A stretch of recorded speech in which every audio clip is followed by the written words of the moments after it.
From a charming little angel to a mischievous little devil, from a playful wild child to an aloof academic prodigy, the personalities of companions we grow up with will inevitably shift with the changing environment.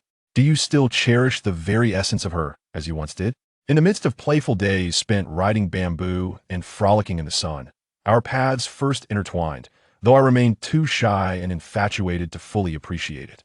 The tale of Mei Fang's rebirth transports us back to the year 2002, where he finds himself transformed into a 6-year-old boy who has just wet his bed during afternoon nap time.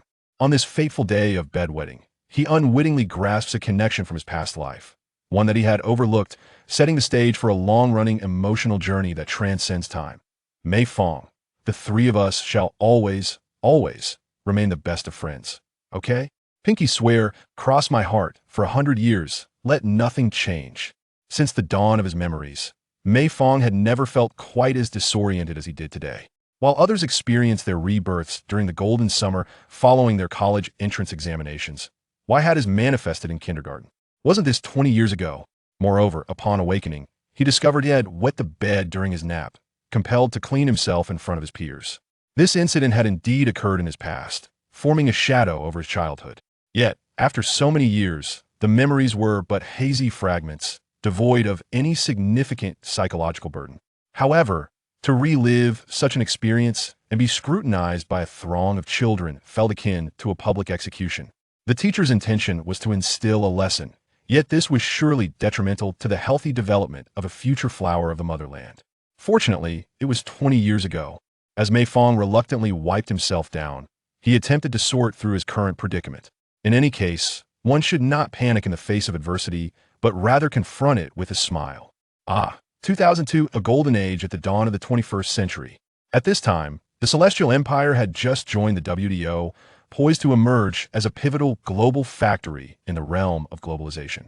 In 2002, housing was easily allocated within the system, with prices so low that purchasing a home required little effort. The internet was burgeoning, with the three tech giants swiftly rising, and the myth of Bitcoin was nothing more than a distant fantasy yet to unfold.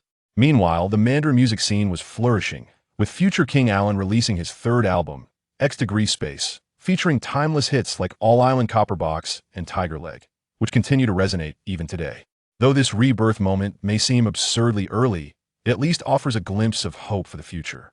In his previous life, he endured countless hardships for the sake of money, ultimately collapsing from exhaustion while still laboring over company proposals. This time, however, he could finally escape the grind. Please sit up straight. Sit up straight. Mei Fang, sit properly. What are you grinning about? Are you proud of wetting your bed? You truly belong in the preschool class. Amid the laughter of his peers, Mei Fang reluctantly mimicked the others, placing his hands folded on the small table before him, his head drooping as he listened to the teacher's lecture. Straighten your back. I understand. Glancing around, Mei Fang realized he could scarcely name a single face among the sea of children surrounding him. His current memories bear a striking resemblance to those before his sudden demise, and naturally, he harbors no recollection of kindergarten. As time languidly passed, while waiting for their teacher to attend to some matters outside the classroom, the children in this large class began to engage in their own activities, having spent several years together in the kindergarten, resulting in a relatively harmonious atmosphere. At this moment, Mei Fang rested his head on the desk, lost in thought, when the girl beside him, sporting adorable twin buns, nudged his arm gently and spoke in a soft voice. Mei Fang, it's all right. Bedwetting is nothing to be ashamed of. My mother told me that I used to wet the bed frequently when I was little, so there's no need to feel too upset. Do 5-year-olds really express such sentiments about their childhood? Mei Fang couldn't help but chuckle softly and not upset. As he spoke, he couldn't resist stealing a few glances at the girl. She possessed a delicate, fair complexion and large, glistening eyes. Her eyelashes were particularly long, and when she smiled, she revealed a pair of adorable dimples. Her mouth would pucker slightly as she spoke, giving her a charmingly childlike lilt. Had this been in 2022, she would undoubtedly be a darling child star and wouldn't fade into obscurity as she grew. The girl did not shy away from Mei Fang's gaze instead. She returned it with her own sparkling eyes. Mei Fang found it increasingly difficult to maintain his composure and instinctively turned his head away. Yay, I won, the girl exclaimed joyfully. Immature, who is even playing a game with you? As Mei Fang pondered his future plans, the girl began to nudge his arm again, which irked him greatly. Go play somewhere else. Why you keep bothering me? His words seemed to strike a deep blow to the girl, as her eyes quickly began to glisten with tears. Before long, her tears flowed freely, like pearls spilling from a broken string. Why don't want to play with me anymore? I didn't say anything bad about you. Woo-woo. I didn't laugh at you for wetting the bed. Please don't ignore me. Woo-woo. The girl, with her twin buns, rubbed her eyes incessantly, then threw her head back and cried aloud, as if she had suffered an immense injustice, attracting the attention of several other children nearby. Were we really that close in kindergarten? All right, I didn't mean it. I'm sorry. Mei Fang had not anticipated that this girl was such a crybaby. Just as he was about to approach her to offer comfort, other children began to taunt. Mei Fang made Xia Yuan cry. Mei Fang made Xia Yuan cry. Let's go tell the teacher. Hey, that's not true. I didn't do anything. As he watched the troublemakers slip out of the classroom, the little girl named Xia Yuan continued to sob uncontrollably beside him. With no other choice, Mei Fang approached, gently patting Xia Yuan's shoulder and softly reassuring her, I didn't say I wouldn't play with you, so please stop crying, all right? Tomorrow we'll buy you a lollipop. Her crying abruptly ceased, though she still hiccuped slightly. Really? Really? Hic. Really? More real than pearls. Children of this era, having had fewer snacks, are rather easy to appease. Mei Fang extended his hand, raising his pinky finger. If you don't believe me, shall we make a pinky promise? At Mei Fang's invitation, Xia Yuan tilted her head in confusion at this moment. One would expect it to be quite popular. Mei Fang gently entangled his pinky finger with Xia Yuan's, swaying it back and forth, when suddenly an inexplicable sense of guilt washed over him, leaving him feeling somewhat embarrassed. Just that. Pinky swear, 100 years, no changing. 100 years, no changing. Xia Yuan joined Mei Fang in reciting the cheerful nursery rhyme, her spirits gradually lifting. Just then, Mei Fang felt a sudden, forceful collision from behind, causing him to lose his balance and fall face first to the ground. The one who had crashed into Mei Fang was a girl with a watermelon-shaped haircut. After pushing him aside, she darted into the crowd. In this era, many facilities were lacking. The kindergarten in the county still had a cement floor.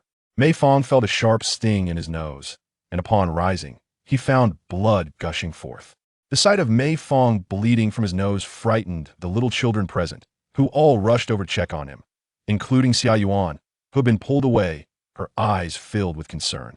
Let me help. My mother taught me how to stop a nosebleed. You should tilt your head back.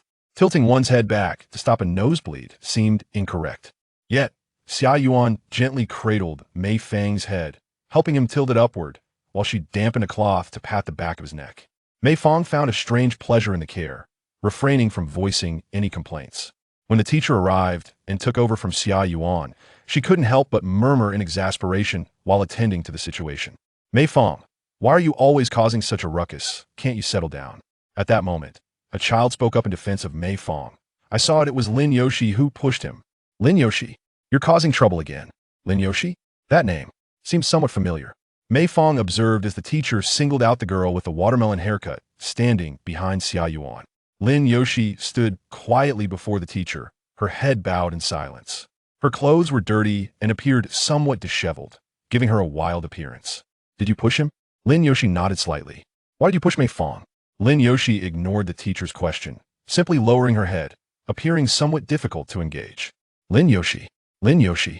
The contours of Lin Yuxi's image gradually sharpened in Mei Fang's mind. Yet, he struggled to reconcile this unruly girl before him with the illustrious figure he remembered. Lin Yoshi. Wasn't she that perennial top student from high school, the extraordinary academic achiever? To think she and I were actually classmates in kindergarten. The name Lin Yoshi was not unfamiliar to Mei Fang during his school years. In any public setting during high school, Lin Yoshi frequently graced the stage as a student representative, her presence a constant as she held the top position on the academic leaderboard. Being from the adjacent class, Mei Fang often encountered her. She was a girl of strikingly aloof demeanor, exuding an air that discouraged approach. Mei Fang had never exchanged a word with her in his previous life, thus there was no chance for any connection. Who would have imagined that she was such a mischievous troublemaker in kindergarten? What could she have experienced during those years? It truly piques one's curiosity. As the clock struck 4 in the afternoon, signaling the end of the school day, a throng of parents gathered outside the classroom, their presence creating a dense crowd. One by one, they entered the classroom, exchanged pleasantries with the teacher, and subsequently escorted their children home. Mei Fang quickly recognized his father, Mei Jun, whose hair was as abundant as ever. Apart from that, his appearance had not changed significantly over the past 2 decades, save for a reduction in wrinkles. However, today was not a fortunate day for him, as Mei Fang had soiled his pants and suffered a nosebleed, preventing a straightforward departure. Lin Yuzai's parent arrived later, a slender man with glasses, and remained behind due to the minor altercation between Lin Yuxi and Mei Fang. It was prudent to be informed, given the circumstances. Lin Yuzai's father repeatedly apologized to Mei Jun, his demeanor sincere, while Lin Yuxi, though clasped by her father's hand, kept her head down in silence. In this era, parents were accustomed to their children's scrapes and mishaps. A simple acknowledgement was often sufficient to quell any disputes. Yet, Mei Jun approached Mei Fang and delivered a sharp rap to his head. Still wetting the bed at kindergarten? How old are you? You've brought shame upon your father. Hey, Mr. Mei, please don't hit him. Why punish the child? He didn't do it on purpose, Teacher Li interjected.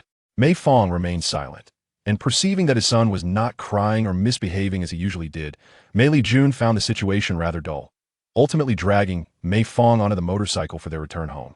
Upon reflection, aside from his lack of strength, this 5-year-old body was fraught with numerous challenges. He had expected to find solace at home, but upon their arrival, his mother, Xiang Xia, learned of Mei Fang's unfortunate episode and, in her fury, seized a clothes hanger to administer another beating.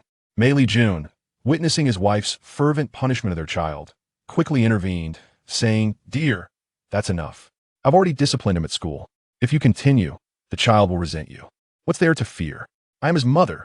Besides, at his age, he'll forget all of this in no time." Forget? Really? This couple's parenting style left Mei Fang utterly bewildered.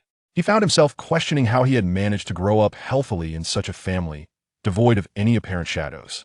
Compared to his father, who had merely experienced a change in hair density, his mother, Xiang Xia, appeared significantly transformed. Her hands, once used for discipline, were now delicate, and her face bore almost no wrinkles. For the first time, Mei Fang realized that his nagging, overbearing mother, who constantly urged him to pursue arranged marriages, had once been quite beautiful in her youth. Time, it seemed, was indeed merciless. Today, Mei Fang exhibited a stark contrast to his usual whiny and obstinate self, even while receiving a beating. He only muttered a few complaints without shedding tears, subsequently eating quietly and watching television in silence. After dinner, as Mei Jun reclined on the sofa and picked his teeth, he noticed that Mei Fang was switching channels incessantly and, intrigued, inquired, "Why aren't you watching cartoons today? Aren't you fond of that Four-Wheel Brothers show? I'm tired of it, only kids watch that." Mei Fang retorted, changing the channel to a sports network that was broadcasting a football match. Upon seeing the content, he suddenly recalled something. "Dad, is there a World Cup happening now? You're actually interested in that?" Mei Fang paused for a moment before nodding. "This is indeed the most remarkable time for our national team." "Indeed, you seem to grasp these matters." In Mei Fang's memories, his father had always been a staunch football enthusiast, often waking in the middle of the night to watch matches, and it was evident that he could hardly contain his excitement. "Do you know? This year our football association has set a goal to win a match, earn a point, score a goal. What a lack of ambition. Considering this is our first time entering the World Cup, I believe that goal is quite reasonable." Reasonable, my foot. Such a limited perspective. With the prowess we displayed in the qualifiers, facing Costa Rica should be a walk in the park, right? They may be underdogs, but it's their second World Cup appearance as well. Even a draw wouldn't be unreasonable. At worst, we might lose to Brazil, but we must respect them as a footballing nation. Mei Jun was dissatisfied with the complex expression displayed by his son. "Why can't you just listen? Why do you look so incredulous about your father's professional predictions? Dad, let's make a bet. If our national team fails to advance, you owe me 100 yuan. Mei Fang revealed his ambitious nature as a reborn character. "What does a kid like you need so much money for?" Mei Jun was furious and playfully tapped Mei Fang on the head. "As a son of the great Middle Kingdom, how can you lack confidence in our national team? This is the first time in 44 years that our national team has entered the World Cup. Sun Xiaohai is a fierce player in the Premier League, and our general fan is truly invincible, not to mention that other fellow, our top striker from the East Continent. Undoubtedly, this marks the beginning of a legend, the first step on a great journey. If we can't bet 100, then how about 50? Mei Fang was not easily dissuaded. "The match is tomorrow, right? Let's bet on the first game against Costa Rica. What does a child need to gamble so much money for? At most, he'll bet you 10 yuan. After a moment's thought, Mei Jun added, "If you lose, you're banned from snacks and toys for a month." All right then. Mei Fang feigned reluctance, thinking to himself how unfair it was that his father could be so shrewd in this wager.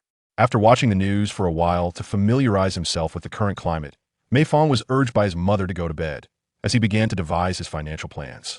Children in kindergarten are escorted by parents, and outings require adult approval, limiting their play to the community park with nearby friends. Fortunately, it was now June, and in less than a month, during summer vacation, he would become a primary school student. Generally, children from ordinary families in the county are given more freedom, able to roam and play at will, thus enhancing their autonomy to pursue their interests. However, before entering elementary school, Mei Fang had one important task to complete: participating in the World Cup lottery. Returning from 20 years in the future, Mei Fang could not afford to miss this opportunity for attainable wealth.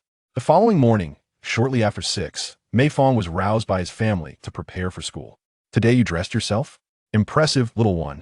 Xiang Xiao Xia rubbed Mei Fang's round head, a hint of confusion in her voice. "It feels like after he wet the bed yesterday, he is transformed into a different person. He didn't even cry when I scolded him. What remarkable resilience." Mei Ling nodded, feigning a profound sentiment as he remarked, "Perhaps this is what growth entails." In truth, Mei Fang was contemplating allowing his family to gradually acclimate to his newfound independence. Fortunately, his parents harbored no suspicion regarding the changes in him. Most people could hardly fathom such a depth. However, he realized he must not stray too far from his role. He needed to embody the essence of a child. Arriving at the kindergarten on his father's motorcycle, Mei Fang extended his hand towards his father. "Dad, can I have $1? I want to buy a lollipop." "Ah, your true colors are showing," Mei Ling frowned. "You've been on your best behavior today, evidently just to earn a treat." "I'm not eating it myself. I made Xia Yuan cry yesterday, and am bringing it as an apology today." "Xia Yuan, she's the girl who lives in our neighborhood, right? How did you become friends with her? Didn't you say you wouldn't play with girls?" Mei Ling pinched his son's cheek playfully. "What's this, my boy? Have you had a change of heart and taken a liking to her?" Mei Fang shrugged off his father's hand. "Enough chatter. Just give me the money." "Is that how you speak to your father?" Mei Fang received a playful jab in return. Despite the light-hearted banter, Mei Ling took Mei Fang to the small shop at the kindergarten entrance, where he purchased a strawberry-flavored lollipop for 50 cents, showcasing his generosity as a father. TSK, he had initially intended to feign a pretense of saving money, but that plan had faltered. Mei Fang arrived at kindergarten comparatively early, but Xia Yuan and Lin Yoshi had arrived even earlier, already engaged in crafts at their respective tables. It appeared that Xia Yuan and Lin Yoshi were good friends, their bond seemingly solid. Mei Fang did not approach them, yet as he entered the classroom, Xia Yuan bounded over to him. Mei Fang, about what happened yesterday, I realize I was in the wrong, and I owe you an apology." "An apology? For what?" Xia Yuan replied earnestly. "My mother says I cry too easily, and that when I grow up, no one would like me if I continue this way. I must rectify my shortcomings." With her hands clasped behind her back, she shyly fidgeted before revealing a delicate origami crane, cradled in her palms. "This is an origami crane I folded for you. I hope to give it to you." It was a pink origami crane, its head adorned with red markings, clearly crafted with care. The realization struck Mei Fang that, in his previous life, no girl had ever bestowed a gift upon him, stirring a wave of emotion within him. "Thank you. And also Lin Yoshi pushed you yesterday. She secretly told me it was an accident, so she wishes to apologize too." Mei Fang glanced at Lin Yoshi, who was shyly contemplating the ground. It was only when Xia Yuan gently nudged her arm that she looked up, handed Mei Fang an item, and softly murmured an apology before hastily retreating behind Xia Yuan. Wasn't this an opportunity for genuine communication? Was she perhaps too bashful in front of adults? It's all right, I don't mind." The once academically superior individual from his past life, humbly seeking his forgiveness, filled him with an inexplicable sense of joy. Suddenly, Mei Fang fell into a contemplative silence. Why was it that I could be so easily swayed by such trivial matters? Lin Yoshi also folded 1,000 paper cranes, albeit in blue, wrinkled and somewhat soiled, evidently the result of numerous attempts before achieving success. Mei Fang paid little heed to this detail. His thoughts wandered to the item nestled in his pocket, and he extended a lollipop towards Xia Yuan. "By the way, this is what I promised you yesterday, your lollipop." "You actually remembered. I had completely forgotten," Xia Yuan exclaimed with exuberance as she accepted the lollipop from Mei Fang. "Wasn't it a pinky promise?" Beside them, Lin Yoshi quietly observed the lollipop, seemingly deep in contemplation. "Well, since we have all reconciled, We can once again be good friends. Good friends? When did that happen? Xia Yuan, oblivious to Mei Fang's confusion, impulsively grasped his hand, her two dimples appearing as she beamed with a smile radiant as the morning sun. Mei Fang, can we make that pinky promise again? I have no objections. What do you wish to promise this time? Xia Yuan extended her pinky, entwining it with Mei Fang's, drawing him toward Lin Yoshi. Lin Yoshi, you should join us too. From Lin Yuxi's gaze, Mei Fang discerned a hint of reluctance, yet she obediently followed along. Indeed, it appeared she was reluctantly participating at the behest of her friends. Reflecting on yesterday's incident when she pushed him, could it be that she felt a twinge of jealousy upon witnessing the camaraderie between him and Xia Yuan? This thought brought an unexpected sense of endearment, eliciting a chuckle. The three children intertwined their pinkies, and then Xia Yuan articulated her wish. From now on, we must never argue again. We shall remain steadfast friends forever. Pinky swear, 100 years without changing. As the warmth of their fingertips lingered, Mei Fang was suddenly engulfed by an inexplicable sense of unfulfilled longing. In his past life, he had remained perpetually single until his untimely demise at work, believing he had never captured the attention of any girl. It had seemed that Xia Yuan had quite the affection for him, though they were merely children. According to Mei Fang's father, he had always played exclusively with boys. Despite Xia Yuan residing in the same neighborhood and being quite close to him, their relationship had never been particularly intimate. Moreover, Mei Fang had moved during the 4th grade. Perhaps that was when they lost all contact. This meant that a bond that could have blossomed into a closer companionship, akin to childhood sweethearts, had been inadvertently overlooked for reasons unknown at the time. Of course, countless individuals are missed along life's journey for various reasons. But now Mei Fang possessed the wisdom and experience of adulthood. Once one encounters their destined companion, they would never allow such a moment to slip away. As for Xia Yuan, though she often spoke in a manner reminiscent of a dutiful little girl, always referencing her mother, she was undeniably charming. The future holds much promise. Father has his own struggles. After receiving the lollipop, Xia Yuan fiddled with it on the table, showing no intention of consuming it, which made Mei Fang feel slightly impatient. Why was she so delighted to receive a lollipop when they could be bought right at the school gate? Mei Fang raised an eyebrow. Xia Yuan whispered, "Mom says this is junk food and advised me against eating it. If I eat too much, I'll end up like Du Zihan with a mouth full of cavities. And that wouldn't look appealing. So it wasn't about eating less, but rather being forbidden to eat it. Then why are you so happy?" "Because it's the first time you've given me a gift," Xia Yuan exclaimed, her excitement palpable. "I'm truly so happy. You should eat it. Not eating it would be a waste." Mei Fang thought to herself that it had cost him a whole 50 cents, which was a precious startup fund. Xia Yuan shook her head and earnestly stated, "I plan to save it for when I'm really hungry." What does being really hungry mean? Really hungry means, Mei Fang, what are you two whispering about down there? Stand up. You need to pay attention in class. Can you solve this problem? Yes. Mei Fang nodded. Then tell me, if there are 7 apples plus 5 apples, how many apples are there in total? Some children began counting on their fingers, while only Mei Fang, unhurriedly, raised his head and confidently announced the correct answer. 12. A flicker of surprise crossed the teacher's face. She had only recently begun teaching addition and subtraction within 10, and now that the school year was nearing its end, she had come to teach 2-digit arithmetic. What about 813? Mei Fang scratched his head, feigning deep thought, and, after a few seconds, provided the answer, 21. How impressive, though unsure of its correctness. Mei Fang's determined expression prompted spontaneous applause from his classmates. Mei Fang is as skilled at addition as a primary school student. How remarkable. I estimate Mei Fang has at least a 2nd grade level. No, actually a 3rd grade level. My brother, who is in 3rd grade, can't even solve this. That is probably because your brother is the one with issues. What 3rd grader can't do addition and subtraction? This child must have been trained by my brother at the club for eating feces. Teacherly adjusted her glasses, her expression one of curiosity. Mei Fang, have you enrolled in an abacus class somewhere? No, my cousin at home taught me. Mei Fang hadn't yet considered crafting a prodigy persona, as such a facade lacked sustainable development potential. He also couldn't guarantee he wouldn't end up like Zhong Yong, dragged by his money-hungry father, Mei Lijun, to participate in shows for appearance fees. Even if your grades are good in the future, You must adhere to classroom discipline. Otherwise, once you're in primary school, being this mischievous will land you in trouble. Understood? Understood, Teacher Lee. For a moment, Mei Fang lost himself in the role of a kindergarten child. However, this pretense was not particularly enjoyable, and he resolved to refrain from such antics in the future. The long-awaited debut of the national football team had arrived on June 4th. The national team would face off against Costa Rica. This year, the attention of the Chinese populace towards the World Cup has reached unprecedented heights. Even kindergarten children are gathered at school to watch live broadcasts, cheering passionately for the national team.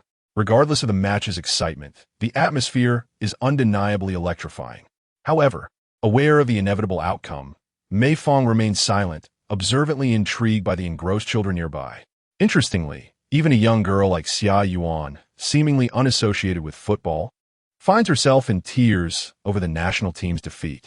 Meanwhile, a couple of boys, driven by a rebellious spirit, shout encouragement for Costa Rica, only to be reprimanded by Teacher Lee and sent to the corner for a timeout. It is evident that the teacher is quite exasperated, but directing frustration at children seems somewhat capricious. Yet, it is remarkable to realize that the national team was once cherished, a sentiment that is difficult to grasp without experiencing the fervor of 2002 firsthand. Who could have anticipated that 20 years later, the national team would evoke such a reaction from the esteemed general fan? The atmosphere of discontent lingered until the afternoon dismissal. With parents arriving to pick up their children wearing somber expressions, the air still heavy with tension. When Mei Jun appeared, his demeanor was equally grim, and Mei Fang noticed a bruise on his forehead. It dawned on him that his father was indeed a fervent football fan, so incensed by a loss that he might have slammed into a wall. Surely, losing a bet of 10 yuan couldn't warrant such frustration. Mei Fang, being perceptive, quietly rode home on the motorcycle with the taciturn Mei Jun. Once home, Mei Jun could no longer contain his grievances. Did you all watch the match today? Those Costa Ricans are infuriating. If it weren't for Sun Xiaohai's injury disrupting Milu's tactical arrangements, how could we have lost so badly? Mei Fang nodded. Det. Teacher Lee says that winning and losing are part of the game. We shouldn't be upset. Let's hope the national team performs better in the next match. Facing Brazil. Victory seems a distant hope, but losing by less than 3 goals would not be deemed a total defeat. Initially, Mei Jun's mood was still quite low, but as he reflected further, he grew increasingly animated.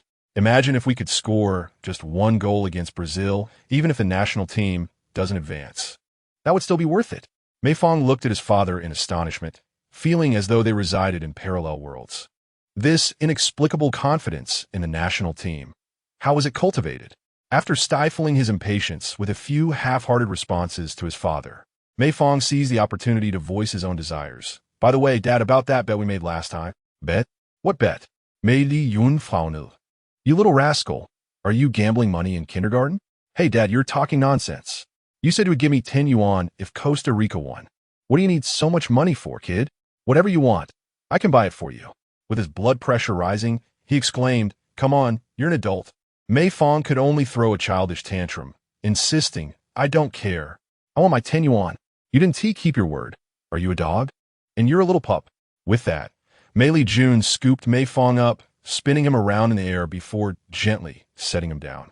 In the evening, accompanied by her mother, we shall venture to the mall for some amusement and perhaps indulge in chicken legs as a form of compensation. Mei Fang, scratching his disoriented head, pondered for a moment before responding, I do not wish to play at the mall. My desire is simply to purchase a lottery ticket. The World Cup occurs so infrequently. It would be a great pity to miss the opportunity to partake in the lottery. Ah, so you wish to buy a lottery ticket? Mei Fang continued. Father, observe. I have accurately predicted the outcome of this match. To be candid, I possess a special ability to foresee the future. Allow me to select a ticket. Who knows? Perhaps our family shall soar to great heights. Initially, Mei Fang intended to secretly procure the lottery ticket and keep the potential winnings for himself. But he soon remembered that even if he were to win, he could not claim the prize personally, as it would require a trip to the provincial capital. Thus, he could only rely on his father to assist him. After much persuasive talk, Mei Jun suddenly revealed a sorrowful smile. rummaging through his pockets in front of his son. His trousers were immaculate, devoid of even a single coin. Do you think I do not wish to buy a lottery ticket? It is simply that I lack the funds. What about your secret stash? Enough of that. It is precisely this secret stash that has caused me distress. Just today, after dropping you off at school, your mother discovered my hidden savings and has cut off my cigarette money for the month. As he spoke, Mei Jun pointed to the bruise on his forehead, saying, "Behold, this is the result of your good mother's wrath." It seemed, dear father, that you too have your struggles. Mei Fang expressed a profound sympathy for his unfortunate father. I harbor a small secret. Initially, according to Mei Fang's plan, even if my father was reluctant to part with his money, as long as he showered this man with flattery and considering his passion for football, he could always be lured into purchasing lottery tickets. However, now that my father has lost his utility and my mother remains impervious to Xiao Xia's pleas, resolutely forbidding any family member from indulging in gambling, Mei Fang must seek alternative methods. Of course, he indeed has a backup plan. Mei Fang gleaned the address of Xia Yuan's residence from his father, and he clambered ahead downstairs to play with Xia Yuan. Although Mei Fang and Xia Yuan resided within the same community, their houses were entirely different in structure. Mei Fang's family occupied a more typical apartment, while Xia Yuan's abode resembled a two-story, standalone house akin to a traditional Japanese home. As Mei Fang stood at the entrance, he could already hear the melodious strains of piano music emanating from within. In this era, a household capable of affording a piano must belong to a young lady of considerable means, he mused. Rising onto his toes, he pressed the doorbell, and shortly thereafter, a gentle, mature female voice resonated from the intercom. "Hello, may I ask whom you are looking for?" "Ah, why is no one home? Is this Xia Yuan's mother?" Mei Fang vigorously waved at the video phone. "Hello, Auntie. I am Mei Fang, a classmate of Xia Yuan from kindergarten, also residing in this building. Mei Fang. I often hear Yuan mention you. Are you here to play with her? Is that all right?" Mei Fang endeavored to adopt a voice of innocent sincerity. Yuan and I had planned to visit the children's playground in the community today. Her piano lesson is nearly finished. Would you like to come in and wait for a moment? I will open the door for you. Yes. As soon as Mei Fang's words faded, the gate to the courtyard slowly creaked open. He advanced a few steps along the path, and Xia Yuan's mother greeted him warmly at the door. Xia Yuan's mother exuded an air of genteel sophistication, her long, silky hair cascading to one side, and beneath a subtle makeup, her eyes sparkled with a clarity reminiscent of a spring day's warmth. "Hello, Auntie," Mei Fang exclaimed, somewhat flustered by the unexpected beauty of Xia Yuan's mother. Still, he felt an odd familiarity, as if he had seen her somewhere before. What a polite child. "Please, come in and have a seat." Following Xia Yuan's mother into the living room, Mei Fang could hear the piano music resonating from upstairs. The enchanting melody flowed like a gentle stream, enveloping him in a delightful atmosphere. Noticing Mei Fang's captivated demeanor, Xia Yuan's mother could not contain her curiosity. "Do you like this piece?" Due to his previous employment, Mei Fang possessed a modicum of musical knowledge. If I am not mistaken, the piece currently being played is Mendelssohn's Song of Spring. How impressive. It is rare to find a boy with an appreciation for music. No wonder Yuan often speaks of you. Please watch television while Auntie fetches you a glass of juice. Thank you, Auntie. The decor of Sheyuan's living room exudes a certain sophistication, subtly hinting at the family's affluence. Fortunately, in a small county like Baimei, there are no prestigious schools. Otherwise, he might never have had the chance to attend kindergarten alongside Sheyuan. While waiting for Sheyuan to finish her piano lesson, Mei Fang engaged in casual conversation with Sheyuan's mother, who seemed to harbor a considerable interest in her. Mei Fang felt quite pleased, as her poised demeanor and mature disposition clearly won the affection of this lady. As the piano melodies gradually ceased, hurried footsteps echoed from the staircase. Yuan, your friend is waiting to play with you." "Oh, Mei Fang, what brings you here?" Sheyuan inquired, tilting her head in curiosity. "I came to play with you." Mei Fang reminded her, "Didn't I mention it when school was over?" "Oh, I almost forgot. I have piano lessons today. I'm so sorry," Sheyuan exclaimed, turning to her mother. "Mom, May I go to the children's playground with Mei Fang? We want to wander off. Sure, but remember not to talk to strangers. Okay, Xian said, grabbing her satchel and tugging Mei Fang toward the door. Let us hurry and play. Don't forget to change your shoes. You're such a scatterbrain when it comes to playing. This being her first time playing with friends outside of kindergarten. Xian was utterly delighted, humming a nursery rhyme unconsciously. By the way, Xian, what have you told your mother about me? Mei Fang feigned calmness, a hint of curiosity creeping in. This little girl adores me so much. Surely she must have said something embarrassing like wanting to be my bride in front of her mother. Otherwise, how could her mother show such interest in me? It was akin to a mother-in-law scrutinizing her prospective son-in-law. Let me think. I mentioned your bedwetting incident. The time you wash your backside in front of everyone, and Mei Fang's cheeks flushed as she immediately chastised Xian. Is it appropriate to share such things everywhere? Have you no sense? I only told my mother. Xian replied, looking quite aggrieved. Why are you being so harsh and scolding me? At that moment, Mei Fang wished she could vanish into a hole. When you mention me to your mother in the future, could you perhaps focus on my charming qualities? Well, I did tell Mom about how clever you are today. You really share everything with your mother, don't you? Mom says that when something makes you happy or sad, you should share it with those around you, as it brings more joy. But even so, we should have our own little secrets. Mei Fang smiled, eyeing the pink bag around Xian's waist. For instance, a secret that only you and I know. A secret only we know? Xian's excitement was palpable. What is it? Mei Fang replied, extending her hand. First, lend me 10 yuan, and I shall share the secret with you. Sure, but you must remember to return it to me. Absolutely.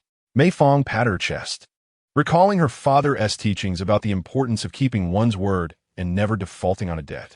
Xia Yuan habitually carried a pink bag with her, and ever since Mei Fang discovered it contained a considerable amount of pocket money, she had been eagerly anticipating this moment. Xia Yuan rummaged through her small wallet and handed Mei Fang a 10 yuan note. Here you go. Can you share with me your little secret now? Not so fast. Follow me this way first. Mei Fang tugged at Xia Yuan, leading her towards the entrance of the community, which made Xia Yuan feel a bit anxious. Aren't we supposed to play at the slide in the children's paradise? What fun is there? We are about to become elementary school students. Shouldn't we seek out more thrilling adventures? But I promised my mom I wouldn't run around carelessly. Xia Yuan lowered her head, nervously fidgeting with her fingers. If you don't tell your mother, I won't tell your mother, and then she won't ever know, right? Mei Fang leaned closer to Xia Yuan, continuing to persuade her, insisting that it would become a little secret known only to the two of them. A little secret. A little secret, just like a nursery rhyme sings. I have a little secret. I won't tell you. I won't tell you. Xia Yuan had always been the obedient and sensible child in her parents' eyes, never considering hiding anything from them. Thus, faced with the allure of the novel experience proposed by Mei Fang, she found herself with little resistance and ultimately gave a gentle nod. In the tale of adventure and marshmallows, Mei Fang stealthily led Xia Yuan out of the residential community to a betting shop located at the entrance. Upon their arrival, the proprietor scowled at the sight of children entering. Get out! What are kids doing in here?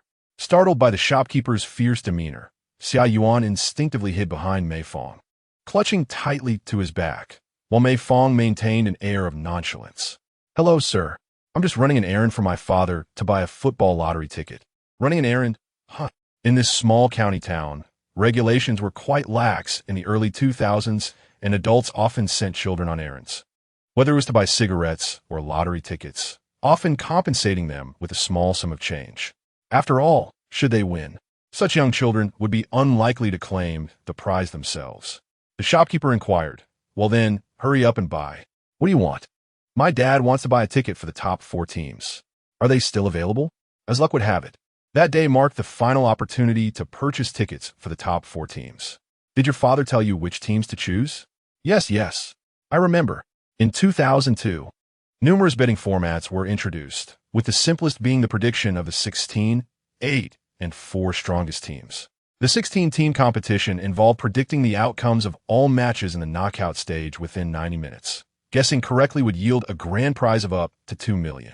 However, the probability of winning was a mere 1 in 3 to the power of 16, an almost infinitesimal figure. The 8-team prediction required selecting the 8 teams that would advance. In that year, the prize for this was set at an astonishing $125 million, yet not a single winner emerged nationwide, primarily due to the unpredictable nature of the underdogs, with one team garnering only a 1 support rate. It's important to note that the 8-team prediction involves selecting from 32 teams, not 16. A single misstep would render one ineligible for the prize, resulting in a similarly dismal chance of winning. For Mei Fang, the only teams he could recall for the 2002 predictions were the 4 he had in mind. Champion goes to Samba, runner-up to Debong, 3rd place to Touch, and 4th place to Bangzi. Are you certain these are the teams your father selected? You can't change your picks once the ticket is printed. Mei Fang nodded affirmatively to the shopkeeper. These are definitely the teams my father chose. I remember clearly. Then you mustn't backtrack. How many tickets are you buying? Each ticket is 2 yuan. 5 tickets, all the same. Here you go.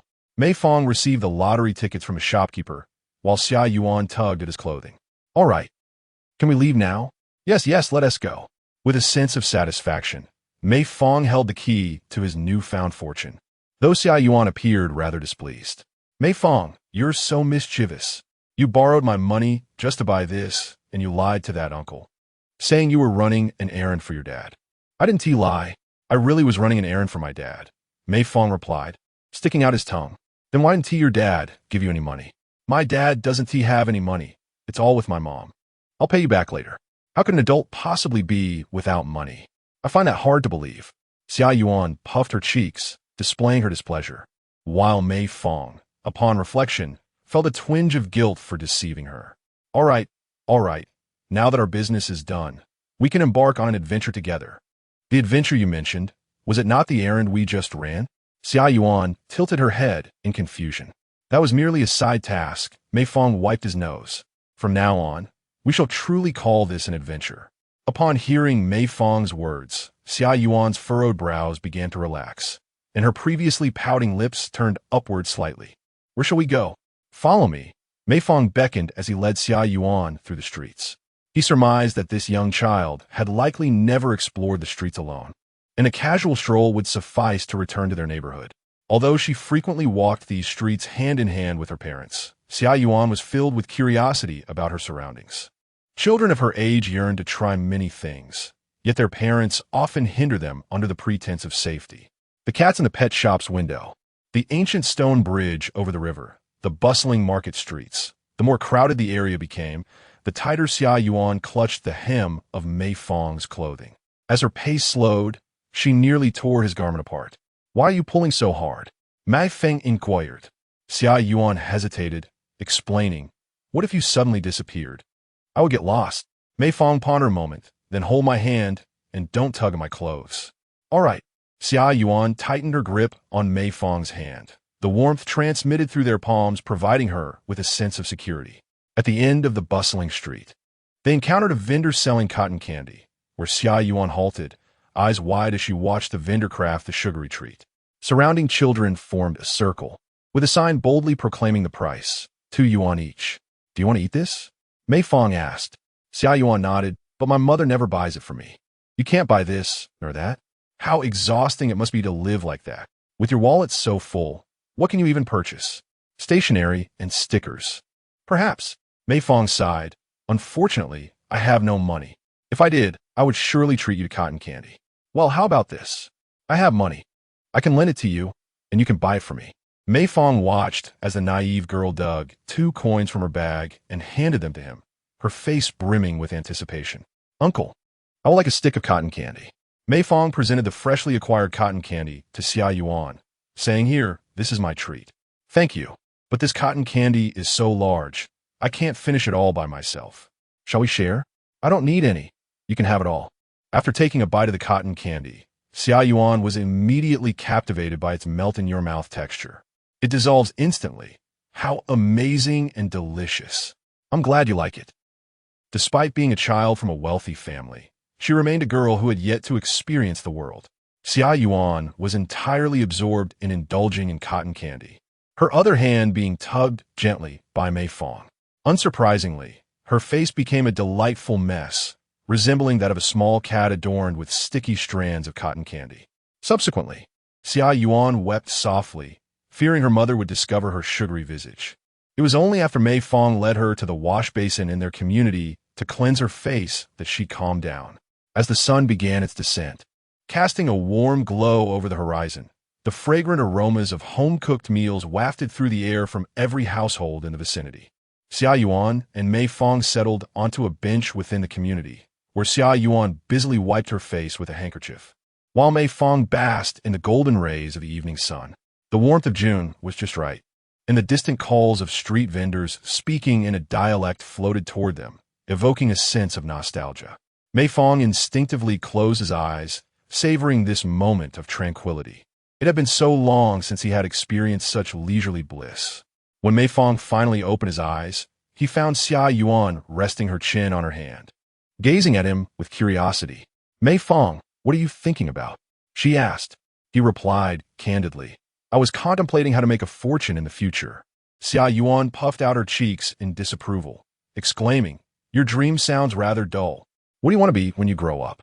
After a moment of reflection, Xia Yuan answered, "I want to be an elementary school teacher, just like my mother." "So your mother is a teacher? Why do you aspire to this profession?" Mei Fang inquired, expecting her to express a noble desire to selflessly nurture and illuminate the lives of others. However, her response took him aback. Because teachers have so many holidays, Saturdays, Sundays, summer breaks, winter breaks, and even for festivals like the Mid-Autumn Festival and New Year. They finish work early too. "My mother has it so easy," she replied. "Well, I must admit, children have such innocent perspectives," Mei Fang mused, gently tapping Xia Yuan on the head. "Why did you hit me?" she protested, feigning indignation, though she did not truly cry. "You claim you want to be a teacher, yet you're only thinking about having fun." "Wait, I haven't finished," Xia Yuan exclaimed enthusiastically as she elaborated on her future plans. "As a teacher, I can spend my life with children. We can go on field trips together, and I'll only assign a little bit of homework." Also, Mei Fang had never imagined he would one day listen to a child articulate her dreams so passionately. Strangely, he felt no impatience. Instead, he found joy in her words. The two children continued their conversation, with Xia Yuan doing most of the talking, while Mei Fang occasionally interjected. As their chatter continued, Xia Yuan gradually succumbed to fatigue, her words becoming somewhat slurred. Just as Mei Fang was about to ask if she wanted to go home, Xia Yuan leaned against his shoulder and fell asleep, exhausted. He did not rush to wake her, but maintained their position for a while longer, feeling the gentle summer breeze of the early season, lost in thought. Perhaps in that distant past life, Xia Yuan once shared such an innocent moment with himself, a period now completely forgotten in the wash of time. Yet, regardless of whether it truly transpired, it remains an experience unfolding in the present. And in this present, he will surely cherish it deeply. Mei Fang promptly informed his father, Mei Lijun, about his intention to purchase lottery tickets, though he discreetly omitted the fact that the funds were borrowed from Xia Yuan, instead claiming they were his saved pocket money from New Year's gifts. While it is customary for parents to appropriate most of their children's New Year's money, they often still provide a nominal amount for their little ones to spend. Although surprised by his son's audacity to buy lottery tickets, Mei Lijun refrained from reprimanding him and merely inquired about the 4 teams Mei Fang had chosen, upon hearing that he intended to wait for his winnings. Mei Lijun could not suppress a chuckle. "What on earth are you thinking with these ridiculous elections? With such random choices, how could you possibly win? It's a sheer waste of money. You should have consulted me for guidance.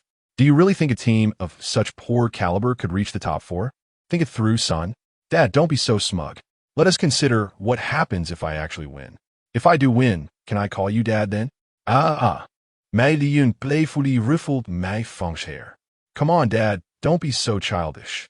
Mei Fang brushed away his father's hand, adding, "If I win, just share some of the prize with me. Why would you want anything less? This is your own extravagant purchase. If you win, it's all yours." Mei Fang thought to himself, skeptical of his father's sincerity. If adults truly honored their commitments to children, valuing their thoughts and emotions, there would be far fewer traumas stemming from dysfunctional families. He pondered whether, even if he did receive money, it would merely be withheld under the pretense of saving it for him, ultimately leading to nothing. After some contemplation, He proposed, "How about this? You buy me something. All right, if you actually win, anything you desire will be yours." As time passed, 2 weeks elapsed since Mei Fang's rebirth, during which the most significant event was the national football team's elimination, permeating the atmosphere from homes to neighborhoods with a palpable sense of gloom. However, the kindergarten swiftly adapted. Without the national team's games to watch, the children soon resumed their usual exuberance. It was during this period that Mei Fang truly recognized the terrifying nature of children. Disputes over toys often escalated into slaps and bites, with the one who initially instigated the conflict crying out in feigned innocence upon the teacher's arrival. During mealtimes, some children would misbehave, mischievously pilfering meatballs from their classmates' bowls and secretly spilling uneaten food on the floor.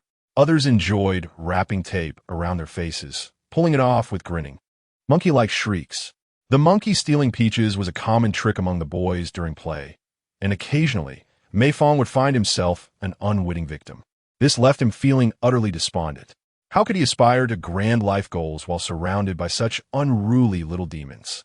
One might picture a poignant image titled "The Sorrows of Humanity Are Not Alike.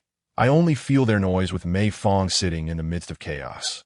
Among this cacophony, the most prominent figure was the future academic prodigy, Lin Yoshi, who was a focal point of attention for the teachers in kindergarten. She delights in springing to her feet when the teacher has turned away, only to sit down again as the teacher pivots back.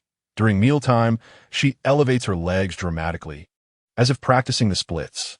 While everyone else prepares for their afternoon slumber, she remains at the sink, playing with water. Lin Yoshi is in trouble. "Lin Yoshi, behave yourself." Such admonitions echo throughout Mei Fang's experiences in kindergarten. Moreover, Lin Yoshi has a tendency towards uncleanliness, often with a runny nose as she engages in playful antics, resulting in a scarcity of friends willing to play with her. Xia Yuan is nearly the sole girl who shows a willingness to draw close to her. "Lin Yoshi, remember to wipe your nose. Mother says every child must maintain hygiene." Mei Fang often observes Xia Yuan chasing after Lin Yoshi, helping her clean her nose and curtailing her mischief, caring for her as a mother would. Perhaps it is merely a coincidence of names. Or could it be that her rebirth has triggered a butterfly effect, creating a parallel universe? Were it not for the slight resemblance, Mei Fang would have entirely dismissed any connection between Lin Yoshi and the academic prodigy she knew in her past life. In Mei Fang's eyes, Lin Yoshi is simply a bit mischievous and lively, not bullying other children or engaging in any wrongdoing. While being reprimanded once or twice may be acceptable, the teacher's persistent scolding seems rather excessive. She exudes an air of intentionally seeking attention. After Xia Yuan insisted that Lin Yoshi apologize, the latter began to deliberately avoid Mei Fang. When Mei Fang attempted to engage her in conversation, Lin Yoshi would merely nod or shake her head. In truth, she behaved similarly with other children, only opening up to Xia Yuan, murmuring softly or whispering secrets in her ear. On a day of torrential rain, with thunder and lightning outside, many children struggled to nap during the afternoon break, leaving the classroom rather listless. The troublesome boys, emboldened by the thunder, would suddenly scream, sending the girls into tears, all wishing to return home sooner. The mature Mei Fang refrains from mingling with the younger children, eagerly anticipating adulthood and the ability to earn money. Today, he muses, the World Cup's top four should be decided, and he can hardly wait to witness his father's incredulous expression when his predictions are proven wrong. After a long wait, the storm shows no signs of abating. The teacher's phone rings incessantly as parents arrive late to collect their children. One by one, the kids are picked up until only Xia Yuan, Mei Fang, and Lin Yoshi remain. "Come, let's play house once more. This time, I shall be the father, Lin Yoshi will be the mother, and Mei Fang will be the baby. Mei Fang, hold your doll properly. Why are you getting up?" Mei Fang pointed out the window. "Your mother is here to pick you up." "Mom." Xia Yuan, initially enjoying the game, dashed towards her mother as she approached with an umbrella, feeling a twinge of complaint. "Why did you come so late? There were some issues at school that delayed me. I will make you cola chicken wings when we get home. To make it up to you, all right?" "All right." Xia Yuan turned around and waved to Mei Fang and Lin Yoshi, saying, "I'll head home now. We'll play again tomorrow. Bye-bye. Auntie, see you." Upon noticing Mei Fang, Xia Yuan's mother immediately smiled and asked, "Has your family not come to pick you up yet? Mei Fang, would you like to come back with us? Xia Yuan's father is driving, and he can take you along. Let us bring Lin Yoshi back as well. Come to my house for some cola chicken wings." Xia Yuan eagerly wished for her friends to visit, but her mother appeared slightly hesitant, clearly unprepared to host. At that moment, Lin Yoshi vigorously shook her head in refusal, and after contemplating that it might be inappropriate to go alone, Mei Fang replied, "Thank you, Auntie, but I will wait for my dad to arrive. He should be here soon. See you tomorrow." Xia Yuan was the vital link among the trio, and once she departed, both Mei Fang and Lin Yoshi instantly lost the desire to continue playing. Lin Yoshi rested her head on the table, gazing out the window, then peered through the door, while the teacher, deeply engrossed in a sentimental article from Reader, was suddenly disturbed and admonished Lin Yoshi. "Lin Yoshi, don't open the door. The rain is coming in." Closing her magazine, she idly looked outside, muttering, "Why are your parents taking so long? It's really hard to wait." By now, the sky had grown quite dim, and Lin Yoshi, staring longingly at the rain outside, drooped her head like a small creature awaiting its prey, drowsily silent. She had never been this quiet before. Soon, the sound of a motorcycle echoed from outside the classroom, causing Lin Yoshi to perk up like a little rabbit, eagerly peering out, only to slump back down in disappointment. It was Mei Fang's father, Mei Lijun, arriving. "Wow, this rain is really heavy. Teacher Li, you've had a tough time. Mei Fang hasn't been lost, has she?" Teacher Li finally had the opportunity to voice her frustrations. "You parents really need to be more responsible. Remember to come pick up your children earlier next time. The news broadcast is about to start. There's still one more to pick up." Teacher Li quickly walked over to Lin Yoshi and said, "I just called your dad, but no one answered. Would you like to come home with me for now?" Teacher Li, known for her lack of gentleness in class and being the most critical of Lin Yoshi, made her feel even more reluctant to go home with her. "What should we do then? I can't just let you wait here forever, can I?" Her words carried a hint of condescension, which was sensitive to the children, especially for someone like Lin Yoshi. At that moment, Mei Fang noticed that Lin Yoshi's eyes were beginning to redden. Mei Fang then grasped the arm of her father. "Mei Lijun, Dad, Lin Yoshi's dad hasn't come. Can we take Lin Yoshi home with us?" With a fleeting glance at Lin Yoshi, who was sprawled across the table, Mei Lijun sighed and remarked, "I'm indifferent to the matter, but what do you think, Teacher Li? If Lin Yoshi is willing to accompany you back, I have no objections. We can simply have her father reach out to you later." However, before he could finish, Lin Yoshi was already shaking her head vigorously. At that moment, Mei Fang stepped forward to persuade her, stating, "The kindergarten is about to close, and there is thunder outside. If you do not return to my home, you will have to go home with Teacher Li." Mei Fang presented Lin Yoshi with a choice, compared to returning home with the ever-scolding Teacher Li. He believed Lin Yoshi would at least feel a closer bond with him. Yet, Lin Yoshi remained silent, her head bowed in contemplation. "If you are unwilling, I shall take my leave," Mei Fang said, turning away.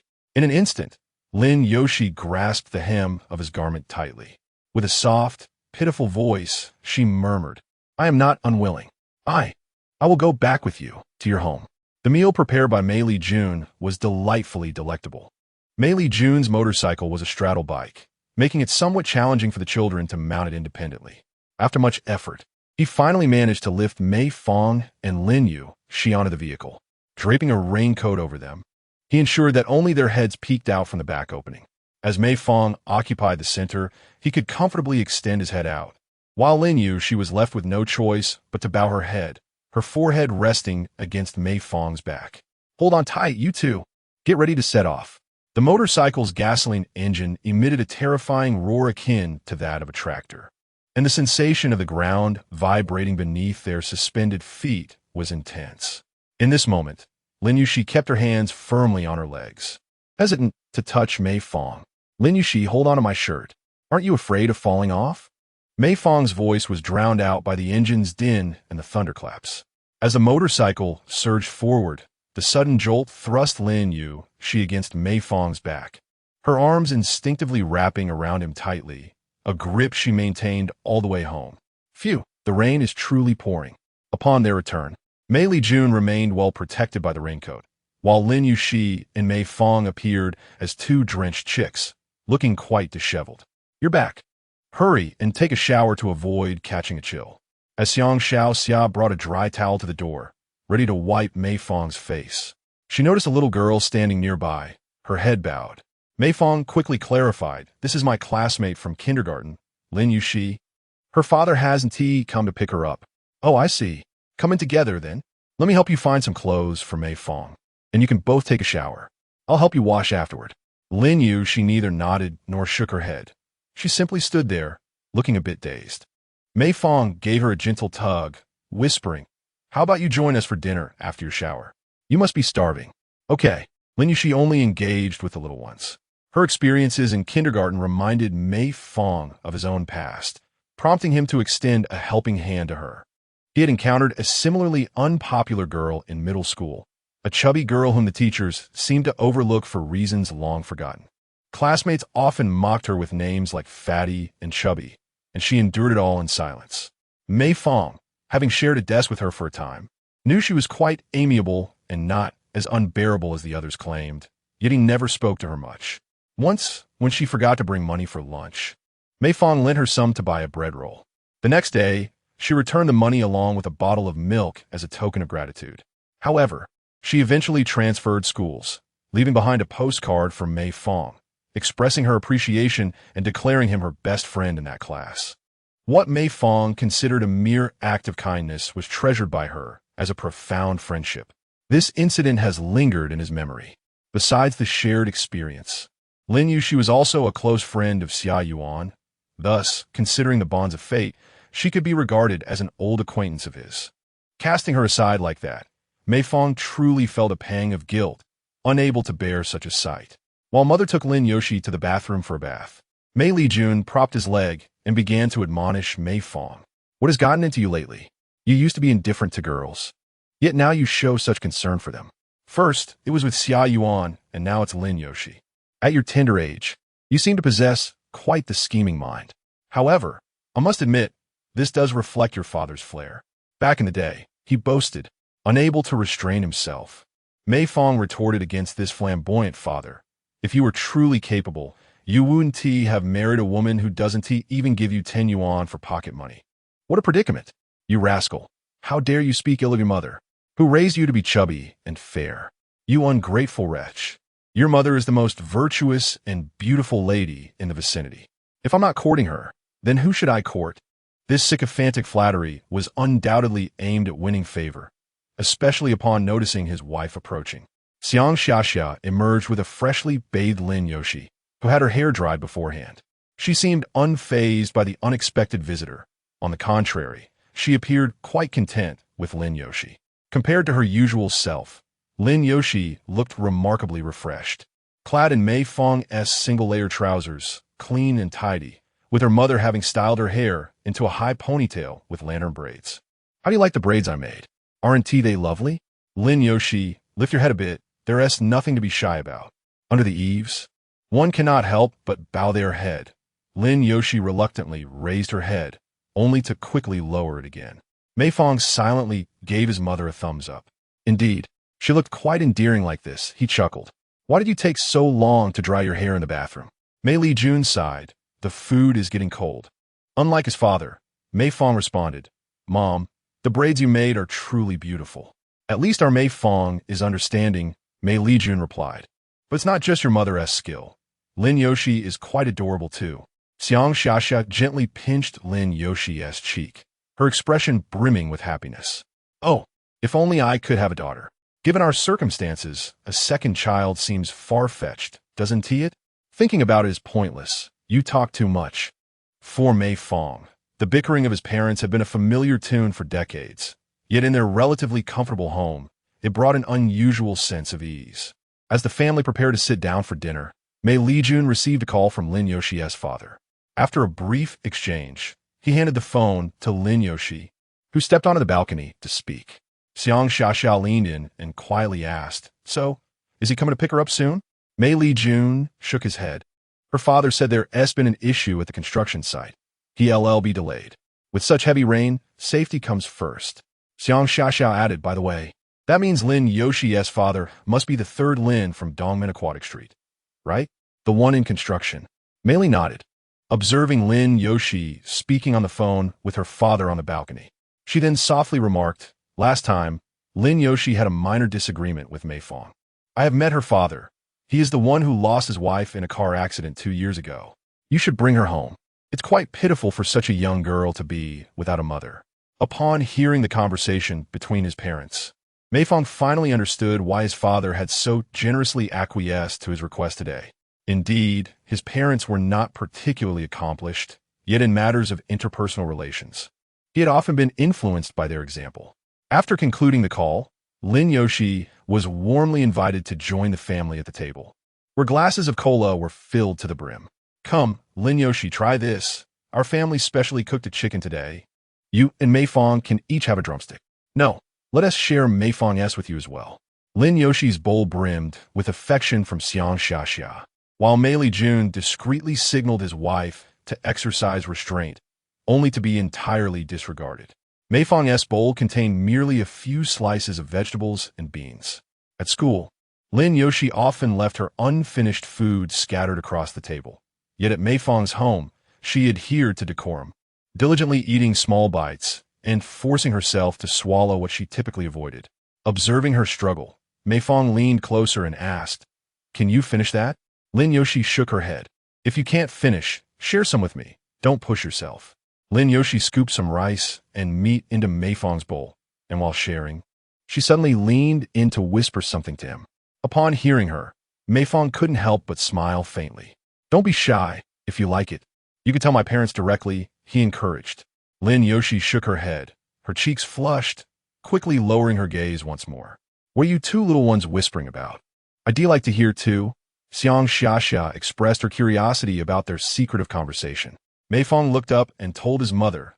Lin Yoshi said, "Mom, your cooking is delicious. I want to come and eat at our house again." Just as Lin Yoshi raised her head to refute this, Mei Jun burst into hearty laughter. "Ha ha, what is there to be embarrassed about? When your dad arrives, I'll tell him to let you come to our house for dinner every day." "That sounds wonderful." Xiang Xiaxia nodded. "That would mean I have another daughter. How about I braid your hair beautifully every day?" Unable to withstand the warmth of Mei Fang's parents, Lin Yoshi oscillated between silence and shaking her head. Observing Mei Fang relishing the chicken leg she had given him, she felt a flicker of annoyance. In a sudden movement, she reached out and pinched Mei Fang's thigh sharply, causing him to yelp in pain. As the fervor surrounding the World Cup gradually subsides, accompanied by the resonant chirping of cicadas, the scorching summer sun casts its glow upon the streets and alleys of Mei County. The speakers of clothing stores begin to echo a beloved melody composed by Alan last year. "I wish to hold your hand without letting go. Can love remain forever pure? Devoid of sorrow? I long to ride a bicycle with you. I wish to watch baseball by your side, singing carefree as we stroll along." Much like the popularity of the solitary swimmer during the Mei Fang era, this song, Easy Love, has reached a level of familiarity even among kindergarten children, who can hum along to its verses. At this moment, reminiscent of a similar time, a boy named Xiao Peng sits beside Mei Fang, serenading a girl and displaying the demeanor of a love song prince. The girl rests her chin on her hand, gazing out the window, seemingly lost in thought. "How was that? Did I sing beautifully?" Suddenly, a nearby boy named Xiao Do Ding retorts, "Deng Zhua, how shameless of you to sing love songs to a girl." "Oomph. What do you know about love songs, you childish little brat?" "Calling me a brat? You're the chubby one. Dare to insult me, Liang Chao? I'll make you regret it." "Ah, don't pin me down. I was wrong. I won't do it again. Please spare me, big brother." The children's tone and manner of speaking deviates slightly from that of adults, having learned these expressions from cartoons and television dramas. This clumsy imitation often marks their initial steps toward maturity, embarking on the journey of becoming elementary school students. Mei Fang has spent nearly a month in this place full of generational gaps, striving daily to avoid conflicts with the children. Following the bedwetting incident, he has become somewhat of a transparent figure in the class. The amiable and well-mannered Xia Yuan rarely finds herself at odds with her classmates, consistently regarded as a good student and a well-behaved child by teachers, thus always surrounded by friends. Whenever Xia Yuan is encircled by a crowd, Lin Yoshi often plays alone, refraining from joining in. However, This situation began to shift after Mei Fang took Lin Yoshi home, as she gradually started to approach him more frequently. From her initial silence, she became willing to converse with Mei Fang, albeit in whispers, leaning in to speak softly into his ear. This was indeed an affectionate gesture, though the other children seemed oblivious to or indifferent toward it. Consequently, the responsibility of wiping Lin Yoshi's nose transitioned from Xia Yuan to Mei Fang. Come here for a moment. It's not that dirty. You're a girl after all. Lin Yoshi raised her head, seemingly comprehending, and waited for Mei Fang to assist her. Don't sniffle, it's disgusting. Your relationship has improved so much now. Xia Yuan's voice came from behind Mei Fang, who had just finished helping Lin Yoshi. Xia Yuan harbored no jealousy.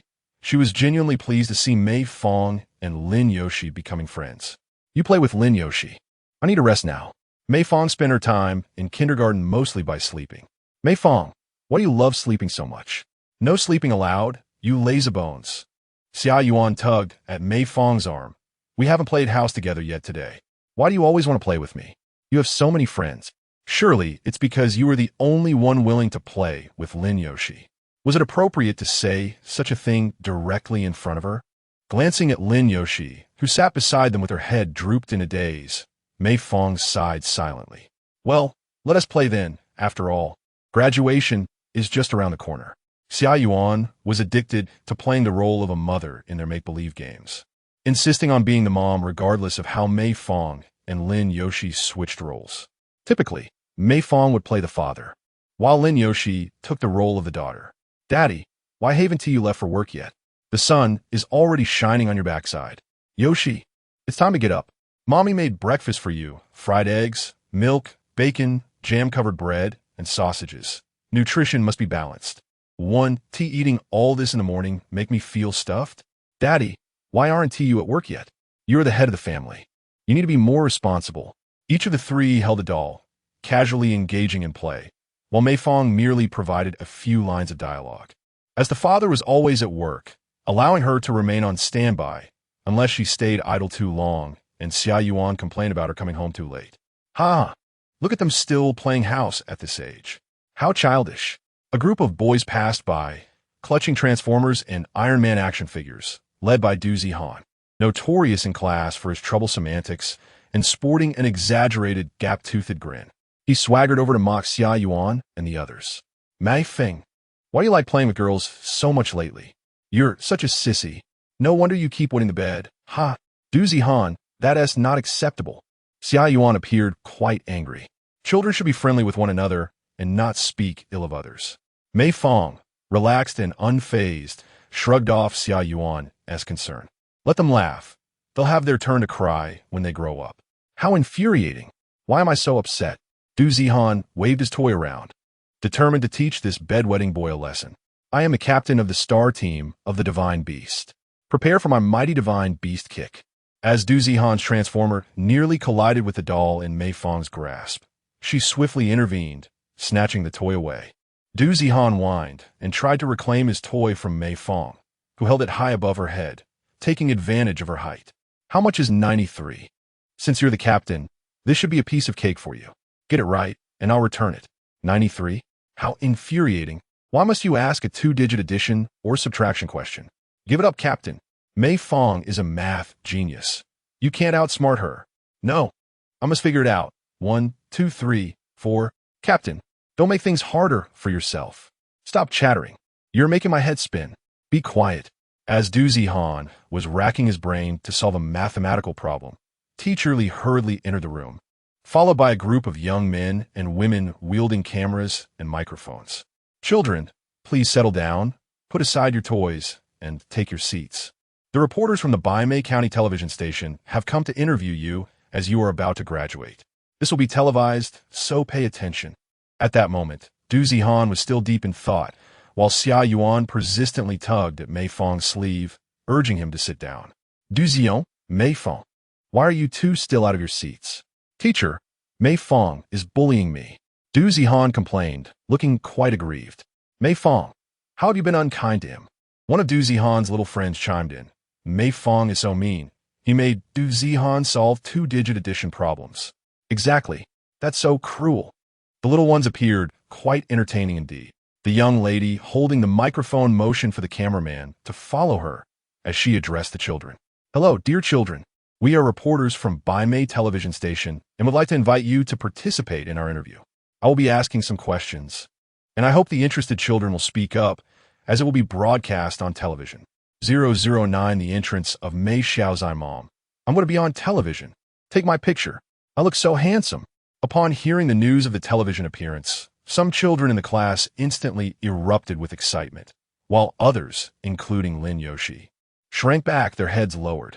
After being seated by the teacher, Mei Fang and Du Zihan sat obediently, though Du Zihan shot a fierce glare at Mei Fang. That guy just embarrassed me. I must perform exceptionally well later to show Mei Fang my prowess. Now, is there a brave little one who would like to volunteer to answer my question? Annie, let me go first. I know everything. Du Zihan raised his hand high, puffing out his chest, but the reporter merely smiled and walked past him to where Xia Yuan sat upright with her hand raised obediently. Auntie, why aren't you asking me? I know it all. Du Zihan continued to pester the reporter, but she clearly regarded him as inconsequential, bending down to present the microphone to Xia Yuan. What a lovely little girl. Would you like to introduce yourself to the audience at home? Xia Yuan cleared her throat, adjusted her outfit, and smiled at the camera, saying, Hello everyone. My name is Xia Yuan, and I am a student in Class 2 of the Grain Kindergarten. I am 5 years old, but I will celebrate my 6th birthday in a month. My hobbies include playing the piano, and my favorite game is playing house. Also, I particularly enjoy being a mother, although somewhat shy and inexperienced. For a child facing the camera for the first time, her composure and fluency were commendable. Hello, little sister Xia Yuan. The reporter smiled as summer approaches. The children of Class 2 will soon graduate from kindergarten and become primary school students. Do you know what primary school is like? I do, Xia Yuan replied proudly. My mother is a primary school teacher, and I've visited the school where my older siblings study. They sit in much larger classrooms, learn many new subjects, and participate in physical activities. After school, they return home either alone or in groups. It's quite impressive. Wow, little Xia Yuan, you certainly know a lot. It seems you are looking forward to primary school, right? Xia Yuan pondered for a moment before responding, well, I have half of the anticipation. Why only half? Because I will miss my good friends from kindergarten. Xia Yuan listed her friends' names with affection, including Mei Fang and Lin Yoshi. It seems that little Xia Yuan has many friends in kindergarten, the reporter observed. Among these friends, who do you like the most? Is it fair to ask such a young child to choose? How cruel of this reporter. Mei Fang silently scoffed, his gaze unconsciously drawn to Xia Yuan. She glanced around, her eyes meeting Mei Fang's for a fleeting moment before quickly shifting to Lin Yoshi. I like Lin Yoshi the most. The female reporter followed the gaze of the crowd, landing on Lin Yoshi, who was shyly lowering her head. She then turned to Xia Yuan and inquired, Why her? Because I think Lin Yoshi is remarkable. She can accomplish many things I dare not attempt, and she is also quite adorable. Most importantly, Xia Yuan replied with a beaming smile. She must like me the most. Is that so, little Lin Yoshi? The reporter passed the microphone to Lin Yoshi. After being nudged by Mei Fang, lifted her head. With everyone's eyes on her, especially as the camera drew closer, she felt quite bashful and kept her head down, ignoring them. Just speak honestly. There is no need to be shy, Mei Fang interjected. It seemed Lin Yoshi had seized the lifeline, as she climbed onto Mei Fang's shoulder to whisper her response. Hey, mind the occasion. Is it so difficult to nod or say him? It appeared that this little Lin Yoshi was quite shy. Can this little one help her sister translate? Mei Fang nodded, stating, yes, she likes Xia Yuan the most too. The friendship between these two children is profound. I hope they can remain good friends in elementary school. The female reporter was evidently intrigued by the lovely Xia Yuan. So, among the boys in your class, who is your closest friend? This time, Xia Yuan did not hesitate at all, pointing her hand towards Mei Fang. It's Mei Fang. It was unexpected that it was the very boy who had just been whispering with Lin Yoshi. The reporter's imagination immediately conjured a scene of childhood rivalry. Her interest peaked significantly. Do you like Mei Fang? Yes, Xia Yuan replied without a moment's thought. Annie, ask me a question too. Du Zihan urged the reporter from his side. Suppressing her irritation, the reporter pointed to Du Zihan. What about this little one? Do you not like her? I don't like her, Xia Yuan answered without hesitation. Why not? A nearby girl interjected. I know why. Because Du Zihan is just too ugly, and she has cavities. Du Zihan immediately protested. I am not ugly. Mei Fang is the ugly one. He is the king of bedwetters. Everyone has seen him wash his bottom. Ah, yes. You're right. Mei Fang shrugged it off graciously. If arguing makes you right, then I am indeed the king of bedwetters. How infuriating. Why am I so angry? Du Zihan was about to erupt when Xia Yuan hastily took the microphone from the reporter. Because my mom says that girls must be devoted in matters of the heart. If you like one boy, you cannot simultaneously like another. You must marry this boy and have with him. Is a local term in Mei County akin to baby. Why would your mother say such things to you? However, there was an inexplicable sense of resonance. Oh, I understand now. You are very devoted in relationships. So, you must want to have with little Mei Fang, right? At this moment, Xia Yuan appeared somewhat embarrassed. Well, that's fine. I have a preference for girls. Having a daughter would be wonderful. So, Mei Fang, do you wish to have a little furball with Xia Yuan? Sister, I believe this topic need not be pursued any further.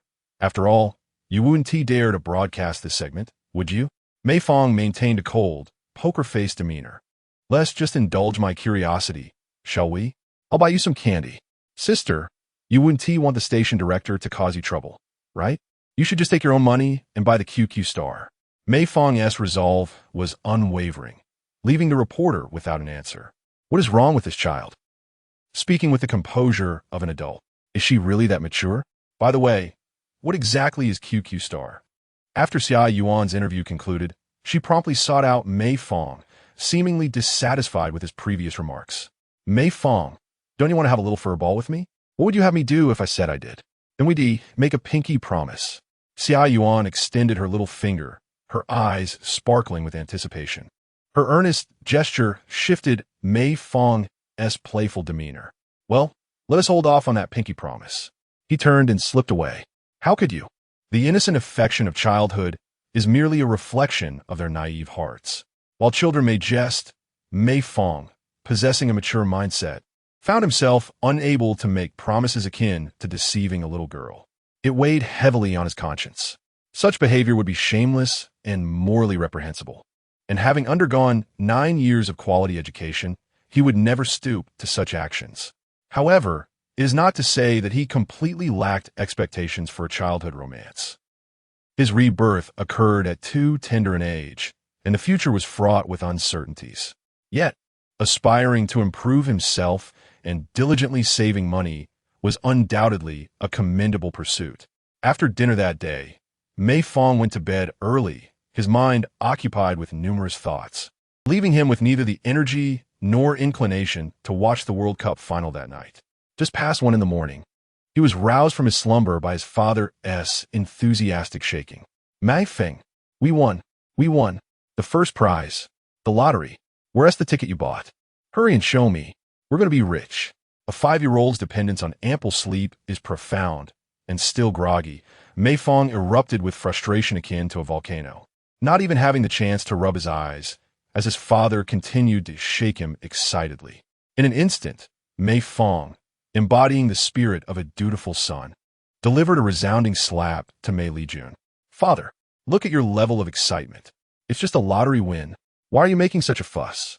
After Mei Fang struck his father, Mei Lijun, a wave of clarity washed over him. Under his father's urging, he retrieved the hidden lottery ticket from one of his illustrated books. Mei Lijun meticulously verified the betting information on the ticket. Samba, Debonk free-range chicken, and the stick, astonishingly. You actually guessed the rankings correctly. My boy, you truly are our family's lucky star. Today, calling you father is entirely justified. Despite receiving a slap from his dutiful son, Mei Lijun Buddha Norazamin. Instead, he embraced Mei Fang and showered him with affection, only to be pushed away by the visibly annoyed boy. Dad, calm down. You're behaving as if I just passed the imperial examination. I can't handle that kind of excitement. Passed the imperial examination? How did you learn about that in kindergarten? Mei Fang immediately adopted a coy tone, imitating Kobe. It's that story. Our teacher told us an ancient tale, teaching us to remain calm in the face of difficulties, to avoid misfortunes arising from excessive joy. Good son, hand the lottery ticket over to your father, and I'll help you claim the prize tomorrow, said the overjoyed Mei Jun, oblivious to his son's sudden display of idioms. He rubbed his hands together, eager to take the ticket from Mei Fang, who held on to it tightly. I will definitely give it to you, but first, you must agree to a few conditions. All right, what do you want? Buying something, right? What toy do you wish for? Where do you want to go? I'll take you tomorrow. Not that, Mei Fang replied solemnly. I need you to promise me that the news of this win must not be shared with outsiders. If our relatives and friends find out, they will likely come asking for money. You little rascal, you can think that far ahead? But indeed, I've seen many on TV whose fortunes turned to ruin after winning. Don't worry, such lottery prizes are usually modest. I won't mention it to anyone outside. Secondly, the item I want you to buy is a home computer. A computer? You're still so young. What do you need a home computer for? Mei Yun asked, positive. Teacher Lee said the 21st century is the age of computers. I am very interested in them. I absolutely cannot fall behind from the starting line, Mei Fang stated earnestly. Haha, fine.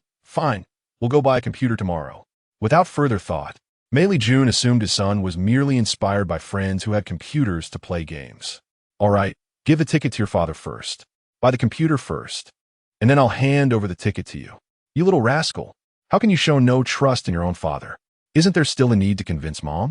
Upon learning that her son had won the lottery, Xiang Xiaoxia's first reaction was to chastise her husband for corrupting their son. However, despite her irritation, the unexpected windfall brought her immense joy. When she heard her son wanted to purchase a computer for studying, the usually frugal woman didn't care whether he was speaking nonsense and immediately agreed. After reserving a computer at the electronics store, the family of three went to the lottery shop together to confirm the impressive first prize of this round, with a single bet yielding over 140,000, and after taxes, they estimated a take-home amount of over 500,000. Even in the year 2002, the sum of several hundred thousand still could not elevate Mei Fang and his family's social standing. For him, it was merely a minor experiment. He could not have anticipated how profoundly this windfall would alter the course of his life. Currently, he found himself unable to persuade his parents to invest this money in a distant property in Pengcheng. Yet perhaps they might consider purchasing a house in Jiangsheng if the opportunity arose.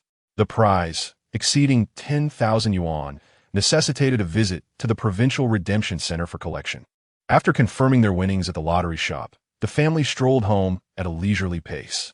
Upon closing the door, Mei Fang's parents erupted in a frenzy of ecstatic shouting, showering him with affectionate kisses, transforming his face into a canvas of joy. In truth, Mei Fang could hardly save a few thousand yuan in a year back in 2022. Logically, winning such a prize should have thrilled him. Yet the fervent exuberance displayed by his parents forced him to adopt a facade of calm. This rebirth had yet to truly commence. He could not allow it to spiral out of control. Could you please calm down? I'm genuinely frightened. He feigned a look of terror, adding, I feel that 500,000 ISNT, that's substantial. Xia Yuan mentioned her family's small villa costs $1 million. You must heed my advice and refrain from boasting to anyone. He cautioned, I saw on television that we understand we are adults after all. How could we be so immature as to boast? Xiang Xia playfully pinched her son's cheek. Since we're headed to Jiangsheng to claim a prize, how about we take a brief holiday there after you graduate? That is a splendid idea. It has been ages since we visited Jiangsheng. The last time was when we were dating. Time had flown by unexpectedly. Xia, you've endured quite a lot these years. Mei Fang felt a sense of discomfort witnessing his parents' affectionate display and suggested he would like to try out the newly assembled computer at home. In the Mei County of 2002, a home computer was indeed a rarity. Even affluent families like Xia Yuan's had not considered acquiring one. And Mei Fang had long been ahead of his time. This computer boasted a 17-inch monitor, an antiquated ball mouse, 256 megabytes of RAM, a 40 gigabytes hard drive, and a GF400 MX graphics card with a mere 64 megabytes of video memory. Such specifications were already considered quite high-end for that era, costing Mei Jun 4,000 yuan. Mei Fang had specifically requested the latest XP operating system instead of the outdated 98, of which he had little understanding. His choice to forego saving in favor of a computer stemmed from a purpose closely linked to his previous life as occupation. In his former existence, he held the position of executive planner at a gaming company. The gaming industry fundamentally comprises three types of developers: programmers, planners, and artists, with planners often facing the brunt of player criticism. The lead planner, however, functions akin to a project producer. Although Mei Fang is ostensibly the chief planner, he is also burdened with the title of executor, essentially rendering him a super tool within the project team. He is tasked with compiling data, adjusting values, proposing aesthetic needs, and designing interfaces, confronting nearly every troublesome issue himself. However, in reality, he possesses little authority over gameplay design. As the producer, his superior dictates the direction. Consequently, he is compelled to undertake tedious monetization strategies that do not align with his interests. This situation became increasingly dire during the severe downturn of the internet industry in 2022, as the project team laid off numerous employees, concentrating the complex workload upon his shoulders. To meet the stringent deadlines, he labored tirelessly, ultimately ushering in a rebirth filled with fortune. Nevertheless, Mei Fang harbors a profound love for the gaming industry. In his past life, he lacked the opportunity to create games he cherished. In this life, he is liberated from servitude to his employer, free to pursue the games he truly desires to develop. Thus, unlike many other reincarnators, Mei Fang is not overly concerned with whether he can create a blockbuster game or amass wealth through his gaming career. After all, having been reborn early, he possesses a plethora of opportunities to explore. He can effortlessly ride the wave of Bitcoin, and with several rounds of the World Cup still ahead, he retains clarity regarding the champions. Furthermore, stocks in Matai and Nangda are eagerly awaiting investment. In summary, acquiring a personal computer as early as possible is advantageous. With the internet as a cover, he can engage in various endeavors with greater ease. After all, in the realm of reality, how persuasive can a 5-year-old child truly be? Upon graduation, the children sang a heartfelt farewell to their teacher, expressing their gratitude for the nurturing guidance received during their time in kindergarten. Clad in their uniforms, Mei Fang held Summer Yuan's hand, swaying and humming the lively tune of Goodbye Teacher, a customary song at graduation ceremonies. The song's cheerful melody and straightforward lyrics resonated deeply, evoking tears from the teachers seated below. As the ceremony concluded, the girls exchanged gifts, a bittersweet farewell. Summer Yuan had filled her backpack with presents to share with her friends, including a special gift from Mei Fang, a handmade orange plush tiger, stitched from fabric and filled with a sand-like material, adorned with a clearly hand-drawn design, showcasing the care that went into its creation. "Congratulations on your graduation, Mei Fang." "And congratulations to you as well," Mei Fang replied, gently patting Summer Yuan's head. Summer Yuan pouted, slightly annoyed. "Why do you always treat me like a child? Patting my head like that? It's nothing, you're overthinking it." Mei Fang smiled, continuing to tease her friend. Summer Yuan, feigning indignation, tried to evade the playful gesture. Suddenly, Mei Fang felt a sharp tap on the back of her head, unmistakably the handiwork of Lin Yoshi. Ever since Mei Fang had invited Lin Yoshi to her home, their families had grown closer. After Lin Yoshi's mother passed away, she spent most of her time with her father, who was often busy at work, leaving her alone at home. Seeing her plight, Xiang Xiaxia had asked Mei Lijun to help with her transportation. It turned out that Lin Yoshi lived quite nearby, just a few streets away, and as she visited more frequently, their friendship blossomed. With hands on her hips and a feigned frown, Lin Yoshi admonished Mei Fang. "Don't bully Summer Yuan, or else I'll bully you. You are the best, Lin Yoshi." Summer Yuan exclaimed, clasping Lin Yoshi's hand and pulling her in for a hug. "Can you come over to my house this afternoon? I mentioned it last time." Lin Yoshi's eyes lit up with understanding as she glanced at her father, engrossed in conversation with Mei Lijun. "Let me ask my dad. That would be wonderful," Mei Fang thought to herself, bracing for another afternoon filled with Lin Yoshi's playful antics while tinkering with her computer. For instance, when Mei Fang perused various coding resources, she would secretly tap away at the keyboard and maneuver the mouse beside her, causing Mei Fang to become flustered much to her amusement. Why not invite Mei Fang as well? She suggested. I want to go. Why would you girls gather and call on me? Mei Fang mused, certain that it would simply be a game of house again, a pastime she had grown weary of. It's not exclusively for girls. It's a gathering of good friends. Xia Yuan shyly twirled her fingers and continued. Today is my birthday, and I hope you can come and celebrate with me. Oh, it's your birthday? Why didn't you say so sooner? Mei Fang retorted. I thought with your personality, you would have made a grand announcement to all the classmates days in advance, inviting everyone to your birthday party. I'm not as dramatic as you make me out to be, since it falls on the same day as the graduation ceremony. Obviously, the graduation is of greater significance, and everyone has been busy preparing for it, so this matter was not mentioned.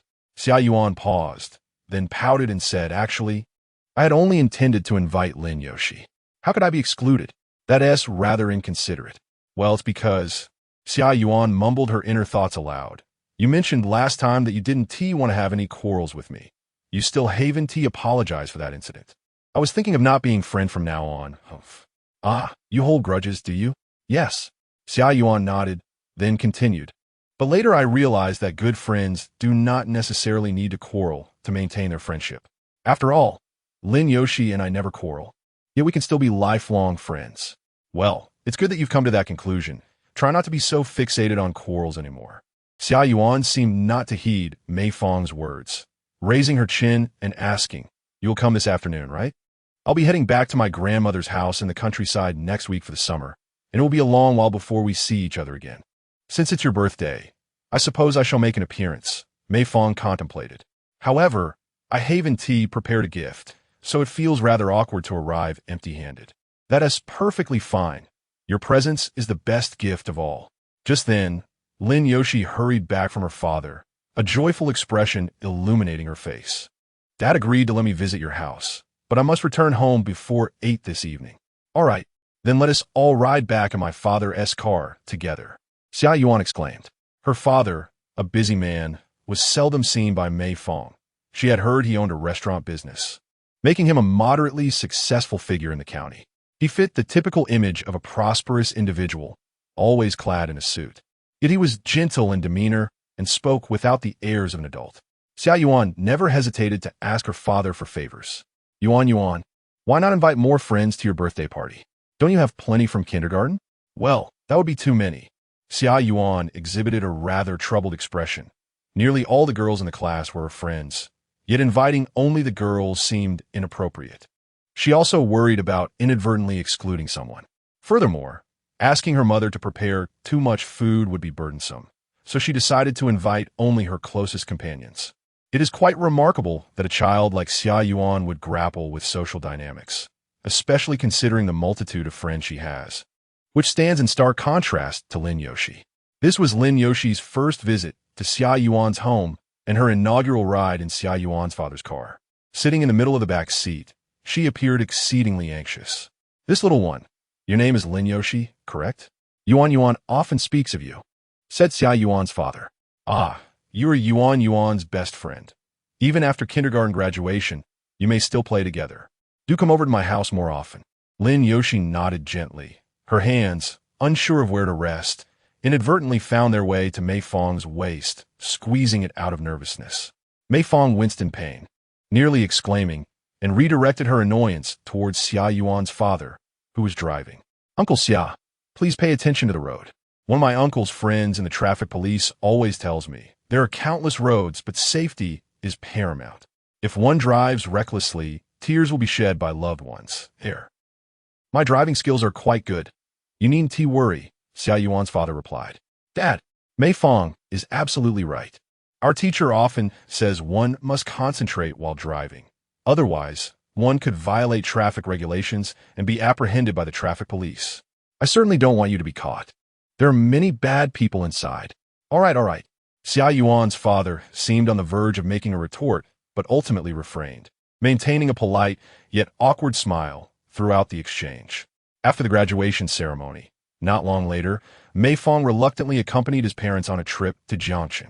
Despite his discontent, they spent a week indulging in various crowded attractions in the sweltering heat, including the Maya water park, which Mei Fang had long yearned to visit. His parents, Mei Jun and Xiang Xiaoxia, reveled in the joy of these outings, sliding down water slides and engaging in water fights, as if they were rekindling the romance of their youth. In stark contrast, Mei Fang found the experience excruciating, unable to fathom the significance of enduring such discomfort in the sweltering amusement park. His parents had married young, and at around 27 or 28, their lives seemed to be flourishing. Mei Jun, at the same age as Mei Fang would be at his untimely death, was a resounding success, with a happy family and a prodigious son who seemed to have traversed time. Meanwhile, Mei Fang's own existence at the same age revolved solely around relentless overtime work, with years of wandering leaving him with nothing to show for it. Despite his greater dedication to his job, Mei Jun's habitual tardiness and early departures went uncriticized, a privilege afforded to public servants. Often, his father would urge him over the phone to find a partner, remarking that by the time he was Mei Fang's age, he already had a 5 or 6-year-old child. Such words rang true, highlighting the stark differences between generations. Each era carries its own unique mission. Upon returning from Jiangsheng, Mei Fang immediately delved into his computer. In his previous life, he had merely been a planner for supplementary materials, but in this life, he possessed ample time to learn programming and art. He aspired to become a versatile and exceptional independent game developer. Currently, there was a dearth of information and tutorials related to Unity on the internet. However, resources for C, the essential language for U3D development, were beginning to emerge. Furthermore, during the era before the rise of smartphones, Java remained the predominant programming language, unlikely to be easily supplanted, prompting Mei Fang to continue his studies in Java as well. The systematic learning materials available online for these two programming languages remained limited, necessitating visits to bookstores to seek out additional resources. As he stared at the dense and daunting text on the screen, Mei Fang, having only grasped a few basic tutorials, began to feel drowsy. It must be a consequence of his youth. After all, his brain had yet to fully mature, and the academic pressure was not something a child should bear. Deciding to unwind, he launched the online game he had installed. This was the authentic Legend from 2002, operated in China by a Shengda network, still in the phase of card payment without any in-game purchases, ensuring absolute fairness. Mei Jun had long been intrigued by this game, and upon acquiring the computer and setting up the internet, the first order of business was to purchase a game card, ostensibly to play with his son, but in truth, he sought his own enjoyment, unaware that his 6-year-old son was already a seasoned expert with thousands of games under his belt. The game currently suffers from a significant flaw in terms of gameplay experience. The current version of Legend is 1.28, known as Wealthy Beyond Compare, which lacks a high drop rate. One cannot achieve a damage output of 999 with a single blow, and the priest class does not possess the famed level 15 dogs. Playing it becomes quite laborious. Nonetheless, this game evokes the thrill of camaraderie, the excitement of battling, plundering treasures, and competing for monsters, a joy that later games fail to replicate. At this moment, Mei Fang is momentarily lost in the pure pleasure of nostalgic online gaming when the door to his study is abruptly pushed open. The sudden appearance of Lin Yoshi startles him, prompting an instinctive reaction to close his monitor. "What are you doing, being all mysterious?" Lin Yoshi inquires, tilting her head in curiosity. "Nothing." Mei Fang furrows his brow. "How did you come in here directly?" "I came to find you to play. Your mother is just about to head out," Lin Yoshi replies as she drags over a chair and sits beside him. "Why did you turn off the computer?" "Turn it back on. I want to see you study." "What should I turn on?" "If I do, you'll just start messing around here and there." "Isn't it fun?" Lin Yoshi retorts, pouting. "You and Xia Yuan have been away for days. I've been home alone watching cartoons, and it's so boring." By the way, Xia Yuan said she went back to the countryside for summer vacation. "All right, I'll turn on the computer, but you mustn't tell my parents what I'm doing." "Okay, I won't say anything." Lin Yoshi swings her legs in excitement, eagerly awaiting Mei Fang to reboot the computer and showcase the game graphics of Legend. "What is this? It looks like the Bull Demon King. That SA monster. I control this character to fight the monsters. Look, click here. It looks so much fun." Lin Yoshi is instantly captivated by the visuals of Legend. Logically, A young girl would be more drawn to dress-up games. However, despite her previous experiences of merely playing house with Xia Yuan, Lin Yoshi is not frightened by the monsters in legend. Instead, she enthusiastically inquires about the meanings of the buttons on the interface. Although Mei Fang has grown somewhat weary of this game, he cannot resist Lin Yoshi's earnest pleas and begins to explain the game's features and controls one by one. I already know how to use it. Can I give it a try? Sure, go ahead. Just as Mei Fang intends to rise from his chair, Lin Yoshi squeezes in beside him, her small form perched partially on his leg, her gaze fixated on the game screen, occasionally turning to ask him questions. Was gaming truly this enjoyable in childhood? Even in the era of pay-to-win skin games, the richness of gameplay often surpasses that of simpler games. Yet, during childhood, even if one played a single-player game, there would be companions by your side, helping with puzzles, embarking on adventures together, and sharing in the stories.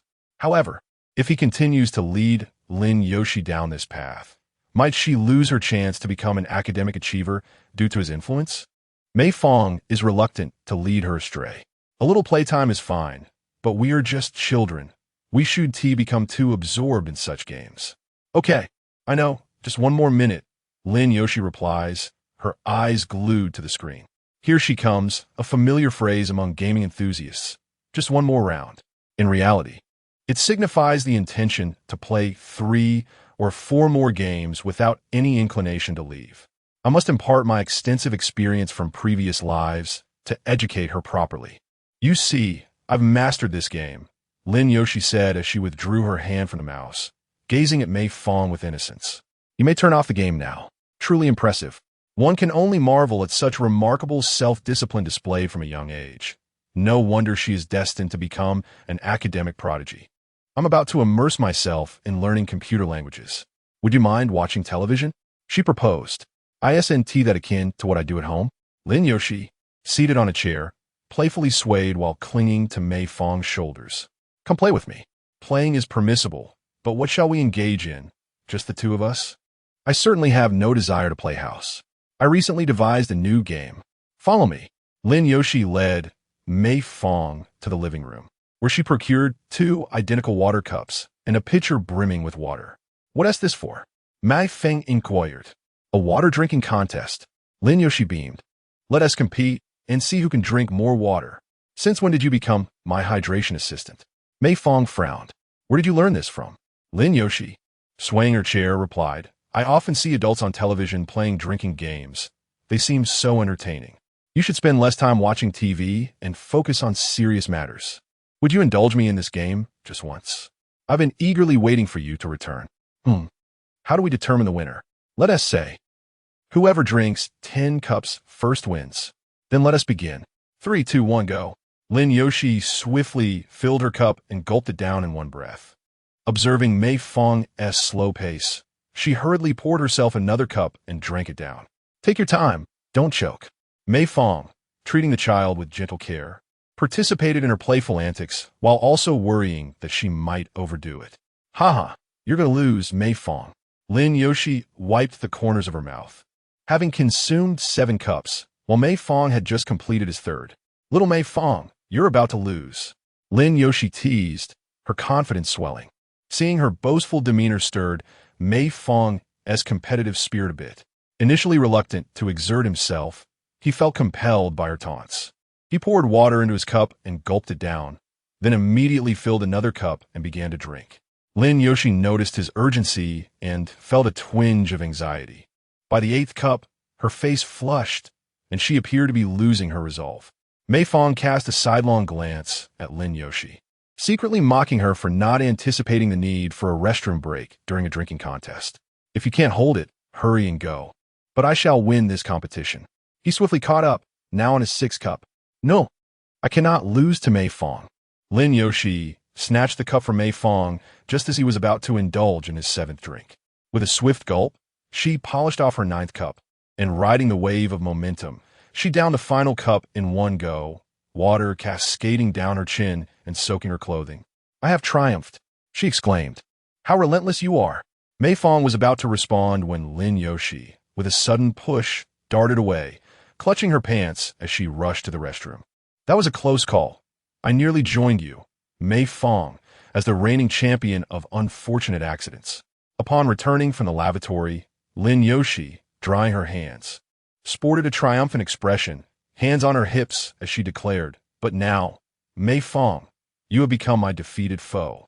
Next time, I shall challenge Xia Yuan to determine who reigns as the supreme water-drinking champion. Could you perhaps choose a more conventional game in the future? I would sincerely appreciate it." In the summer of 2013, Mei Fang's vacation became vibrant and bustling due to the frequent visits of Lin Yoshi.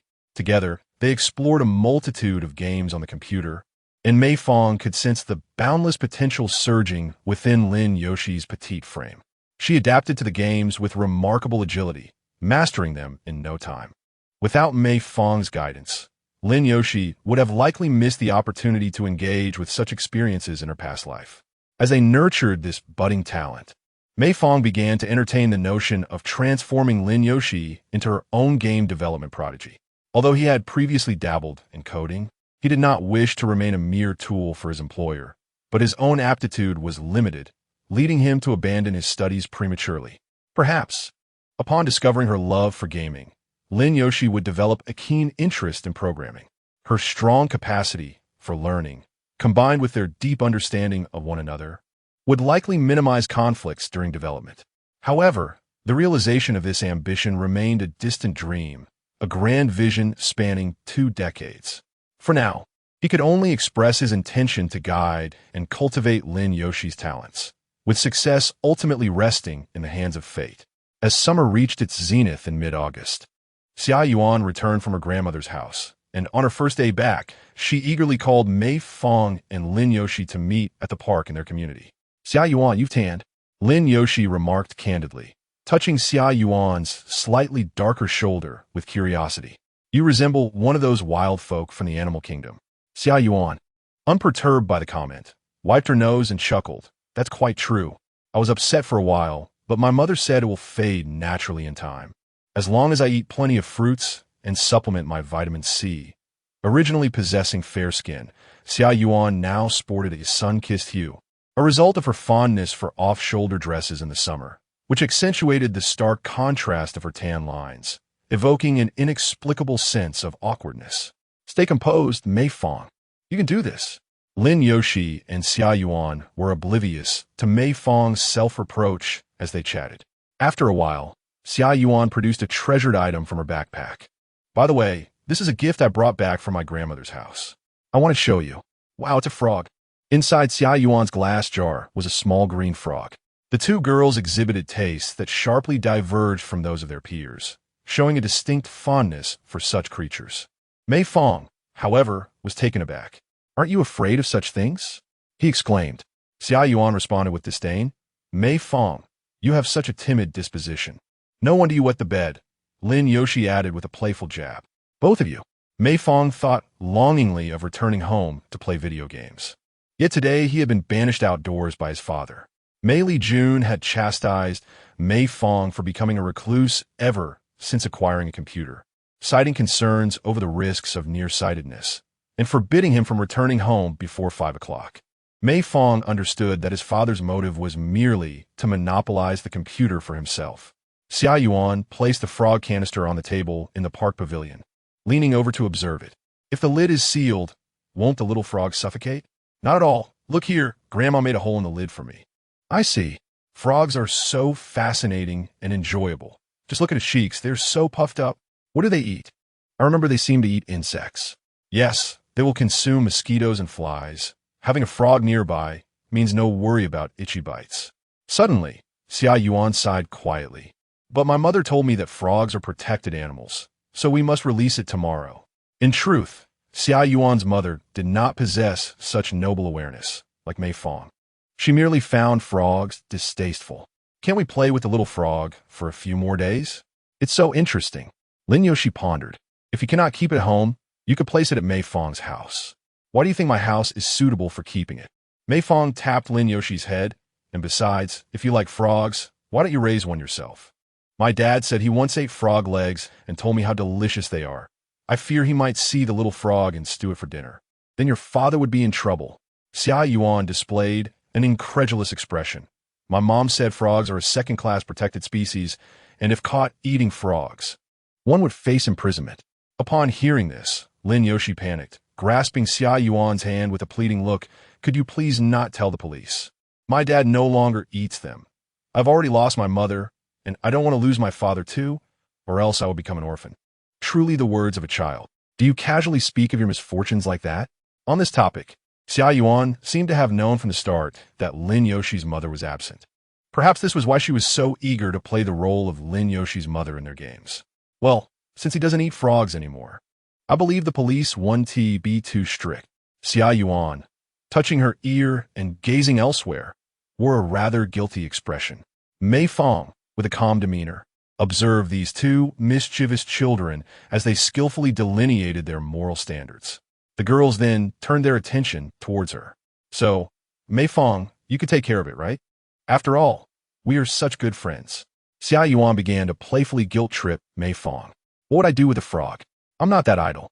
You could play with the frog alone at home. However you please. I envy you. Lin Yoshi whispered to Mei Fang. You should give up. Neither your pouting nor your provocations will work. I'm not a frog enthusiast. Lin Yoshi and Xia Yuan exchanged glances and, after a brief discussion, reached a unanimous conclusion. They must make Mei Fang appreciate the joy of frogs. Can we take the frog out? If Mei Fang can touch the frog himself, he will surely grow fond of it. Yes, I've taken it out to play before, but frogs are quite timid and slippery, so one must be cautious when handling them. As the girls carefully twisted off the bottle caps, Mei Fang suddenly experienced an ominous premonition. Just as Xia Yuan placed the frog in Lin Yoshi's palm, it unexpectedly leaped into the air, accompanied by the startled exclamations of Xia Yuan and Lin Yoshi. The frog emitted a loud croak and jumped 3 feet high, aiming directly for Mei Fang's face. Having seldom encountered frogs in her urban upbringing, Mei Fang let out a frantic scream, flailing about as the frog perched on her face for a moment before hopping down onto her shoulder. In a desperate attempt to catch the frog, it wriggled its way down her collar and into her shirt. At that moment, Mei Fang resembled a frenzied puppy chasing its own tail, spinning around and flailing her arms, even removing her t-shirt in the pursuit of the elusive amphibian. Mei Fang, calm down. Don't panic. Stay still, I'll help you. Lin Yoshi erupted into uncontrollable laughter, fully aware that Mei Fang's comical predicament would remain etched in her memory, destined to be a source of teasing for years to come. After a chaotic struggle, Mei Fang, exhausted and bare-shouldered, collapsed onto the table. Xia Yuan and Lin Yoshi searched the grassy thicket around the pavilion for a considerable time before returning, somewhat disheartened. The frog seems to have jumped into the pond. Lin Yoshi whimpered. Doesn't anyone care about me? Who would care about you, you big silly pig? Lin Yoshi incessantly tapped Mei Fang's head, scolding her for losing the frog that Xia Yuan's grandmother had painstakingly caught. It's all right. It was meant to be released anyway. Xia Yuan waved her hand dismissively, expressing indifference, believing that this would allow the little frog to return to the embrace of nature sooner. You can't always indulge Mei Fang, Lin Yoshi said with her hands on her hips, expressing her dissatisfaction. You always let him off the hook. Look how arrogant he is now. But we had so much fun. That is true. Xia Yuan and Lin Yoshi both chuckled cheerfully. As the summer vacation draws to a close, the warmth of the season gradually fades, and families begin to prepare their children for the upcoming school year with fresh stationery. Mei Jun has also acquired new supplies for his son, who has long been homebound. Tajda, son, come and see what your wonderful father has brought you. Isn't that just a backpack? Mei Fang responded with a look of indifference. Hey son, what kind of expression is that? Show a little more excitement. Mei Yun insisted, a hint of grievance in his voice. This is the latest popular model of the Diga Ultraman backpack, the dream bag of countless elementary students. If you carry this to school, you're bound to be the most stylish kid in class. So Dad, do you believe you can turn in a light too? What do you mean by turning in a light? Do you want that god light stick? Look, you don't even watch Diga, yet you pretend to understand me. What do you mean? I've watched 30 episodes of Diga. How would I know what you mean by turning in a light? Mei Fang thought to himself, realizing with a sinking feeling that the series had not yet reached its conclusion on television. But isn't this an older show? It should have concluded by now. To avoid further speculation, Mei Fang's personal interests were rather conventional. He mirrored the preferences of contemporary children, claiming to enjoy what they enjoy. After all, he genuinely liked them in his youth.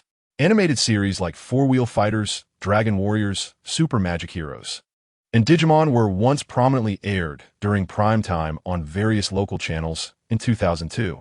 Mei Fang felt fortunate to have such a rich childhood, and revisiting these shows now certainly evoked different emotions. Interestingly, the local television station in Mei County dared to air more mature shows like the Cat-Eyed Sisters and Incredible Competition, which were rather advanced for children Mei Fang's age to comprehend. Of course, most children simply watch for amusement. Just as Mei Fang was about to mention that he hadn't seen Xia Yuan and Lin Yoshi for a while, the phone rang, and it was Xia Yuan. "Hello, is this the Mei Fang residence? Hi there, you must be Xia Yuan, right? Hello, Uncle Mei. I'd like to ask if Mei Fang is home?" "Yes, he is. Would you like to come over to play?" If possible, I would like to come. I'll have Mei Fang come down to greet you." "No need, I can come by myself." "Thank you, Uncle Mei." After hanging up, Mei Li Jun turned to Mei Fang, who was sprawled on the sofa watching television, and said, "You know, ever since that incident with the bedwetting, you've become quite popular. Today it's Xia Yuan, tomorrow at LLB Lin Yoshi. Why do those two girls enjoy playing with you so much? Who do you prefer to play with?" "How would I know?" Mei Fang paid little attention to his father, engrossed in peeling an orange. "Well, I'm going out to see if there are any games to play. Just make sure not to let Xia Yuan play on the computer. Don't lead her astray." Not long after Uncle Mei had departed, Xia Yuan bounded through the open door, peeking her head in. "Hello, Uncle Mei. I hope to intrude." She glanced around, her expression shifting to one of disappointment upon discovering. "Oh, where's Uncle Mei?" "He has gone to play cards," came the response. Xia Yuan's face fell as she gave a gentle shake to the wine bottle in her hand before placing it softly on the coffee table. "My father asked me to bring a bottle of red wine, intending to present it to Uncle Mei in person." "What did he send you with wine for?" In 2002, the red wine from Mei County was a rare commodity. Although its flavor was not particularly exquisite, it still held a certain prestige. Xia Yuan's father operated a restaurant and had quite a collection of such wines at home. He remarked that since I frequently visited their home to enjoy their hospitality, I ought to bring something in return on occasion. Xia Yuan shyly scratched her head. "Yet I must confess, Aunt May's cooking is far superior to my mother's. This is the unvarnished truth. My mother is indeed a skilled cook. By the way, please do not share this with my mother, as I would prefer to spare her feelings." "Understood. Though we are merely children, we have reached an age of understanding and are quite perceptive." As Xia Yuan spoke, she suddenly turned her back towards Mei Fang, exclaiming, "Look at this, Mei Fang. My elementary school backpack. My father had someone bring it back from his city." "Oh, it's the backpack from Cardcaptor Sakura," Mei Fang replied. "It even came with a sealing key. Come over and have a look. Don't just sit there." Mei Fang feigned a pained expression, stating that she was currently bound to the sofa by a sealing spell and could not rise to see. Upon hearing this, Xia Yuan instantly perked up. She approached the slumped Mei Fang, grasped the key tightly, closed her eyes, and began to chant a spell while striking a pose. "Key that conceals dark powers, reveal your true strength before me. I command you, bound by our agreement. Release the seal." Xia Yuan opened her eyes, only to find Mei Fang still slumped in place, prompting her to pout in frustration. "You are such a silly pig. Utterly uncooperative. Do not be upset. Here, have an orange," Mei Fang said as she peeled a segment of the fruit and offered it to Xia Yuan. She accepted it without hesitation, taking a small bite. "So sweet. Delicious, isn't it?" Mei Fang inquired. Xia Yuan nodded and settled onto the sofa beside her. At that moment, Mei Fang finally sat up, continuing to peel oranges and occasionally feeding some to Xia Yuan. As they leisurely watched television, Xia Yuan suddenly turned to Mei Fang and initiated a conversation. "By the way, Mei Fang, I would like to discuss something with you." What is it?" "I was thinking, since we both attend the experimental primary school, perhaps you and Lin Yoshi should discuss with your parents the possibility of us all joining the electronic education class together." "What is the electronic education class?" "I'm not very familiar with it." Mei Fang feigned ignorance. Xia Yuan, knowing a bit more, explained, The electronic education class is a specialized teaching model that our primary school has been implementing for the past 2 years. The classrooms are located in the comprehensive building, with fewer students, utilizing multimedia classrooms and equipped with air conditioning. In essence, it is a privileged class that has exploited the loopholes of the 9-year compulsory education system, requiring an additional annual fee of 5,000 yuan, which is quite a considerable expense. Mei Fang recalled that during his elementary school years, a class could have a maximum of 91 students, a figure he would never forget, as he always remembered the struggle of retrieving his textbook from the last row. Thus, he recognized that if they could attend the electronic education class, the experience of primary school life would undoubtedly be much improved. However, Mei Fang did not harbor any intentions of joining the electronic education class. He vividly recalls the unfortunate incident that transpired during his 4th grade year in the electronic education class. The homeroom teacher of that class, burdened by his husband's disastrous investment that led to a staggering debt, succumbed to despair and ultimately chose to end his life through medication, a tragedy that also claimed their daughter. It became the most heart-wrenching topic of that time. Perhaps it is best not to go. Mei Fang shook her head, expressing her belief that the affluent families in that class would lead to discrimination against someone like her, akin to Lin Yoshi. It cannot be as exaggerated as you claim. People are not so fond of comparisons. The crux of the matter was that if they enrolled in the electronic education class, they would undoubtedly be in the same class together. The ordinary elementary classes comprised 6 in total, while the electronic education class consisted of only 1. Choosing the electronic education class would indeed ensure that they could share their primary school experiences with Xia Yuan and Lin Yoshi. Since you are so eager for us to join you in the electronic education class, is there another reason? Xia Yuan nodded. If that is the case, I shall share a secret with you. In fact, my mother is the homeroom teacher for this year's electronic education class at the experimental elementary school. The once carefree and relaxed, Mei Fang suddenly felt a weighty realization descend upon her heart.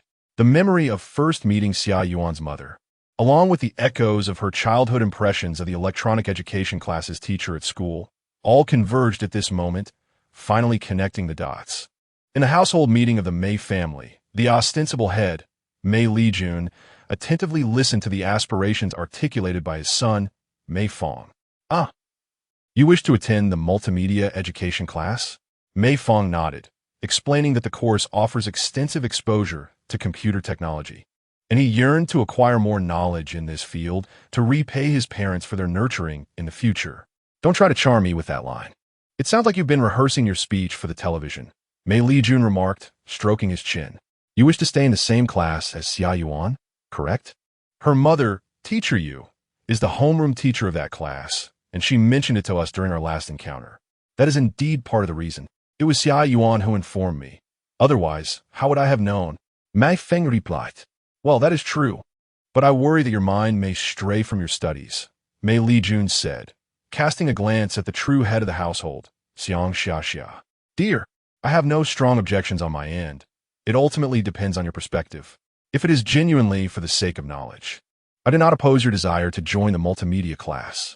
Xiang Xiaxia observed her son engrossed in his computer studies, noting that the textbooks he had purchased were legitimate programming resources for children. She saw Mei Fang earnestly annotating unfamiliar characters with pinyin, demonstrating a true interest in this area. Unlike other children, such as Xia Yuan, who had participated in various art, music, and taekwondo classes during their childhood, the Mei family had lived a modest life before winning the lottery, focusing solely on basic needs without investing much in nurturing their child's talents. Therefore, witnessing Mei Fang's enthusiasm for computer knowledge and his initiative to learn evoked a sense of guilt in her. However, she harbored concerns about the closeness between her son and Xia Yuan. This is my only worry, she whispered to Mei Lijun. Although the children are still young, what if they develop an inclination toward something more?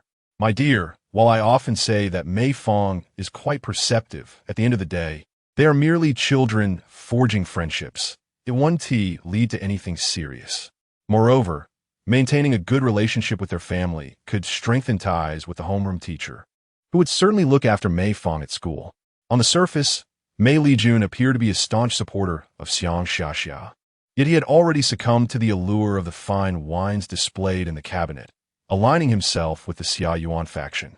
Under his persuasion, Xiang Xiaxia gradually softened her stance. That does make sense.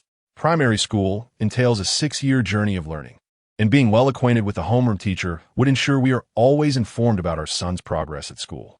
If he maintains a good relationship with Xia Yuan, he might even be able to complete his homework at her house, saving us time on parental guidance. Then it's settled. But you must promise to uphold your academic performance, maintaining a position among the top students. You need to make a commitment to your father and me. Otherwise, not only will you be transferred to a regular class, but your computer will also be confiscated. Maintaining the top spot every midterm and final exam is non-negotiable. Mei Lijun and Xiang Xiaxiao were momentarily taken aback. Where did their son derive such confidence? Your expectations of yourself seem excessively stringent. Your parents are not being unreasonable. Achieving a place among the top 10 in exams is sufficient. Very well.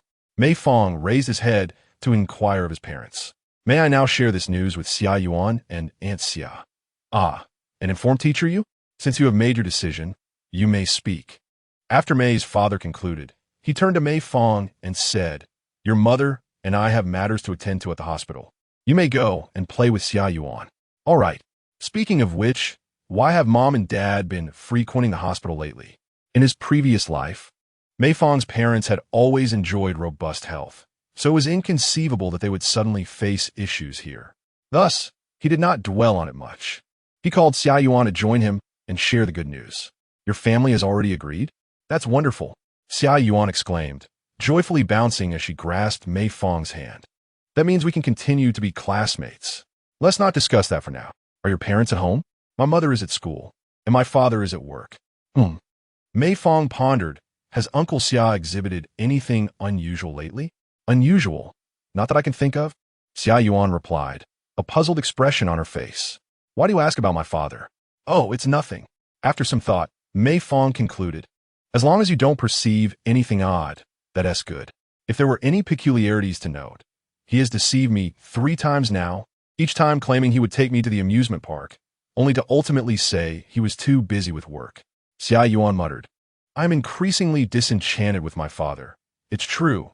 He is a great liar, a master of deceit. Upon learning that Xia Yuan was the central figure in that tragic event, Mei Fang became increasingly concerned about the circumstances surrounding her parents. Had that tragedy not occurred, she might have become an extraordinary scholar like Lin Yoshi in her previous life, or perhaps the renowned beauty of her class, passing through the corridors where Mei Fang lingered, or becoming his high school classmate, leaving a profound imprint on his youthful days as a cherished memory. However, she lost all prospects for her future during her elementary years, along with every possibility. This time, Mei Fang would not allow that to happen. Of course, it is somewhat premature to discuss this now. Now that you have settled this matter, once Lin Yoshi arrives, we shall inquire about her situation. Coming from a single-parent household, with her father working long hours at construction sites, Lin Yoshi's family circumstances were already precarious, and the associated costs were not trivial. The outcome was as Mei Fang had anticipated. When Lin Yoshi arrived, she brought with her unfortunate news. You all are still together in elementary school, but I won't be able to play with you in the future, will I? Little Lin Yoshi's voice diminished to a whisper, tinged with a hint of tears. Do not speak like that. After a brief moment of sorrow, Xia Yuan reached for Lin Yoshi's hand once more. It is of no concern, Lin Yoshi. Xia Yuan gently wiped away Lin Yoshi's tears, assuring her that even though they were not in the same class, they would remain good friends. Do you still wish to be my friend? Lin Yoshi lifted her head, a trickle of mucus escaping her nose, which she quickly inhaled back. Xiao Yuan skillfully retrieved a tissue from her bag to assist Lin Yoshi. Of course. Our homes are so close. You're always welcome to come and play with us. And what about Mei Fang? Lin Yoshi gazed longingly at Mei Fang. Do you still want to play with me?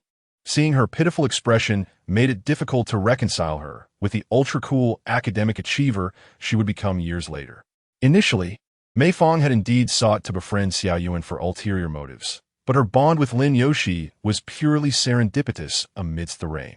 Undoubtedly, she had also become a childhood companion of Mei Fang. although she often played the role of Xiao Yuan's little follower during their trio adventures. She was willing to reveal her lively and cheerful side when with Mei Fang, sharing a common language through their games. The bond between the two had grown remarkably strong, or perhaps it could be described as a small collective of three. With a smile, Mei Fang replied, "Of course I want to. Moreover, my mother adores you. However, if you could be a bit more hygienic and tidy, she might like you even more." Mei Fang was correct. As they were about to enter elementary school, they could no longer afford to be so mischievous. At that moment, Lin Yoshi was still quite short, standing between Mei Fang and Xiao Yuan like a little bean, and could only obediently nod in agreement to their joint admonition. "By the way, I heard that Mei Fang's family bought a computer. You must not become addicted to games," her mother warned. "Video games are a beast that can ensnare you. Once you're hooked, it's hard to stop." "Ah, about that." Lin Yoshi tugged at Mei Fang's sleeve, smiling as she nodded at Xiao Yuan. "We don't play." "Yes, that's good." Lin Yoshi seemed reluctant to do anything that might upset Xiao Yuan, giving the impression that she wanted to please her good friend. Yet, this also meant that she and Lin Yoshi shared a secret that they could not disclose to Xiao Yuan. After playing in the park for a while, Mei Fang and her companions returned home, where their parents had already arrived. They settled on the sofa, whispering sweet nothings to one another. Mei Fang, unable to bear the sight, intended to sneak off to her room to study the computer, but both Xiaoxia and Mei Lijun called her back. "Mei Fang, your father and I have something to tell you." Obediently, Mei Fang sat down, unprepared for what her parents were about to reveal. "The matter is this. You are about to become an older sister." "Huh." Under the banyan tree by the pond, the cicadas sang the summer song. That childhood tune, which had resonated throughout the land, had gradually been supplanted by a new song following the airing of a children's television series after many summers of change. The joyous little deity, the winds, thunder, rain, snow, and lightning, the cheerful young lad, and the melodies soaring through dreams. 3 years have quietly slipped away. They have now blossomed into 4th grade elementary students. Only because I am within this mountain, the rain falls throughout the night. My affection overflows like the rainwater, as fallen leaves blanket the courtyard, thickly layered with my longing. A few words of gossip cannot extinguish my fervor, for you appear on every page of my poetry. As the summer of 2005 transitioned into autumn, the Chinese music scene was dominated by Alan's chart-topping hits, and the title of king began to be invoked by many. At the age of 9, soon to turn 10, Mei Fang officially entered the 4th grade. At that crossroads, where choices had never been made in a past life, Mei Fang persuaded his parents to allow him to enroll in the electric education class, led by Ms. Yu, the mother of Xiao Yuan. During her elementary years, Xiao Yuan remained a beloved figure among her classmates, not solely due to her status as Ms. Yu's daughter, but also because of her angelic nature and charming appearance, which made her a topic of conversation. Naturally, she did not disappoint her mother's expectations. As the language study monitor, her Chinese grades consistently ranked at the top of her class, albeit she struggled somewhat with mathematics. At this time, Ms. Yu implemented a peer-assisted learning group in the classroom, pairing Xiao Yuan with a student excelling in math to achieve mutual support. As early reading time commenced, there was no room for laziness. It was time to begin reciting. Xiao Yuan nudged Mei Fang, who had been dozing at his desk, and only stopped when he began to stir. Time flies too quickly. Mei Fang yawned lazily, reluctantly pulling out his textbook. Even 3 years after his rebirth, he still struggled to adjust to waking up at 6 or 7 in the morning. "Did you stay up late playing games again last night?" Mei Fang rested his chin on his hand, staring blankly at the textbook, seemingly lost in thought, which irritated Xiao Yuan. "I tell you, even if your grades are good, you cannot be so complacent. Learning is like rowing upstream. If you do not advance, you will regress. Just look at your last math score, only 99. That's a significant drop from the usual 100. Is it that if I manage to memorize today's material, you will leave me alone?" Mei Fang flipped through his Chinese textbook, realizing he only needed to memorize 2 poems today. During early reading, elementary students had the task of reciting poetry, and those who completed their recitations first would have the authority to check others. Though it was only 2 poems, memorizing them proved to be quite a challenge. As the class representative, Xia Yuan had already practiced the poems with her mother the previous night, spending an hour to master them. How hard could it be? I'll recite it for you now. Mei Fang closed his textbook, and after a moment's thought began. One fading sun casts its reflection upon the water. Half the river shimmering green, half the river glowing red. Alas, on the night of the 3rd of September, the dew resembles pearls, and the moon hangs like a bow. All right, evening on the river is no problem. The next one is Su Shi's inscription on the west forest wall. Worried that Mei Fang might have cheated by glancing at the book, Xia Yuan pressed it down, saying, "You cannot look at the book now. Otherwise, you will have to recite it again. Since that's the case, why don't we add a little wager?" Mei Fang said with a slight smile, his eyes half closed. "If I can recite it, will you do my homework for me tonight?" "Well," Xia Yuan pouted. "What if you can't recite it? What do you say then?" She seized the opportunity. "Last time you promised to take us skating at the cultural square, but you never followed through. If you can't recite it, you have to accompany me this weekend, no matter what." "Not an issue." Mei Fang cleared his throat lightly and began his performance. Looking from the east, it resembles a ridge. From the side, it appears as a peak, varying in height and distance. Xia Yuan's expression showed a hint of surprise. "Not knowing the true face of Mount Lu, merely because I am within this mountain," Mei Fang continued. He had not forgotten the tragic fate of his former class teacher and her family, and for years he had been particularly attentive to Xia Yuan's family situation. However, whether it was due to Mei Fang's presence causing a butterfly effect, certain aspects of this world had transformed into something he no longer recognized. Place names, personal names, and even the plots of certain animated shows diverged from his memories. If these discrepancies could be attributed to mere memory lapses, the subsequent event undoubtedly signified a shift in the timeline. In his previous life, Mei Fang had always been an only child, yet in this new incarnation, he found himself with a younger sister. His mother had resigned from her job in the system, as the policies on family planning were quite strict at that time. If discovered, his father's position would be jeopardized, making his sister's existence a closely guarded secret known only to a select few. Undoubtedly, this newfound wealth from Mei Fang's lottery win had given his parents a sense of security, yet he was still taken aback upon learning he would become an elder brother. Given the significant time lapse of his rebirth, Mei Fang could not ascertain whether Xia Yuan would encounter a similar tragedy. Nevertheless, by remaining close to her and closely monitoring her situation, he hoped to alter the course of their original timeline, ensuring that past misfortunes would not be repeated. In Mei County, elementary school students would often organize into groups when school was dismissed, with the student living farthest from school serving as the group leader. The leader would carry a sign prepared by the school marked with the character "Let," and the classmates would line up orderly, only allowed to disperse when nearing home. Unlike others who returned directly to their homes, Mei Fang would accompany Xia Yuan to her house to complete their homework together, lingering for a while before heading back. "Your father seems to be coming home quite late these days." "Yes, the hotel business has been quite busy lately." Xia Yuan was deep in thought, grappling with a challenging math problem. Seeing her furrowed brow, Mei Fang leaned in to take a look. "Have I not taught you this numerous times? Here, employing the method of area substitution, you could transform this into a trapezoid. I am aware that you have taught it many times." Xia Yuan let out a silent sigh. "Yet I simply cannot grasp that concept. For many elementary students, the 4th grade represents a significant hurdle. Perhaps in the first 3 grades, their academic performance remained commendable, as the curriculum was relatively straightforward, allowing them to achieve good results through diligence. However, upon reaching the 4th grade, the disparities in mathematical abilities gradually become apparent, as the volume of knowledge to be acquired increases, accompanied by a rise in complexity. Some students find themselves struggling, and Xia Yuan is evidently among them. Nevertheless, if one truly cannot manage, is it not acceptable to leave it blank? Do not force yourself. Such a notion is untenable. Xia Yuan shook her head and asserted, "I am a model student, a paragon for my peers, and the daughter of the homeroom teacher. If I do not exert myself, others will perceive me as merely riding on my mother's coattails to maintain the facade of a good student." Xia Yuan's concern for her reputation remains unwavering. Mei Fang sighed and remarked, "There are myriad paths in life.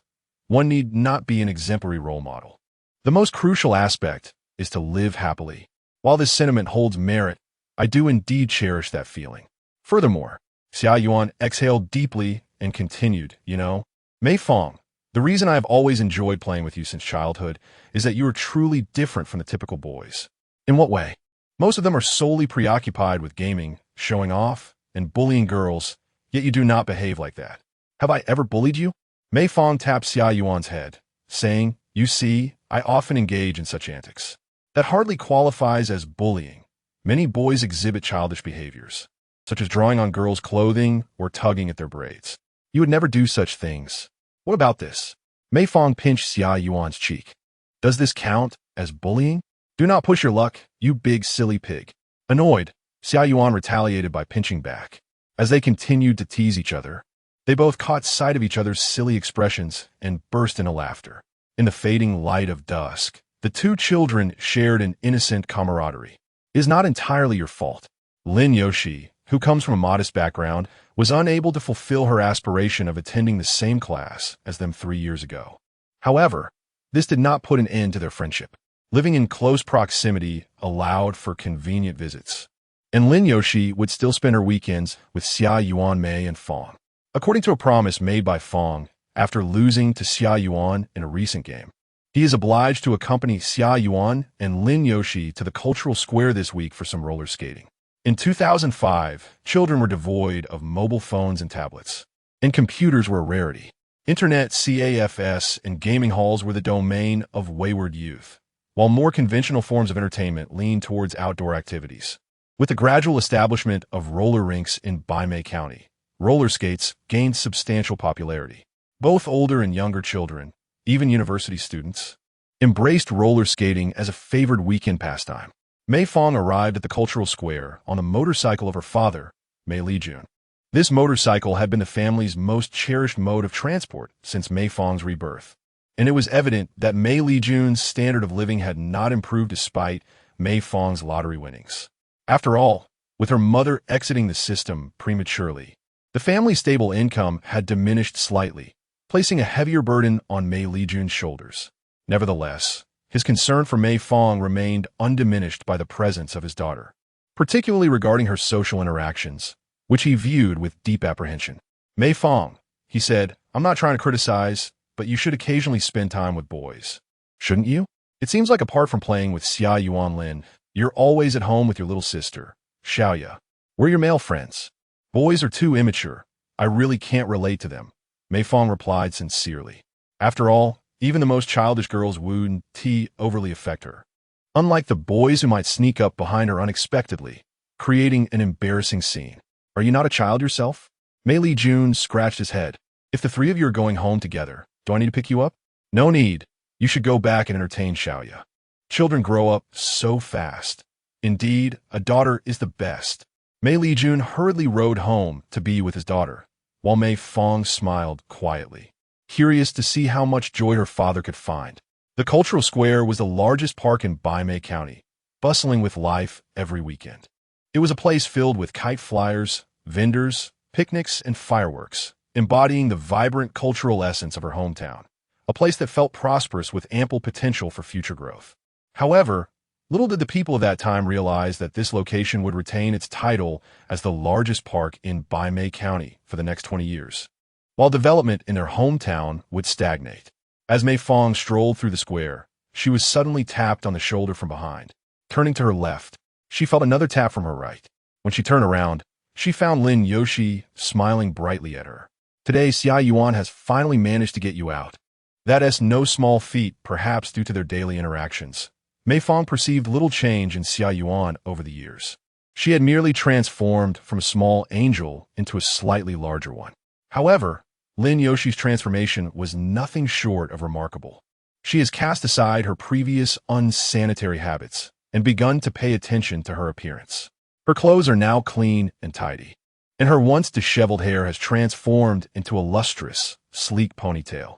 The incessant runny nose that used to plague her has vanished, revealing a sporty girl with an air of confidence. The most striking difference, however, is that she has grown taller than Xia Yuan, who once overshadowed her, and her aura has undergone a remarkable transformation. Although she still retains a youthful innocence, she bears a resemblance to a promising academic achiever. Why do you look so foolish? Is there something on me? Lin Yoshi asked, glancing down at her outfit before playfully shoving Mei Fang. Haha, this reminds me of your childhood. Like when you used to have a runny nose. Lin Yoshi kicked Mei Fang lightly in jest. If you dare to bring up the past, I'll expose your bedwetting secret. Who would you tell? You hardly have any friends at school, Mei Fang retorted. Are you a dog? Lin Yoshi, feeling her sensitive spot pricked, chased after Mei Fang, who fled in laughter. Despite her newfound appearance, the essence of her character remains unchanged. Lin Yoshi still exhibits a tomboyish demeanor, with a coarse manner of speaking and a tendency to be rough in her interactions, starkly contrasting with the aloof academic she had known in high school. As the two playfully tussled, Xia Yuan jogged over. You two, must you always create a commotion when you meet? Stop it now. Lin Yoshi, as always, complied with Xia Yuan's wishes, halting her antics. She then explained her behavior. Why would I need so many friends?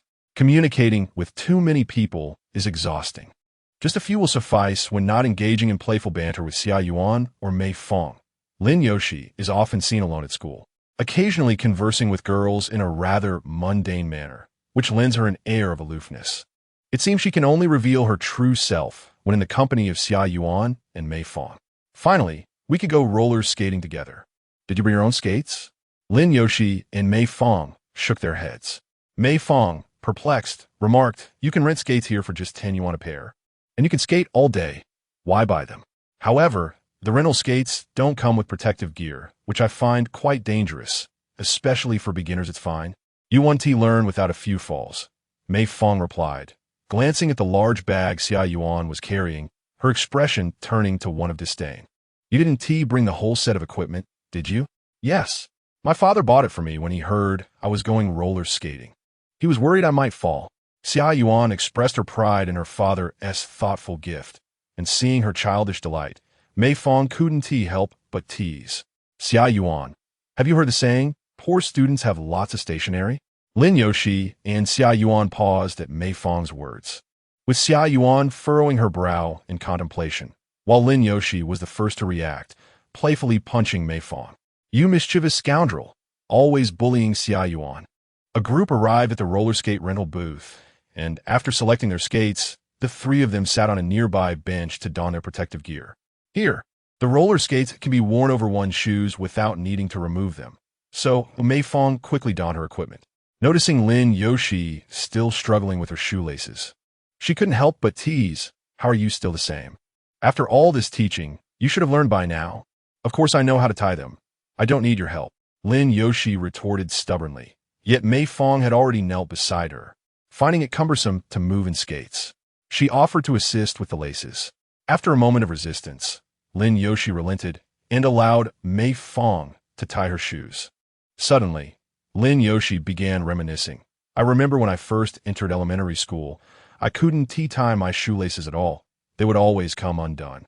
Especially during PE class, when the teacher insisted we wear sports shoes, I would tuck the laces into my shoes, only for them to come loose after just a few steps. Once I even tripped and fell. I cried and thought, how I wished I could have been in the same class as you, because you and Xia Yuan would have surely helped me tie my laces. Despite excelling in studies and gaming, her lack of self-sufficiency was quite pitiful. Mei Fang looked up at Lin Yoshi and teased besides, isn't it perfectly fine to ask your classmates for help? It's just your own shyness that holds you back. Isn't that your fault? Our fault? Mei Fang furrowed her brow. Are you suggesting that Xia Yuan and I have been too kind to you, turning you into a helpless being? Lin Yoshi did not respond directly, merely closing her mouth and gazing elsewhere. Meanwhile, Xia Yuan, having finished putting on her protective gear, was about to greet Lin Yoshi and Mei Fang when she noticed Mei Fang kneeling on the ground, playfully engaging with Lin Yoshi as she held her shoes. A fantastical image from the fairy tale of Cinderella, where the prince adorns Cinderella with her glass slipper, suddenly filled her mind. Xia Yuan pursed her lips and emitted a low hum, experiencing a complex emotion within her for the first time, one that was indescribable. In the year 2018, I find myself compelled to be somewhat impolite. Xia Yuan, having received new rollerblading equipment from her father, practiced diligently at home for a while. Upon her first attempt, she effortlessly maneuvered her inline skates, gliding with ease after just a few steps. In stark contrast, Lin Yoshi appeared rather clumsy by comparison. Today marked her inaugural experience with rollerblading, and she required Mei Fang's support after merely 2 steps. A misstep nearly caused her to fall, but fortunately, she grasped Mei Fang's shoulder just in time to maintain her balance. How can you skate so steadily when you haven't even purchased rollerblades, and this is your first time? Lin Yoshi complained. No wonder you've been avoiding our invitations to join us lately. Have you secretly practiced? Mei Fang smiled gently. I assure you, this is truly my first experience. It was not entirely untrue. After gliding a few laps around the square, Xia Yuan returned and noticed Mei Fang still assisting Lin Yoshi, who was precariously advancing step by step. Unable to contain herself, Xia Yuan approached. Mei Fang, allow me to help Lin Yoshi skate a bit. You should go enjoy yourself. Lin Yoshi, concerned, interjected, No, I fear I might fall and you wouldn't be able to catch me. I wouldn't want to see you fall as well. Mei Fang frowned, and what about me? His thick skin rendered him largely unbothered by the prospect of a tumble. Me fine, truly. Look at all my gear. Even if I fall, I won't be hurt, Xia Yuan reassured, reaching out to take Lin Yoshi's hand. Come skate with me. It will be fun. Mei Fang can entertain himself. Reluctantly, Lin Yoshi nodded, tightening her grip on Xia Yuan's hand. I really can't skate well, so please be careful. Don't worry, I'll keep an eye on you. Oh no! Lin Yoshi stumbled, almost tripping Xia Yuan, but Mei Fang had not strayed far. He glided behind them and caught Lin Yoshi's arm just in time. See? I told you it was dangerous, he remarked. You don't need to worry about me. I just want Xia Yuan. I'll learn quickly. Xia Yuan supported Lin Yoshi as they cautiously advanced together, gliding back and forth across the southern side of the square. Mei Fang chose not to follow closely, but instead observed them from a distance as they endeavored together. This was not to say he couldn't have enjoyed himself alongside them. Why must they insist on his presence? Mei Fang pondered that had he not forged a bond with Xia Yuan and Lin Yoshi in this life, they might have remained intimate friends regardless. As for Lin Yoshi eventually becoming the solitary, aloof academic, it was likely a consequence of losing Xia Yuan, her sole companion, in that tragic event, leading her heart to close off once more. Regarding the impending crisis involving Xia Yuan, Mei Fang had contemplated ways to directly or indirectly intervene in her father's business affairs. Yet the practicalities proved exceedingly challenging. Prior to his rebirth, he was an inconspicuous worker. Moreover, given his current age of 10, it was nearly impossible for Xia Yuan's father to take him seriously. Thus, the only course of action available to him was to provide her with greater attention and companionship. Such a desperate choice inevitably impacts those dear to us, whether it be Xia Yuan or her mother, teacher Yu. Mei Fang, who shares their daily lives, is acutely aware that if something were to transpire, he would likely sense the signs. Mei Fang, look quickly. The echoes of Xia Yuan's call interrupted Mei Fang's thoughts. There, Xia Yuan waved vigorously, while Lin Yoshi, no longer needing Xia Yuan's assistance, began to glide forward alone. Although her movements appeared quite uncoordinated, with her gaze fixed on the ground and her hands swaying back and forth in an effort to maintain balance, she indeed progressed.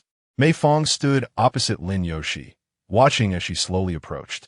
Eventually, Lin Yoshi faltered as she neared Mei Fang. She instinctively reached out to grasp the cuff of his short sleeve. Phew, that was quite the challenge. It's my first time, after all, Lin Yoshi retorted. I'm also skating for the first time today. You little liar. As Lin Yoshi gently turned, resting her hands on Mei Fang's shoulders. It seemed she intended to return to Xia Yuan. However, just as she glided a few meters away, a fast-moving figure suddenly rushed towards her, nearly colliding with Lin Yoshi. Thanks to his vantage point, Mei Fang sensed the impending danger and instinctively sprang into action, pulling Lin Yoshi back to his side. The two, clad in roller skates, twirled around each other as if in a dance. The boy who almost collided with them attempted to swerve, but his braking skills were evidently lacking. He stumbled and fell to one knee before finally righting himself, grumbling, "Watch where you're going. What are you blocking the way for?" He vented his frustration towards Mei Fang and Lin Yoshi. Naturally, Lin Yoshi was not one to back down. She shot back. "You were the one who came barreling towards us. How shameless can you be?" If you hadn't skated so slowly, I wouldn't have bumped into you. Maybe you should avoid the square if you're that inexperienced. It's really annoying. The boy, hands on his hips, continued to grumble until his gaze fell upon Mei Fang. Wait a minute, you look somewhat familiar. He suddenly recognized her. You're Mei Fang, aren't you? The one who wet her pants in kindergarten and had to wash her bottom in front of everyone. Mei Fang wore a look of disbelief. Who are you? You must have mistaken me for someone else. My name is not Mei Fang. Du Zion? You must be Du Zihan, and you still speak so annoyingly. Xia Yuan glided over to assess the situation, showcasing her remarkable ability to recognize people, promptly calling out Du Zihan's name. See? You claim you're not Mei Fang. Yet here you are, still entangled with Xia Yuan. What kind of boy spends all his time with girls? How shameless. Even if I am Mei Fang. Mei Fang retorted, raising her chin defiantly. You nearly collided with Lin Yoshi. You ought to apologize. Huh? This girl is Lin Yoshi? Du Zihan donned an expression of incredulity, glancing at Lin Yoshi with a mixture of disbelief and scrutiny. Oh my, who would have thought that the messy, snot-nosed child from kindergarten would transform into this? Truly, a girl changes dramatically as she matures. Du Zihan's sarcastic tone was enough to raise anyone's blood pressure. Lin Yoshi was on the verge of retaliating, but Mei Fang precluded her from doing so by standing protectively in front of Lin Yoshi. Du Zihan, should you continue to disrespect Lin Yoshi, I shall have no choice but to respond in kind, Mei Fang warned. Du Zihan's face flushed crimson, her fury palpable as she appeared ready to strike Mei Fang. However, upon realizing that Mei Fang towered over her by a considerable margin, she was suddenly reminded of the fear she felt when he had once held her head down in a domineering manner. You only enjoy associating with girls, devoid of any masculine spirit. I refuse to stoop to your level, you effeminate brat, Du Zihan retorted. Ultimately, novices should refrain from skating in the square. Why don't you practice on the side instead? If you wish to race, you ought to skate at the roller rink. The cultural square is meant for everyone to enjoy together. Why should it be off limits for practice? Xia Yuan chimed in to add reason to the discourse. Du Zion, you're already in the 4th grade. Can you not act like a tyrant from kindergarten? The square is not your personal property. Who told you I'm in the 4th grade? Du Zihan replied boastfully, I actually repeated a year, so I'm only in the 3rd grade now. Surprised. Aren't you? Stupid old hag. You. Xia Yuan was rendered speechless by Du Zihan's taunts. Though she had grown considerably stronger, she could not suppress the quiver in her voice this time. Why do you always resort to insults? Mei Fang, typically not one for bravado, felt compelled to intervene given how insufferable this brat was and how Xia Yuan was on the verge of tears. It would be remiss not to teach him a lesson. Hey, Du Zihan, if you think you're so impressive, let us have a match. Mei Fang declared with seriousness. If I win, you must admit you're a novice and apologize to Lin Yoshi. Gladly, Du Zihan replied. But if I win, you'll have to call me daddy from now on. What was it again? I didn't quite catch that. Mommy or daddy? A good boy. Mei Fang succeeded in eliciting laughter from Lin Yoshi and Xia Yuan, while Du Zihan's expression shifted from green to white, experiencing a surge in blood pressure himself. Mei Fang, you're finished today? The young man's palm was indeed significantly larger. Du Zihan's readiness to accept Mei Fang's challenge with such audacity stemmed from his own reasons.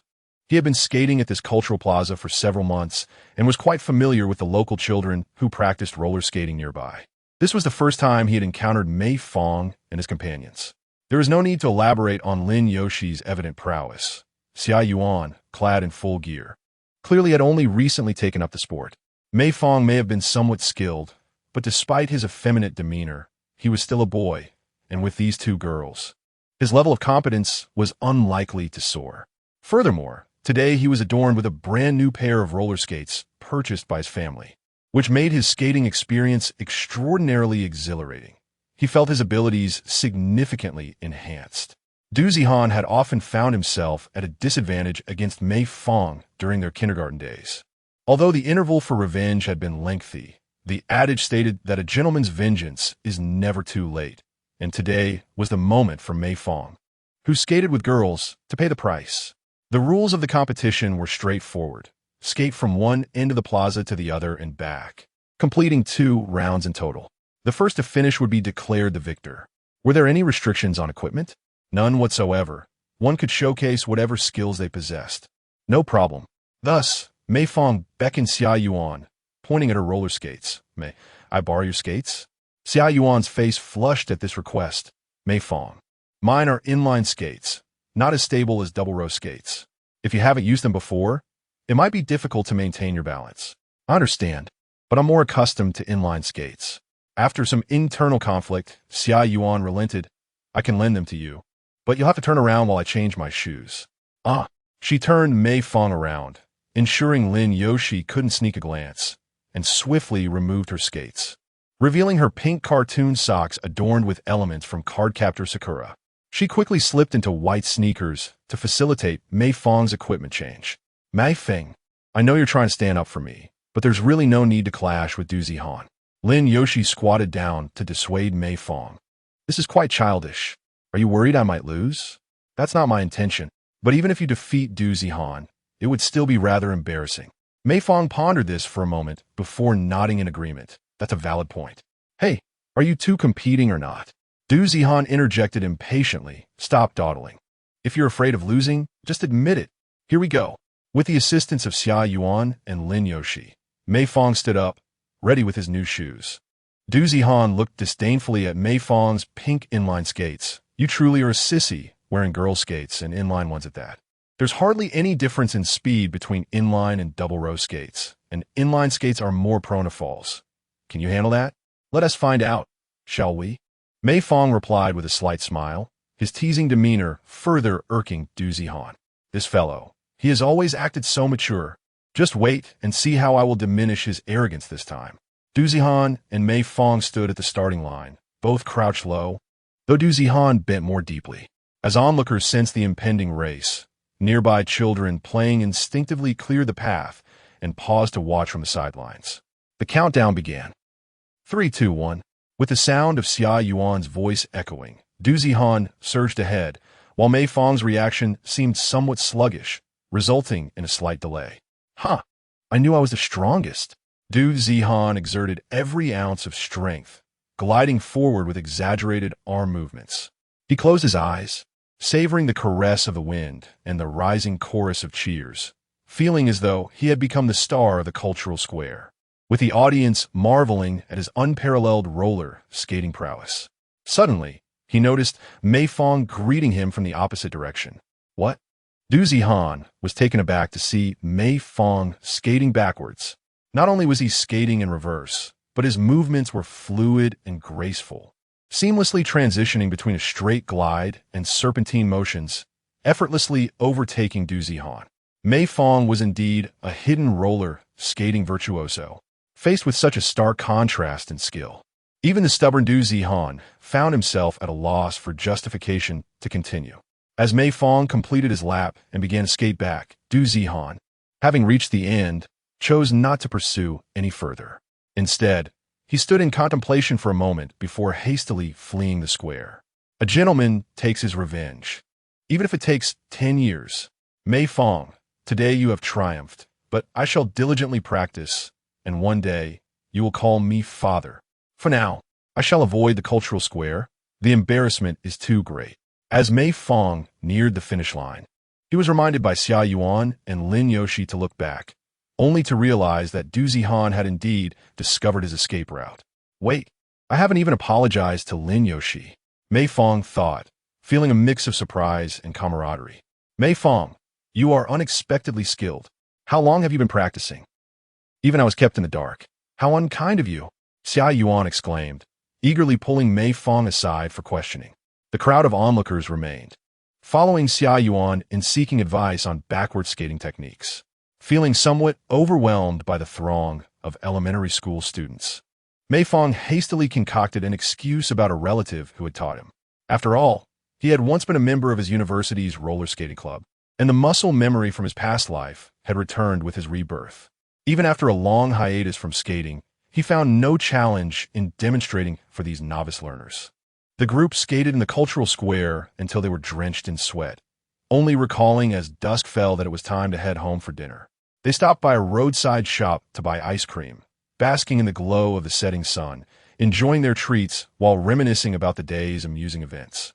Noticing that Xia Yuan struggled to keep pace with her shoes in hand, Mei Fang extended a helping hand. "Shall I carry those for you?" "No, it's all right. I can manage," she replied. "No need to be so polite." Mei Fang seized the bag, and in the midst of their altercation, inadvertently brushed against Xia Yuan's fingertips, causing her to instinctively withdraw her hand, her shoe tumbling to the floor. Observing this scene, Lin Yoshi could not help but chuckle, teasing. It used to be that Xia Yuan loved holding hands the most. Now she seems rather shy, doesn't she? In response to Lin Yoshi's playful banter, Xia Yuan chose not to reply directly, instead turning her gaze away. I should get back to my homework. Shall I come over to your house to work on it? Is Lin Yoshi joining us? I think I'll pass. You all go ahead. Lin Yoshi waved her hand with a smile. I've already completed my holiday assignments at school. Upon returning home, Mei Fang discovered the house deserted, save for a note from his mother indicating that the family had gone out to dine and would bring something back for him later. Reflecting on his diminished status, Mei Fang took a shower. After a while, Xia Yuan, having finished her own bath, arrived at his home with her backpack, and the two settled in the living room to tackle their assignments together. After a spell of writing, Xia Yuan paused, deep in thought, her gaze fixated on Mei Fang's hand gripping the pen. She then nudged him with her elbow. "Mei Fang, could you extend your hand for a moment?" "What for?" Just like this, fingers spread wide. Xia Yuan extended her other hand and pressed it against Mei Fang's palm, stating, "I merely want to observe the difference in our hands." Although girls typically mature earlier than boys, in comparison to Mei Fang, Xia Yuan's hand felt small and soft when placed against his. Being so close, Mei Fang caught the scent of her fruity body wash. "Indeed, boys' hands are considerably larger," she remarked. "Xia Yuan." Mei Fang said with a smile. "Are you reluctant to appear too close to me in public? Aren't we quite casual at home?" Just a while ago, they had been playfully pinching each other's cheeks. It seemed rather silly to feel shy over merely grazing fingers. "What are you saying? How shameless," Xia Yuan retorted, her cheeks flushed. "At that time, my hands were sweaty, so I didn't want to touch. How could I possibly be shy? We've grown up together. There's nothing to be embarrassed about." "That is true," Mei Fang acknowledged. Xia Yuan had always maintained an image, not wishing to present herself in an unflattering light. However, if Mei Fang truly believed her words, he had wasted his years growing up. With a soft murmur, Xia Yuan withdrew her hand from Mei Fang's and reclined, speaking in a languid and slightly melancholic tone. "Moreover, if we're talking about close relationships, Lin Yoshi and you are far better off than with me." "Why say that? Clearly, you two have a great bond. I've never seen you argue, and it's always the two of you criticizing me." But Xia Yuan's expression turned somber. "She only wants to come to your house to play and refuses to visit mine. Doesn't that indicate something? That's probably because I have a computer at home. We always watch cartoons together. She's past the age of playing house with you. Besides, she enjoys spending time with my sister, Xiaoya." "Mei Fang, I'm only confiding this to you, so please, do not tell her," Xia Yuan softly remarked. "In truth, I sense that she seems to harbor a certain aversion towards my parents, which is perhaps why she is reluctant to visit our home. Allow me to reveal whether you partake in gaming." Xia Yuan confided her troubles to Mei Fang, who vaguely sensed the underlying issues. However, Lin Yoshi had always been reluctant to engage with adults since childhood. In the company of her peers, she was a lively tomboy, yet before grown-ups, she often resembled a mute.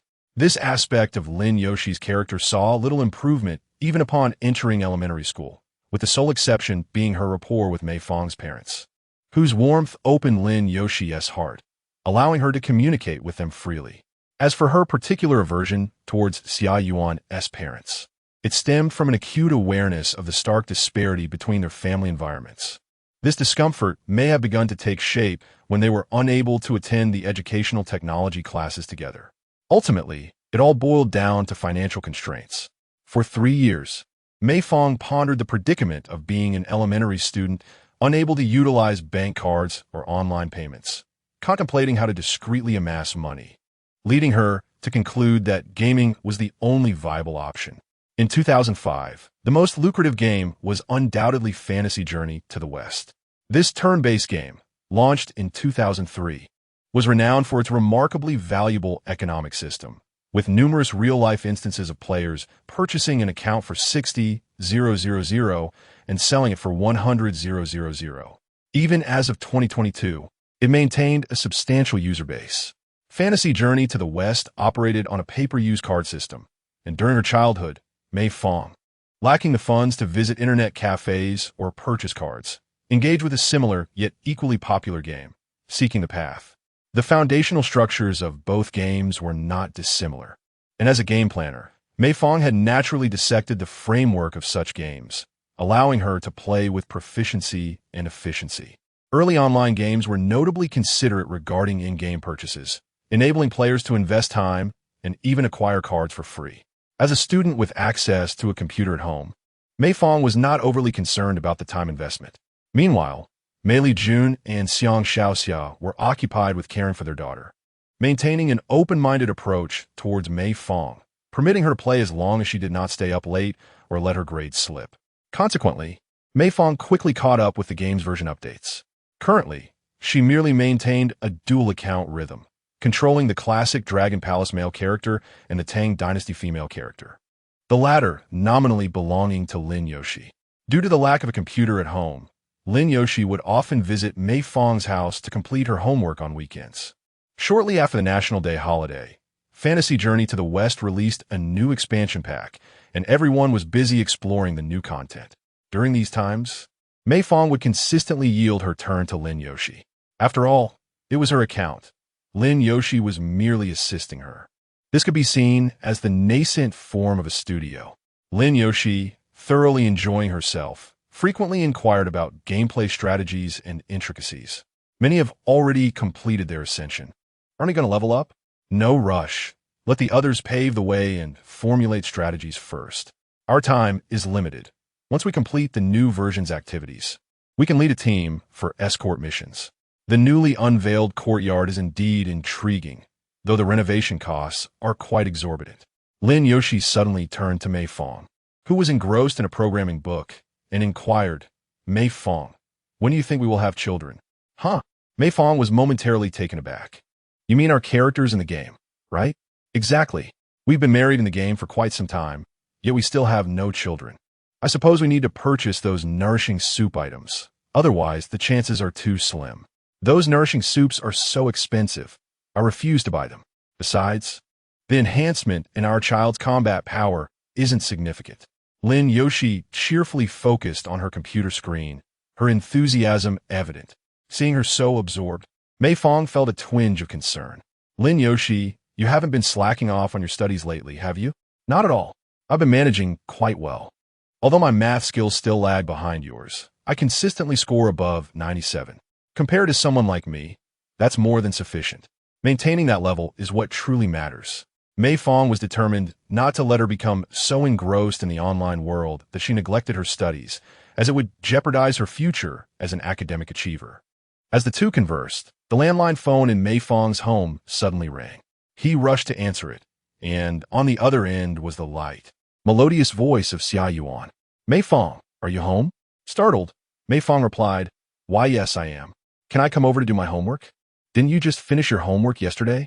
I still have some problems I can't solve and would like to consult you. If you're home, I can come over right now. Wait, hold on. Before Mei Fang could formulate a way to decline Xia Yuan's request, the call abruptly ended. This was a predicament. Mei Fang hurriedly dashed to the study, calling out to Lin Yoshi, who was lost in the virtual realm. "Xia Yuan is coming over, so you should stop playing and go home. But I haven't finished transporting the goods yet. If I don't complete this, I want to have enough game currency for next week." In the game Fantasy Journey to the West, transporting goods is a time-sensitive event that can only be completed within a specified time frame, making it one of the quickest ways to earn in-game currency that no player would want to miss. Don't worry about that. I will find a solution. Let's pretend we are watching an animated series, and Xia Yuan will be none the wiser. Wait, I just realized something. Lin Yoshi suddenly recalled. Xia Yuan called me today to hang out, and I told her I was busy. So she must have discovered that I'm at your home. I need to hurry back. No sooner had Lin Yoshi finished speaking than there was a knock at the door, causing both of them to panic, feeling guilty and anxious. Why did she arrive so quickly? I need to find a place to hide. Coming from a family of educators, Xia Yuan had always been taught to regard games as a detrimental influence. Not only did she refrain from playing games herself, but she also consistently advised Mei Fang against indulging in them. Given this context, she was even less likely to be aware of the profound friendship that had blossomed between Lin Yoshi and Mei Fang through gaming. This remained a little secret shared exclusively between them. Lin Yoshi chose to conceal herself in Mei Fang's parents' room while he swiftly shut down the computer and rushed to open the door. He was met with the slightly irked visage of Xia Yuan. Why did it take so long to open the door? I have been waiting for ages. I was just in the restroom. You little liar, you must have been playing video games. Xia Yuan hummed softly as she prepared to change her shoes, while Mei Fang noticed Lin Yoshi's sandals still lying nearby. Seizing the opportunity when Xia Yuan was not paying attention, she quietly pushed them beneath the shoe cabinet to conceal them. Don't you usually have piano lessons on Sundays? Why do you have time to visit me today? I no longer wish to learn the piano, Xia Yuan mumbled. It's precisely because of those lessons that Sundays have become so arduous for me, preventing me from playing with you all. That much is true. Xia Yuan placed her backpack on the coffee table in the living room. Are your parents and Xiaoya not home again today? They went to visit Grandma. Mei Fang replied helplessly, spreading her hands. The motorcycle can't accommodate me now, and I don't want to go either. Why do they always leave you alone at home? Uncle and Aunt shouldn't neglect you just because of Xiaoya's arrival. I don't mind. In fact, I secretly wish my little sister were even more perfect. As Xia Yuan chatted with Mei Fang about mundane matters, she walked towards the interior of the house. Worried that she might head to her parents' bedroom, Mei Fang grasped Xia Yuan's arm, saying, Hey, what are you going over there for? I want to check the study. Xia Yuan's expression was resolute, reminiscent of Mei Fang's mother when she confronted Xiao Xia. Let me see if you've been playing games. Don't go touching the console's temperature. I played it, I'm sorry. Mei Fang chuckled and offered her apologies, while Xia Yuan stood with her hands on her hips, displaying an air of exasperation. I knew it. Mei Fang, you've always been such a liar since childhood. No one will like you when you grow up. As Mei Fang nodded in agreement, a heavy sigh escaped her heart. The little angel, Xia Yuan, who once wanted to grow fur with me, has indeed drifted far away. I absolutely refuse to be disliked by Xia Yuan. Mei Fang was in the living room, assisting Xia Yuan with her mathematics problems. Clearly aware of her struggles in the subject, Xia Yuan had diligently devoted much effort to her studies, taking meticulous notes and paying rapt attention in class. Although these concepts were trivial for Mei Fang, he earnestly explained them to her. However, time slipped away in minutes and seconds. Just as Mei Fang was concerned about Lin Yoshi's situation, a clicking sound echoed from the direction of the bedroom. Xia Yuan and Mei Fang both looked up. Did you hear that? Xia Yuan cautiously inquired, wondering if someone else was in the house. No, you must have misheard. Mei Fang chuckled as he scratched his head, attributing it perhaps to the wind. That's not certain, Xia Yuan warned, recalling her mother mentioning recent burglaries in the neighborhood, suggesting their house might be targeted by thieves. Impossible, absolutely impossible. Mei Fang vehemently waved his hands, insisting, if there were thieves, they would surely target your house. Why would they steal from us when we're so poor? This is not the time for jokes. As Xia Yuan stood up, she pulled Mei Fang along. Let us go check it out together. No. I can go by myself. Mei Fang said with a confident smile. I'm a man. You must trust me.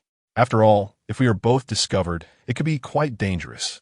Then, take this. Xia Yuan rose and handed a small folding stool from the corner of the living room to Mei Fang.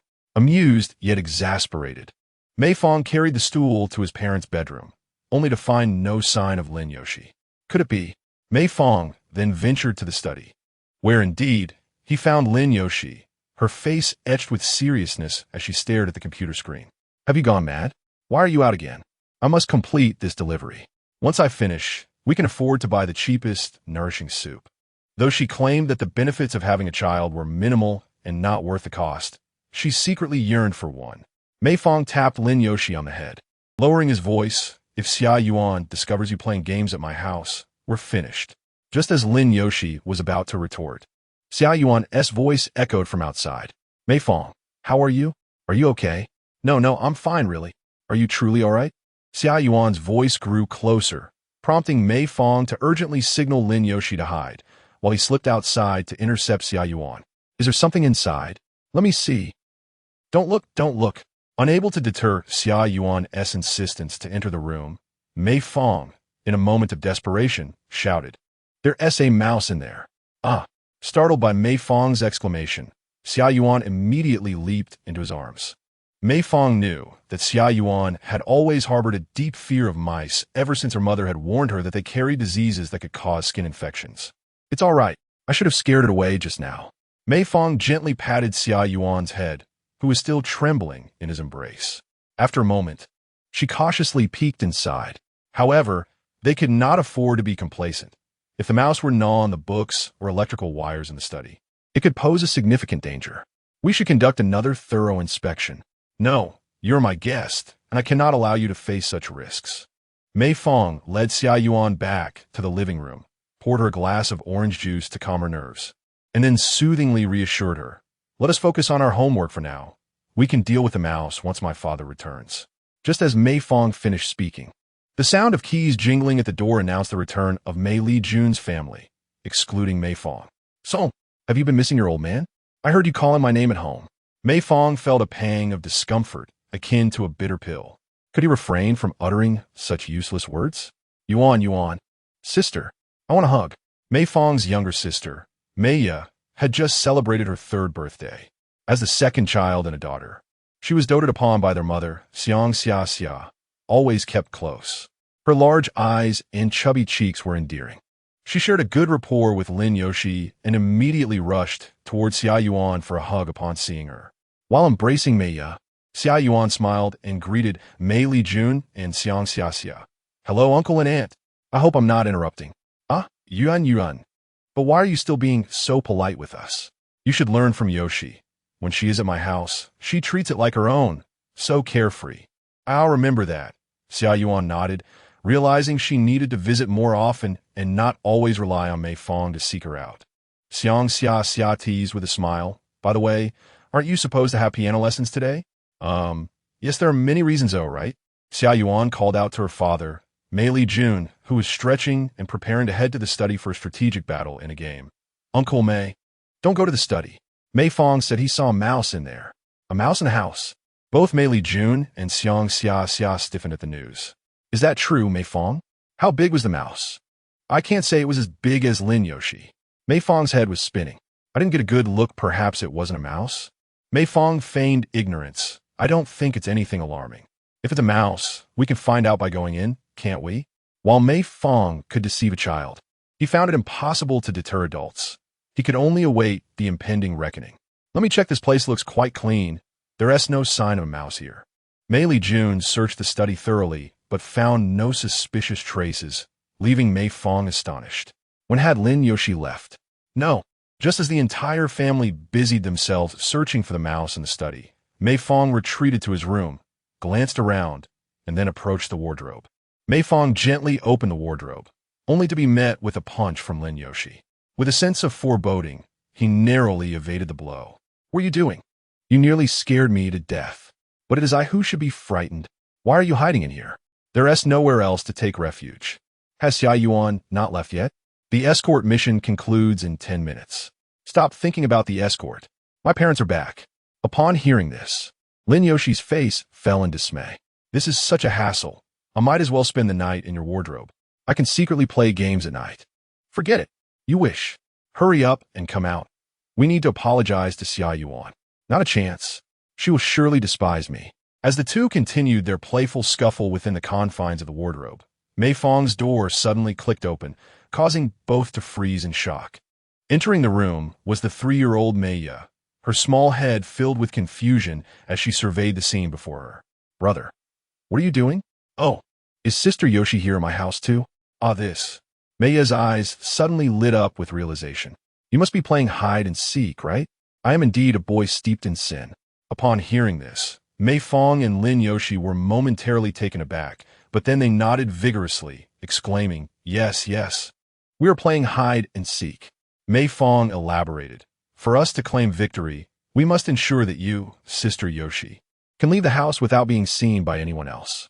Is it not acceptable if Mom and Dad see?" Mei turned to glance at the door. noticing her mother engrossed in watching television in the living room. "Then you cannot win," she remarked. The living room of the Mei family was connected to the entrance hall, making it nearly impossible to escape the house without being spotted by her mother, Xiang Xia. Though young, Mei was quite clever and perceptive. Upon hearing that her brother and sister faced such a dilemma, she promptly volunteered, "Let me help. Watch me." Without hesitation, Mei dashed towards the living room, tugging at her mother, who was still watching television. "Mom, I need to go to the bathroom." "You can manage that on your own now, can't you? You're about to start kindergarten. You need to develop some independence." But I'm afraid of mice. "Can you come with me, please?" Mei pleaded, clinging to her mother's arm and putting on a charming display. Xiang Xia sighed. "What am I to do with you? At your age, and yet still so timid." Reluctantly, she followed her daughter into the bathroom. Seizing this opportunity, Mei Fang and Lin Yoshi stealthily slipped out of their room, their hearts racing as they made their way to the living room, finally reaching the entrance hall that led to potential victory. Lin Yoshi hurriedly donned the sandals that Mei Fang had hidden beneath the cabinet. At this moment, Mei Fang whispered, "It seems this approach is not sustainable. We should find a moment to be honest with Xia Yuan. Are you not afraid she will be angry with us?" Lin Yoshi replied softly, "I believe Xia Yuan will be quite upset." Mei Fang nodded. She will indeed be angry. But it is better to confess sooner rather than later. It is always preferable to admit the truth rather than be discovered. Xia Yuan is not unreasonable, and you wouldn't want to lose her as a friend, would you? Lin Yoshi pondered for a moment, then said, "You need not speak. Allow me to do so. After all, it was initially my decision to keep it from Xia Yuan, so it is my responsibility." "Very well. Where are you, Mei Fang? Come help us look for signs of the mouse," came Xia Yuan's call from the study. Mei Fang and Lin Yoshi hurriedly bid farewell and rushed to the study to feign an investigation. After half an hour of fruitless searching, they eventually decided to give up. Mei, feeling triumphant for having accomplished a feat of hide-and-seek, was rewarded by Mei Fang with a promise of milk candy, as long as she buried this secret deep within her 3-year-old mind. "Look, it's quite late now. Xia Yuan, why don't you stay and have dinner with us?" "Oh, what are you saying? Teacher, you would surely disapprove." "Of course not. I haven't had Annie's cooking in ages. I'll just call my mom." And also," Xia Yuan appeared somewhat bashful, "Uncle and Annie, may I play some computer games with Mei Fang after dinner?" Mei Fang tilted her head and gazed at Xia Yuan, asking, "Xia Yuan, are you serious?" "Oh, Mei Fang, don't interrupt me. I'm seeking the opinions of Uncle and Aunt." It's all right, Yuan. Feel free to play on the computer. Our household is rather laid back. You can play as long as you wish. If you tire, you may rest here without any issue." Upon hearing this, the little Mei immediately leaped up in excitement. "Can I sleep with Sister Yuan? Yay!" Xiang Xiao Xia, displeased, nudged Mei Li Jun, saying, "Don't say that. It makes us seem ill-mannered, letting Yuan become the subject of ridicule." She then informed Xia Yuan that she could play for a maximum of 2 hours. "Thank you, Aunt. I will return home after an hour." As she spoke, Xia Yuan gently stroked Mei's cheek, saying, "Little ya, when you grow up a bit more, I will definitely sleep with you. Sister Yuan should sleep with me. Besides, my brother has already gone with Wu Wu." At that critical moment, Mei Fang firmly covered Mei's mouth. The child's loose tongue nearly plunged Mei Fang into an irretrievable predicament. Milk candy. This magical incantation finally quieted Mei. Once Mei Fang released her hand, Mei robotically repeated, "Little ya doesn't know anything. She hasn't said a word." After finishing dinner at Mei Fang's home, Xia Yuan followed her to the study to play. Fearing the presence of mice, Xia Yuan requested a blanket, wrapping herself snugly before watching Mei Fang power up the computer. "Didn't you say you dislike me playing games? You mentioned checking up on me during the day." "Ah, I see. You actually wanted to play games with me, didn't you?"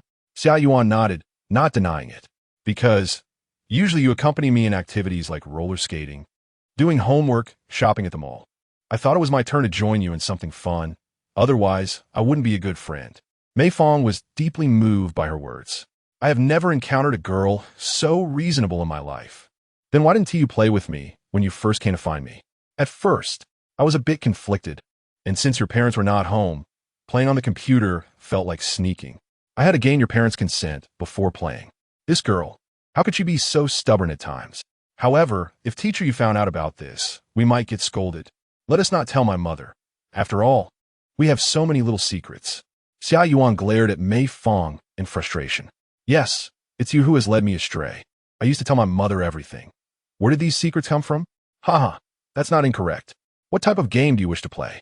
I don't know what type means. I can't operate it, but I love anything cute. In that case, let us play this one. Mei Fang decided to introduce Xie Yuan to the delightful casual competitive game Bubblegum, released by Shengda Games. This was the very first game that Mei Fang encountered in the online realm during his past life, and it remains a cherished memory for countless individuals from the 80s and 90s. In essence, the game involves maneuvering a character to deploy bubble bombs to eliminate opposing teams, accommodating up to 8 players at once. Its charming aesthetics and straightforward gameplay have captivated audiences of all ages, particularly children. Notably, the game stands out for its minimal control scheme, making it one of the rare games of its era, and indeed throughout the entire history of online gaming, that allows 2 players to share a single computer. This feature means that friends can comfortably crowd around one screen to enjoy the game together. At a time when most children had to visit internet cafes to play, this extraordinary game offered a significant cost-saving alternative. Upon launching the game, Xie Yuan was immediately enchanted by the lively and adorable background music and the whimsical art style of Bubblegum. Mei Fang even imagined that Xie Yuan's eyes were sparkling with excitement. Having already led Lin Yoshi astray in previous years, it seemed that Xie Yuan was also unable to escape my mischievous influence. What a guilt-ridden boy I am. Mei Fang mused to himself. You truly are our little angel. If I wish to play with you, I must register an account, correct? Xia Yuan tilted her head towards Mei Fang. No need, I happen to have 2 accounts. Upon hearing this, Xia Yuan furrowed her brow and asked, do you often play with someone else? Why do you have 2 accounts? Mei Fang, feeling somewhat guilty, stammered, well, my dad occasionally plays with me. Your uncle must have a great relationship with you. Xia Yuan's tone brimmed with envy. My father is always busy with work and hardly has time to play with me. And my mother is even less available, haha. Yes, indeed. Just as Mei Fang finished concocting this excuse, he regretted it. While he was inputting the account details, it suddenly struck him that Lin Yoshi's gaming character was named Shan Yu Lin Shi. Lin Yoshi's name is derived from the ancient poem Yu Ren Ge from the pre-Qin era. Shan Yu Mu Shi Mu Yu Ji, Xian Jun Shi Jun Bu Ji. This poem has evolved into numerous versions, and indeed, there is a saying, Shan Yu Lin Shi Mu Yu Ji. This name was carefully chosen by Lin Yoshi's mother after an extensive search through ancient poetry. Both Lin Yoshi and Mei Fang had discussed this matter with Xia Yuan before, and it was evident from a username who the owner was. Why'd you stop typing? Xia Yuan curiously looked at Mei Fang. Did you forget your password? No. Mei Fang scratched his head and replied, my dad's account has some items, and I'm afraid he would scold me if I used them. So I'll teach you how to register an account. Wait a moment, let me first see what your account name is. Mei Fang's account name is Against the Heavens Xiao Fang Fang. In this era dominated by peculiar characters, Mei Fang and Lin Yoshi's naming conventions are indeed a refreshing change. Upon seeing this name, Xia Yuan immediately expressed her disdain. Aren't you embarrassed to have chosen that name? What is there to be embarrassed about? You've never seen what a killing mat looks like. Mei Fang clicked into the registration interface. What name do you want? I'll help you type it. I learned typing in the computer lab. I could do it myself, just help me with the pinyin. Xia Yuan spent 20 minutes deliberating over her username. In the end, she settled on Obedient Little Yuan Yuan. Obedient Little Yuan Yuan, that name is quite symmetrical with mine. Mei Fang propped his chin and deliberately pronounced the name, causing Xia Yuan's ears to redden down to her neck as she playfully punched Mei Fang. Why do you have to say it out loud? You are so annoying. It's nothing so. You're certain you want to use this name? Hurry up. After successfully registering her account, Xia Yuan excitedly followed Mei Fang into the game. Mei Fang taught her how to choose a character, place bombs, identify items, and maneuver her movements, while Xia Yuan diligently practiced. This character named Baby is so adorable. I absolutely love her. I don't want to play on a dungeon map. Can we play on a community map instead? I want to play in Community 10. Mei Fang, I'm going to be blown up on my own bubbles. Come save me. What is wrong with this person? Why do they keep chasing me and placing bubbles? The once demure and obedient girl, Xia Yuan, found herself exuberantly shouting in excitement while playing games. The two of them were huddled together at a single computer, their arms brushing against one another. Such intimacy had become second nature for Mei Fang and Xia Yuan, and Xia Yuan did not exhibit any unusual feelings in response. Although the novice Xia Yuan struggled with her gameplay, her genuine happiness was palpable, and she showed no inclination to indulge Mei Fang's presence. Children of this era are exposed to an array of novel experiences, unlike those of the future who are easily dazzled by the vastness of the world. Despite frequent defeats in their gaming endeavors spurred by Xia Yuan's influence, Mei Fang remained undeterred, actively guiding her in gameplay. Time slipped away unnoticed, and although Xia Yuan claimed she would play for only an hour, they ended up engrossed for 2, only parting when her mother called, reluctantly rising from her seat. It was late. Let me walk you downstairs, Mei Fang offered, accompanying Xia Yuan along the winding paths of their community, where, despite the absence of a bright moon, countless stars adorned the night sky. This was in stark contrast to the bustling metropolis 2 decades hence, where gazing at the night sky would yield nothing but darkness. I never expected games to be so captivating. No wonder you're so engrossed in them, Mei Fang mused. Indeed, being absorbed is one thing. This is my dream, Mei Fang replied casually, revealing her aspiration to become a game designer. Oh, I see. That sounds wonderful. I will definitely support you. Xia Yuan reflected. Having learned piano, perhaps she could assist with music composition. Are you interested in painting? I've noticed your artworks in class are quite impressive. Have you considered studying fine arts? Well, I suppose I'll see you when the time comes. It's still too early. Xia Yuan, pleased to be needed by Mei Fang, remained blissfully unaware that the unfeeling Mei Fang merely wished to mold her into a tool for game development. With hands clasped behind her back, Xia Yuan walked alongside Mei Fang. By the way, about our gaming, let us not mention it to Lin Yoshi, shall we? I want to say a word.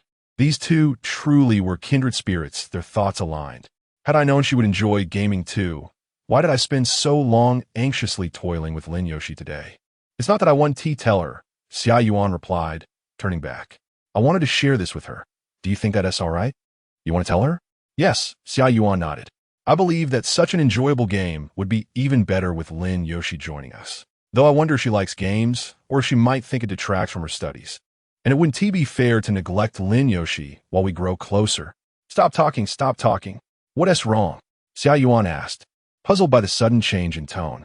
Mei Fang suddenly grasped Xia Yuan's hand, her face alight with excitement. You truly are our little angel, Yuan. In contrast, I feel like a scheming, heartless mutt. Why are you calling me that all of a sudden? How shameless. Xia Yuan freed herself from Mei Fang's grasp and pinched Mei Fang's nose, exclaiming, You mustn't call me by my nickname in the presence of others, do you understand? I heard you, Yuan. Came Mei Fang's comical response, eliciting a smile from Xia Yuan. After discerning Xia Yuan's feelings, Lin Yoshi, filled with both excitement and guilt, confided the long history of gaming with Mei Fang to Xia Yuan the following day. Initially, Xia Yuan felt a surge of anger. However, upon reflection, she recognized that her previous attitude towards the game had indeed been quite poor. Ultimately, she chose to forgive both of them. Yet, forgiveness did not equate to a lack of consequence. Xia Yuan insisted that Lin Yoshi and Mei Fang must teach her the intricacies of various games before she could absolve them. She insisted on participating in every online game that Mei Fang and Lin Yoshi had played together. For the most part, Xia Yuan created new accounts for the games, adopting the name Obedient Little Yuan, which corresponded with Mei Fang's. The sole exception was Fantasy Journey to the West, as it was the primary game that Mei Fang and Lin Yoshi had engaged in over the years. Knowing that playing this game would require significant commitment, Xia Yuan requested a name change from Lin Yoshi, who readily agreed. Thus, in Fantasy Journey to the West, Mei Fang's beloved transition from Mountain has forest to Yuan intertwined. Your names exude an exceptionally non-mainstream vibe. Don't you find it rather embarrassing? Mei Fang's ill-timed jest was met with a barrage of playful retorts from Xia Yuan and Lin Yoshi. From that point onward, Mei Fang's computer was predominantly occupied by the duo of Lin Yoshi and Xia Yuan, leaving little room for Mei Fang himself. You still bear the responsibilities and obligations of an elder brother. During the 3 years of reincarnation back to the past, Mei Fang seized every opportunity to immerse himself in the study of the Java programming language, having already completed reading 5 of the 4 classic texts on Java. To conceal his extraordinary talent from those around him, Mei Fang would often hide these books within the inner shelves of his bookcase, presenting only general textbooks, such as basic language learning for adolescents, to the outside world. Mere words without practice are empty pretense. Having devoured these tomes, Mei Fang began to craft simple automated scripts, applying them in games like Fantasy Journey to the West to aid in the repetitive task of escorting goods. Naturally, the risk factor of such scripts written by a novice was considerable. He dared only to experiment with a secondary account, using the earnings from his escorting endeavors to support his primary accounts.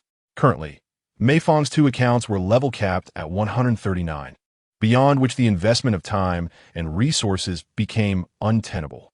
Thanks to Lin Yoshi's fortunate talent for capturing rare creatures and Mei Fang's forward-thinking planning acumen, he estimated the value of his 2 accounts to be around 5,000 if sold at the Treasure Pavilion.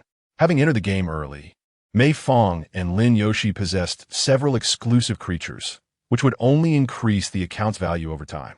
Fantasy Journey to the West is a game that heavily relies on teamwork and cooperation to ensure a more stable output. Mei Fang befriended several online acquaintances and formed a fixed team within the game. Currently, he and these friends were part of a guild named Wuho's Peerless. Xiao Fang, why are you dual accounting alone today? Where's your wife? Inquired an acquaintance. How did you know I was dual accounting? Replied Mei Fang, intrigued. You wouldn't know this, but your sister-in-law always greets us when she logs in. Unlike you who remains silent, the acquaintance teased. Mei Fang remained silent. It was customary for Xia Yuan to greet the guild members upon logging in. She enjoyed conversing with online friends. However, she adhered to the rules set by Mei Fang, carefully guarding her true identity to avoid unnecessary complications. Overall, despite the varied quality of players in the game and the frequent instances of players arguing and financially supporting developers, the online community at that time was genuinely vibrant. Most players would assist one another and coexist amicably. Even someone like Lin Yoshi, who was not fond of making friends in reality, could express herself freely online. At least it was not like in 2022, where even in MOBA games like IY, one often felt like an orphan, as Mei Fang was engrossed in the game, allowing his automated account to assist in monster farming. He heard a knock at the study door. Glancing over, he saw no one, but then turned to see a small sprite bounding toward him, bellowing wah. Suddenly, Mei clung to Mei Fang's arm, shaking it back and forth, exclaiming, "Brother, brother, did I scare you? Oh no, I scared you to death." Hee. Mei seemed oblivious to Mei Fang's feigned expression, standing with her hands on her hips and laughing heartily. Mei Fang's feelings towards this sister, whom he had never encountered in his previous life, were somewhat complex. After all, her presence in this world was buoyed by the newfound wealth of 500,000 he had brought to the family. He was uncertain how greatly this butterfly effect would ripple through the world, at least in the reincarnation novels he had previously read. The protagonists altered the world, yet managed to maintain control over the burgeoning trends. He could only hope that this world possessed a similar self-correcting mechanism. Brother, Dad is at work, and Mom is visiting Grandma at the hospital. She said for you to take care of me. Mei Fang pondered. Then why don't you watch some television? I've searched many channels, but there are no cartoons. Mei pleaded, clinging to Mei Fang's arm. Brother, can you take me to the amusement park? Please? I would love to take you, but I don't have any money. Mei Fang displayed a troubled expression. Mom and Dad only like you, not me, so I don't have any pocket money. Mei lowered her head, lost in thought, before hurriedly leaving the study. Now there might be some peace. Mei Fang did have some money. He occasionally received a bit of pocket money, but he saved it diligently for future endeavors. In this era, one could do anything, but being without money was not an option. After a while Mei Fang was still immersed in the online world, the door to the study opened once more. What is it now, Xiaoya? Mei Fang looked up, only to find that this time it was Xia Yuan. Mei Fang, I heard from Xiaoya that you spend all day playing games and don't play with her. How can you call yourself a brother? Xia Yuan appeared quite upset, while Mei hid behind her, casting a pitiful glance at Mei Fang. Huh? I've only played for a few minutes today. Yuan Jia. He lying. He has been playing all day. Don't you believe him? Just touch the computer tower and see. You little rascal. Why are you turning against your brother? Mei made a silly face at her brother, while Mei Fang wore an exasperated expression. She insisted on nagging me to take her to the amusement park. But I have no money. Compared to the importance of companionship, what did that little bit of money signify? Xia Yuan, with a huff, unzipped her bag. You have such a lovely sister, and yet you don't cherish her? I would give anything to have a sister to play with from her bag. Xia Yuan pulled out a green bill. Here, you want money, right? I have some. Little Mei's eyes sparkled with delight as she clung tightly to Xia Yuan's leg. Yay! I love Sister Yuan the most. I want to be your sister instead. I don't want to be the annoying brother-esque sister anymore. He is stingy and bothersome. You little money grubber. So it's all about the money, is it? Mei Fang remarked. Since you have so much, why don't you take Mei to the amusement park? But you're the brother. How can you not go? It's all right, Sister Yuan. I don't mind not having a brother.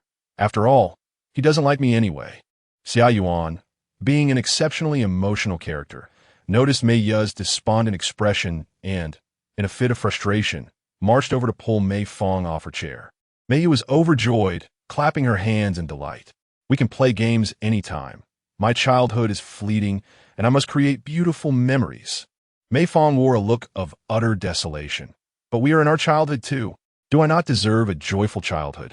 You still have the responsibilities and obligations of an elder brother. Xia Yuan, despite her insistence, pushed Mei Fang out of the study, while Mei skipped around gleefully, much to Mei Fang's irritation, prompting her to deliver a playful slap on the back of Mei's head. He is still but a child. In 2005, a small county like Baimei County lacked the grand amusement parks characteristic of large cities, resembling more the precursor to the later inflatable castle playgrounds. This multifaceted recreational facility, comprising slides, trampolines, swings, and ocean balls, was markedly less safe than those entirely made of inflatable equipment. Young children were too timid to partake, while older ones deemed it childish, preferring to frequent arcades or internet cafes, leading to the gradual obsolescence of such playgrounds. Nevertheless, in this modern era, the amusement park in Baimei County remains a dream destination for children. A group arrived at the amusement park long coveted by Mei, where the ground at the entrance was strewn with children's shoes. For children under 10 only. Children under 6 must be accompanied by an adult. Admission is 10 yuan, 5 yuan for companions. Mei Fang paid the fee, preparing to enter, only to be halted by an elderly woman at the entrance. You don't have enough money. Aren't there 3 of you? Mei Fang frowned, stating, We're just companions. Look at us. We are too old to play. Read the signs. Are you an adult? You must enter and play together, the woman retorted. Just as Mei Fang was about to continue the argument, Xia Yuan reassured her, Let it go, Mei Fang. It's all right. Xia Yuan paid the remaining 10 yuan. You're always so accommodating. One day, someone will take advantage of you. They all earn their money through hard work, which is not easy. Xia Yuan smiled gently. All right, don't dwell on such trivial matters. Let us just go in and enjoy ourselves, lest it dampen our spirits. Although 10 yuan was not a substantial sum given Xia Yuan's family background, even Mei Fang felt it was unreasonable. It can only be said that her well-mannered disposition was indeed tied to her privileged upbringing. At that moment, Mei was tugging at her arm, urging her to hurry inside. Ultimately, Mei Fang restrained her impulse to lecture Xia Yuan. Upon entering the amusement park, Mei immediately bounded about like a wild horse. The place was filled with children aged 5 to 10, and although Mei was among the youngest, she eagerly joined the older children on the slides. Concerned for Mei's safety, Xia Yuan followed suit, instructing Mei Fang to catch Mei at the ocean ball area beneath the slide. Wow! Mei insisted that her brother Mei Fang not assist her, diving headfirst into the joyful sea of ocean balls, then emerging to pull Xia Yuan back up the slide with her. Mei Fang reclined in the ocean balls, feeling quite content despite the cacophony of children's voices surrounding him. Brother, catch me. Mei Fang poked his head out from the submerged ocean balls. Catching sight of Xia Yuan and Mei poised at the top of the slide, ready to descend. "Let's go," Xia Yuan exclaimed, embracing Mei as they slid down the slide together. With Mei's jubilant cheers, they plunged into the ocean balls, sending a flurry of them crashing into Mei Fang's face. Mei Fang trudged over the ocean balls to where Mei and Xia Yuan were buried, pulling Xia Yuan up from the colorful orbs. "Look at you, at your age, still playing on the slide. Since we've paid for everything, we ought to enjoy ourselves," she remarked. Xia Yuan tidied her bangs slightly. "You should join us." "No way," Mei Fang replied. Xia Yuan puffed out her cheeks. "I bought you a ticket. Come play with me." "Exactly. Brother, come play with us. You must not waste Sister Yuan's money." Reluctantly, Mei Fang found himself accompanying the two on the slide. "I never came here as a child. I always wanted to visit after hearing Lin Yoshi talk about this place. Too bad you aren't my parents' daughter." Mei Fang sighed, recalling how they had often dragged him to this amusement park when they were younger.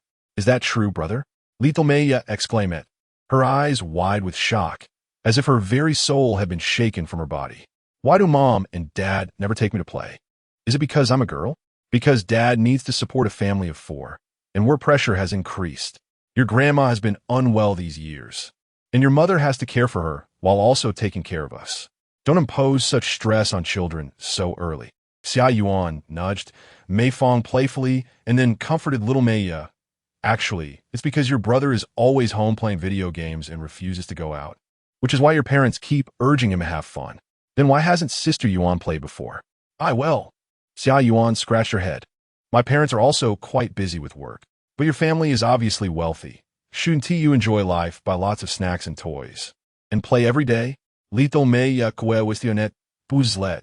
Xia Yuan found herself at a loss for words regarding Mei's confusion and quickly sought a new topic. "Let us not dwell on that. Let us go play something else." The trio frolicked through the amusement park, indulging in various attractions, navigating tunnels, walking on balance beams, tumbling over rollers, swinging on swings, and leaping joyously on trampolines, with Xia Yuan thoroughly enjoying her time with Mei.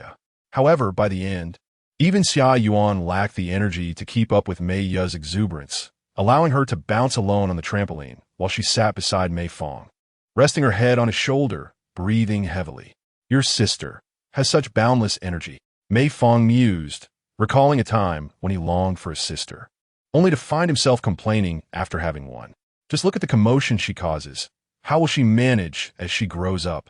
I might as well gift her to you as a sister." "No need for that. She is already my sister," Xia Yuan replied, gazing up at Mei Fang. Her lips curled into a smile, her disheveled hair damp with perspiration, exuding an inexplicable allure that stirred a sensation within Mei Fang that he could not quite articulate. Perhaps noticing Mei Fang's lingering gaze, Xia Yuan shifted her attention, eventually settling back on the trampoline, where little Mei continued to bounce. At this moment, Mei was joyfully bouncing on a trampoline with several young children when suddenly, a rotund boy charged in, leaping onto the trampoline with such force that all the other children were sent sprawling. The unexpected and overwhelming impact caught the children off guard before they could rise. The hefty boy continued to jump, causing some of the little ones to burst into tears. Seeing this, Xia Yuan and Mei Fang quickly pulled the frightened Mei to their side. The boy appeared to be around 7 or 8 years old, youthful yet tempestuous. After a spell of jumping, he gradually came to a halt and shouted at a nearby boy who wanted to join in, declaring, "This is my territory now. You lot are not allowed to jump here. Why should you be the only one to jump? This is a playground for everyone." A smaller boy, seemingly around 5 or 6, attempted to reason with a hefty child, only to receive a disdainful glare followed by a sudden slap. Looking for a fight? The hefty boy struck with unrestrained force, leaving a bright red mark on the boy's face, prompting him to wail and retaliate, leading to a scuffle between the two. The little boy's father rushed over, pulling him back, only to notice a fresh crimson streak across his son's face. Whose child is this? Why is he so reckless? Meanwhile, the hefty boy's parent, a middle-aged woman, hurried over, anxiously shielding her precious child. "What happened? Oh dear, who did this to your face? This is outrageous." The little boy's father pointed at the injury on his son's face. "And what about your child? You let him behave like this. Look what he has done to mine. Oh, children fighting is nothing. It's not like there's any bloodshed. If a child can't defend himself, that's just a sign of his own inadequacy, regardless of age. Is it fair for you to bully the smaller ones? The little boy's father was about to continue his protest when a hefty boy suddenly spat at him. Enraged, the boy's father clenched his fists, ready to retaliate. But the woman immediately shielded her child. He's just a child. What does he understand? Why should you, an adult, stoop to arguing with a child? Have you no shame? The woman's unreasonable remarks left the man speechless. Meanwhile, the hefty boy tugged at his mother's clothing, making faces, reveling in his moment of triumph. Just then, someone suddenly yanked him away and delivered a resounding slap. This person was none other than Mei Fang, a champion of justice. Why can't you trust me just this once? A resounding slap from Mei Fang echoed, leaving everyone present, including the chubby boy who had been struck, in a state of shock for several moments. You wretched fatso! Look at what you've done to my sister. Mei Fang scolded vehemently while striking the boy's head. It turned out that Mei had accidentally bumped her head while trying to escape, causing a small trickle of blood to seep from her forehead. Now, sitting in Xia Yuan's embrace, she gazed helplessly at the unfolding drama. Upon seeing Mei's injury, the aunt remarked with a tinge of jealousy, "It's just a scratch. What is the big deal? Just a scratch, is it? Just a scratch." Before she could finish, Mei Fang delivered several more forceful slaps to her hefty son. Faced with Mei Fang, who towered over him, the chubby boy had no intention of retaliating after receiving such a barrage. Instead, he covered his face and began to cry pitifully, diving into his mother's arms. "Mom, he hit me. He hit me. Which family's brat are you? Have you lost your mind? When will you learn?" The aunt scolded, preparing to grab Mei Fang by the ear. At that moment, Mei Fang shouted, "What are you doing? Bullying a child, are you?" A nearby man, grasping Mei Fang's intent, instinctively positioned himself between the aunt and Mei Fang, preventing her from striking back. "Hey, he's still a child. You're an adult. Why stoop to his level? Have you no shame? This brat is at least in the 6th grade, while my Zhuang is only in the 2nd grade. Where did this little bully come from, hitting so hard? It's outrageous. It's not about age. If a child can't win a fight, it's their own inadequacy." This was a phrase the aunt had used when reprimanding the uncle moments earlier, and Mei Fang cleverly returned it to her. The aunt found herself momentarily speechless, her teeth clenched as she glared at Mei Fang. Yet, this child showed no fear of her adult stature and glared back defiantly. The slap had evidently left a significant psychological mark on the young chubby boy, who now felt a mix of shame and anger, clinging to his mother's clothing and tearfully demanding that she retaliate. When his mother hesitated to stand up for him, the chubby boy began to roll around on the trampoline, nearly exposing himself as his pants threatened to slip off, utterly unmanageable. As the crowd of children and parents grew, the aunt realized she could not afford to lose face, so she yanked her son's ear and, with her tail between her legs, led him away from the playground. Having resolved the conflict, Mei Fang returned to her sister and Xia Yuan, where her sister immediately threw herself into Mei Fang's embrace. "It's the first time I've seen you so furious." After all, the words spoken had been exceedingly provocative, making it hard not to be enraged. Mei Fang despised unruly children more than anything. Once, after working an all-nighter, he had taken the bus home, only to be relentlessly kicked by a mischievous child. Despite reminding the child's parents several times, they had paid him no heed. This matter has remained etched in Mei Fang's memory, and to this day, he regrets not teaching him a proper lesson back then. "Brother, you look exceptionally handsome today," Mei exclaimed, tilting her head and sporting a beaming smile. "I am particularly in awe of you today." "What do you mean by that?" Mei Fang teased, pinching Mei's cheek. Beside them, Xia Yuan leaned on her hand, gazing dreamily. TSK, you claim to dislike your sister, yet you still stand up for her. Such is the nature of a sister.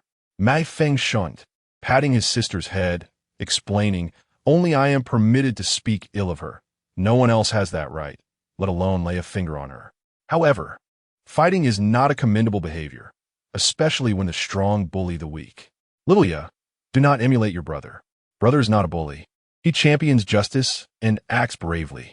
Suddenly, Mei began to recite impressive idioms, a rare occasion where she sided with Mei Fang. Xia Yuan made an effort to persuade Mei, but ultimately failed.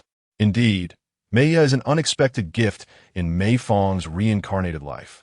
During her infancy, Mei Fang, lacking the experience from his past life, felt quite conflicted about how to approach her. Yet, since she has entered this world and become part of his family, Mei Fang gradually grew accustomed to cherishing her. He had no reason not to protect her. After leaving the amusement park, Mei Fang went to the pharmacy to buy band-aids for Mei Ye. If Annie discovers that little Ye is hurt, will she blame you? Xia Yuan pondered. Just say it was my fault when the time comes, Mei Fang replied. No need for that. Mei shook her head. I will say I fell by myself. But we mustn't tell Mom and Dad about the amusement park incident. It shall remain our little secret. Hearing Mei speak of a little secret, Xia Yuan couldn't help but chuckle, deliberately staring at Mei Fang for quite some time. Mei Fang understood she was referencing the time he deceived her during their childhood. He merely responded with a playful grunt, offering no comment on her little gesture. Mei Fang and Xia Yuan bid each other farewell at the entrance of the community.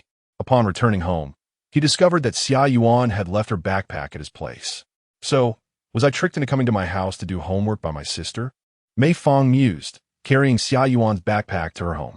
Before he could ring the doorbell, he heard the sound of ceramics shattering from within, followed by intermittent arguing.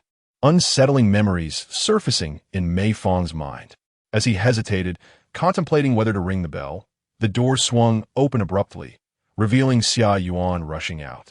She appeared to be seeking fresh air, so when she spotted Mei Fang standing at the entrance, she was taken aback, rubbing her eyes before quickly approaching him. What's the matter? Why did you come looking for me? Your backpack, you forgot to take it with you. Oh, I see. Xia Yuan smiled. I was planning to do my homework when I had the time. I completely forgot about it. Thank you. By the way, is everything all right at your home? Xia Yuan was momentarily taken aback, but soon smiled and waved her hand, saying, Did you hear that sound? Don't misunderstand. It was just my mother accidentally breaking a vase. It's nothing. Mei Fang gazed at Xia Yuan's face and gently nodded. In any case, if you have something on your mind, you can always discuss it with me. We're the best of friends. Haha. Mei Fang, what are you talking about? Why are you suddenly saying this? You're so strange. Xia Yuan chuckled, waving her hand dismissively. It's nothing, so let's not overthink it. Mei Fang continued to observe Xia Yuan, then reached out to wipe away the tears from the corners of her eyes. Why can't you just trust me this once? You're really annoying. After being exposed, Xia Yuan's voice dwindled to a whisper. We had so much fun today. I don't want to ruin your mood with my family matters. Don't speak as if we are strangers. We are good friends, and you can tell me anything. Xia Yuan rubbed her eyes and replied, Let's talk about it tomorrow at school. Don't drink water carelessly. Pour it yourself, and also... Mei Fang went on to relay some rather peculiar precautions, so strange that even she found it somewhat absurd. Ultimately, she concluded the somewhat awkward conversation with a jest. After leaving Xia Yuan's home, Mei Fang wandered around the community for quite some time, contemplating her forthcoming plans. What must come cannot be avoided. Mei Fang vaguely recalled that tragedy occurring during a snowy winter. According to the current trajectory of the observed timeline, the likelihood of a predetermined event occurring ahead of schedule was rather low. Thus, before that time, it was imperative to eradicate the issue at hand. The sooner, the better. On the following morning, Mei Fang rose earlier than usual, waiting for Xia Yuan at the entrance of the community. Since Xia Yuan's home was not far from the elementary school, she typically went to school independently. Unlike the childhood companions in Cherry Blossom Country who would accompany each other to class every day, when Mei Fang spotted Xia Yuan, she was still squinting and yawning, appearing as if she had just awakened. Surprised, yet pleased to see Mei Fang waiting for her, she exclaimed, Good morning. Were you waiting for me all this time? I saw you coming, so I waited for a bit, Mei Fang replied. Oh, I see. Xia Yuan mused, lowering her head and pursing her lips in contemplation, before lifting her chin with a smile. Let's talk while we walk. As they strolled to school together, Xia Yuan recounted the recent events that had transpired in her family. Although her father's hotel business appeared prosperous, it was, in truth, barely breaking even, leading him to borrow extensively, accumulating considerable debt. Upon learning of this situation, Her mother urged her father to sell the hotel to mitigate their losses. But he was resolute against such a course of action, even contemplating mortgaging their home to repay his debts. The argument between her parents disturbed Xia Yuan, and after her attempts to intervene failed, her father stormed out. Her mother then confided in Xia Yuan about the situation's origins, hoping she could persuade her father to reconsider his obstinacy. I've never seen that expression on my father's face before. He has always been gentle, never harsh with me or my mother, Xia Yuan lamented, her expression bitter. But when I spoke to him about this last night, he wouldn't listen, telling me that adult matters are not for children to meddle in. Though Xia Yuan's words carried a hint of personal interpretation, Mei Fang grasped the essence of the unfolding drama. A hotel that was continuously losing money, with the father wishing to invest further to recover losses, while the mother viewed it as an endless pit. Based on the events of the past, Xia Yuan's father achieved his objectives, yet resulted in even greater losses, ultimately plunging their family into an abyss of financial ruin. From Mei Fang's observations over the years, Xia Yuan's parents were individuals who placed great importance on maintaining their dignity. This dignity was reflected in their demeanor and the education they provided for their daughter. Regardless of wealth, they treated others with great affability. However, such refinement could only be sustained on a foundation of material abundance. The loss of financial stability, or the burden of debt, would inevitably strip them of their dignity. Indeed, Xia Yuan's father was a man concerned with appearances, and in Mei Fang's eyes, losing face would be more unbearable than death itself. Yet, the thought that they would ultimately descend into such extremes, dragging their daughter along, was unfathomable to Mei Fang. I believe you're merely a child. If you simply reason with him, your father will certainly not heed your words. Xia Yuan nodded in agreement. I understand. I truly wish my father would stop running the hotel. He increasingly enjoys socializing and drinking with those friends, and since I entered elementary school, I hardly see him at home anymore. Moreover, witnessing my father's unwavering obsession with the hotel, it feels as though he has become entranced, instilling a sense of fear within me. As a child, my options are limited. We are inherently unequal to adults, and persuading them solely through words is nearly impossible. Xia Yuan lamented, mentioning that her mother had explicitly told her the previous night that if her father continued on this stubborn path, she intended to divorce him, and even asked whom Xia Yuan would prefer to live with. The thought of my parents actually divorcing terrifies me. I do not wish to make such a choice. Mei Fang contemplated for a moment.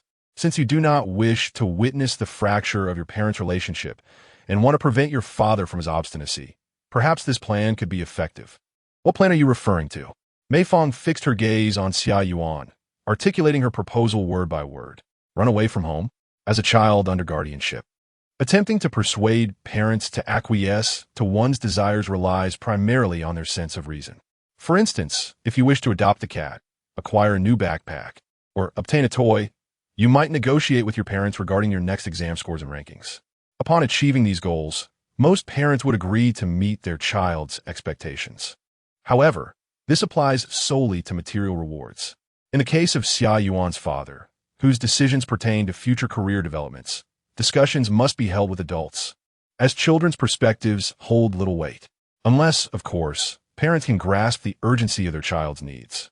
Children often seek autonomy over their own affairs, leading to conflicts with parents regarding independence.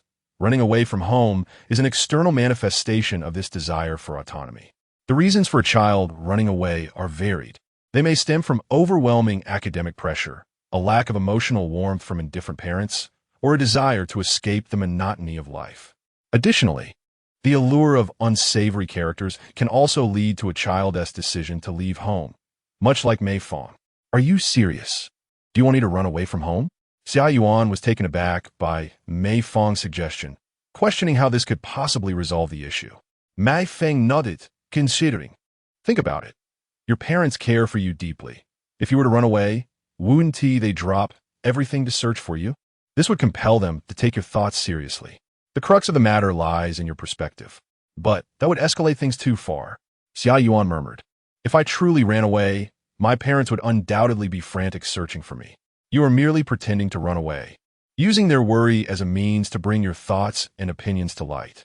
like those scenarios depicted on television, but I haven't quarreled with my family. Running away would be too peculiar. When you witness your parents arguing, feeling powerless, do you not feel a sense of sorrow? Your mother even mentioned divorcing your father, asking you to choose whom to live with. Would you truly want that? If a divorce were to occur, consider the implications for your future, your middle school, high school, university years, and even your eventual marriage. What if your father were to remarry another woman? Mei Fang's soft whispers gradually illuminated the gravity of the crisis for Xia Yuan, who hurriedly covered Mei Fang's mouth. Stop talking. I can't stand it. Mei Fang, adept at coaxing children, effortlessly brought Xia Yuan to tears. As they approached the school, she quickly rubbed her eyes. I admit my words can be harsh, but they are rooted in reality. Thus, you must run away from home to manifest your sorrow and compel your parents to confront your feelings. If your father's wishes lead to the family's ruin, or if your mother truly divorces him, those are outcomes you would never desire. Am I right? But, Xia Yuan gazed at Mei Fang with trepidation. I have no experience with running away. I don't even know if I have enough money. What if I encounter bad people? What should I do then? Why do you fear? We are such close friends. How could I allow you to face this alone? Mei Fang patted Xia Yuan on the shoulder. I will also run away with you. This is not a runaway. Regarding the plan for leaving home, Mei Fang had conceived it 3 years ago upon realizing that Xia Yuan was the tragic protagonist. After a comprehensive analysis and reflection last night, he ultimately decided to prioritize this course of action. He firmly believes that Xia Yuan's father deeply loves his precious daughter. Through this act of leaving home, he hopes to compel him to genuinely consider her feelings, thereby calming down and relinquishing his pursuit of wealth. Ultimately, the act of leaving home is merely a strategy, not an end in itself. Should his desire for wealth significantly eclipse his love for his daughter, Mei Fang would have no choice but to resort to a secondary plan, persuading Xia Yuan's mother and father to sever ties, that is, to divorce, in order to avoid further entanglement. Whether out of concern for his daughter Xia Yuan or for the love of her husband, in the end, the previous life's mister. You chose to compromise and did not separate from Xia Yuan's father. If all else fails, he must at least protect Xia Yuan, preventing her from becoming embroiled in tragedy. This strategy involves inviting Xia Yuan to stay at his home or at her grandmother's house for a period, allowing her to weather this storm. While this is not the ultimate outcome Mei Fang desires, is the only course of action available to him at his age. The existence of this incident in his past life has always caused him to harbor resentment towards Xia Yuan's parents, particularly her father. Perhaps the immense pain Xia Yuan's father experienced when plummeting from grace is beyond the imagination of someone of Mei Fang's humble means. Or perhaps it was merely a momentary lapse in judgment. Nonetheless, such disregard for life evokes a profound sense of regret within him. He is uncertain whether Mr. He was aware of the events at that time, yet in her previous life, Xia Yuan was undoubtedly kept in the dark. She may appear delicate, yet she is certainly not fragile. This is the Xia Yuan he has come to know over the years. In today's class, Xia Yuan seemed unusually quiet. Her head bowed as she diligently wrote on a lovely notebook. She was plotting her plan to leave home, contemplating which items to bring. All the money saved, 7 sets of clothing, phone card, towel, toothbrush, toothpaste, small mirror, lip balm, compass, fruit knife, canned fruit, especially peaches, family portrait of the 3 of us, backpack, stationery, textbooks. As Mei Fang observed Xia Yuan meticulously change her clothing count from 2 sets to 7, jotting down an array of outlandish supplies, he could no longer contain his amusement after class. It's not like you're going camping. Why do you need a compass? If you end up far away and don't know where you are, it might come in handy. And you're bringing textbooks? Xia Yuan replied earnestly. After all, we are merely pretending to run away. I cannot fall behind in my studies. Just bringing money should suffice. Mei Fang casually inquired, by the way, how much have you saved in total? Xia Yuan rested her chin on her hand, reflecting the red envelope money from relatives and my usual pocket money. I've saved it all diligently. When I counted during this past new year, I had about 6,000 yuan, I think. 6,000? Though she had an inkling that the affluent Xia Yuan had amassed a considerable sum, the actual figure left Mei Fang somewhat astounded. After all, This was the year 2005. 6,000 yuan could barely suffice to purchase a mere square meter of land in Pengcheng. Mei Fang assisted Xia Yuan in eliminating several unnecessary items from her list and advised her to carry only 200 yuan for the outing. After all, it was not as if she intended to embark on a prolonged journey away from home. Carrying such an abundance of money held little significance. Today, Xia Yuan's mother, Teacher Yu, was conducting her usual lessons as a Chinese language instructor. Despite her slightly subdued voice in class, she maintained an air of composure and dignity. In comparison to other class teachers, she always appeared exceptionally amiable, which, admittedly, sometimes made it challenging for her to manage a few troublesome students. However, on the whole, the students cherished and respected her deeply. Mei Fang recalled the time when their family of 3 passed away. The students in their class spontaneously organized to attend the funeral. The last class of the day was physical education, and prior to it, Xia Yuan and Mei Fang conferred about a particular matter. Let us inform Lin Yoshi about our plan after school today. Are you out of your mind? What'll we tell her? Mei Fang retorted. Do you remember the time you two concealed your gaming escapades from me? That incident vexed me for quite some time. Xia Yuan explained. If we keep such a significant matter from Lin Yoshi, she will undoubtedly feel hurt. It's not that I'm concerned about whether Lin Yoshi is hurt or not. Mei Fang shouted. If you tell her, she will surely insist on joining us in running away from home. Upon learning the details, Lin Yoshi made her own decision. I knew it. Mei Fang interjected swiftly. You cannot join us. You must act as our inside informant. Inside informant? Lin Yoshi tilted her head in confusion. If Xia Yuan and I run away, we need someone who understands the situation here. In case they don't search for us or make a fuss, you can inform us or tell our parents where we have gone. Why can't Mei Fang be the inside informant? Lin Yoshi protested. Why can't I run away with Xia Yuan? Xia Yuan hurriedly interjected. Lin Yoshi, I believe Mei Fang has a point. After all, he is a boy. It would be more convenient for him to undertake such a role. Just because he is a boy. Lin Yoshi frowned. If he runs away with you, isn't that akin to eloping? Eloping. Eloping. Xia Yuan's face flushed crimson at Lin Yoshi's words, and it took her a moment to gather her thoughts before stammering an explanation. It's not eloping. We are merely elementary school students. How could we engage in such disreputable behavior? In truth, if viewed from a different perspective, Mei Fang mused, he could entirely clear himself of any suspicion. For instance, he could claim to be pursuing Xia Yuan, earnestly attempting to persuade her to return. That benevolent and selfless classmate might even be recognized as this year's exemplary student at the county level, delivering an acceptance speech before the entire school community. Mei Fang, Lin Yoshi, in a fit of anger, exclaimed, We are currently striving to assist Xia Yuan in overcoming this crisis. Could you please take this seriously? I am indeed earnest. Mei Fang replied. Otherwise, if Xia Yuan and I were to elope, explaining it to our parents would undoubtedly lead to a cascade of complications. Lin Yoshi, I believe Mei Fang's perspective holds merit. Let us resolve to proceed this way. I too do not wish to be perceived as associated with Mei Fang and what shall I say? Xia Yuan, why is your face suddenly so flushed? Lin Yoshi inquired with concern, gently touching Xia Yuan's cheek. You are quite warm. Do you have a fever? And no. Quickly, help me think about what else we need to bring. Mei Fang observed the fervent interaction between Lin Yoshi and Xia Yuan, feeling a surge of mixed emotions. Clearly, Lin Yoshi remains an innocent child, oblivious to the gravity of the situation, while Xia Yuan's mind is preoccupied with deeper thoughts. By the way, aside from the items we need to prepare, have you both considered where you intend to escape to and for how long? Have you planned these details? Oh dear, I hadn't even thought of that, Xia Yuan said, caught in a dilemma. Do not fret. Mei Fang smiled reassuringly. Just rely on me. I have meticulously planned everything.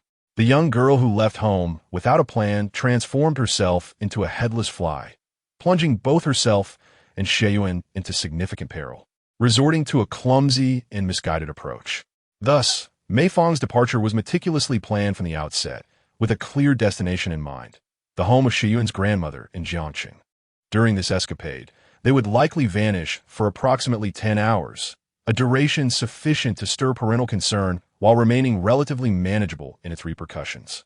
Seeking assistance from her closest grandmother, rather than confronting her parents' issues, aligned with Shiyuan's line of thinking and conveniently served to dispel any suspicion of elopement between her and Shiyuan. Fearing unforeseen circumstances, this plan to flee was not prolonged. Their departure was scheduled for the following morning. He instructed Shiyuan to retrieve a small and used suitcase from home the night before, stealthily packing their prepared belongings within it for safekeeping. On the day of their departure, the trio arranged to meet at a designated location to ensure the plan unfolded without incident. "Seems you are prepared as well," Mei Fang remarked, observing the blue beret perched upon Shiyuan's head for a moment. "You typically don't wear hats when you go out. Today, however, you made a special effort to don one? Is it too conspicuous?" Shiyuan replied, somewhat surprised. "I wore it to avoid being recognized." "Not at all. I simply find a hat quite attractive," he responded with a smile. Shiyuan instinctively adjusted her hat. "You've written the letter for running away, I presume?" Shiyuan nodded, confirming. "Yes, it's done. I have nothing particular to prepare on my end." Lin Yoshi interjected, grasping Shiyuan's hand earnestly. "Shiyuan is easily deceived. Mei Fang, you must protect her. Please don't underestimate me."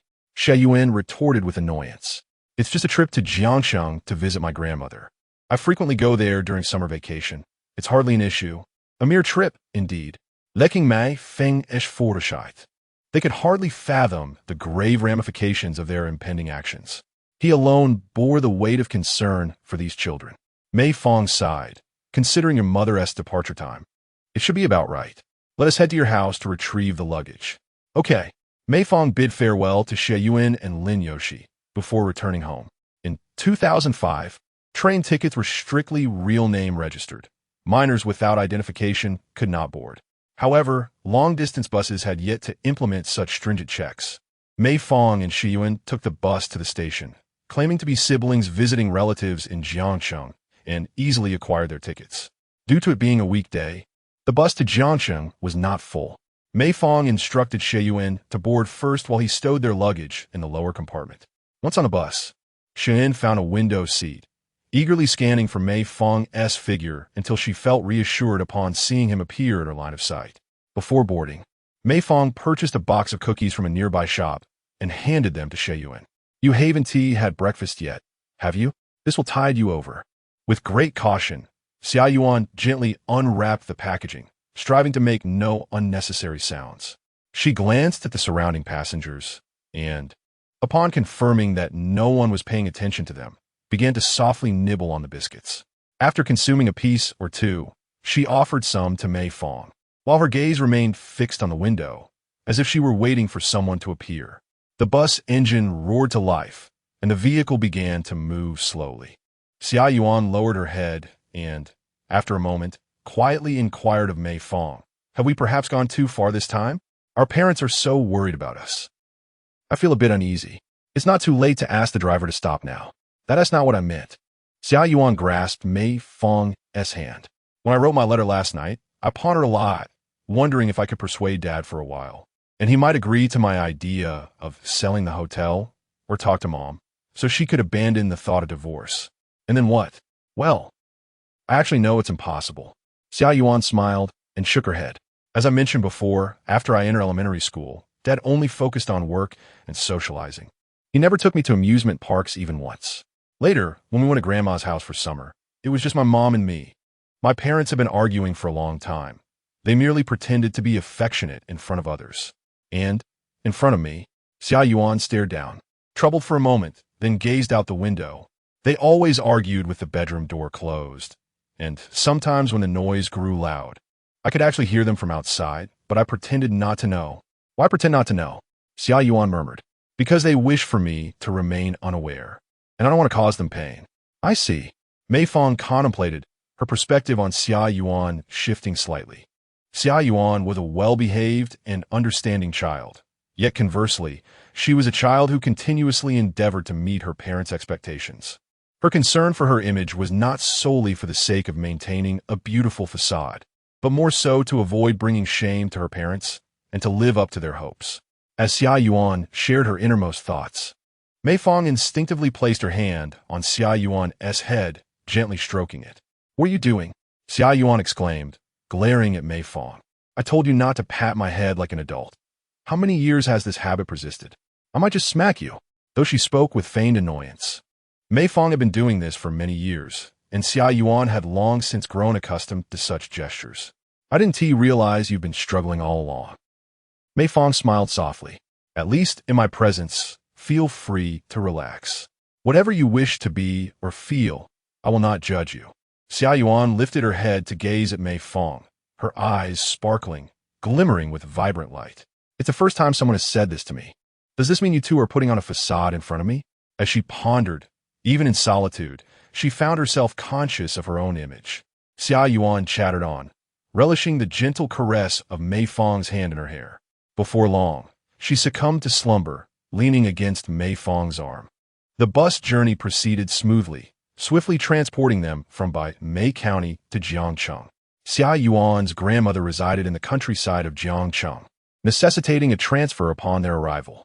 However, having already spent over 4 hours on the bus from Mei County, they were not in haste to continue their journey. After inhaling the fresh air of the provincial city, Mei Fang turned to Xia Yuan. Shall we have lunch first? What would you like to eat?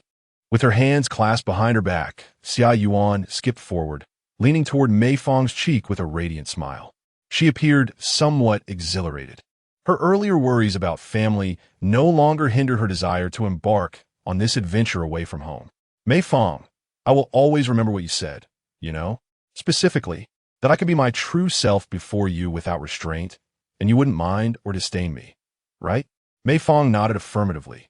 Yes, be yourself without reservation. Thus, since it was such a rare occasion to venture all the way to Jiangcheng, it was only fitting that they indulge in the kind of junk food that her parents would have never permitted her to enjoy. Xia Yuan smacked her lips playfully and then cheekily stuck out her tongue. In this era, where material wealth is still not abundantly available, the ubiquitous presence of McDonald's and KFC in television advertisements stands as a lofty culinary sanctuary in the hearts of many children. Their hamburgers, fried chicken, French fries, sundaes, and even the accompanying toys appear remarkably prestigious, leading children to yearn for a trip to the grand city, often solely to savor the delights of KFC and McDonald's. However, Xia Yuan had never been afforded such an opportunity. These so-called junk foods, akin to candies and games, were deemed forbidden by her mother at home. It was only in the company of Mei Fang that Xia Yuan could experience these joys. Upon reflection, one might realize that during the time spent apart, Xia Yuan's childhood was not particularly joyful. To prevent her from harboring regrets in her youth, Mei Fang was naturally eager to help Xia Yuan fulfill her wish. In an era without navigation, finding one's way was not particularly convenient. Fortunately, Mei Fang had previously studied in Jiangcheng, and they could easily procure a tourist map from the convenience store at the station, quickly identifying a nearby KFC restaurant within walking distance. Mei Fang, pulling a small suitcase, walked ahead while Xia Yuan closely followed, deliberately lowering her hat to scan her surroundings. Noticing that no one was paying them any mind, she whispered to Mei Fang, "Mom always tells me there are many bad people near the station, so I shouldn't wander around. But I don't see anyone paying attention to us. That's just luck this time." "Your mother is right," Mei Fang replied sternly. "It's best not to let your guard down and avoid running around." "Okay." Xia Yuan nodded vigorously, then linked her arm with Mei Fang's. "Is this all right? This way I won't get lost." "Sure." Inside KFC, it was lunchtime, and a considerable number of patrons were queuing to place their orders. Xia Yuan gazed in wonder at the dazzling array of menu items displayed, momentarily overwhelmed. "What do you want to eat?" "First, a hamburger. I want, the country-style crispy chicken burger, but the combo seems like a good deal. And the toy in the kids' meal looks nice too, but it doesn't come with a hamburger." Seeing Xia Yuan struggling to make a decision, Mei Fang took charge. "Let me help you order. You go find a seat." "Okay." Xia Yuan pushed her suitcase and scanned the area, eventually settling at a small table beside the KFC play area. With Xia Yuan comfortably seated, Mei Fang relaxed her watchful gaze, perusing the menu while contemplating the gradual changes in Xia Yuan. The quarrels between her parents seemed to have left a mark on Xia Yuan, who had transitioned from unconditionally trusting her mother to beginning to question some of her teachings. These doubts may have silently formed long ago, but had remained unexpressed due to various factors. A sense of worry began to creep into Mei Fang's heart. She pondered whether the promise made in her indulgence had inadvertently sparked Xia Yuan's awakening rebellious spirit. Indeed, blindly adhering to parental dictates does not facilitate growth. However, transitioning from one extreme to another, merely to oppose one's parents for the sake of opposition, is not a viable solution to the problem. Fortunately, she still trusts herself, and to honor this trust, she feels a duty not to lead her astray. As Mei Fang pondered these thoughts, Xia Yuan rested her chin on her hand, swinging her legs idly while waiting for their meal. At that moment, a bespectacled, middle-aged man seated beside her suddenly struck up a conversation. "Little sister, you're not alone. Are you? Are you here dining with your mother?" Xia Yuan shook her head. "I'm with my brother." Mei Fang and Xia Yuan had established their outing as siblings, a fact that Xia Yuan had firmly committed to memory. "Which one is your brother?" It's the one in front." Just as Xia Yuan pointed to Mei Fang, who was in line, she belatedly realized something felt amiss. "Why do you ask, sir?" "Oh, I see," the middle-aged man smiled. "I ordered an extra sundae that I cannot finish. Since you are waiting for your brother to place an order, would you like to have this one?" Xia Yuan shook her head, waving her hands. "No, thank you, sir. My brother is also getting me a sundae." "Perfect. Since he hasn't reached the counter yet, I'll tell him not to order one, and you can save some money. What do you think?" While Xia Yuan was contemplating how to respond, the man had already placed the sundae on her table. "Don't be shy. I just bought this and truly cannot eat another bite." As he spoke, the man stood to call for Mei Fang, but just then, Mei Fang had already approached. "Sir, is there something you need with my sister?" "Ha! I saw your sister waiting alone and thought I'd have a chat with her." The middle-aged man smiled. "You two little ones came here by yourselves to buy burgers and are carrying suitcases. You must be careful of strangers. My mother and grandmother are shopping for clothes in the mall and will come to find us shortly. We were just watching the luggage. You needn't worry, sir. You should go back to the line. There's no need to buy a sundae. I can't finish this one, so I'm giving it to your sister." "Thank you, sir. I appreciate your kindness, but you should enjoy it yourself. My sister is allergic to strawberries and does not eat strawberry sundaes." "Are you afraid I might be a bad person?" "Huh. It's normal to worry about such things." "No worries. I'll leave now. You both enjoy your meal," the man said as he picked up his bag and exited the restaurant, leaving the strawberry sundae on Xia Yuan's table. Without a second thought, Mei Fang took the sundae and tossed it into the trash. Turning back, he seriously addressed Xia Yuan. "What did I tell you before we left? Do not converse with strangers." "But that uncle didn't seem like a bad person. I think he was just worried about me being alone with a suitcase." Mei Fang shook his head. "Regardless of whether he is good or bad, we must adhere to our agreement before leaving. I must protect you." I understand." Xia Yuan nodded vigorously, resolving not to speak to strangers again.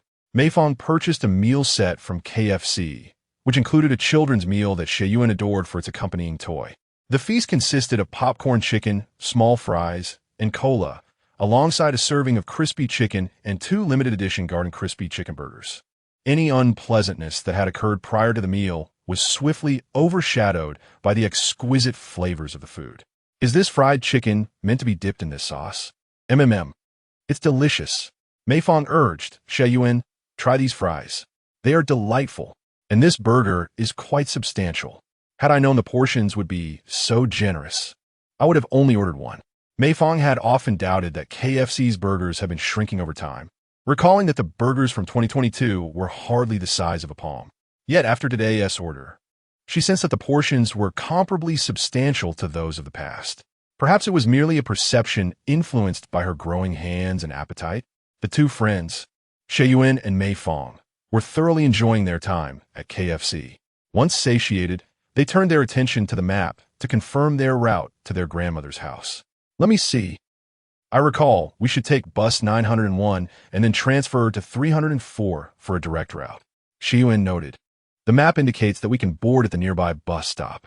Mei Fang pointed out the direction of the bus stop, her gaze momentarily lingering on a certain spot, her expression suddenly becoming serious.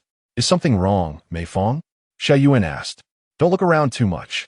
Just take a quick glance to your right, towards the cake shop." Following Mei Fang's gaze, Xia Yuan felt a shiver run through her body. At that moment, Mei Fang grasped her hand tightly. The middle-aged man with glasses who had just struck up a conversation with her was now standing at the entrance of the cake shop, reading a newspaper. He had not left. "Uncle, that's the person." At the bustling bus stop, two fourth-grade students stood in the queue awaiting their bus. Nearby, a middle-aged man wearing glasses also lingered. As a crowded bus approached the platform, the two children boarded, followed by the man who joined the throng. Just as the bus doors were about to close, the children dashed back out through the middle door, prompting the bespectacled man to call for the bus to halt and exit.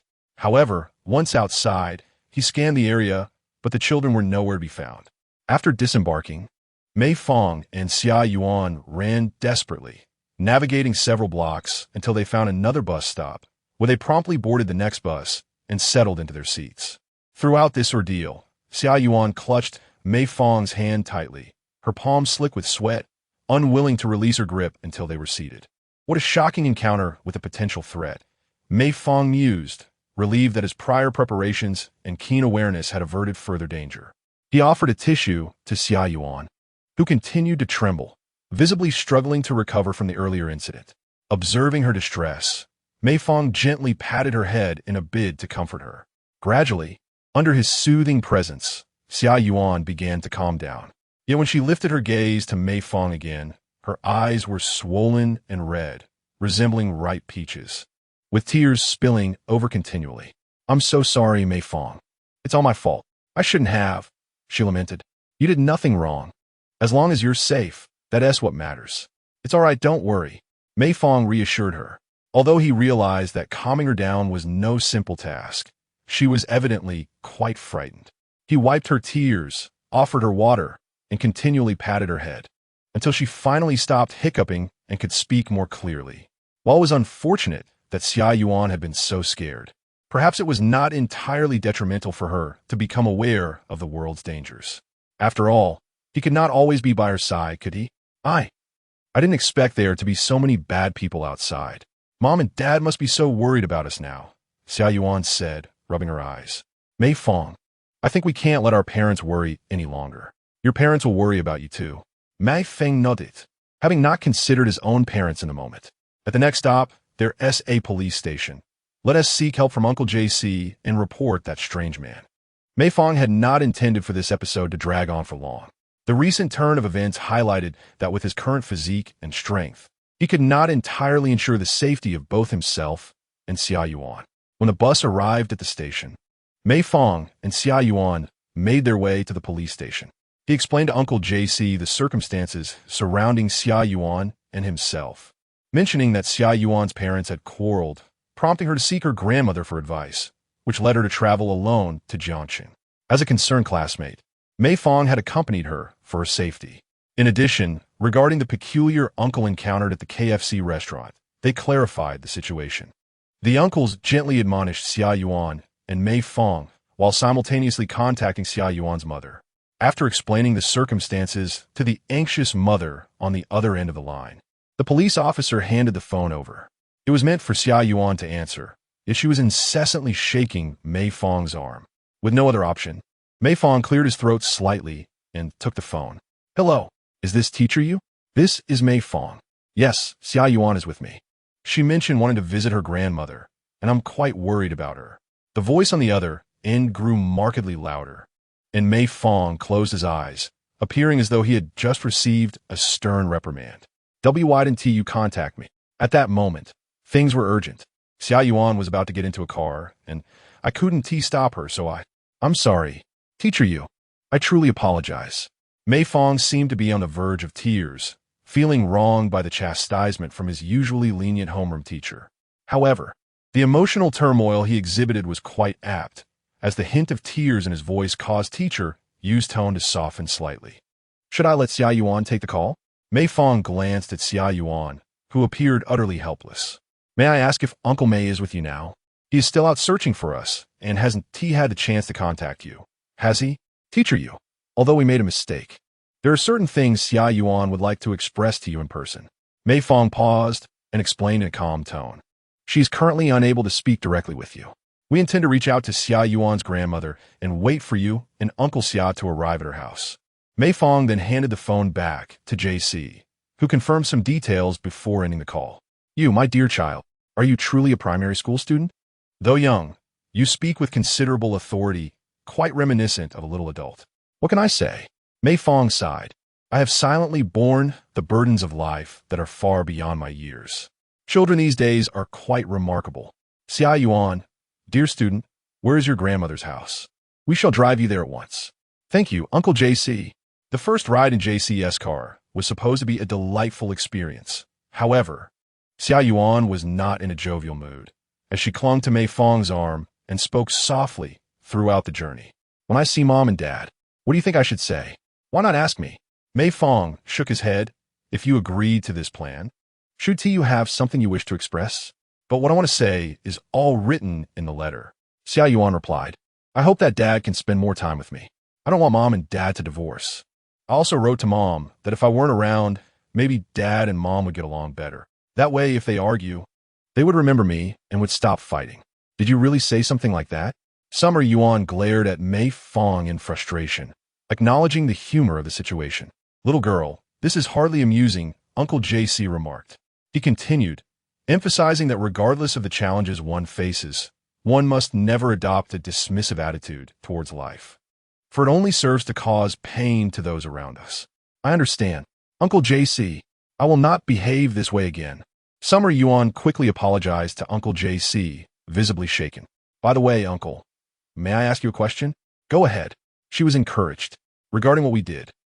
Summer Yuan hesitated, lowering her gaze and fidgeting before summoning the courage to inquire. Are we going to be stuck here for several days? Or perhaps even sent to a juvenile facility? Noticing Uncle JC's silence, Summer Yuan grew anxious, believing there might indeed be repercussions. She hastily attempted to absolve Mei Fang of any blame. This was all my idea. It has nothing to do with Mei Fang. He was just, try and stop me. If anyone should be held accountable, it should be her alone. Mei Fang gently tapped Summer Yuan's head, urging her to remain calm. Don't worry. Uncle JC won't apprehend you. That's a relief. As the police car idled at the traffic light, Summer Yuan, feeling bored, gazed out the window. Suddenly, a figure on the street caught her attention, prompting her to clutch Mei Fang's arm tightly. What's wrong with you? Mei Fang asked, following Summer Yuan's gaze. There, amidst the crowd, was the distinct figure of the man with the Mediterranean hairstyle, the very same peculiar uncle who had been stalking them earlier. Mei Fang realized they had just passed a bus station, leading her to deduce that this strange uncle had a penchant for targeting children who were alone near transport hubs. He was clearly a repeat offender. Stop the car, Summer Yuan exclaimed, immediately waving to the uncles.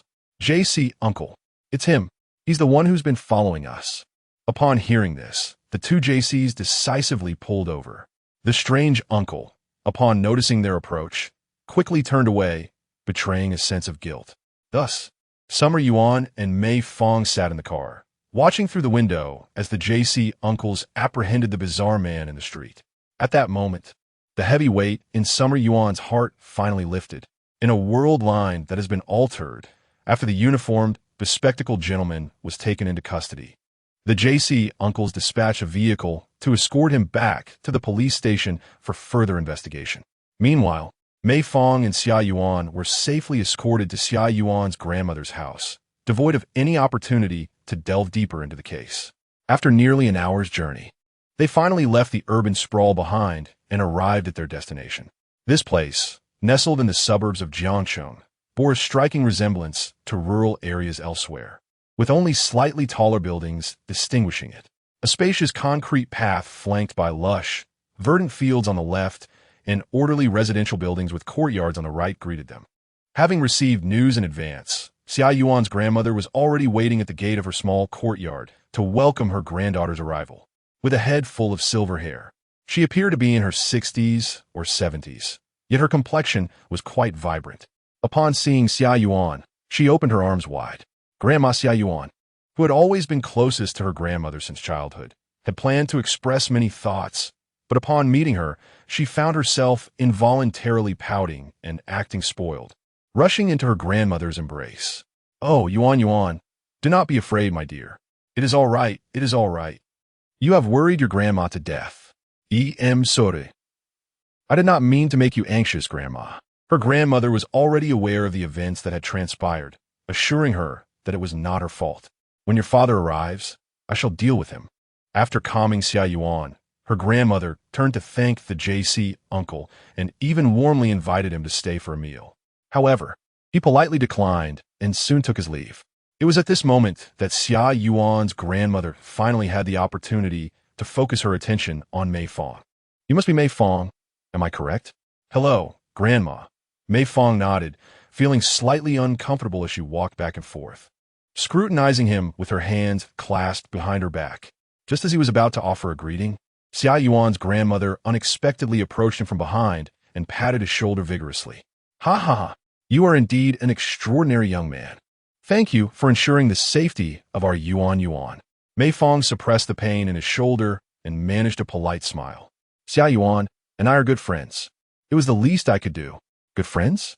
Just good friends, is it? Xia Yuan's grandmother continued to pat his shoulder with enthusiasm, her brows furrowing in contemplation. I seem to recall our Yuan once clamoring to give a boy named Mei Fang a haircut. Could that be you? Xia Yuan, blushing furiously, interjected, Grandma. Why must you bring up childhood stories? Ha ha ha. Our Yuan simply has that disposition. You'll get used to it. Her grandmother continued to playfully pat Mei Fang. All right, any more of this, and it would be deemed impolite. Mei Fang thought his youthful shoulders might nearly be battered to pieces by her affectionate gestures. After having some light snacks at her grandmother's home, Xia Yuan recounted her recent escapade of leaving home. Rather than chastising her for wandering off, her grandmother praised her courage. Additionally, her grandmother remained relentless in her affectionate patting of Mei Fang. The reason lies in the clever demeanor of Mei Fang, which greatly pleased and earned the admiration of her grandmother. As dusk settled, Summer Yuan's parents finally arrived at her grandmother's home. Summer Yuan, grasping her grandmother's hand, stepped out to greet her mother and father. Despite having prepared numerous words with Mei Fang's assistance, she found herself at a loss for speech upon seeing her parents. She had never encountered them in such a disheveled state. Her mother appeared unkempt, and her father looked as though he had been through a storm. Suddenly, Summer Yuan's father approached with an imposing demeanor, radiating anger. With her eyes tightly shut, Summer Yuan braced herself for her father's reprimand. A sharp and fierce slap echoed, but it was not directed at Summer Yuan. As she opened her eyes, she discovered her father half kneeling on the ground, striking his own cheeks repeatedly. Father, please, don't do this. I beg you. Summer Yuan cried, tugging at her father. After several strikes, her father enveloped her in a tight embrace. Yuan, I've been searching for you everywhere today. When I couldn't find you, my mind spiraled with countless thoughts. Over the years, I focused solely on my career, neglecting to spend time with you. Had I been more present for you and your mother, you would not have run away. The thought of possibly losing you forever, or of you being harmed by ill-intentioned people, shatters my heart. If that were to happen, I could never forgive myself. Please, Father, I'm also at fault. Summer Yuan said, rubbing her eyes. I should have worried you and Mother so much. I promise I won't do this again. Then I promise you, I will not mortgage our house. I will sell the struggling restaurant, and from now on, I shall dedicate more time to you. Yes, Summer Yuan, you rascal. Her grandmother began to vigorously pat her son-in-law on the shoulder. What you say must be followed through. Do not deceive my precious granddaughter. I will keep a close watch on you.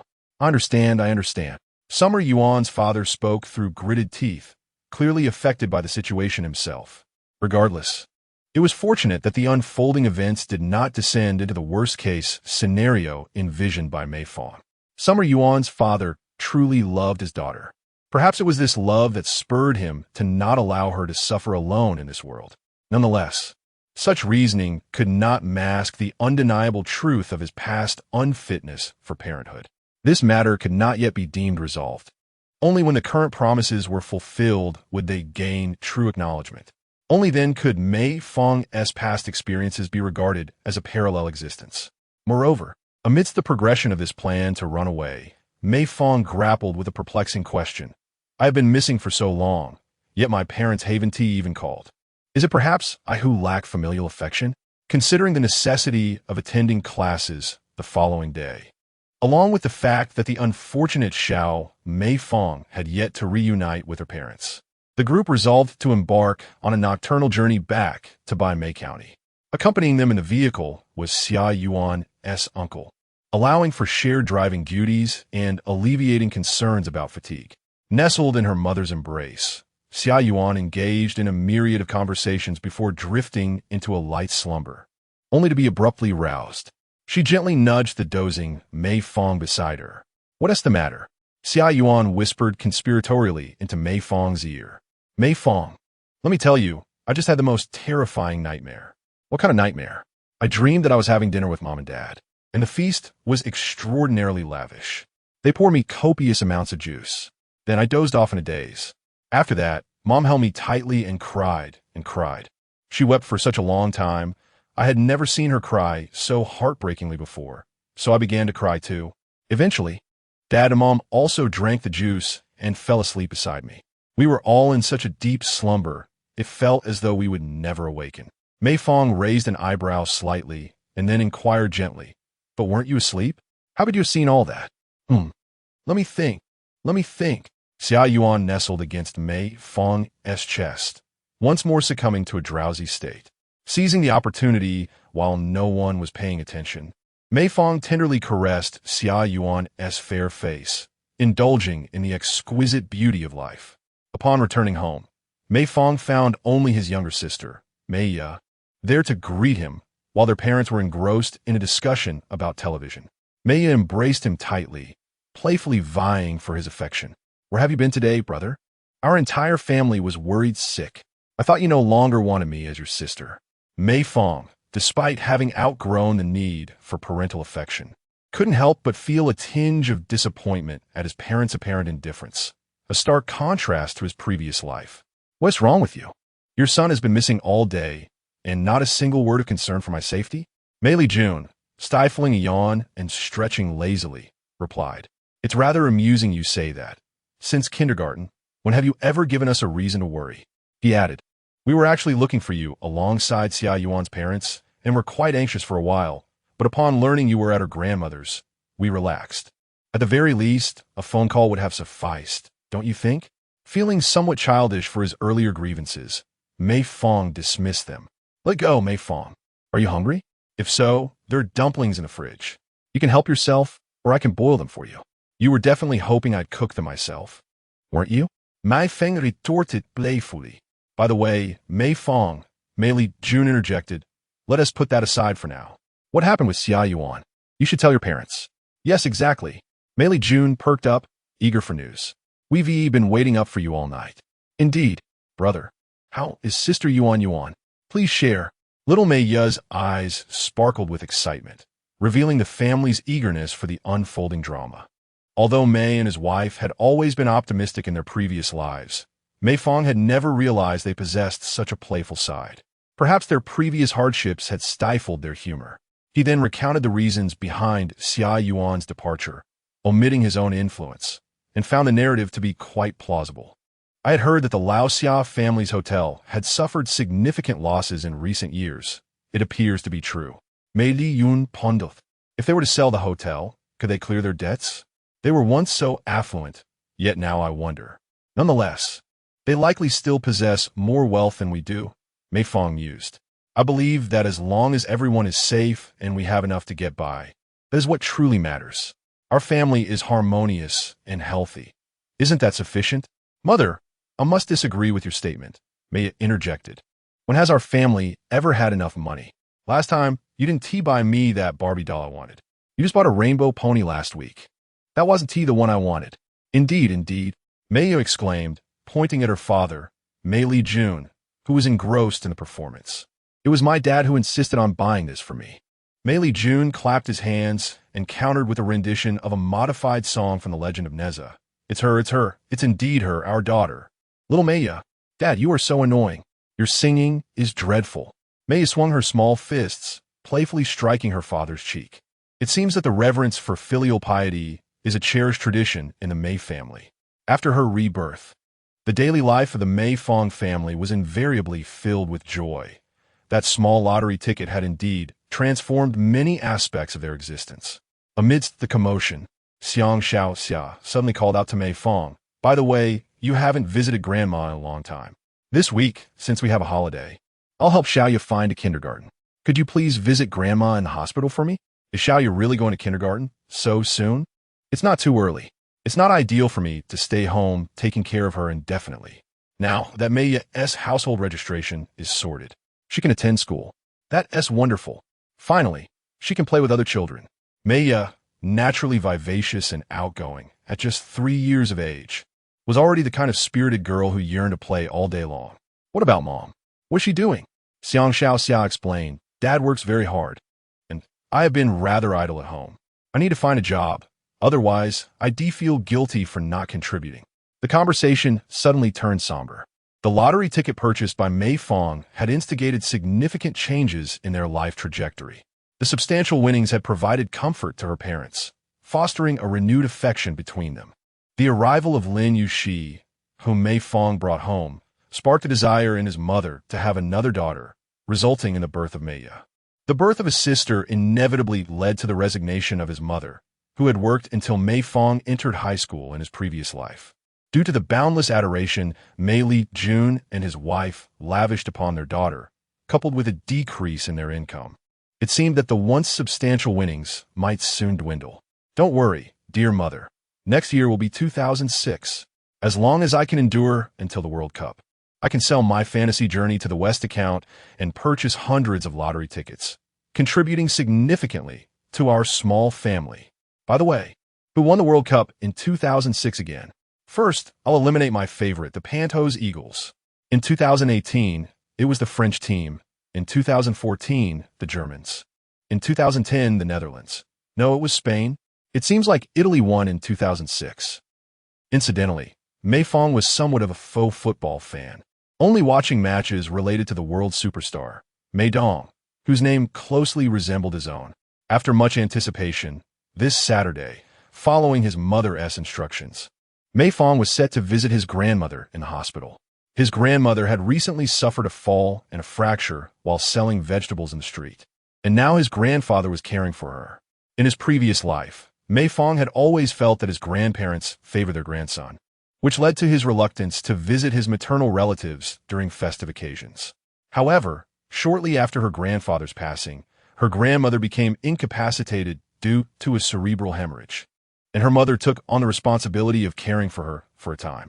During that period, Mei Fang listened to her grandmother recount numerous stories from her childhood, which led her to realize that her grandmother had always cared deeply for her.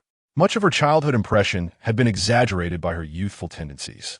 Regrettably, in her previous life, she never had the opportunity to truly bond with her grandmother. By the time Mei Fang was preparing to attend university, her grandmother's health had significantly deteriorated.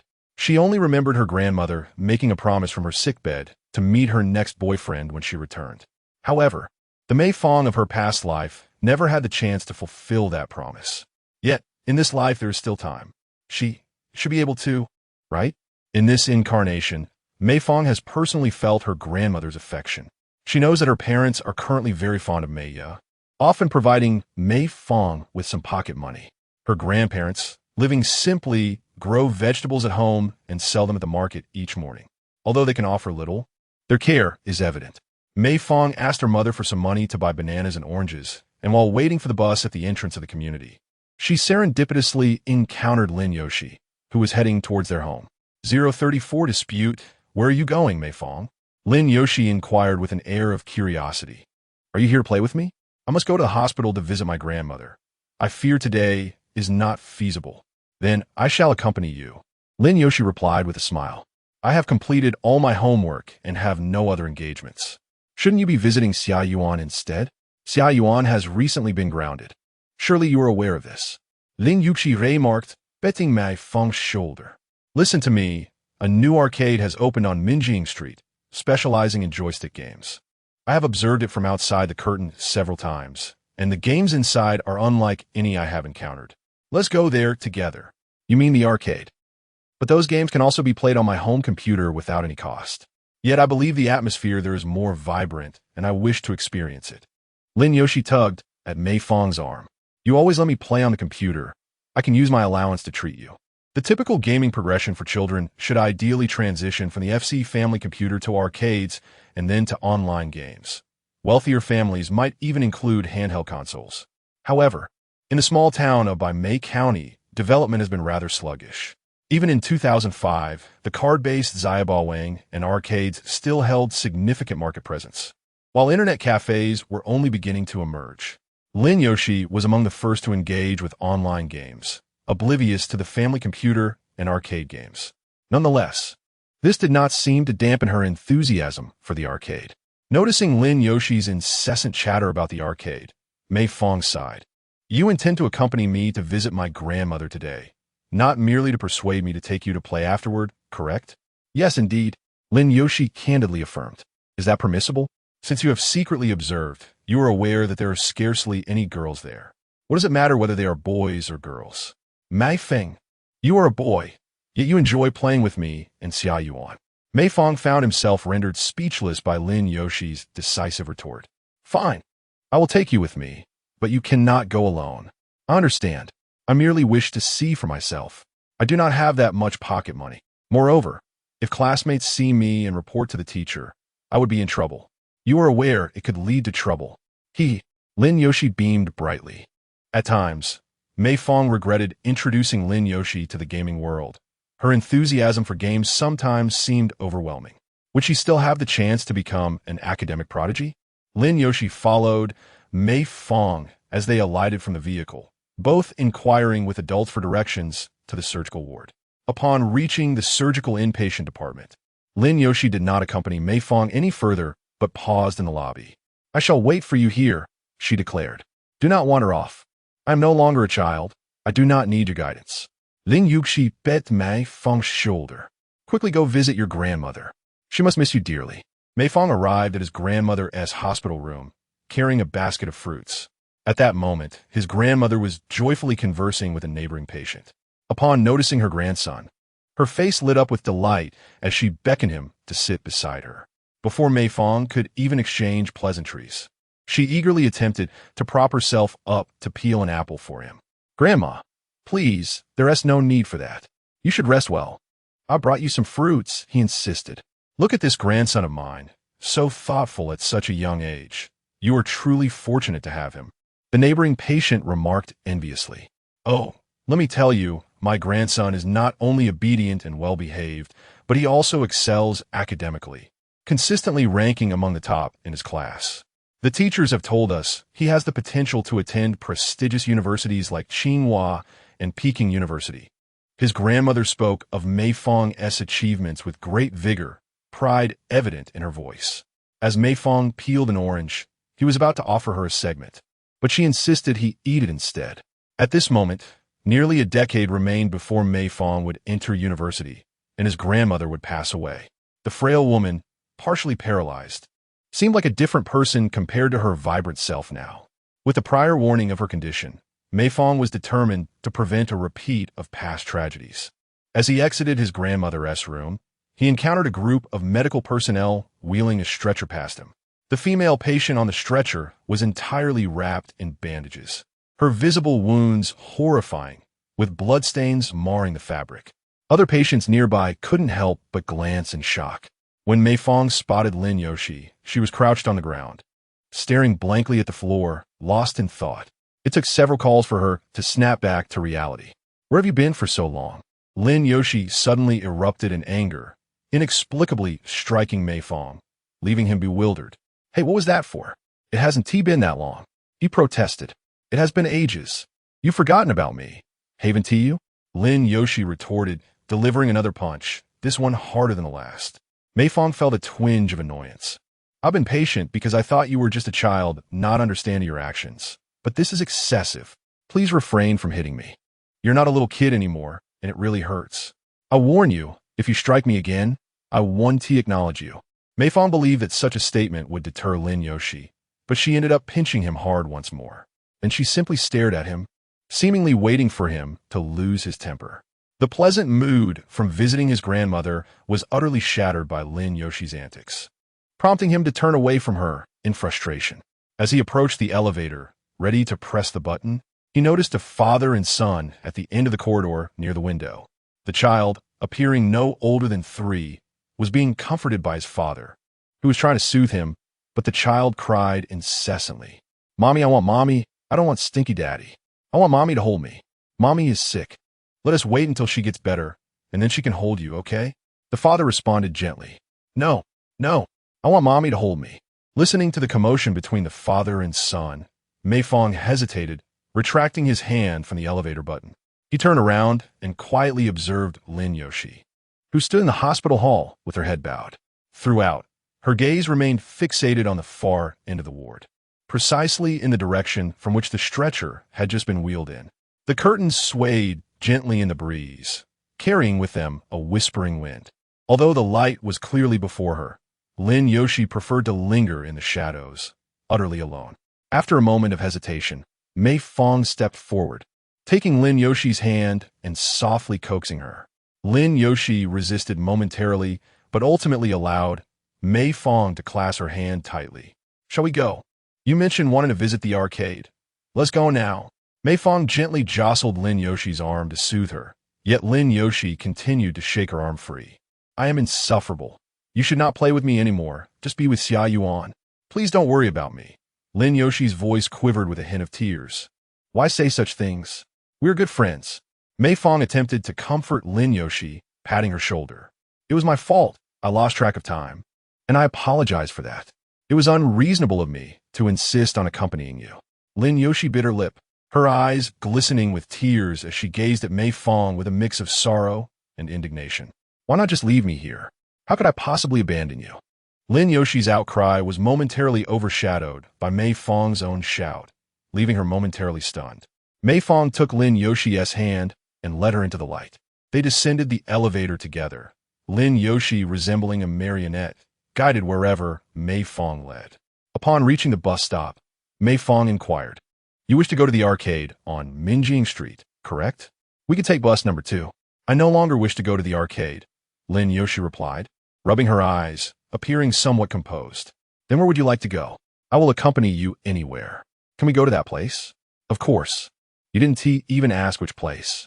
How can you be like this?" Mei Fang smiled and repeatedly affirmed, "Yes, we can." His smile imbued Lin Yoshi with the courage to express her innermost thoughts. "I want to visit my mother's grave at the cemetery. Will you take me there?" "Absolutely. Let us go."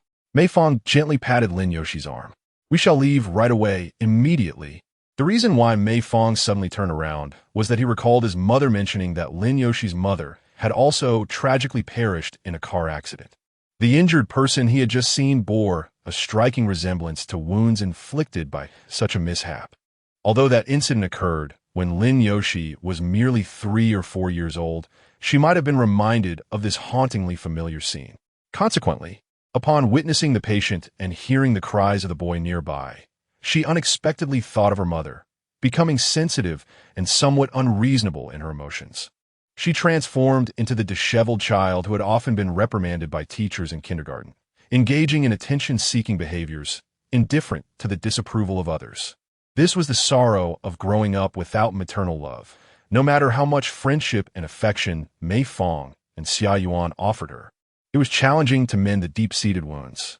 If one intends to cultivate a lasting friendship with Lin Yoshi, one must be mentally prepared for such complexities. Oh, the misplaced sympathy that often invites trouble. Despite Mei Fang lamenting his unfortunate fate, his actions were sincere. He never released Lin Yoshi's hand.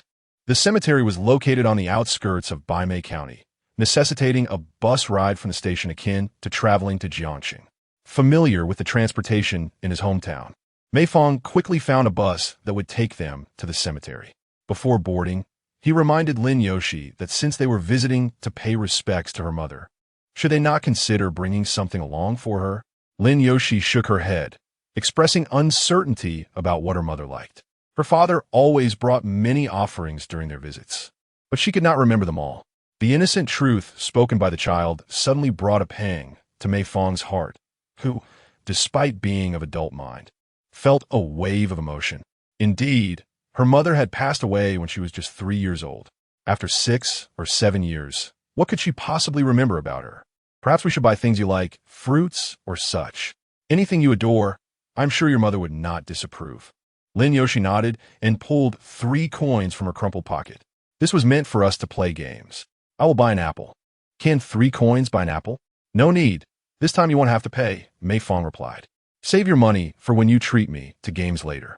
I will buy you the apple. I want to come too. Lin Yoshi obediently followed Mei Fang. He allowed her to select her favorite apple while he picked 2 more to weigh. Noticing the shop also sold paper flowers, he purchased a bouquet of yellow paper flowers and requested a plastic bag for them. How are you so wealthy? Lin Yoshi curiously asked Mei Fang. Didn't you often say that your uncle and aunt only pamper Xiaoya and never give you pocket money? About that. Mei Fang found it difficult to explain to Lin Yoshi that this money was saved from selling their retired game account, which Lin Yoshi had painstakingly crafted, while he merely provided the strategies. I discovered my father's hidden stash of money and secretly took some. Lin Yoshi cautioned Mei Fang that stealing money from home was not a good deed, as Uncle Mei would surely feel heartbroken. After all, private savings were ill-gotten gains, and she considered her actions as a form of justice. However, she found Uncle Mei quite pitiable, as he lamented that he had surrendered his salary card. Lin Yoshi sighed, remarking that Aunt Mei was too strict with Uncle Mei, leaving him with no freedom whatsoever. Such is the pressure of parenthood. When I grow up, I shall certainly not be like that. If I marry, my husband and I will manage our finances separately. Upon hearing this, Mei Fang could not help but chuckle. What husband? You've been playing too much of fantasy journey to the west. Normal people don't call their partner's husband. Then, what should I call him? Of course, it should be hubby and wifey. Yet, Uncle Mei and Aunt Mei simply addressed each other by their names, Li Jun and Xiao Xia, which was also acceptable. This indeed highlighted Lin Yoshi's lack of knowledge, as she had no reference at home. Then, Mei Fang, with such short names as yours and Xia Yuan's when you marry, will you lack the opportunity for endearing nicknames? Mei Fang pondered for a moment, but Xia Yuan already has a nickname. It's Yuan Yuan. Oh, I see. Then your wife will be called No. I dislike that name. The 2 children playfully exchanged banter in the car, eliciting laughter from those in the front and back seats. Upon arriving at the cemetery, dusk had settled in, and the humid air was somewhat stifling. However, Lin Yoshi felt considerably more relaxed. Do you remember where your mother's grave is? Of course I remember. I come here with Dad many times a year. Lin Yoshi counted on her fingers. Once during the winter solstice, once on New Year's Eve, once during Tomb Sweeping Day, once on her mother's death anniversary, and once during the Ghost Festival, 5 times a year. This time, she was here alone, making it 6 visits this year. So many visits, Mei Fang remarked, seemingly surprised. We usually only come twice a year, which shows that your father truly loves your mother. Yes, Lin Yoshi nodded. Though Dad doesn't say it, I know. No matter how busy he is, he brings me here every year to pay respects. We're almost there. Look, it's that inverted stone lion in the 3rd row ahead. Lin Yoshi skillfully guided Mei Fang to her mother's grave. The tombstone bore a black and white photograph of her mother, who had long, lustrous black hair and prominent cheekbones, her bright smile revealing a set of perfectly aligned white teeth, leaving a profound impression. Lin Yoshi's mother passed away in 2000, having left this world before she could experience the rapid developments of the new millennium. This was not a traditional time for tomb sweeping, and the cemetery was relatively quiet, save for the distant sound of firecrackers. It seemed that someone else had recently encountered sorrow. Typically, small children would be terrified in such a place, but Lin Yoshi was no ordinary child. Mei Fang is not a child at all. Mother, I have come to see you. This time, I did not accompany Father. The 2 of us placed the apples we brought as offerings down. Lin Yoshi inserted a bouquet of yellow flowers at your grave, spread a plastic bag beneath, and, after clasping her hands in reverence, she bowed 3 times with a resonant thud. Why such force? Father remarked that the louder the bow, the more the departed can hear. Lin Yoshi chuckled as she touched the red bump on her forehead and then made way for Mei Fang. Would you kindly greet my mother as well? This is your first visit, and she may not recognize you. Since Mei Fang was accompanying Lin Yoshi to pay respects, he certainly did not mind. He knelt before Lin Yoshi's mother's grave, mimicking her earlier actions, clasped his hands together, and bowed 3 times with vigor. Ouch! Mei Fang touched his own slightly reddened forehead, while Lin Yoshi burst into laughter beside him. Ha ha! You were too forceful. You nearly cracked my mother's gravestone. Not at all. Hurry and introduce me to your mother. With a smile on her face, Lin Yoshi knelt alongside Mei Fang, their shoulders touching. 036. When I miss my mother the most, mother, this is Mei Fang. I have not mentioned him before. He is my closest friend, aside from Xia Yuan. Today, he has accompanied me to visit you. Please take good care of him and do not allow the nearby monsters to bully him. Lin Yoshi nudged Mei Fang on the shoulder. I have finished my introduction. Why are you standing there in a daze? Greet my mother. Ilo, onti. I am Mei Fang. I am a good friend of Lin Yoshi. Mei Fang gazed at the photograph of Lin Yoshi's mother on the gravestone, her smile radiant. For a moment, he found himself at a loss for words.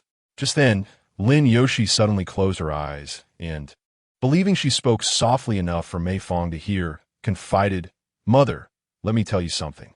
I had a quarrel with Mei Fang today. I was the one who threw a tantrum first, but Mei Fang apologized and comforted me. I feel very guilty now, so I hope you can convey my apology to him. I hope he can forgive me. After Lin Yoshi finished speaking, she opened her eyes and asked Mei Fang, Did you hear my mother talking to you? Mei Fang nodded. She told me that although her daughter, Lin Yoshi, is quite mischievous and a bit unruly, she hopes I can be more understanding and take good care of her. Lin Yoshi blushed and punched Mei Fang lightly. My mother would never say such things. Listen to it again properly. Mei Fang and Lin Yoshi playfully completed the memorial for Yoshi's mother. As Mei Fang busied herself packing to leave, Lin Yoshi paused beside the gravestone next door. What is wrong? Lin Yoshi gazed at the adjacent gravestone. The grandmother next door seems to have gone a long time without anyone paying respect. I haven't seen new yellow paper or offerings on this gravestone all year. Perhaps her family is too busy to come, or maybe they have moved away. That grandmother is so pitiful. As Lin Yoshi spoke, she took a small apple from her mother's offering table and respectfully placed it before the incense burner of the neighboring gravestone. Aren't you afraid your mother will be upset? Mother and that grandmother are neighbors. They must often talk, and sharing an apple should not be a problem. Lin Yoshi pointed to the photograph, saying, Look at how happy my mother is smiling. She must not be a stingy person. Indeed, Mei Fang agreed with Lin Yoshi. Just as she was about to leave, Lin Yoshi grasped Mei Fang's arm. Are you in such a hurry to go? I've come to see my mother with great difficulty. Let us stay here a little longer. Mei Fang looked up at the overcast sky, feeling slightly anxious that it might rain. All right, as you wish. Lin Yoshi and Mei Fang sat on the small stone steps opposite her mother's gravestone, discussing trivial matters, yet speaking as if to her mother. At length, Lin Yoshi suddenly asked Mei Fang, Mei Fang, are you afraid of death? Yes, of course I am.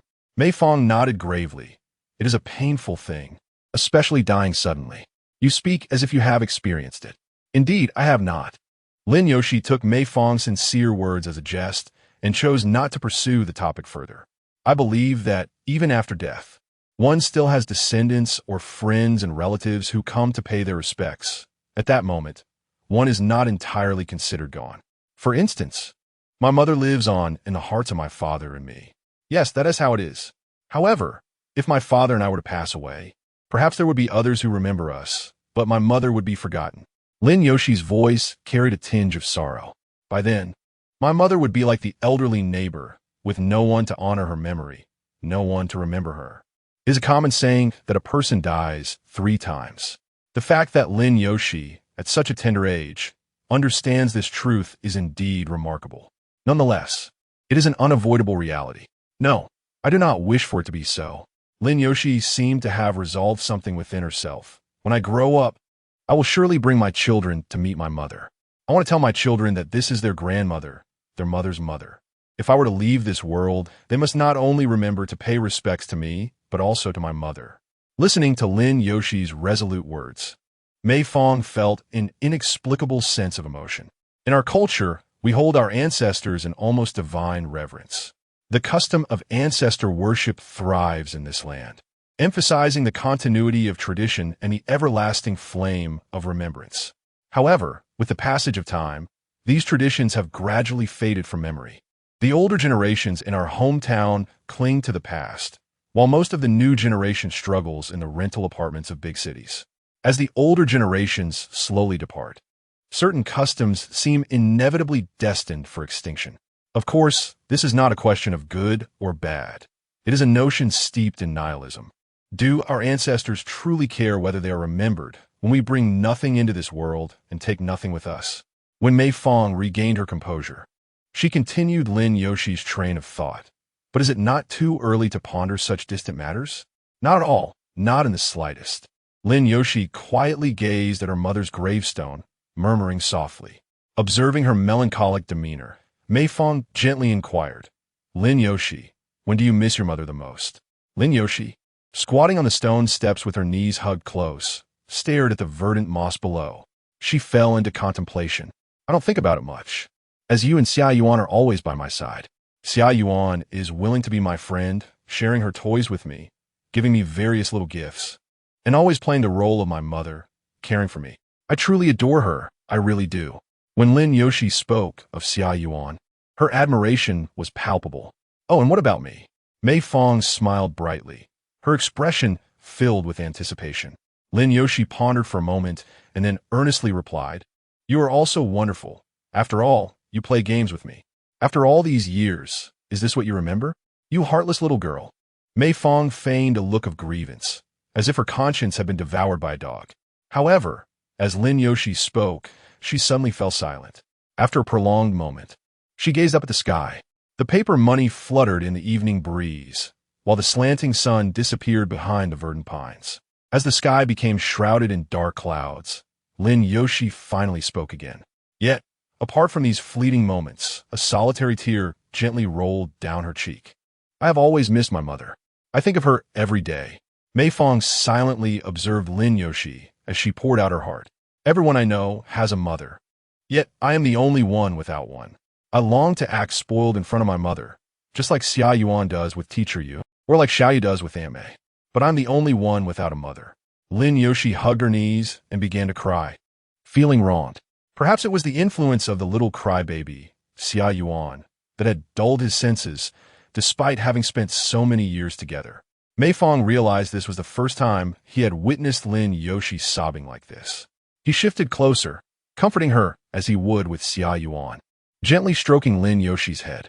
Lin Yoshi did not visibly respond to Mei Fang's gesture. She simply continued to cry. Yet, Mei Fang could sense that she leaned a little closer against his arm. Often, when a friend encounters sorrowful moments, there is no need to offer grand, philosophical reassurances. You need not tell her that she has done well. You do not need to assert that the fault lies with others, that she bears no blame. Such sentiments are mere platitudes, and those who are grieving do not truly care for them. What matters is your willingness to remain by her side. You are present with her now, in her time of greatest need. To be able to do this surpasses 1,000 words. Just then, a deep rumble of thunder echoed across the cloud-laden sky, followed by a gentle patter of rain.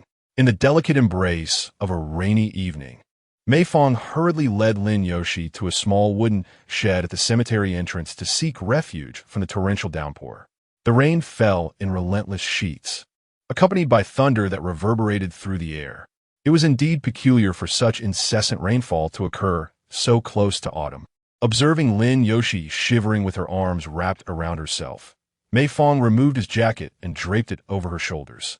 "Are you not cold?" Lin Yoshi looked up at Mei Fang, her eyes still swollen and red from her earlier tears, stirring a pang of sympathy within him. "I'm fine," Mei Fang declared confidently, patting his chest. "I am a man, unafraid of the cold." Yet, no sooner had he uttered his bravado than he was overtaken by a mighty sneeze. Lin Yoshi chuckled softly and inched closer to him. "Let's sit closer. That way, we won't feel the chill," she suggested. "All right," he replied. Lin Yoshi removed the jacket from her shoulders and draped it over both of their heads, snuggling up against Mei Fang. As the warmth of her skin radiated toward him, he could not help but exclaim, "You are truly icy. I could be even colder." Lin Yoshi teased, slipping her hand into his waist, eliciting a startled jump from him as he instinctively dodged. All right, stop it," he exclaimed, overly sensitive to her playful antics. Lin Yoshi, amidst her laughter, suddenly produced a large bubble of mucus, her embarrassment causing her to cover her nose and turn away. Unlike her carefree days in kindergarten, she had become a girl who was now conscious of her appearance. "Do you have any tissues?" she inquired. "Oh yes. Just check the pocket of my jacket," he replied, noticing her hands were covered in mucus. "Or let me handle it." Having suffered from rhinitis since childhood, Lin Yoshi was accustomed to carrying tissues whenever she ventured outside, a habit instilled by both Xia Yuan and Mei Fang. After Lin Yoshi wiped her nose, it remained a rosy hue. "You look much better now," Mei Fang remarked. Lin Yoshi nodded but added, "It is still quite cold." Noticing her continued shivering, Mei Fang instinctively proposed, "Allow me to help." He took her hands in his, enveloping them completely, and began to gently rub them together. Her small hands were icy from the back to the palm, while Mei Fang's palms radiated warmth. "Are you feeling warmer now?" he asked, glancing at her. Lin Yoshi had tucked her chin into her collar, bashfully nodding in response. This unique reaction caused Mei Fang to momentarily pause in surprise. As the rain began to lessen, Lin Yoshi turned to Mei Fang. "Mei Fang, you must promise not to tell anyone about me crying and missing my mother today." With a resigned smile, Mei Fang replied, "Who else would I tell but Xia Yuan?" "Just do not tell Xia Yuan," she insisted. After a moment of contemplation, Mei Fang responded, "Though I have no intention of mentioning it to her. I am simply curious about your reasoning." Lin Yoshi pursed her lips, contemplating for a moment. "I'm not entirely certain. In any case, I feel that if she were to learn of this matter, it would bring her unhappiness. After all, I am her closest friend, yet I have only wept in your presence." Lin Yoshi fidgeted with her fingers anxiously. She has always been sensitive about this. Remember how long she was upset when we secretly played computer games together?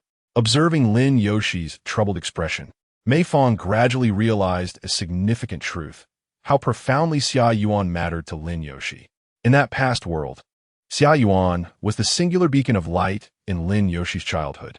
Thus, she had always been Xia Yuan's loyal follower until the tragedy struck at Xia Yuan's home.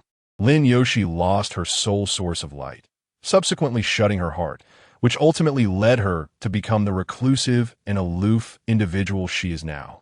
Reclusive, detached, yet possessing her own pride, never relying on others. Now, Mei Fang had altered the course of time, resulting in Lin Yoshi still being Xia Yuan's devoted follower, obediently adhering to her wishes. This ingratiating disposition, if left unchanged, would pose significant challenges to her future growth and character development, as it lacked an independent personality. Thus, Mei Fang earnestly advised Lin Yoshi, "You cannot merely rely on pleasing Xia Yuan to sustain your friendship. Such a bond is unlikely to endure." However, Lin Yoshi disagreed with Mei Fang's assertion. "I am not merely trying to please her. I genuinely care about her feelings. Moreover, she has always been considerate of my feelings as well. I have always known that she regards me as her best friend, and I cannot let her down. You care deeply for her, and she for you, which is indeed wonderful," Mei Fang said with a serious tone.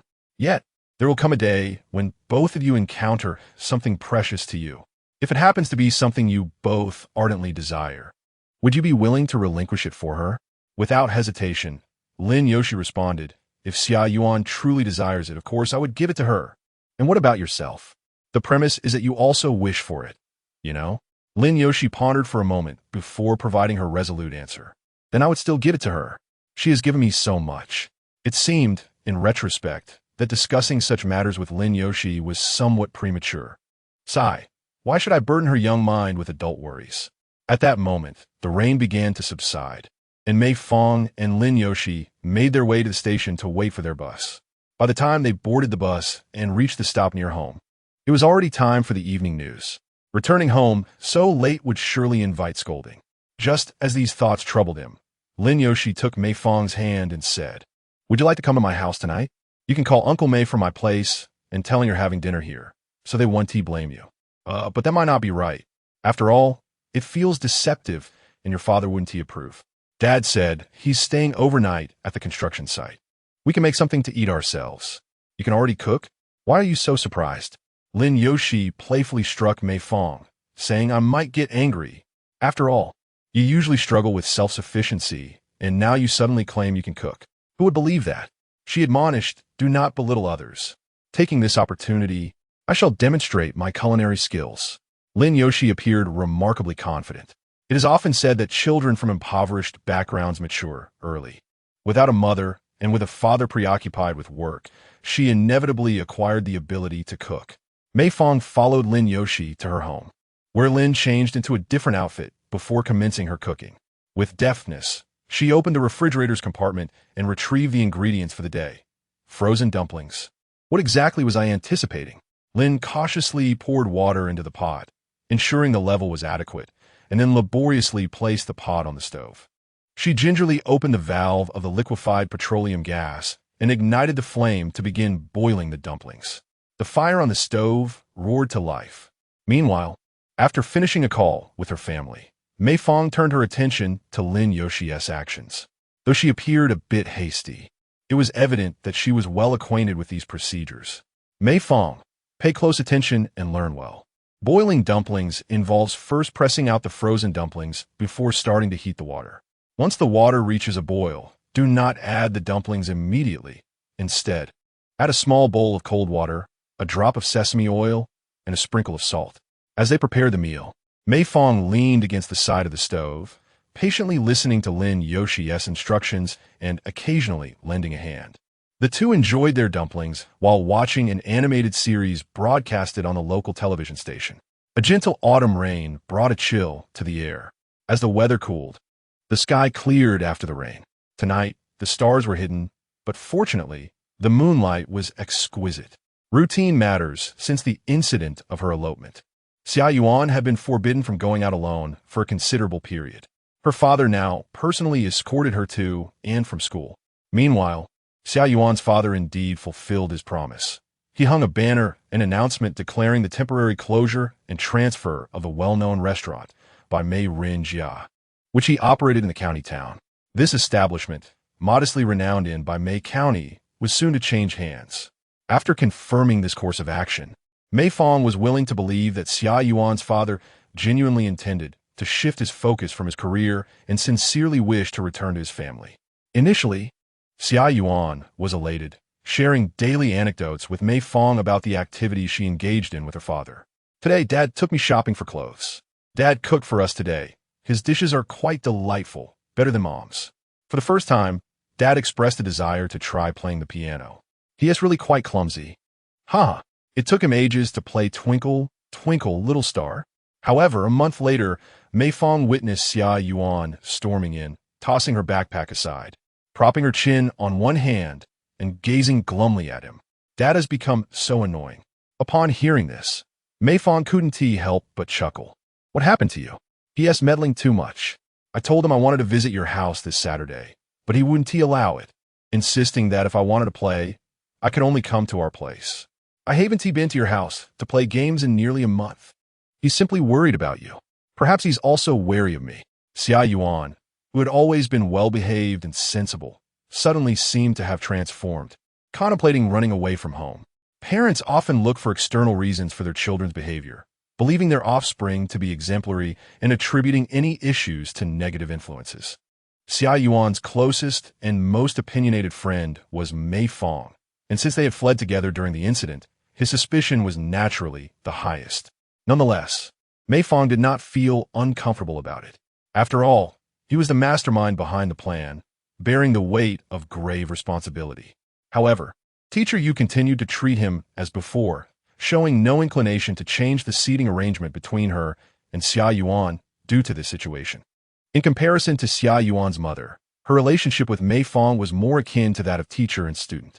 In this regard, Teacher Yu was indeed a commendable elementary school teacher, and it was understandable why the children from her previous life adored her.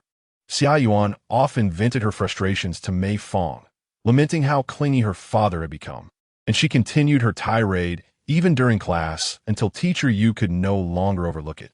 Mei Fang, Xia Yuan, you two, please be quiet during class. Understood. Mei Fang responded loudly, but Xia Yuan did not echo him, which was somewhat unusual for her. After class, Mei Fang inquired about her demeanor. What is wrong with you? Xia Yuan shook her head. I'm fine. Do you feel as though you and Teacher Yu are at odds? Don't you think Mom is always targeting me now? Xia Yuan, feeling discontent, began to draw circles in her notebook, burdened by the thought that her mother must believe her to be a wayward student simply because she had once run away from home. You are being overly sensitive. Teacher Yu is not like that. With sensitivity, I made significant progress in the last math exam, yet my mother didn't even mention my name during the class meeting. Xia Yuan huffed, adding, moreover, she no longer helps me style my hair into a bun, insisting I cut it short instead. Last time, she remarked that I was not focused on my studies and only preoccupied with my appearance. Short hair looks quite lovely on you. There is no need to pursue a bun so fervently. Upon hearing this, Xia Yuan's lips curled into a subtle smile. After a moment of hesitation, she tugged at her hair and asked Mei Fang, "So tell me, do you think a bun looks better or short hair?" Both are attractive, each in its own style. Smooth talker, Xia Yuan shook her head at Mei Fang, pouting for a moment before breaking into a cheerful smile again. "And you say I'm not vain? How ridiculous." While Mei Fang felt little pressure from the elementary school curriculum, there was little else to engage in at school. He certainly couldn't showcase his coding skills, which would surely leave others astounded. His main source of amusement at school lay in being the class clown, observing the various embarrassing antics of his peers in elementary school. Recently, the most popular trend in class was to copy song lyrics, particularly among the girls. Xia Yuan possessed a beautifully decorated lyric book adorned with stickers, where she meticulously noted the lyrics of each song in elegant handwriting, embellished with charming little symbols. Few finally finished. Xia Yuan beamed at her new creation before eagerly sharing it with Mei Fang. "Mei Fang, have you heard this song?" Mei Fang glanced at the title as he took it. "Yes, I have. This is Curled Eyelashes. I can even sing a bit of it." Xia Yuan looked at him incredulously. "I don't believe you. Don't boys only like Alan and JJ? How could you possibly know our goddess? Sing it for me. Oh, you really want me to sing?" Mei Fang hesitated, "But this is a cute song, and my voice isn't pleasant." "It's fine. We've known each other for so many years. I won't mind." Xia Yuan rested her chin on her hands. "Please sing for me, Mei Fang. You're the best." Under Xia Yuan's persuasion, Mei Fang hummed a few lines, causing Xia Yuan to burst into laughter. "You sing so badly, ha ha ha. It was you who asked me to sing, you little brat." Mei Fang's pride took a hit, and after returning the lyric book to Xia Yuan, he turned to his studies. Xia Yuan patted Mei Fang's shoulder, apologizing. "I'm sorry, I was just joking." "It's all right, I know I can't sing well." Mei Fang replied, flipping through his book. "You do your thing. I need to start studying now." "Why study so hard during break? You're the top of our class. You don't need to exert yourself so much. Balance is key." Xia Yuan clasped her hands in a pleading gesture. "I truly apologize. Will you forgive me? I wasn't angry to begin with." "Do not say you're not angry, you miser," Xia Yuan contemplated. "How about I sing for you?" Mei Fang turned to glance at Xia Yuan and nodded in agreement. Thus, Xia Yuan cleared her throat, gathered her thoughts, and began to sing to Mei Fang. With lashes fluttering and eyes twinkling. How can words take a turn at the tip of the tongue? Your brows are like a crescent moon. The ambience is so romantic. Needing your companionship. With lashes fluttering and eyes twinkling, the world of infatuation becomes delightfully playful. Come, let the winds of fate blow, blowing towards that fateful encounter. Mei Fang admired Xia Yuan's self-expression. Her voice was inherently sweet, and she was immersed in the song's essence, radiating her unique brilliance. With each smile and frown, even when locking eyes with Mei Fang, she did not shy away easily. An inadvertent wink from her even caused Mei Fang to awkwardly turn her head away. There is no need to mimic the lyrics with corresponding actions. Ahem, my performance has concluded.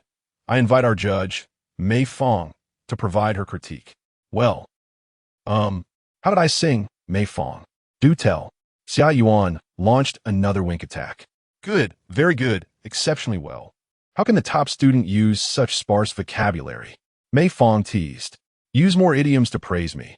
I promise I won't get conceited." Ever since she had encouraged Xia Yuan to express herself freely, her confidence had blossomed remarkably.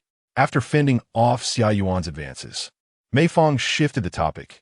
"You adore this song. It must have a deeper meaning for you, right?" Xia Yuan smiled brightly and nodded. "With New Year's approaching, I wish to feature this song in our New Year's Eve performance. Moreover, the MV includes a charming dance that I wish to learn. I have a teaching DVD at home, and I want to dance it with Song Cici and Louis Xuan at the party. You and Lin Yoshi must come early to be my audience. That means I have to visit your house this weekend, right? Can I skip out? Lin Yoshi is enough by herself." Upon hearing this, Xia Yuan pouted in displeasure. You didn't come to my house to play last week or the week before, and now you claim you don't want to go? What is happening with you lately? Have you made new friends outside that you're reluctant to share with me? How could that be? Besides, I usually do my homework at your house, don't I? That doesn't count, Xia Yuan asserted with seriousness. That was merely a routine matter. This weekend marks the day Mei Fang has arranged to witness the performance of Xia Yuan. However, before that, he first accompanied Lin Yoshi to the arcade to indulge in some gaming. In the arcade of 2005, one could obtain 6 tokens for a single yuan, with each game requiring merely 1 token to play. Naturally, there were no racing or shooting games. It was all about the joystick machines. Lin Yoshi, seizing the rare opportunity to play games with Mei Fang, intended to make the most of her tokens. Before attempting each game, she insisted on watching others play to grasp the mechanics before she would take her turn. As the games such as 3 Kingdoms, Battle Chronicles, The Legend of Shurya, Dinosaur Strike, and Devouring the World were all too familiar to Mei Fang, he maintained a commendable health status while Lin Yoshi perished in the earlier levels. However, rather than inserting more tokens after her demise, she chose to sit beside Mei Fang and watch him play until he too met his end, at which point she would seek another machine. Who would have thought you excelled at this too? You are truly impressive, she exclaimed. I have an emulator on my computer. As I mentioned before, we could practice at my place next time. Sounds splendid. Lin Yoshi tugged at Mei Fang as they continued their arcade escapade, but eventually, they could no longer tolerate the stench of smoke permeating the environment and exited. Ugh, cough cough, it really stinks in there. I warned you beforehand. So my home is indeed the more enjoyable venue, right? Not at all. I find the arcade quite enjoyable. Lin Yoshi stretched her arms, primarily relishing the chance to play together, as joystick controls were far more comfortable than crammed keyboards. Yet, she soon sighed. However, this type of arcade may not be profitable. Eventually, they will be supplanted by computer games. That seems true, Mei Fang replied. By the way, I noticed those computer tools you use for the escorting tasks are quite convenient. Did you create them using that hairpin programming you mentioned? They're all programming languages. You can understand it that way. May I learn it as well? Lin Yoshi inquired, her interest piqued by the coding books Mei Fang often perused. I would like to give it a try. Of course, but it must be extracurricular, you know? Mei Fang reminded her, emphasizing that her academic performance should not decline. Lin Yoshi jogged ahead and then pulled down her eyelids, playfully making a face at Mei Fang. You're so long-winded. You're more controlling than my dad. Hey, you little rascal, just finished having fun with you, and now you're being rude, turning your back on me? Let us have a competition. The one who arrives late at Xia Yuan's house has to treat everyone to fried potato chips, Lin Yoshi exclaimed, darting towards the direction of Mei Fang in Xia Yuan's neighborhood. Mei Fang, lacking any inclination to chase after her, strolled leisurely and stopped at a nearby stall to purchase 3 small portions of fried potato chips. Fried potato chips are a specialty snack from by Mei County, where thinly sliced potatoes are fried until cooked but not overly crispy, then drizzled with a special sauce and garnished with scallions and cilantro. These delectable chips are often accompanied by stinky tofu and various fried skewers, such as radish balls, lotus root sandwiches, and ham. A bowl full of these delights encapsulates the inexpensive happiness of small-town life. In the past, Xia Yuan would never have indulged in junk food, even if her parents were away from home. Now, upon seeing Mei Fang at the door with a bag of potato chips, her face lit up with joy, and she eagerly rushed out to greet her. As expected of you, Mei Fang. I knew you wouldn't forget, Xia Yuan exclaimed, taking the bag from Mei Fang's hands. I haven't been able to go out lately, and I've been craving this so much. Hey, don't be greedy. I bought plenty, so be mindful. Mei Fang replied as they both entered the house. Lin Yoshi had already prepared drinks in the living room, and the 3 of them happily munched on the potato chips. Lin Yoshi recounted her adventure with Mei Fang at the arcade, captivating Xia Yuan with tales of the 4-player arcade games. Wait for me. Once I can move freely, I want to join you, Xia Yuan declared. It seems the 3 of us have never played together. She recalled how the place had an unpleasant odor that had driven her and Lin Yoshi outside. Mei Fang playfully pulled her collar closer, inviting Xia Yuan to smell. Take a whiff. I still have the scent on me. Xia Yuan eagerly leaned in, causing Mei Fang to feel a tad shy and step back. But Xia Yuan followed suit, undeterred. Just a little, it's nothing, haha. Wiping her mouth, Xia Yuan offered her unfinished potato chips to Lin Yoshi. Here, I can't finish these. Oh, I'm a bit full too. Lin Yoshi had just consumed a large glass of juice, feeling somewhat bloated. Well then, let Mei Fang eat them. He bought them and should finish them. But I can't eat so much. Mei Fang thought, puzzled at the unexpectedly small appetites of the two girls. At least take care of my portion, Xia Yuan insisted, extending the bowl towards Mei Fang. Please, just a bit. Wasting food is a shame. How can you say that? Next time, remember to buy only 2 bowls. Mei Fang took some of Xia Yuan's chips while Lin Yoshi watched eagerly, seizing the moment when Xia Yuan bent down to insert a DVD into the player. She stealthily slid the chips into Mei Fang's bowl, just as she would do when dining at Mei Fang's home. As Mei Fang contemplated a complaint, Lin Yoshi made a shushing gesture and pointed at Xia Yuan, as if to suggest avoiding any displeasure on her part. Your ingratiating attitude is too. Mei Fang sighed, swallowing 3 small bowls of chips with a hint of tears. Xia Yuan was about to practice the dance for curved eyelashes, reminiscent of early otaku dances with its simple and brisk rhythm. The movements were straightforward, and after just one viewing, Mei Fang had memorized some of the steps. Ahem. Now, I'll jump along, Xia Yuan announced, positioning herself upright between the television and the coffee table. I haven't practiced for long, so please don't laugh at my moves. Never. At most, we'll chuckle inwardly, Mei Fang teased, eliciting an annoyed glare from Xia Yuan. She then requested Lin Yoshi to replay the music, and it began to play. As a cherished little princess nurtured by those around her, Xia Yuan has participated in calligraphy, dance, art, and piano classes since her childhood. Although she has since discontinued these lessons, the foundation laid during those formative years remains formidable. Coupled with her innate desire to meet the expectations of others, Xia Yuan's initial movements before Lin Yoshi and Mei Fang evoked a striking sensation. Her heart raced, her spirits soared, and she reveled in the exhilaration of the moment. With dainty leg lifts, playful squats, and charming poses, she embodied the essence of sweetness and delight. The song's inherently adorable nature harmonized beautifully with Xia Yuan's equally enchanting presence, creating a perfect synergy. To enhance her performance, she donned a pleated miniskirt and styled her hair in a high ponytail, exuding the aura of a youthful starlet. As she concluded her dance, striking a final pose with her hands on her hips, she beamed and inquired of Mei Fang and Lin Yoshi. How was that? Just as Mei Fang was about to respond, Lin Yoshi spontaneously burst into applause. Xia Yuan, you danced splendidly, just like the little stars on television. Ah, stop teasing me. Lin Yoshi, by the way, this dance is quite simple. You could learn it in no time. I can't. I lack coordination, and I'm not as agile as you. With your long legs, I bet you would look even better dancing than I do. If we were in the same class, I would definitely want you to join me. I don't have clothes as lovely as yours. That is all right. Come to my room. You can choose any of my dresses. Xia Yuan whispered to Lin Yoshi. Let us give Mei Fang a little surprise. 040 childhood, nicknamed Xia Yuan, has always been a doer. Once she sets her mind on something, she immediately begins to make arrangements. Lin Yoshi was pulled into Xia Yuan's room, leaving Mei Fang in the living room. Despite their close relationship, Mei Fang had never been to Xia Yuan's room.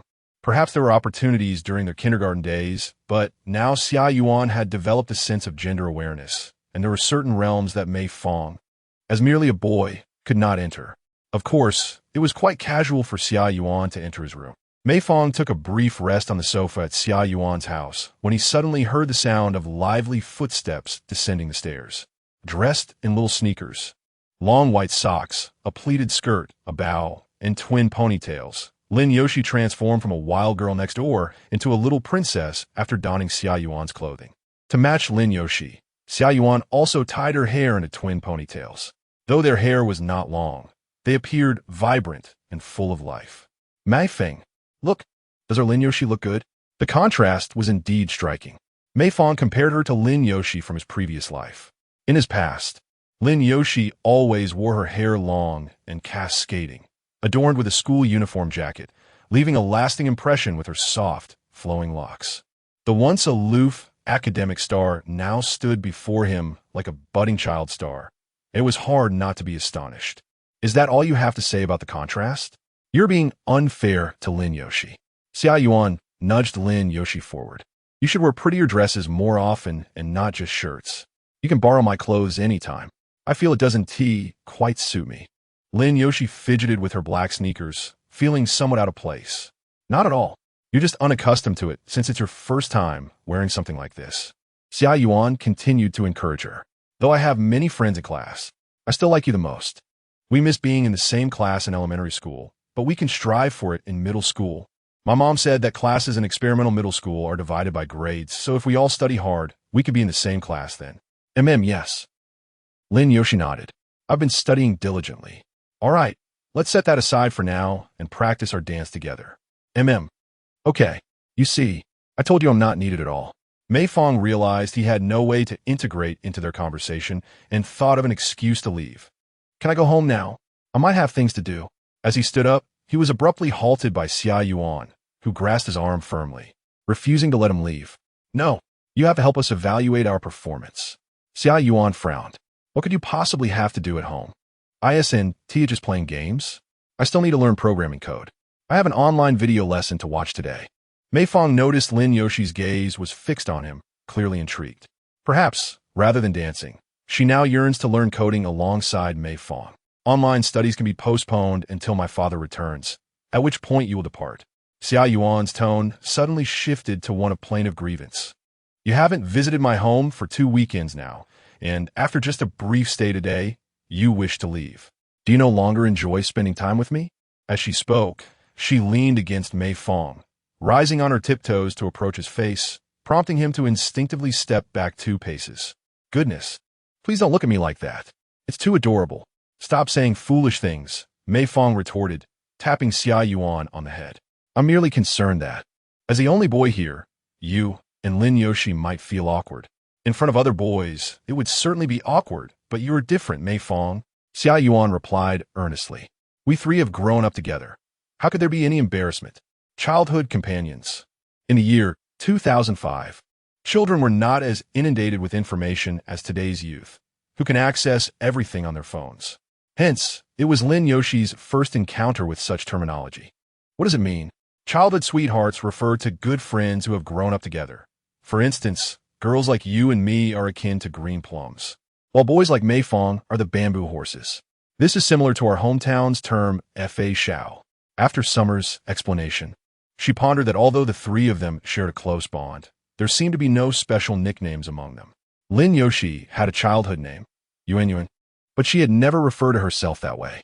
Mei Fang had called her that once, but it seemed he had forgotten. Speaking of which, given their close relationship, calling each other by their names felt somewhat formal. Summer smiled at Lin Yoshi and suggested, from now on, I shall call you Yoshi. It feels more affectionate. You should call me Yuan. Lin Yoshi promptly acquiesced to Summer's wish, seemingly eager to do so, which delighted Summer. What about Mei Fang? Hadn't we agreed that it was fine to call Yoshi alone, as she is not a stranger? Summer climbed onto the sofa and, wishing to keep her shoes from soiling it, adopted an adorably quirky duck-like sitting posture as she pulled on Mei Fang's arm, pleading, Call me by my nickname again. Yuan. Mei Fang complied swiftly, causing Summer to blush slightly, though she quickly suppressed her embarrassment. Finally, they broached the topic of Mei Fang's nickname. Summer mused that it seemed his family addressed him by his full name. Indeed, I was born into a family that lacked affection for me, and my name was chosen rather carelessly. Lin Yoshi interjected, I have discussed this with Mei Fang before. Using a reduplicated form of his name would suit him well, but he dislikes it. I believe it would pair nicely with your nickname. Summer, upon hearing this, bashfully scratched her head and chuckled. That is true. One is Yuan, and the other is I dislike being called that. Don't say that. Mei Fang firmly rejected once again, asserting, You may create any nickname for me. Be it Defang, Air Mao, San Mao, or Sigo, but do not use that reduplicated form. Why do you so vehemently dislike that name? Summer inquired, placing her hand on Mei Fang's shoulder. Suddenly struck with an idea, she suggested, How about calling you Xiao Fang? It sounds quite pleasant. What do you think, Lin Yoshi? Summer was always compliant with her preferences. Aren't you going to consult my opinion? Mei Fang protested. That name is far too feminine. If I am labeled as effeminate, you two will be held accountable. Weren't you the one who said any name other than that one is acceptable? You deceiver. Deceiver is not a bad name. Lin Yoshi raised her hands in approval, exclaiming, I feel this is the best choice. Mei Fang is indeed a deceiver. Indeed, they laughed heartily from now on.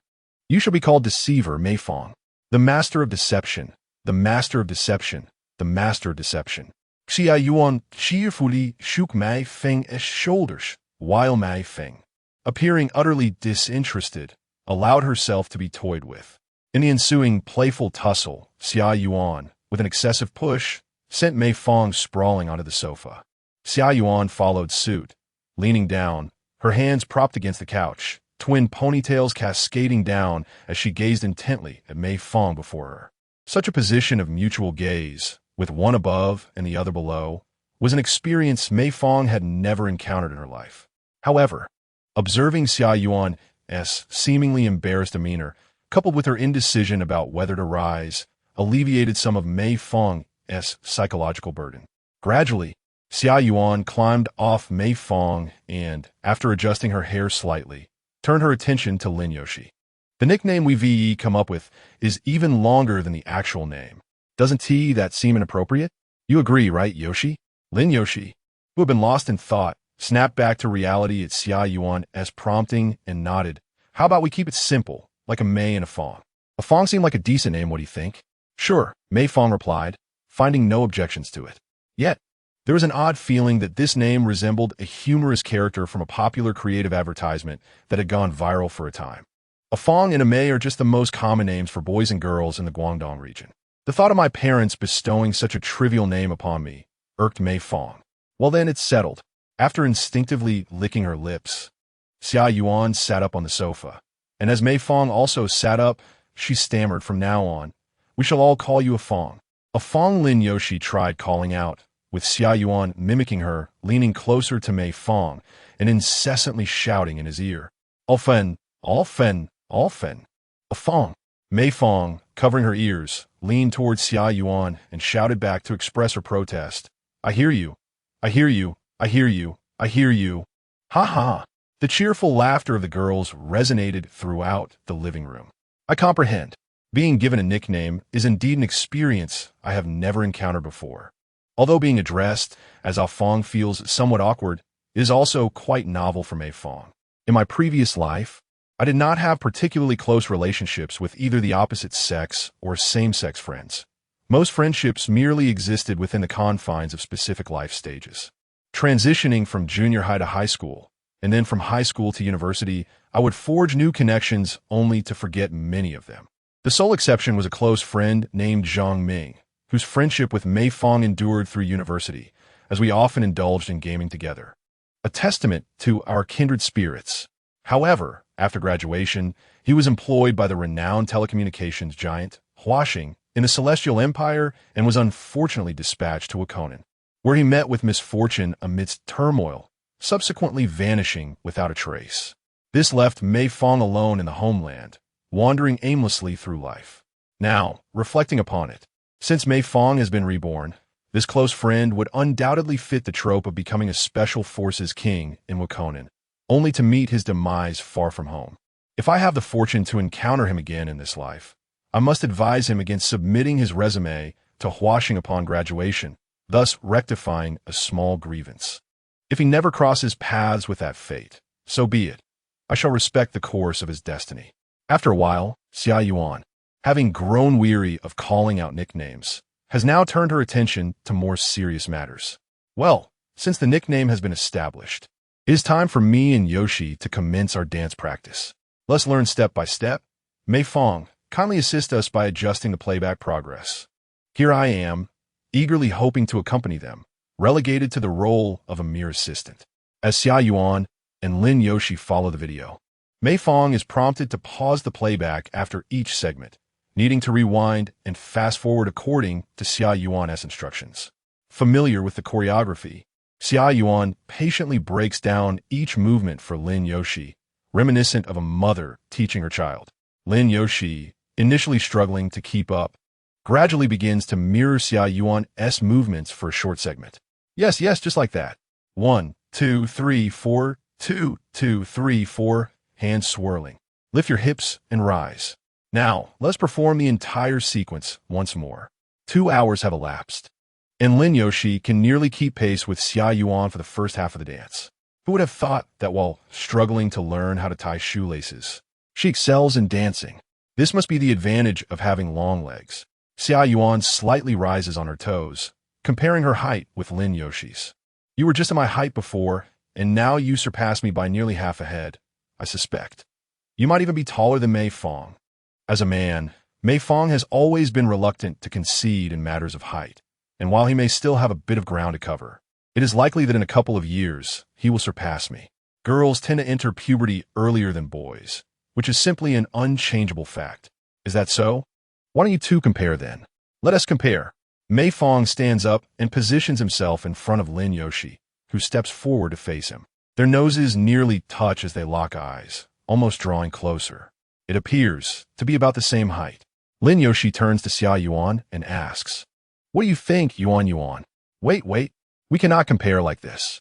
It does not accurately reflect our heights." Xia Yuan hurriedly pulled Mei Fang and forced him to turn around, then made Lin Yoshi turn as well, the two standing back to back. "You must compare this way for me to discern the difference," Xia Yuan said, tiptoeing to emphasize her point. "You are indeed a tad taller than you, Fang. How can that be? You're only in 4th grade, and yet you could surpass my height?" Mei Fang protested, attempting to measure himself against her. But the reality was hard for him to accept. "It's the hair. The hair. If we disregard the hair, I should still be a smidge taller. Fang, your struggle is quite unbecoming, huh?" Lin Yoshi, having finally found an advantage over Mei Fang, gleefully chimed in. "You always claimed that I wouldn't grow taller because of my picky eating, yet here I am, taller than you. Soon, you'll be the little bean.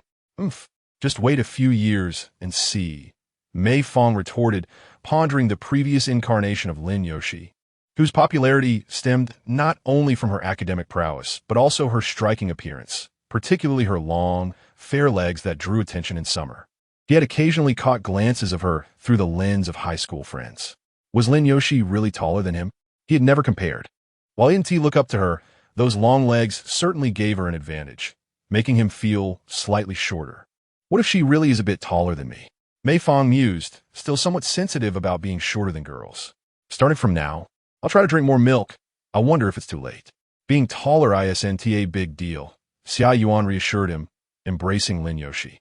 In the past, Mei Fang and I were Yoshi's older siblings, and when we grow up, Yoshi will be our sister. Isn't that wonderful? Haha. With Xia Yuan having spoken, Lin Yoshi ceased her banter with Mei Fang and merely scratched her head in agreement. Lin Yoshi really is quite hypocritical. She never concedes in arguments with me, but is so obedient in front of Xia Yuan. But as long as she is happy. In the evening, as Mei Fang and Lin Yoshi left Xia Yuan's home and bid her farewell, Lin Yoshi called out to Mei Fang on their way back.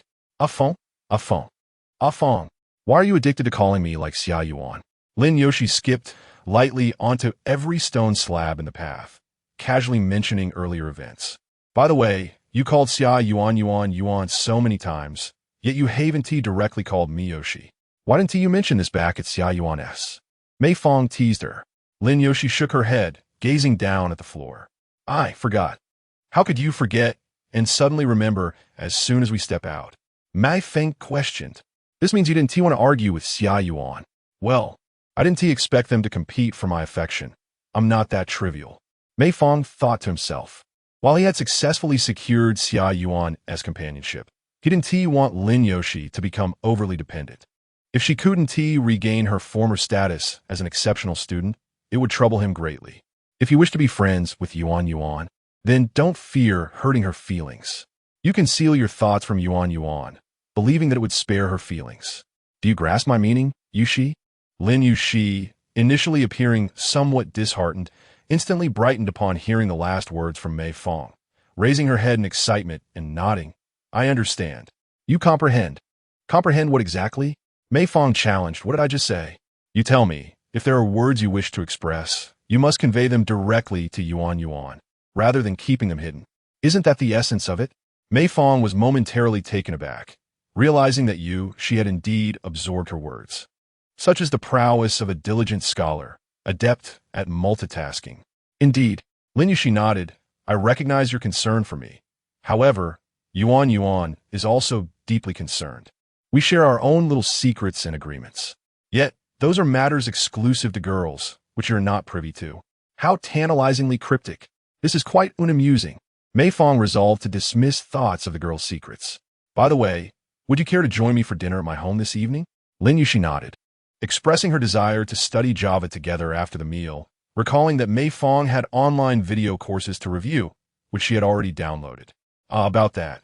You might want to start with the simpler material first. I can teach you as I watch, Mei Fang suggested. Upon returning home, Lin Yuxi was treated like a daughter returning from afar, her presence merely adding an extra pair of chopsticks to the table. However, today felt unusually distinct. The meal appeared particularly lavish, with a whole chicken simmering. Did they know I would bring Yuxi home? Well, actually there are other matters to discuss. Mei Fang's mother, Xiang Xia, quickly interjected, smiling at the apprehensive expression on Lin Yuxi's face. But you all should eat first. It's nothing to worry about. What was initially an ordinary dinner transformed into an unforeseen crisis for Mei Fang.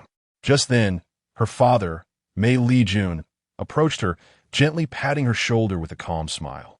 Mei Fang, there is something I must inform you of in advance. Our family will be preparing to move next year. Is it possible for both to be my sister-in-law? Moving? This is a term both familiar and foreign. In my past life, when Mei Fang was in the 3rd grade, her father chose to break away from the system and open a business, which later resulted in significant financial loss for the family. Although the debts were not as exaggerated as those of Xia Yuan's family, they nonetheless plunged the Mei family's economic situation into dire straits, ultimately forcing them to leave their community and return to their ancestral home. This location, while still within the county, was not too far from the school, though it was a considerable distance from Xia Yuan's home, a fact Mei Fang could still accept. In this life, the birth of Mei Ye and the existence of lottery winnings disrupted the original rhythm. Mei Lijun chose not to exit the system and only stepped down from his position. Yet, in this lifetime, Mei Lijun did not engage in business. Has the family's financial condition truly reached such a precarious state? Surely, the little gold guzzler Mei Ye has yet to reveal her true capabilities? Dad, why do we have to move? I just made friends with the children at kindergarten, and I really like it here. Mei Ye displayed an expression of deep reluctance. The reason, of course, was that Mei Lijun eagerly displayed a letter of appointment before everyone. Ding, ding, ding. Everyone look. Hey, Lin Yuxi is still watching. Don't act like a child. Lin Yuxi was aware, and it was only right that she should be informed. Mei Lijun, somewhat boastfully, stated, actually, due to my exceptional performance at work, I have now been promoted to a department head in Baizhou. Department head? You must be mistaken. Mei Fang could hardly believe that her father had achieved such a milestone within the bureaucratic structure in this life. Mei Lijun and his wife had children early, and at just over 30, he had been promoted in a remarkable fashion. Was it his overwhelming sense of responsibility to raise both a daughter and a son that had led to a significant improvement in his work ethic and results? Or was this position always meant for him, a chance lost when he departed from the system years ago? Regardless, the small lottery ticket purchased by Mei Fang had stirred up a whirlwind of changes within the family. The birth of a sister and the promotion of a father. Life's twists and turns truly are unpredictable. But Dad, does this mean we have to move with you to Baizhou? Yes, the entire family will relocate to Baizhou. Mei Lijun nodded, though it is somewhat hasty. Your mother and I have already discussed it and plan to buy a house in Baizhou. Baigang High School in Baizhou is renowned nationwide. If you attend high school there, you will have a better chance of getting into a good university. What will happen to the house herein by Mei County? We will sell this house, retaining only the ancestral home, and use the proceeds to purchase a larger house in Baizhou. But why do we need a large house? This place is just fine. Mei Fang shook her head, expressing her dissent. Xiang Xia gently encouraged Mei Fang. Look at your sister, Xiaoya. She is growing up. You both need your own rooms. Why do we have to sleep apart? I cannot sleep with my parents, nor can I sleep with my brother. Upon hearing this, Mei immediately expressed her discontent, exclaiming, I absolutely refuse to sleep alone. Iwiu wach de bed, sobi sobi. While Mei Fang was entangled in thoughts on how to handle future arrangements, he noticed Lin Yoshi, who had been silently staring at the bowl of food in front of her, her head bowed and motionless. This caught the attention of everyone, drawing focus to this special guest in their home. Due to her family background, Mei Lijun had always taken special care of the little girl Lin Yoshi. Observing her sorrowful demeanor, he felt a twinge of sympathy. Lin Yoshi, it's all right. Even if our family moves to Baizhou, we will return during holidays. And you can still come over to play. You can remain friends with Xia Yuan and our Mei Fang, Mei Lijun reassured her. Just then, Lin Yoshi abruptly pulled out a chair and stood up. Without uttering a word or lifting her head, she walked straight towards the door, rushing outside without changing her shoes. Seeing this, Mei Fang hurriedly changed his shoes to follow her. I'll go comfort her. Are you still eating? No, I'm not. Mei Fang's voice faded away into the corridor. Meanwhile, Mei Lijun was leisurely enjoying his chicken soup when he received a sharp rap on the back of his head from Xiang Xiaoxia. Hey, what's wrong with me? He protested. I told you not to say that in front of Lin Yoshi, yet you didn't listen. What are you showing off in front of the children for? Look at you. What did I do wrong? I merely shared my excitement with my son. Dad is such a big, silly pig, Lil Mei chimed in, scooping her soup rice while mimicking her mother's gestures. You made Lin Yoshi cry. Did she cry? I didn't see it, Mei Lijun retorted, feeling disgruntled. Besides, Lin Yoshi and Xia Yuan will find out sooner or later. What difference does it make?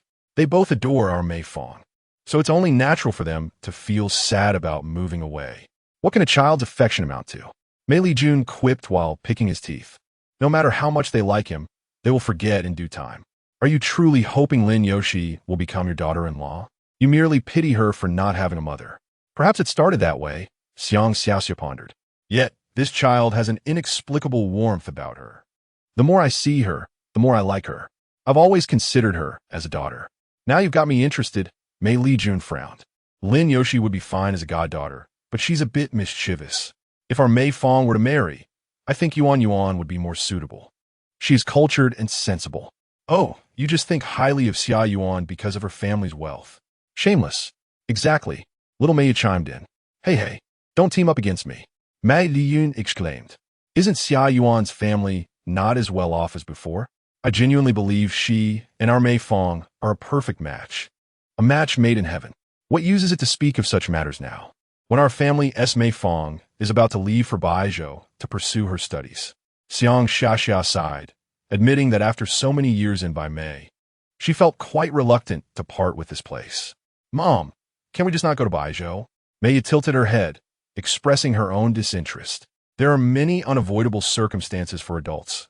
You will understand when you grow older, Mei Lijun responded, taking a deep breath. He harbored deep affection for his hometown. Yet he believed a man should prioritize his career, all in pursuit of a better life for the family.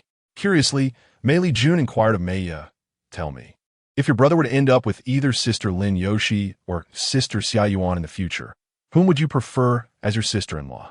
Xiang Xiaxia shot her husband an exasperated glance. Why discuss this with a child?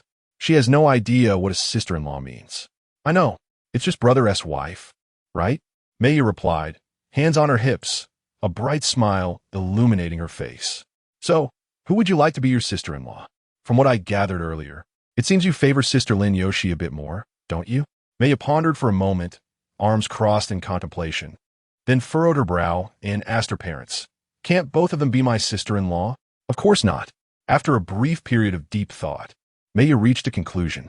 In that case, I'll help my brother marry one to be my sister-in-law. Wouldn't that be wonderful? Upon hearing this innocent declaration, both Mei Lijun and Xiang Xiaxia could not help but burst into laughter. You must never deceive me. The narrative unfolds in two parts. With Mei Fang dashing after Lin Yoshi, clutching her shoes, yet perpetually left behind. Despite wearing sandals, Lin Yoshi moved with remarkable speed. Could this be the advantage of long legs? While my dignity as a reincarnated soul, am I not entitled to any buff? Fortunately, Lin Yoshi eventually slowed her pace, only to stumble. Mei Fang hastened to her side, cautiously aiding her to her feet. At that moment, Lin Yoshi was emitting a series of sobs. Though it was unclear whether her tears were a result of her fall or the impending move that weighed heavily on her heart. Are you alright, Lin Yoshi? Did you hurt yourself? Let me see. Just as Mei Fang finished speaking, Lin Yoshi suddenly struck him in anger. You call me by the wrong name. Though still sniffling, she relentlessly tapped Mei Fang on the head. If you wish to address me, it must be Yoshi. Iopuludisa, Yuxi. Please, do not strike me again. After enduring a series of playful blows, Mei Fang guided Lin Yoshi to sit on a nearby step, helping her change shoes and tie the laces. Lin Yoshi, still sniffling, lamented, after you leave, only Yuan will help me with my shoelaces. You cannot always rely on others. You must learn to tie your own shoes as well. I want to depend on others. And thus began her unreasonable antics anew. Mei Fang, however, could not truly be angry with Lin Yoshi, especially knowing her sorrow stemmed from his impending departure. It felt wonderful to be cared for. In her past life, only her parents had shown such concern for her. Is it truly impossible for me to stay? Could you perhaps convince Uncle Mei and Aunt Mei? Lin Yoshi rubbed her eyes. I do not want you to go. And if Yuan finds out, she will be even more distressed. Mei Fang found it hard to envision Yuan's reaction to this news. In his memory, Yuan had always been a little crybaby, prone to tears at the slightest provocation, whether from a fall, a poor exam score, being teased by mischievous classmates, or witnessing the national football team's defeat. Though now in the 4th grade, her propensity to cry and feel wronged had diminished slightly, yet during the recent incident of running away from home, she had shed many tears. It was truly difficult to imagine. Mei Fang gazed at Lin Yoshi, who sat with her knees hugged to her chest. Lost in thought, tears cascading down her cheeks. Just moments before, during their meal, Mei Fang had not noticed her tears. Now, however, she was sobbing incessantly beside him. Taking a deep breath, Mei Fang gently squeezed Lin Yoshi's shoulder. I promise you I will not leave. I will find a way to remain in Mei County. Lin Yoshi instinctively widened her eyes. You are not lying? I am not lying. Truly not? To deceive you would be akin to a puppy's folly. Furthermore, I would have to swallow 1,000 needles. I would be thrown into a pot of boiling oil. I would be turned into an ugly creature. And, no, your curses are too numerous and rather harsh. As Lin Yoshi spoke, she suddenly rose to her feet, standing before Mei Fang with her tiny fists clenched. Mei Fang initially believed that she would be struck, but upon her approach, she tightly embraced him instead. You have always deceived me since childhood. You may continue to deceive me in the future. However, this time, just this once, you must not lie to me. I promise you. Mei Fang gently patted Lin Yoshi's back, soothing her emotions. I will absolutely not deceive you. Relocation stands as the formidable adversary that all childhood friends must face. Countless cherished moments of innocent companionship can dissolve into mere illusions at the mere mention of moving. Even years later, when paths may cross again, unless one finds themselves as the protagonist of a heartwarming tale, or both are strikingly handsome or beautiful, capable of orchestrating a spectacular reunion. The once close childhood companions are likely to be either married to others, have undergone significant changes in character, or feel awkward even exchanging a few words, losing the innocence they once shared. As Xian Gu aptly puts it, we are separated by a lamentable barrier. Growing up happens in an instant. Those who miss that fleeting moment of mutual growth can no longer be the intimate companions they once were. One cannot truly empathize with another without knowing their experiences. In Mei Fang's eyes, everything has reverted to 20 years ago. If it is merely for monetary gain, then it holds little significance. Mei Fang, you must earnestly interrogate your own heart. What feelings do you harbor for Xia Yuan and Lin Yoshi? How do you interact with them? Is it merely out of pity for Xia Yuan's tragic past that you choose to befriend her? Is it just sympathy for Lin Yoshi's plight of having no mother that compels you to be your friend? The answer is no. From the moment Xia Yuan insisted on making a pact with you, you had already developed fondness for them. You are deeply captivated by their personalities, their appearances, and their every smile and frown. You believe that the bond you share can endure for a long time. You have been tirelessly nurturing this precious friendship. Indeed, at this stage, it is a pure and innocent friendship. Even so, it is enviable enough to many. It is essential to recognize that some individuals cannot even experience the familial affection that should be the easiest to attain. The fear of loss looms large. After escorting Lin Yoshi home, Mei Fang pondered how he might remain in Baimei County to safeguard this bond. He was not entirely at a loss, for he possessed a somewhat inelegant solution. That solution lay in his beloved younger sister, Mei. Her unique status could assist Mei Fang in fulfilling their father's ambition to reach Baizhou City, while he had ample opportunities to compensate for his father's economic constraints. Emotional reparations remained unaddressed. Perhaps such emotional compensation is ultimately unfeasible, regardless of whether their father ever learns of Mei Fang's actions. Forsaking his father's future within the system contradicts the essence of his desire for a better life together as a family after his rebirth. Much like the emergency plans devised for Xia Yuan's tragedy, this represents a final safety net. I cannot forsake familial bonds for the sake of friendship and become a paragon of filial piety, can I? However, to be frank, the prospect of relocating, selling my house, and purchasing a new one is still in its infancy, and such matters will not come to fruition until next year. There remains ample time before that unfolds. For now, I shall leave it at that. As Mei Fang lay on his bed, preparing to drift into slumber, the image of Lin Yoshi embracing him involuntarily flooded his mind. He could sense the profound reluctance Lin Yoshi felt at the thought of him leaving, even the rapid beating of her heart, as if it were still pulsating against his chest. Ugh, goodness, I am ostensibly a 263-year-old adult, yet here I am, writhing in my bed like a worm simply because a girl embraced me. It feels as though my previous life was lived in vain. It must be due to this body's peculiarities, yes. Mei Fang was fervently concocting excuses for himself. The following morning, as Mei Fang stepped out of his home and had taken but a few strides, he spotted a petite figure standing at the entrance of the community. She bore a backpack adorned with a whimsical character, Wanbian Xiaoying, and was gazing intently in his direction. As Mei Fang pondered how to articulate his predicament to Xia Yuan, he wondered if Lin Yoshi had already contacted her last night to divulge everything. Just then, Xia Yuan, with an adorable gesture, waved at him. Fang. Mei Fang approached Xia Yuan. Are you waiting for me? Shall we go to school together? Has your father stopped taking you to school? Xia Yuan nodded. I discussed it with my father. He has recently become preoccupied with selling the hotel, so he agreed.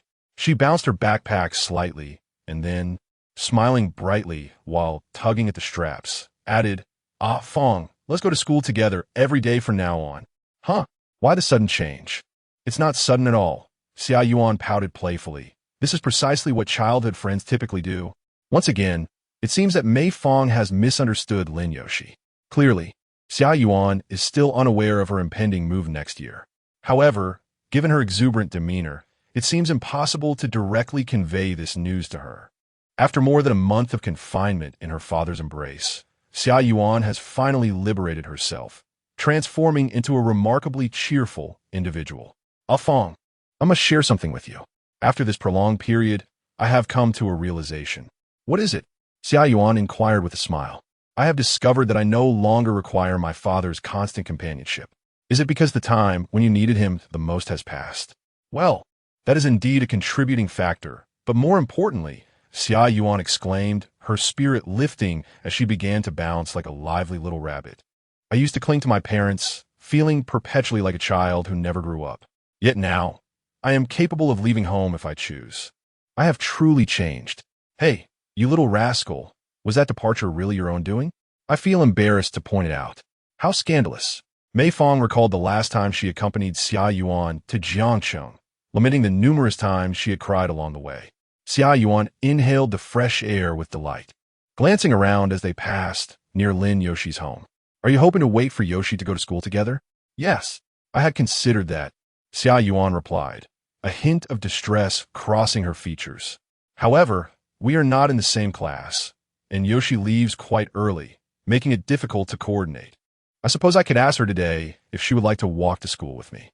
That sounds good, Mei Fang nodded. If it's just the two of us going to school together, people might gossip. With a third person, they might merely call me effeminate for always associating with girls. Who would dare to call you that? Xiao Ming or Chen Sheng.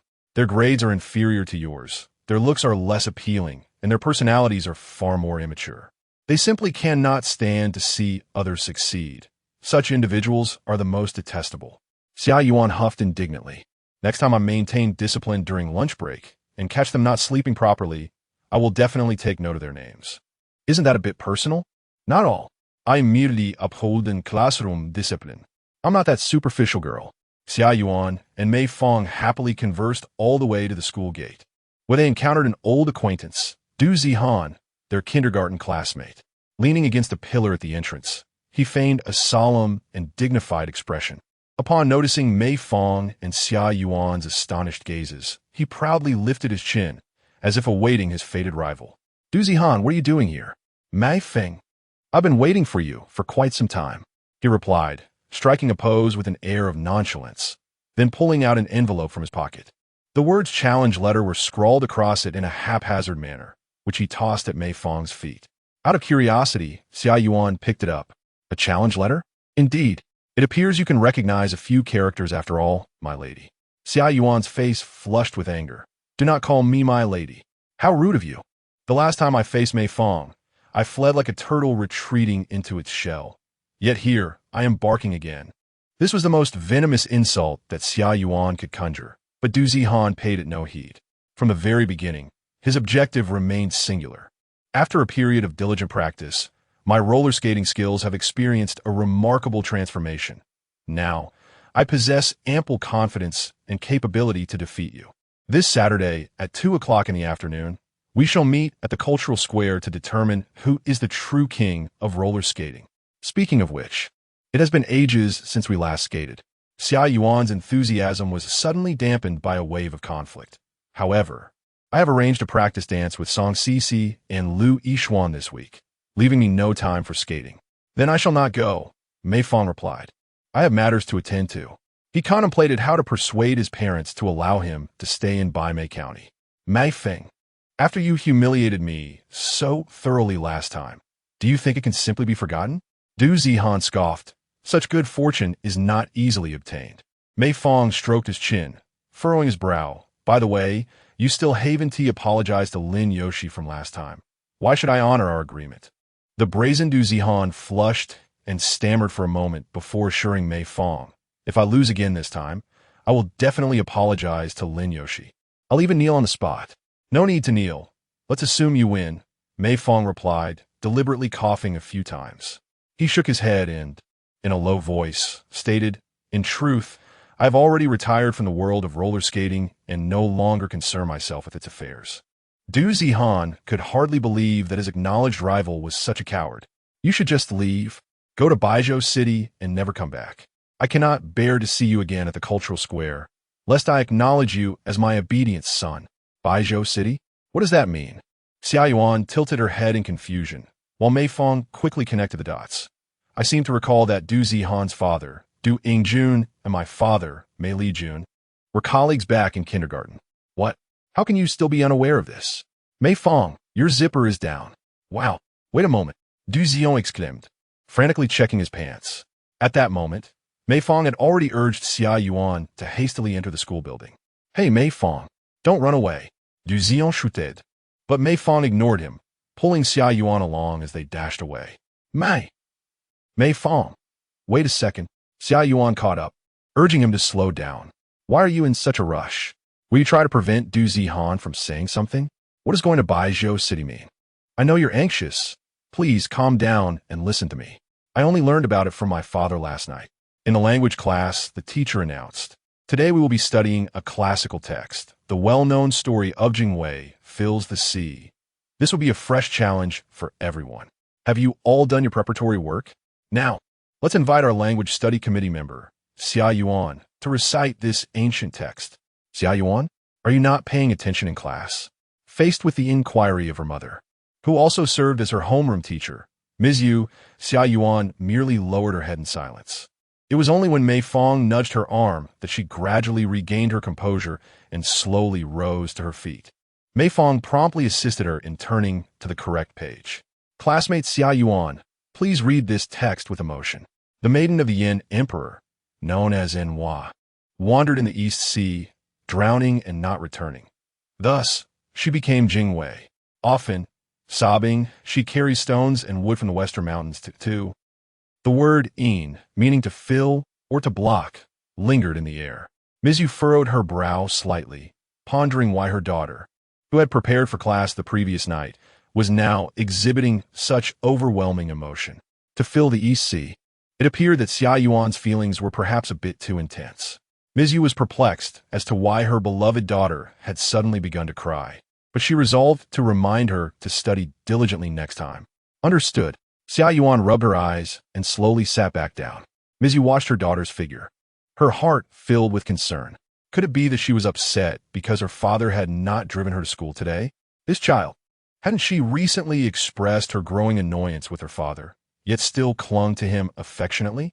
Oh dear, how old is she now? And yet she remains my little darling. Ms. Yu's heart brimmed with warmth and contentment. In the midst of her classmates, Xia Yuan enjoyed a favorable reputation, often finding solace from her peers whenever tears welled in her eyes. After class, a multitude of girls flocked around her, offering comfort and encouragement. Mei Fang, please make some space. The classmate and primary subject, Mei Fang, was gently nudged aside. As the girls encircled Xia Yuan, who was quietly sobbing with her head bowed, they either patted her shoulders or arms, sharing words of support and motivation. Gradually, Xia Yuan lifted her spirits, wiped her eyes, and reassured them that she was all right, urging them not to worry. Such a tender scene of camaraderie was truly heartwarming. However, being the instigator of the situation, she felt undeserving of witnessing this display of affection. Once the others departed, Mei Fang took a seat beside Xia Yuan to offer her consolation. I told you I would find a way to stay. My father has only temporarily decided to move, and it won't happen until next year. Why? Xia Yuan scribbled circles on a piece of draft paper, glaring at Mei Fang with a mix of sorrow and frustration. Why didn't you tell me right away? Aren't we best friends? Mei Fang scratched her head. I didn't want to ruin your happiness when I saw you so cheerful this morning. Does Yoshi know about this? Mei Fang nodded. She was at my house for dinner last night when my father mentioned it in front of her. How could this be? Xia Yuan suddenly erupted in anger. You both knew and didn't tell me immediately. Aren't we best friends? Her concern for the depth of Mei Fang and Lin Yoshi's regard for her was palpable. Last night was really too late, and my thoughts were all over the place. Mei Fang sighed. I don't want to leave Bai Mei County either. I cherish everything about this place. After a moment's contemplation, she added, of course, what I cherish the most is you, Yuan, and Yoshi. Xia Yuan's previously simmering anger dissipated upon hearing Mei Fang's words. She gently patted the back of Mei Fang's hand as if to comfort her, then earnestly replied, Then don't leave. Let us figure this out together.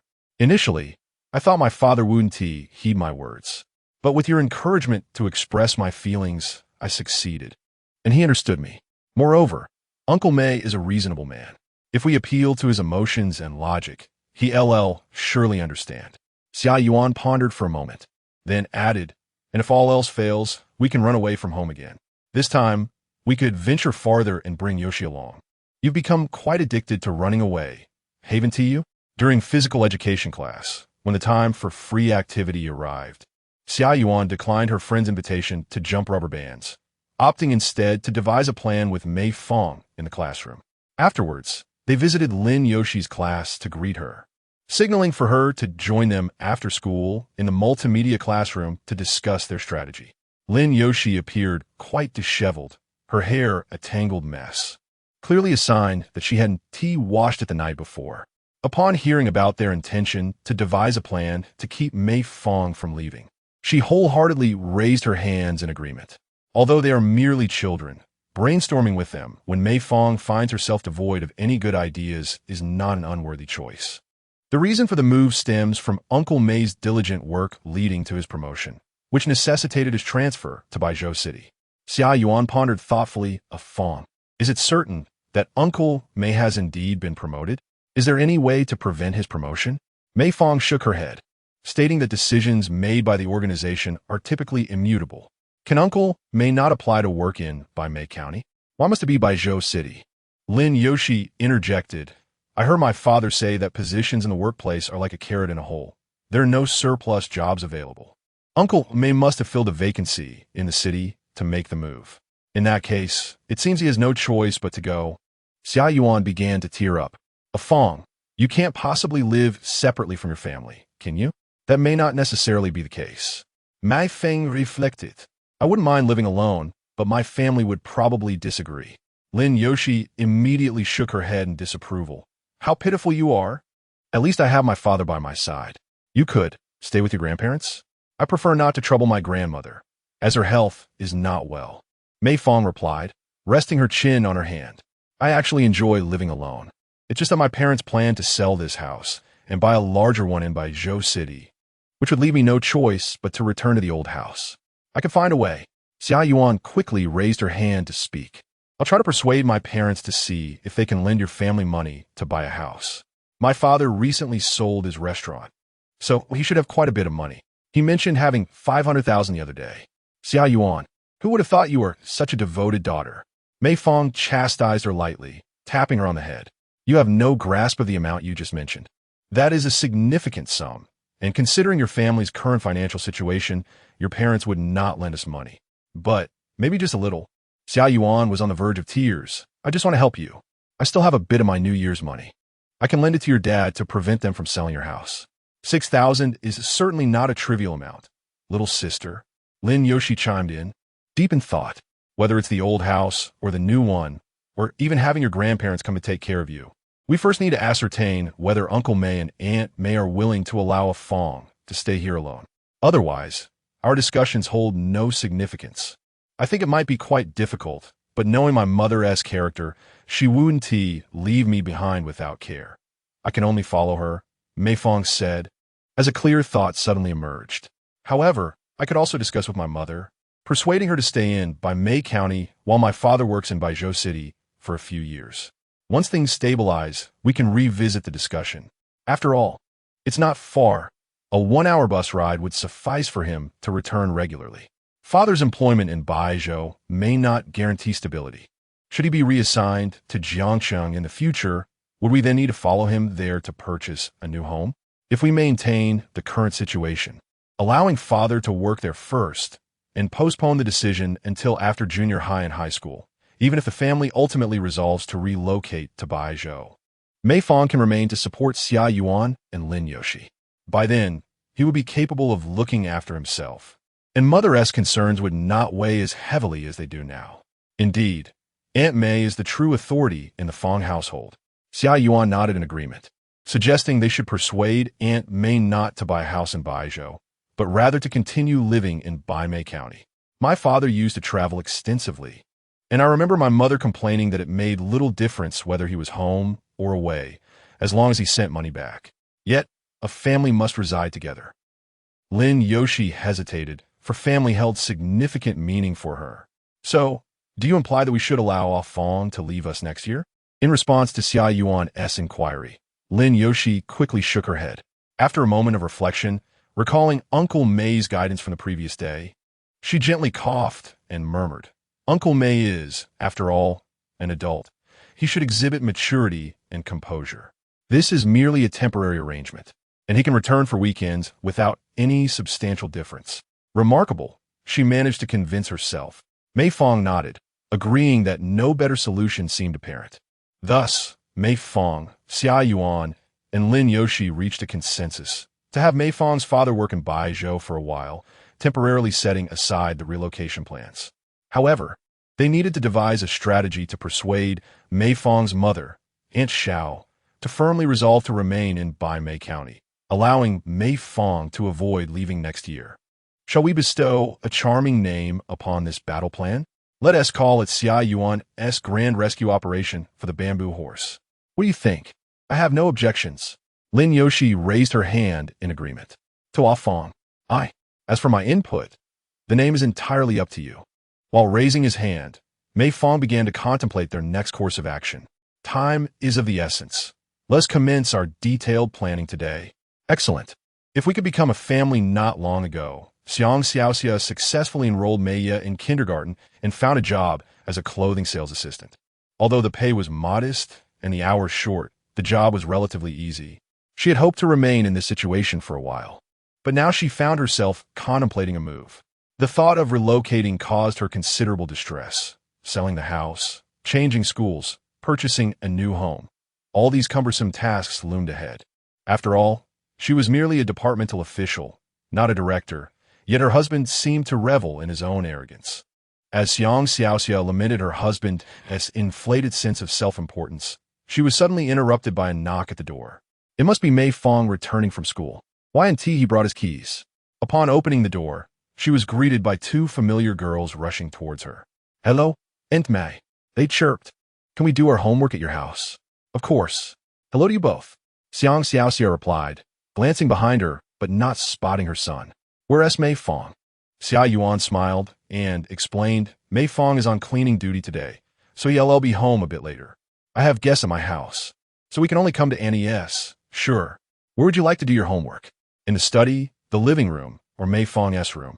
If you want to play on the computer first, that's also fine. You could do your homework after Mei Fang returns. If you're not watching television, we'll do our homework in the living room. I'm not watching. I need to prepare dinner before picking up the kids. Xiaoya needs to be collected soon. Annie, I can help you pick up Xiaoya. Xia Yuan quickly raised her hand. I've never picked her up since she just started kindergarten. Do you know where to go? It's the county kindergarten, not the grain kindergarten you attend. I know. Mei Fang took me there to play before. Ah, I see, Xia Yuan said, then dropped her backpack and whispered something to Lin Yoshi. The two exchanged a small high five, and Xia Yuan set off to fetch Meiya. What secrets are these two children conspiring about? Over the years, Xia Yuan and Lin Yoshi had become accustomed to coming and going freely at Mei Fang's home, and Xiang Xiaoxia never worried about their character. After Xia Yuan left, she headed to the kitchen to prepare dinner. Before long, Lin Yoshi also entered the kitchen, where Xiang Xiaoxia was busy washing vegetables. Aunt Mei, what delicious food are you making tonight? Lin Yoshi asked, her hands clasped behind her back, curiosity sparkling in her eyes. While I'm making stir-fried green beans with meat, scrambled eggs with green peppers, and a plate of Shanghai greens.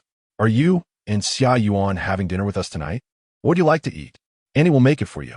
Xiang Xiaoxia felt a mix of guilt and affection towards Lin Yoshi and Xia Yuan, knowing that next year they might not be able to enjoy such moments together. Oh, you don't need to go out of your way for us. We love whatever Annie makes. Lin Yoshi waved her hand dismissively. You little rascal, do you remember when you were in kindergarten? You said my cooking was delicious, but were too shy to tell me directly? You had to tell Mei Fang to relay the message. Of course I remember. Lin Yoshi crouched down, resting her chin on her hand as she spoke to Xiaoxia. I still remember the first day I came to Annie's house. I was terrified, fearing you might find me too messy and send me away. The rain was pouring outside, accompanied by thunder, and I was utterly frightened. Ha ha ha, silly girl. How could Annie ever do such a thing? Xiaoxia gently patted Lin Yoshi's head. In the blink of an eye, you've all grown up, reaching an age of understanding. Aunt Mei, let me help you with the vegetables. You can attend to other matters. Can you do that? Xiaoxia appeared somewhat surprised. I can. I often cook for myself at home. Lin Yoshi wiped her nose, displaying a hint of pride. My dad praises my cooking. Haha, how impressive you are. Xiaoxia noticed Lin Yoshi had carelessly mangled the Shanghai greens she had purchased and quickly taught her the proper way to prepare the vegetables. Realizing she had sabotaged her plan to win Aunt Mei's favor, Lin Yoshi hastily apologized to Xiaoxia. Yes, I'm sorry, Aunt Mei. I didn't do well just now. I will definitely help you with the vegetables properly from now on. Her voice carried a touch of pleading and a hint of a whimper, hoping Xiaoxia would not hold her in disdain. Yet, this gesture only deepened Xiaoxia's affection for her. She realized that once her family left Bai Mei County, Lin Yoshi would not only lose a childhood companion in Mei Fang, but also a warm home. Although she already had a daughter, Meiya, Lin Yoshi was the original inspiration for her desire to have a second child, and her family's close bond was simply irreplaceable. Aunt Mei, how's my vegetable preparation? Lin Yoshi inquired cautiously about her efforts. Good, quite good. Xiaoxia ruffled Lin Yoshi's hair. Yoshi, Annie wants to ask you, are you still feeling sad about what was said last night? Lin Yoshi paused for a moment at this question, but ultimately chose to respond honestly, nodding. I'm still very sad. However, a family should be together. I am merely Mei Fang's friend, not Aunt Mei's family, and I cannot say much. Lin Yoshi may not have been a skilled actress, but her reluctance to part with Mei Fang and her family imbued her voice with a tinge of sorrow. In this era, the light illuminating Lin Yoshi's heart was no longer solely from Xiao Yuan, but also from the entire Mei family, including the warm-hearted Aunt Xiaoxia. Upon hearing Lin Yoshi's heartfelt declaration, Xiaoxia suddenly felt a lump in her throat, something caught that she wished to swallow but could not. Please, don't say that. Annie has always regarded you as her daughter. You and Yuan have grown up under my watch, and I cannot bear to part with you. Then, can we not leave? This question was one Lin Yoshi never dared to voice. For a family should indeed be together. This sentiment echoed in her heart, resonating with her earlier words. A family should be together. A family should be together. Suddenly, Lin Yoshi had a moment of inspiration. A string of her heart had been touched. Well, if I could truly become a part of the family with Annie, Lin Yoshi murmured softly, her head bowed. Then perhaps I wouldn't have to leave. Ah, you don't mean that, do you? Xiang Xiaxia was taken aback by Lin Yoshi's unexpected words, momentarily at a loss for how to respond. Knock, knock, knock. The sound of knocking interrupted their thoughts. Xiang Xiaxia hurried to the door, and upon opening it, she was greeted by her daughter Maya, who looked utterly forlorn. Without hesitation, Maya clung to her mother's leg, refusing to let go. Mommy, what's wrong, Xiaoya? Why are you so clingy today? Maya clutched tightly onto Xiang Xiaxia's thigh, burying her head for a while before finally looking up seriously at her mother. Mommy, I made so many friends at kindergarten today. I really don't want to leave here. Oh dear, this child. Didn't we just settle this yesterday? Xiang Xiaxia sighed, a look of distress crossing her face. Meanwhile, standing behind Maya, Xia Yuan exchanged a knowing glance with Lin Yoshi, who had just emerged from the kitchen. Xia Yuan gave an approving hand gesture, signifying that little Maya had officially turned her back on the family and joined the operation to save her childhood friend. Lin Yoshi nodded in response, yet her gaze quickly darted away from Xia Yuan, a hint of panic evident in her expression. Do not deceive the child any longer, mother, I remarked. Son, are you serious when you say you feel a lack of paternal affection? Of course, Mei Fang nodded, engrossed in his book. According to the plan for the operation to save the childhood companion, Mei Fang's task was to prevent his father, Mei Jun, from returning home, thereby disrupting their strategy to win over mother and Xiaoxia. Thus, after school, he went to his father's workplace, feigning a lack of paternal care to persuade him to visit the Xinhua bookstore together. It was during that fateful noon when Mei Fang wet the bed that Mei Jun experienced his only instance of physically reprimanding his child in 3 years. Following the incident with Mei Fang winning the lottery, Mei Jun received a substantial reprimand from his son, which led to an unspoken rift between them. Initially, Mei Jun thought it was merely a psychological effect, but as time went on, this barrier only grew thicker. At times, he felt that his son exhibited a maturity far beyond his own, often being chastised for his casual and frivolous actions. The absurdity of being lectured by his own son weighed heavily on him. If he could not discipline his son, what purpose did his role as a father serve?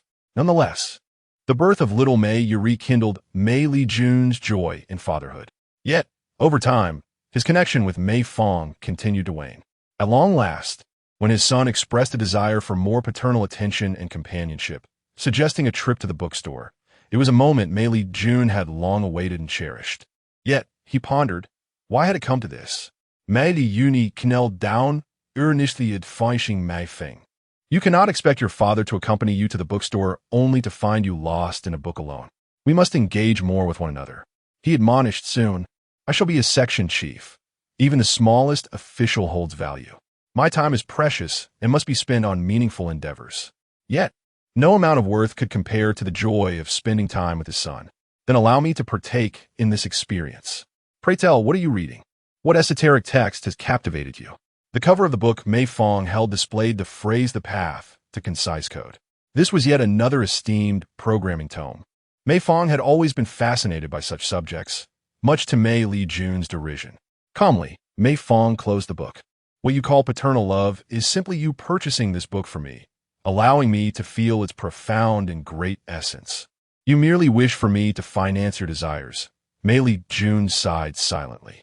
Observing his father's dejection, Mei Fang instinctively patted his shoulder. Do not lose heart, father.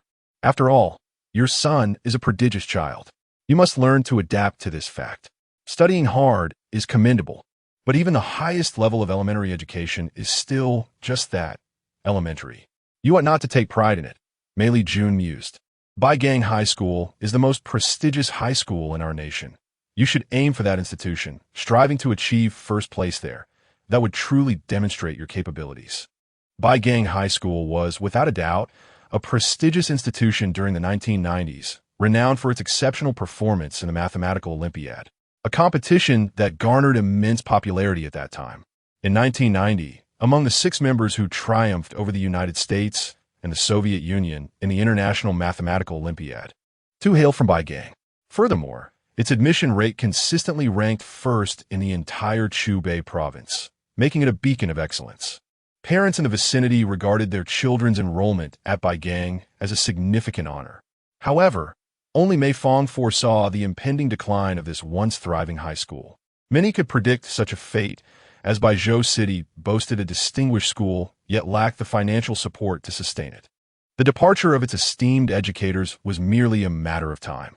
I do not wish to attend Baizhou High School, Mei Fang asserted, shaking his head. My ambitions do not lie in mathematics. Ah, so you're still pursuing that computer technology of yours? It seems you've been at it for quite some time. Yet no remarkable achievements have emerged. Is it truly that fascinating? Alas, even if I explained, you would not comprehend, Mei Fang replied, shaking his head once more, clutching his book as he distanced himself from Mei Jun's gaze. That little rascal. How dare he speak to his father so disrespectfully? Mei Jun contemplated delivering a playful reprimand, but ultimately decided against it. By the way, Mei Fang, have you discussed the move with your other good friend? You mean Yuan? TSK. You now address her so intimately, young man. Mei Fang let out a sigh of exasperation, a look of resignation crossing his face. You know her personality. She isn't easy to communicate with. Mei Jun comforted him by patting his head. Son, do not be too disheartened. Speak to Yuan and encourage her to focus on her studies. If fate allows, you shall undoubtedly meet again someday. Mei Fang refrained from directly responding to Mei Jun, as he found the notion rather absurd. Fate, if I were to rely on such whims, I would not have remained single in my previous life. In his past existence, Mei Fang was a staunch advocate of love blossoming over time, adhering to the principle of quality over quantity. He had always sought his destined partner, harboring unrealistic fantasies about love, which led him to dismiss the affections of several girls who had once shown interest in him. The object of his own affections, however, seemed perpetually oblivious to his feelings. Upon graduating from university, he began to entertain thoughts of compromise, yet the relentless demands of work left him gasping for breath. In his youth, he had been naive and hesitant, unable to seize opportunities, thereby allowing fate to slip away, becoming a lingering regret of his childhood. Now, with the chance to grasp fate with his own hands, he could not allow it to slip through his fingers. Not to mention, his family was also diligently striving to maintain this connection. Mei Fang set aside his book, gazing contemplatively at his father in the distance, who was engrossed in reading. In this world, his father had acquired a lottery ticket worth hundreds of thousands and a precious daughter. Yet he remained within the confines of the system, missing opportunities for advancement. As a member of the family, he should assist his father in safeguarding the happiness they have already attained. Thus, Mei Fang resolutely approached his father, Mei Jun. By the way, Dad, I have something to tell you. Do you remember my kindergarten classmate, Du Zihan? Yes, I remember. What about him? His father. Meanwhile, in the Mei household, the little tyrant, Mei, was vociferously expressing her discontent. No, I refuse to go to Baizhou. I utterly despise Dad. Why does he have to get promoted? I absolutely do not want to be separated from Sister Yoshi and Sister Yuan. I want them with me. I don't want Dad anymore.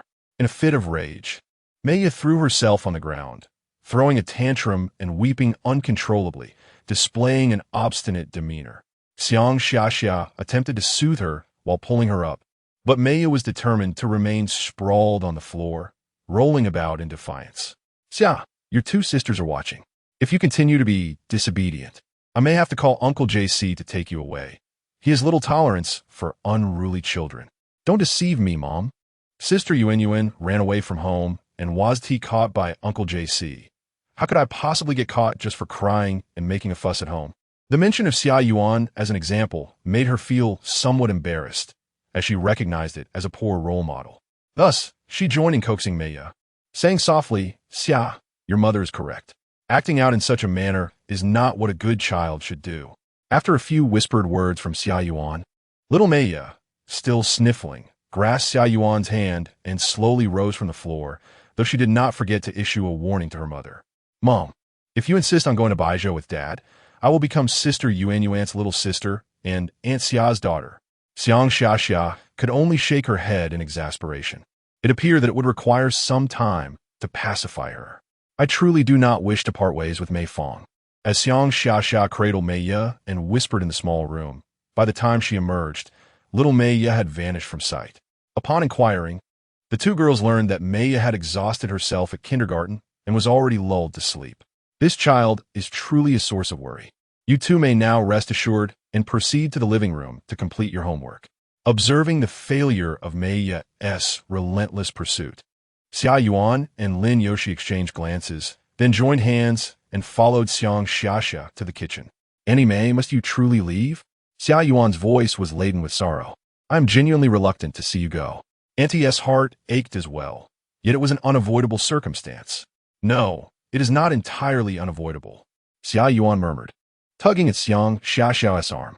"At the very least, Mei Fang can remain in Baimei County. He has expressed that he does not wish to relocate to Baijiu City.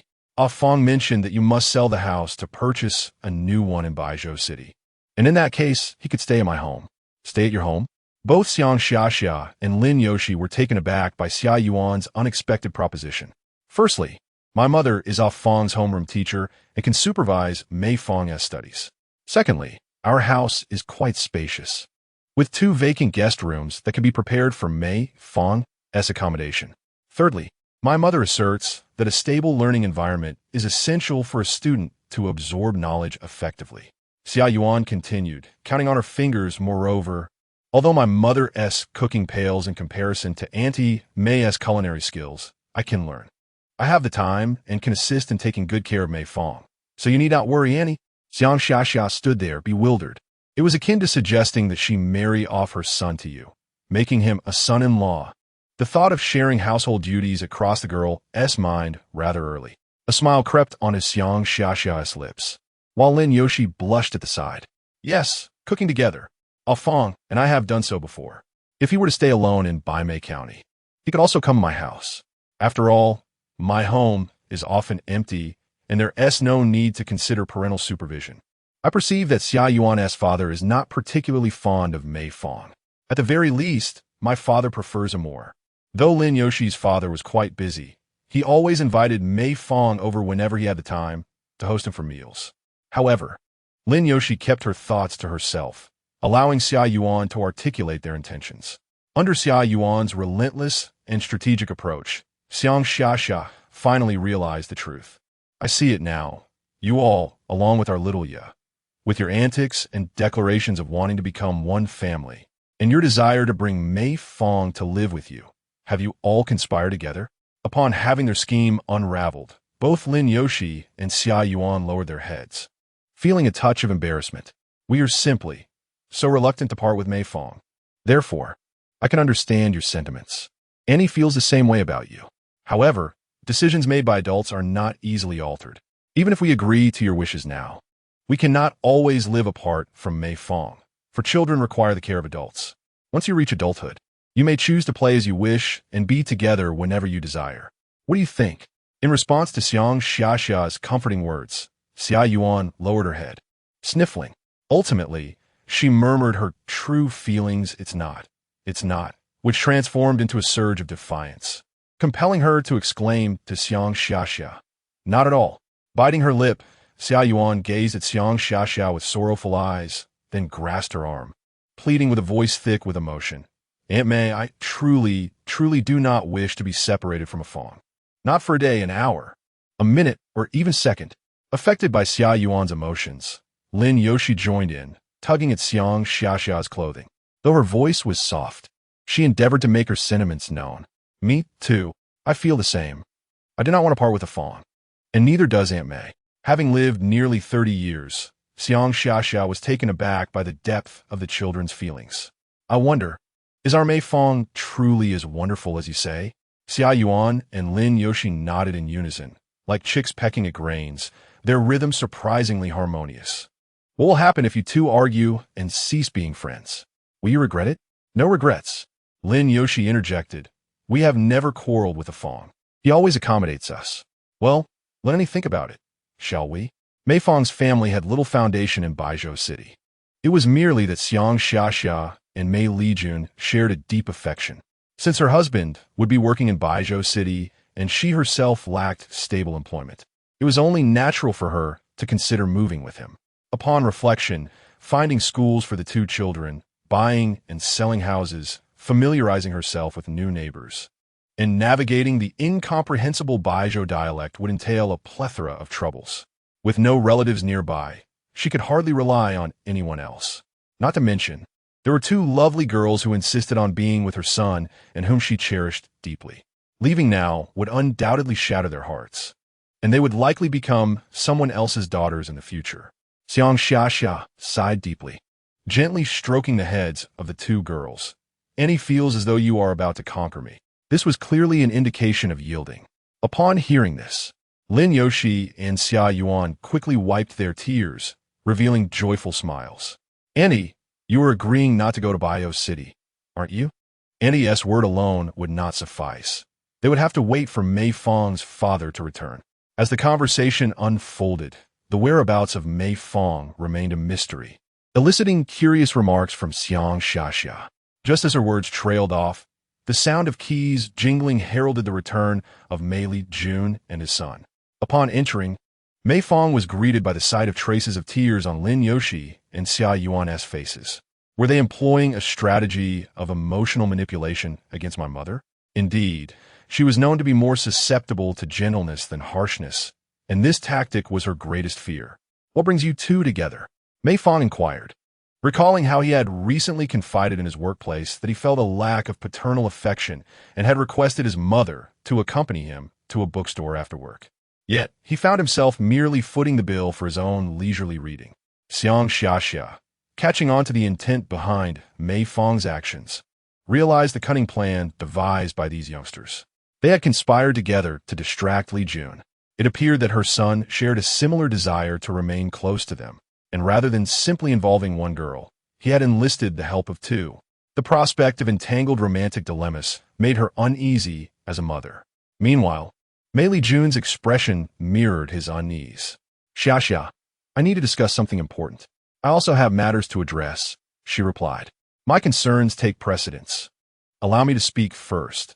Mei Lijun insisted, pulling Xiang Xiaxia aside to converse privately. At the same time, Mei Fang was drawn into a discussion with Xia Yuan and Lin Yoshi, deliberating their accomplishments for the day. What secrets are you planning to reveal? Mei Fang wondered. Do you remember old Du from our bureau? His son, Du Zihan, attended preschool with you. Mei Lijun began. Yes, what of him?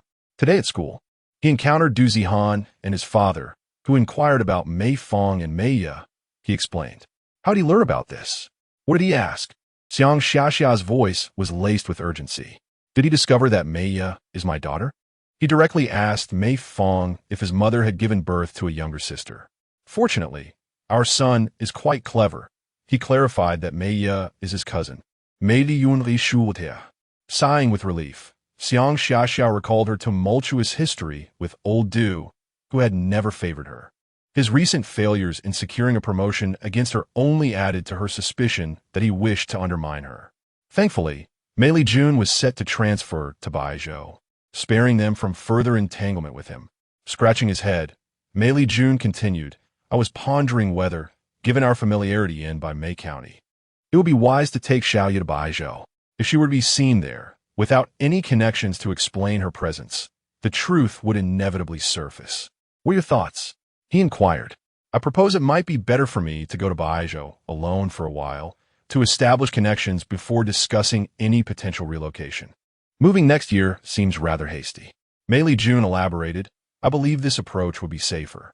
The uncertainty of my tenure there looms large, as my assignment is merely temporary. If circumstances change, and I'm summoned back, it could lead to considerable complications.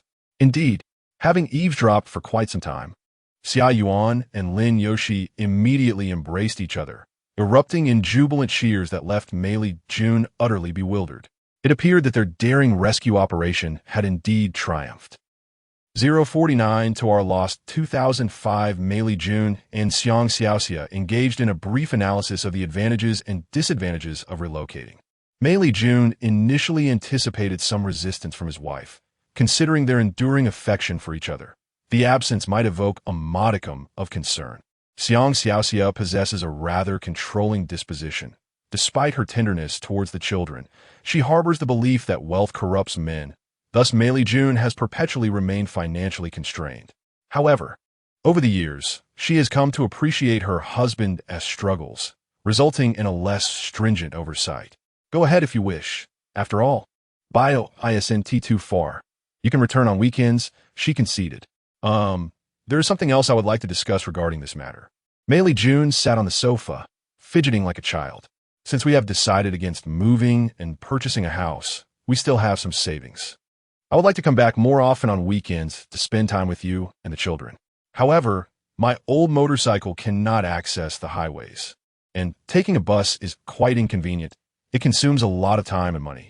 Enough, Xiang Xiaoxia interjected, raising her hand to halt Mei Jun's continued discourse.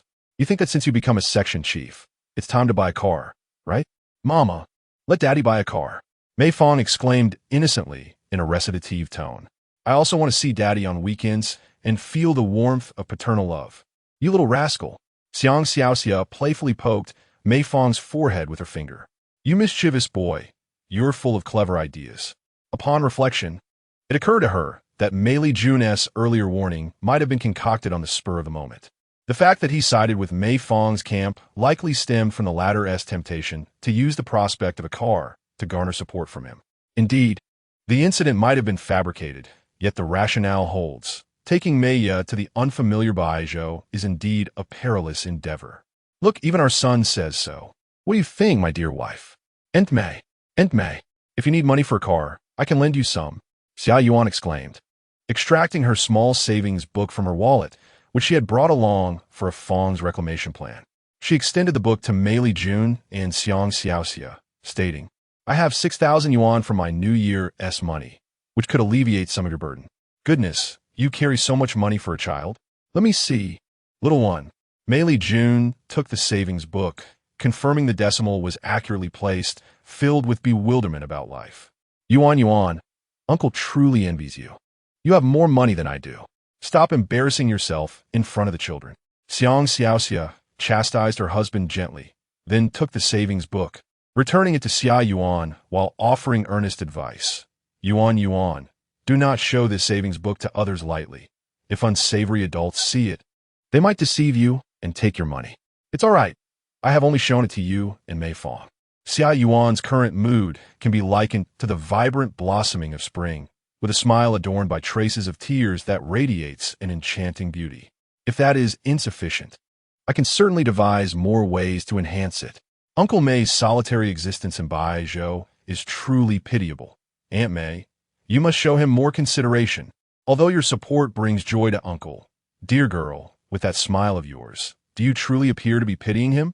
Xiang Xiaoxia sighed as she spoke, acknowledging that since you are venturing alone to Baizhou, I shall indeed procure a vehicle for you.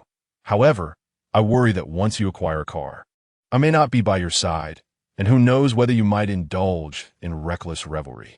Aunt Mei, Uncle Mei is certainly not of such a nature.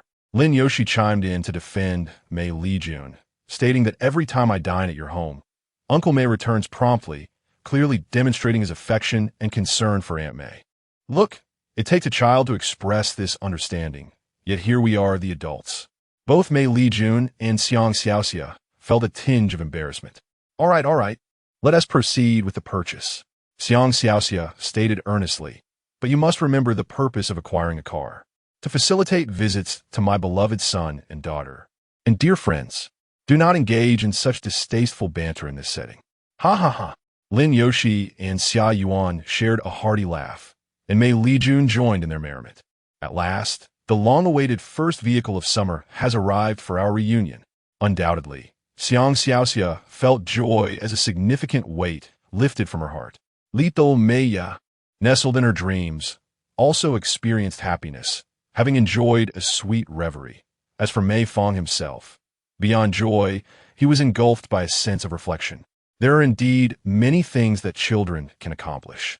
Often, due to their familial circumstances and educational influences, children lack exposure and courage, waiting for adults to dictate their destinies.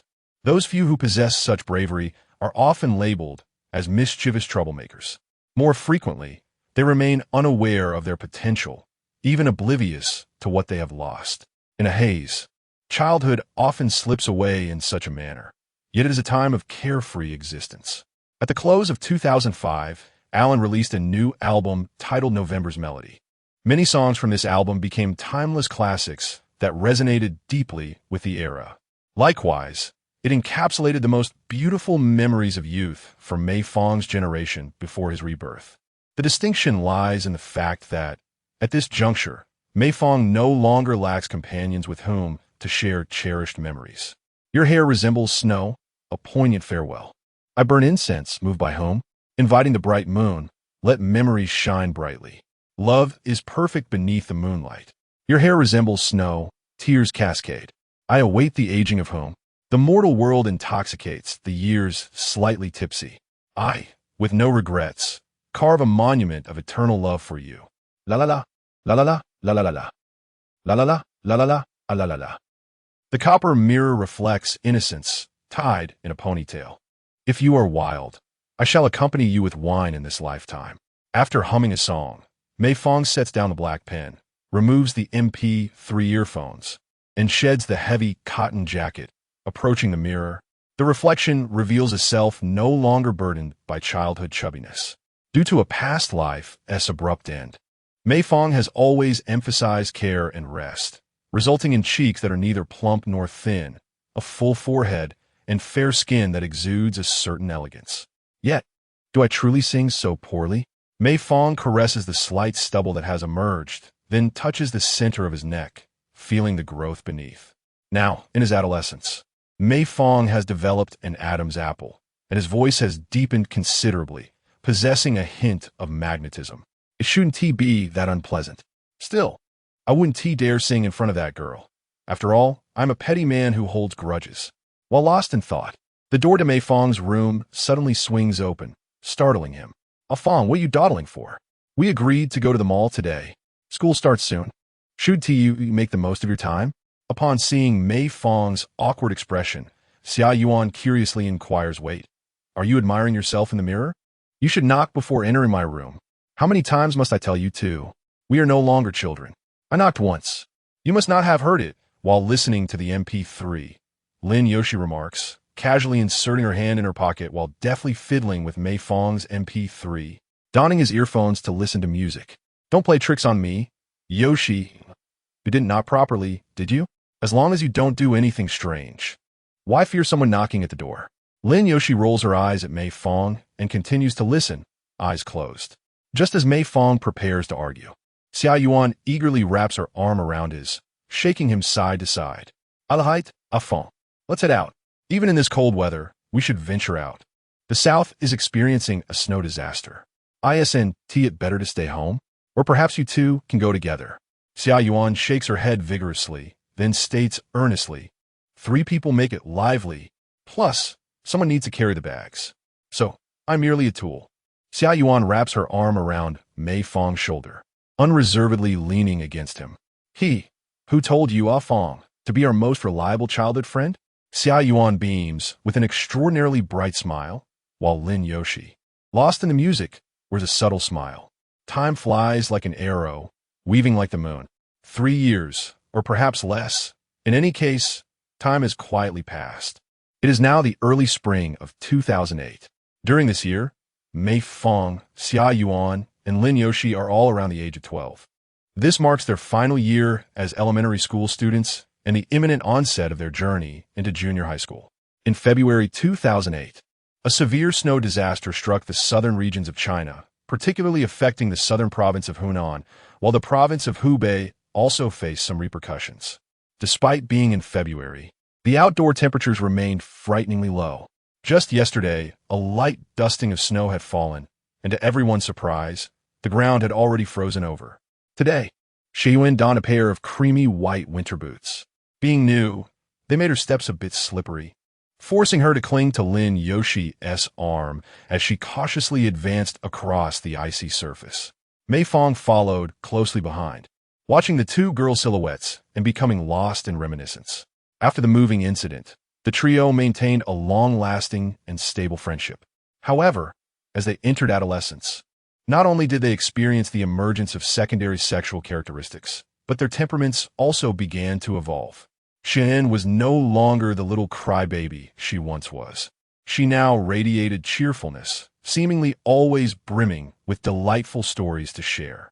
She had taken to styling her short hair into a small braid, reminiscent of a playful tuft. On the other hand, Lin Yoshi was no longer the vivacious girl she had been in the 4th grade.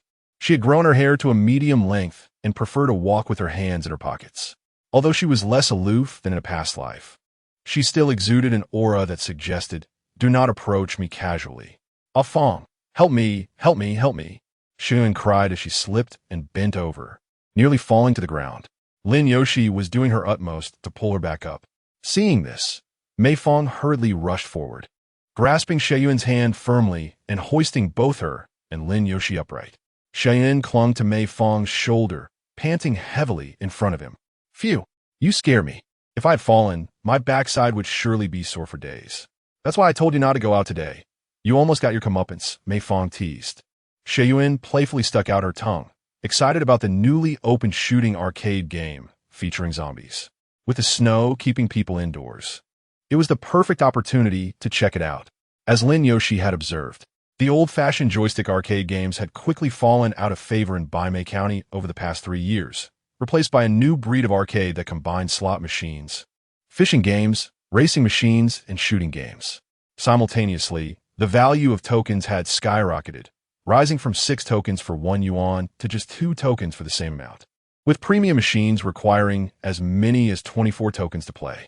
Nevertheless, such establishments remained popular in this small county town, particularly among families like Xieyuan's who were relatively well off.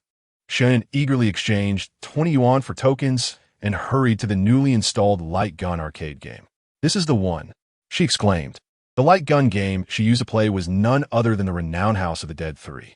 The game screen showcased a terrifying array of zombies, while 2 brand-new shotguns were mounted prominently in front of the arcade. Xieyuan picked up one of the shotguns, playfully handling it before turning to Mei Fang to demonstrate the cocking motion. "Well, what do you think? Do I look like a lone female gunslinger? I find it rather peculiar that, despite your fondness for all things adorable, you suddenly exhibit an interest in a game that involves combating zombies. Is there anything strange about it? My affection for the cute does not preclude my enjoyment of thrilling experiences." As Xieyuan spoke, her expression morphed into one of curiosity and amusement. "Ah Fang, tell me the truth. Are you afraid to play?" Lin Yoshi, who was fiddling with the light gun, chimed in with a teasing remark. He has always been timid, unable even to handle frogs. "Ha, that reminds me. Ah Fang, you are genuinely scared, aren't you?" "What am I afraid of? I fear nothing. Don't worry, Ah Fang. If you're scared, just watch the sisters play. We won't mock you. Who cares?" Thus, Xieyuan continued to insert coins and, alongside Lin Yoshi, took up the guns while Mei Fang watched from the side. This game is a classic in the realm of light gun games. Although lacking a complex weapon system, the shooting mechanics and overall narrative presentation are commendable, with each reload requiring a genuine action of chambering the firearm. Furthermore, the zombies bursting through doors to attack are particularly terrifying. Xieyuan, experiencing the game for the first time, frequently shrieked in fright at the sudden appearances of zombies, losing 3 lives before even completing the first chapter. "Oh no, I'm too inexperienced. I'm sorry, Yoshi." It's all right, Yuan, you're doing quite well. But you're so much better than I am. I usually play similar games on the computer, haha."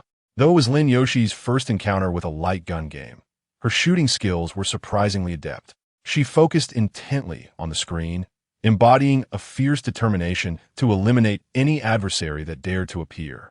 "Come on, Ah Fang, It's your turn now. Let us see if you're truly afraid. All right, I'll play. I must apologize, Yuan. Before you stands the premier player of House of the Dead 3 from my past life, Mei Fang, the record holder for the least coins spent. As a versatile game designer, Mei Fang's gaming experience and skills were already top tier in the county, revered by other children in the arcade.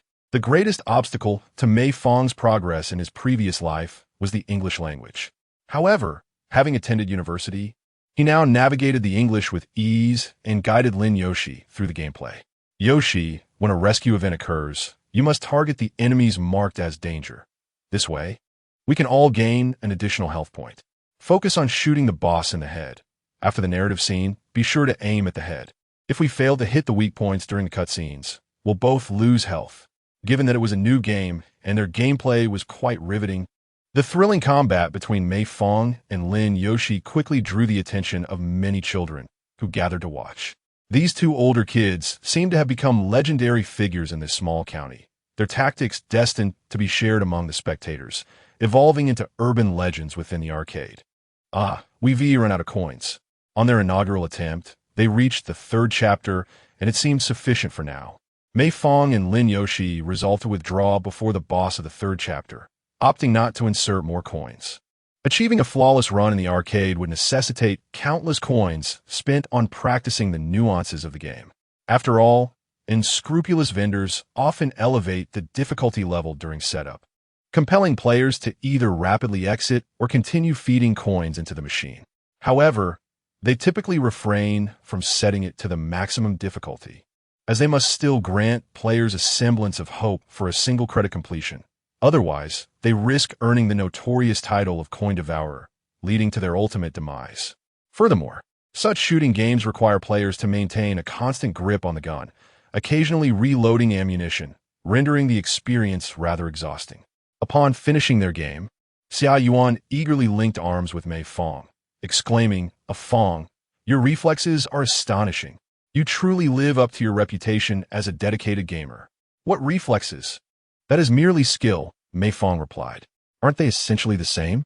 Xia Yuan, somewhat perplexed, scratched his head before his gaze was captivated by the dazzling array of merchandise displayed beside the light gun machine. Fang, there's a new claw machine over there. Let's try our luck at catching some toys. The heart is truly weary. Must we engage in this activity? How many tokens do we have left? There are still over 20 here. Fang, you are so skilled at gaming. Surely you excel at claw machines as well? At this moment, Mei Fang appeared quite apprehensive. I am adept at gaming, yet my knowledge of claw machines is merely theoretical, devoid of any practical experience. Who accompanied me in playing claw machines in my past life? Not my younger sister, nor my childhood friend. Could it have been Zhang Ming from Wakonan? I shall give it a try, but if I fail, do not blame me. Then follow me. I need your assistance in capturing this. Xia Yuan pointed towards a plush cat in the cabinet. Fortunately, Mei Fang had previously absorbed a wealth of knowledge from online literature and anime, learning various strategies, though their effectiveness remained uncertain. For instance, there are sayings about the claw machine's grip being tight or loose, the necessity to shake the claw for stability, and the importance of hooking onto the plush's tag based on its center of gravity. Mei Fang spent half of the remaining tokens, yet not a single plush was captured. Alas, Fang is truly inept. I shall take matters into my own hands, as I cannot rely on you. Xia Yuan wiped her nose and began inserting coins. Grumbling softly, I specifically provided Fang an opportunity to showcase his skills, yet the results are disheartening. While shooting may not be my forte, claw machines, I have been capturing plushies since childhood. Xia Yuan often accompanied her father to claw machine parlors, her prowess in capturing plushes eliciting envy from onlookers. I got it, Xia Yuan exclaimed jubilantly as she watched the plush being hooked. How did it slip away? She wore a sorrowful expression. In truth, Xia Yuan was blissfully unaware that her father frequently slipped money to the claw machine operator to subtly adjust the difficulty, allowing her to experience the joy of capturing plushes herself. After several attempts, Xia Yuan was left with only 2 tokens for one last try. Yet, it appears your skills are no better. Mei Fang seized the opportunity to tease. It is far too cold today. My hands are trembling, and my state is poor.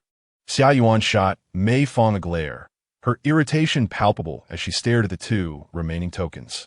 She then called over Lin Yoshi, who was engrossed in watching others race. Yoshi, why not give it a try? Yoshi nodded. I'm not skilled at this either. Can I just give a casual attempt? Feel free. After this token, we shall head to the mall. Lin Yoshi took the game token and inserted it into the machine. Once the timer began, she commenced maneuvering the claw. Her character has always been one of diligence. Whether in study or gaming, she approaches tasks with utmost seriousness. With unwavering focus, she deftly adjusted the position of the joystick. Witnessing her intensity, Xia Yuan and Mei Fang held their breath, captivated by her actions. With a decisive movement, Lin Yoshi dropped the claw. Unlike Mei Fang's earlier advice to wait until time expired for a more secure grip, she executed her strategy with precision. I got it. It's falling. It's dropping. Into the prize chute. Why didn't it fall? Is it stuck? Lin Yoshi and Xia Yuan crouched down together, reaching out to grab a plush toy. Xia Yuan, dressed in a winter short skirt, instinctively held the back of her skirt to prevent any mishaps as she bent over, her movements already quite practiced. Thus, the two achieved a singular victory in their endeavor, acquiring a small pig plushie. However, Xia Yuan had initially hoped for a cat instead. This isn't the one you wanted, is it? Lin Yoshi inquired apologetically. I only chose the toys I thought I could grasp, and it only occurred to me afterward that it was the wrong one. Not at all. I like this one too. As long as you catch it. I adore it, Xia Yuan replied, clutching the plush tightly. She then implored Lin Yoshi. Could you possibly give this to me? I truly love it. If you like it, take it. There's no need to ask, Lin Yoshi said, playing with her hair, a hint of bashfulness evident in her demeanor. I knew it. You're the best, Yoshi, Xia Yuan exclaimed joyfully, snuggling up to Lin Yoshi.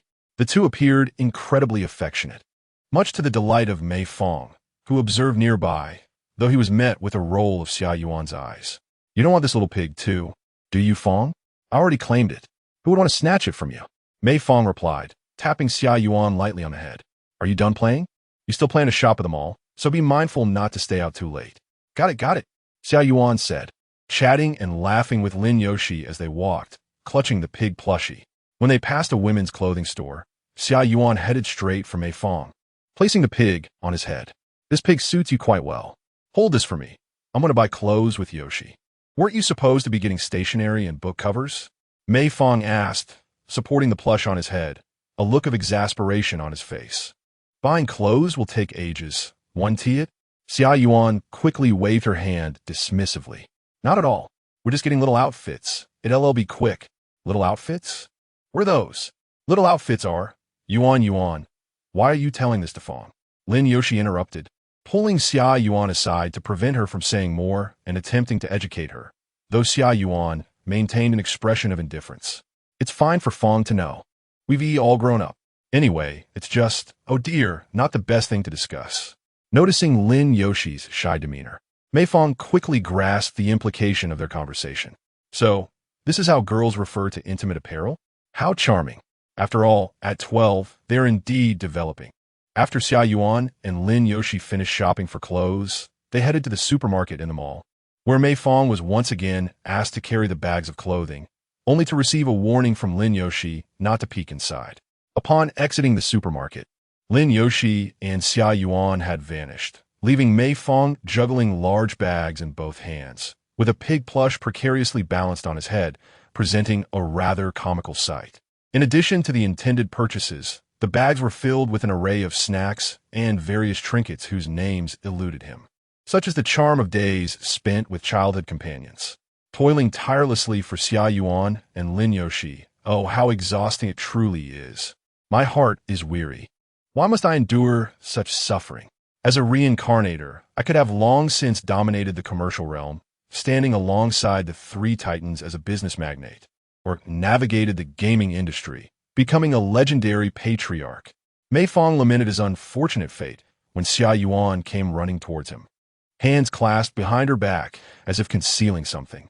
What have you purchased this time? I currently lack the hands to assist you. Nothing at all. Nothing at all. Then what are you hiding behind you? This. Xia Yuan revealed a small bag she carried. This is a reward from a Fang for accompanying us today. Let us enjoy it while it's warm. Don't say, I only know how to command you without caring for you. She had specifically bought a portion of glutinous rice balls for Mei Fang. Is this your way of pacifying a puppy? Mei Fang retorted with dissatisfaction. And as you can see, I have no hands to hold it, do I? There rests nowhere nearby to sit down and savor it leisurely. Stop complaining. Just open your mouth, and I shall feed you properly. Without much hesitation, Mei Fang opened his mouth, and Xia Yuan scooped a glutinous rice ball, poised to deliver it to him. If. Suddenly, Xia Yuan turned and consumed it herself, then stuck out her tongue at Mei Fang, making a silly face. Are you playing with me? Not playing, not playing. Don't be angry. Xia Yuan continued to feed Mei Fang with the spoon she had used. After he had eaten a few glutinous rice balls, he inquired, Where has Yoshi gone? She went to the clothing store to pick up a few small items. She'll be here shortly. As Xia Yuan fed Mei Fang, she noticed some syrup trickling from the corner of his mouth and swiftly pulled out a tissue, carefully wiping it away, unconcerned whether she was leaning too close to him. Mei Fang could distinctly sense Xia Yuan's special affection towards him. Yet based on his 6-year acquaintance with her, it was difficult to define it as romantic in a mature sense. Rather, it resembled the innocent gestures typical of childhood friends. Was she mistaken in her perception? Mei Fang had no other real-life references, hence he could not claim that Xia Yuan was in error. However, they had shared numerous experiences and spent considerable time together, and since he had promised that Xia Yuan could be herself around him, perhaps they were indeed a touch more intimate than other childhood friends. Yet, to be honest, there was nothing enviable about it. For those who aspire to be reincarnators, heed this. Do not squander your precious youth, as I have done. Mei Fang silently reminded himself. 052 must not tell Yuan that it was I who provided this. Lin Yoshi returned from the clothing store, and upon spotting her, Xia Yuan approached her with a bowl of tang yuan. Yoshi, there is still some tang yuan here. Would you like to have some? Lin Yoshi paused for a moment, wondering if these were the leftovers from Afong that Xia Yuan had saved for her. No, these were specifically reserved for you. I bought too many and cannot finish them, Xia Yuan replied, scooping a spoonful of tang yuan and bringing it to Lin Yoshi's lips. I'll do it myself, Lin Yoshi said, setting down her bag to take the bowl with a spoon, but Xia Yuan, not granting her this opportunity, playfully fed Lin Yoshi a tang yuan. It's fine. Don't be shy. Lin Yoshi opened her mouth and consumed the sweet dumpling. Is it sweet? Lin Yoshi nodded, declaring it delicious. Aren't you having any? I already had some earlier. All these are for you. Although Mei Fang and Lin Yoshi had shared numerous experiences in the tranquility of everyday life, Mei Fang was often preoccupied with gaming, coding, and planning for the future, rarely engaging in outings.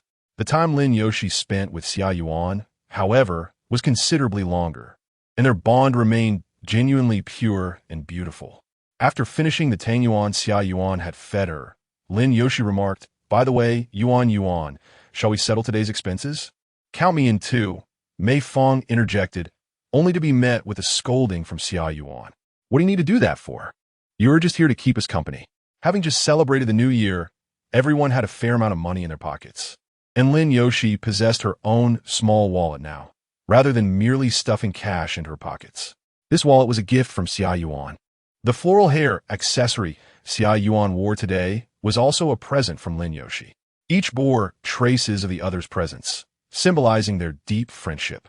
Xia Yuan checked the shopping receipt, confirming the total expenditure of 103 yuan. You just need to give me 50. Lin Yoshi frowned slightly upon hearing this. You didn't account for the little clothes, did you? Of course I did. Let me check the receipt again. Yuan, don't do this. I have money now. You don't need to take such special care of me. No, I genuinely miscalculated. My math is not good, so please bear with me. Xia Yuan recalculated. The total is actually 140. You can give me 70. Here you go. Lin Yoshi handed the money to Xia Yuan, who cheerfully suggested, Let us go to my house later to do our winter break homework. We can turn on the heating there. Sure. I'll head back to grab my homework. I think I only have 2 Chinese papers left. As soon as Lin Yoshi finished speaking, Xia Yuan quickly added, Make sure to bring your math homework too. I want to study a bit. But why not just look at Afong S? His math is quite good, Lin Yoshi said, puzzled. However, upon mentioning this, Xia Yuan appeared quite irritated. His winter and summer homework is all filled in haphazardly. Hasn't he taken it seriously at all? During the winter break, there is neither a review of assignments nor an explanation of problems. Why are you all so earnest? It is precisely due to your lack of diligence in studying that you have been surpassed by Li Jialuan in our class. Xia Yuan reminisces about Mei Fang's illustrious past, recalling that prior to the 4th grade, he consistently secured first place in every examination. Now he occasionally finds himself outside the top 5, a consequence of his current lackadaisical attitude towards learning. A person's capacity for learning is inherently limited. Enough is enough. How can you say that? Xia Yuan grimaced at Mei Fang, making a silly face in disdain. In his previous life, Mei Fang was initially of above-average performance in class, but during high school, he became engrossed in gaming, ultimately settling for a second-tier university in Jiangxing. Despite his extensive experience and skills in gaming, he remains ineligible for prestigious firms that demand higher academic qualifications. Although this lifetime might not necessitate him working, it is still beneficial for his academic credentials to be impressive, allowing him to meet individuals of greater caliber. Thus, even though Mei Fang feigns nonchalance, he has been diligently studying. At this moment, Lin Yoshi noticed the heavy bag that Mei Fang was holding. Fang, allow me to carry this bag for you. You've been helping us all along. It's quite heavy. No problem, Lin Yoshi said, promptly taking the bag from Mei Fang's hands. In that case, I shall carry the bag over here. Fang, you worked hard today as well. Xia Yuan imitated the way Mei Fang used to tap him on the head. What am I supposed to do then? You can hold the little pig. Xia Yuan handed the plush pig to Mei Fang. After parting ways near their homes to fetch their backpacks, the trio gathered at Xia Yuan's residence to complete their assignments. With merely a week remaining before the commencement of the 6th grade second semester, the upcoming elementary school entrance examination had become the most discussed topic among the three. Both Xia Yuan and Lin Yoshi fervently hoped to be placed in the same class. However, with 13 classes in a single grade at the experimental middle school, achieving this was no easy feat. Mei Fang, feeling bored, spun a pen while yawning. As long as we strive to attain high scores, it won't be 13 classes. It will be merely 6. Xia Yuan encouraged Mei Fang. You and Yoshi have such excellent grades. There's no need to worry.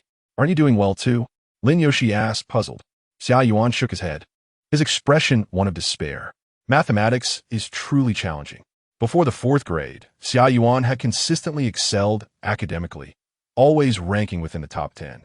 However, after the 4th grade, the difficulty of mathematics increased sharply, and Xia Yuan could no longer maintain a stable position within the top 10, often slipping into the teens or even 20s. I heard from my mother that middle schoolers also have to study physics, biology, and chemistry. What if I become a poor student? Xia Yuan began doodling circles on a piece of scrap paper. Will you look down on me and stop playing with me? Why are you still uttering such childish words in 6th grade? Mei Fang pinched Xia Yuan's cheek. Silly girl, even if you come in last, we will still be by your side. Fang, you are the worst. How can you not wish for your friends to do well? Moreover, are you copying Yoshi's winter break assignments? Xia Yuan caught Mei Fang in the act. Just wait. I will tell my mother.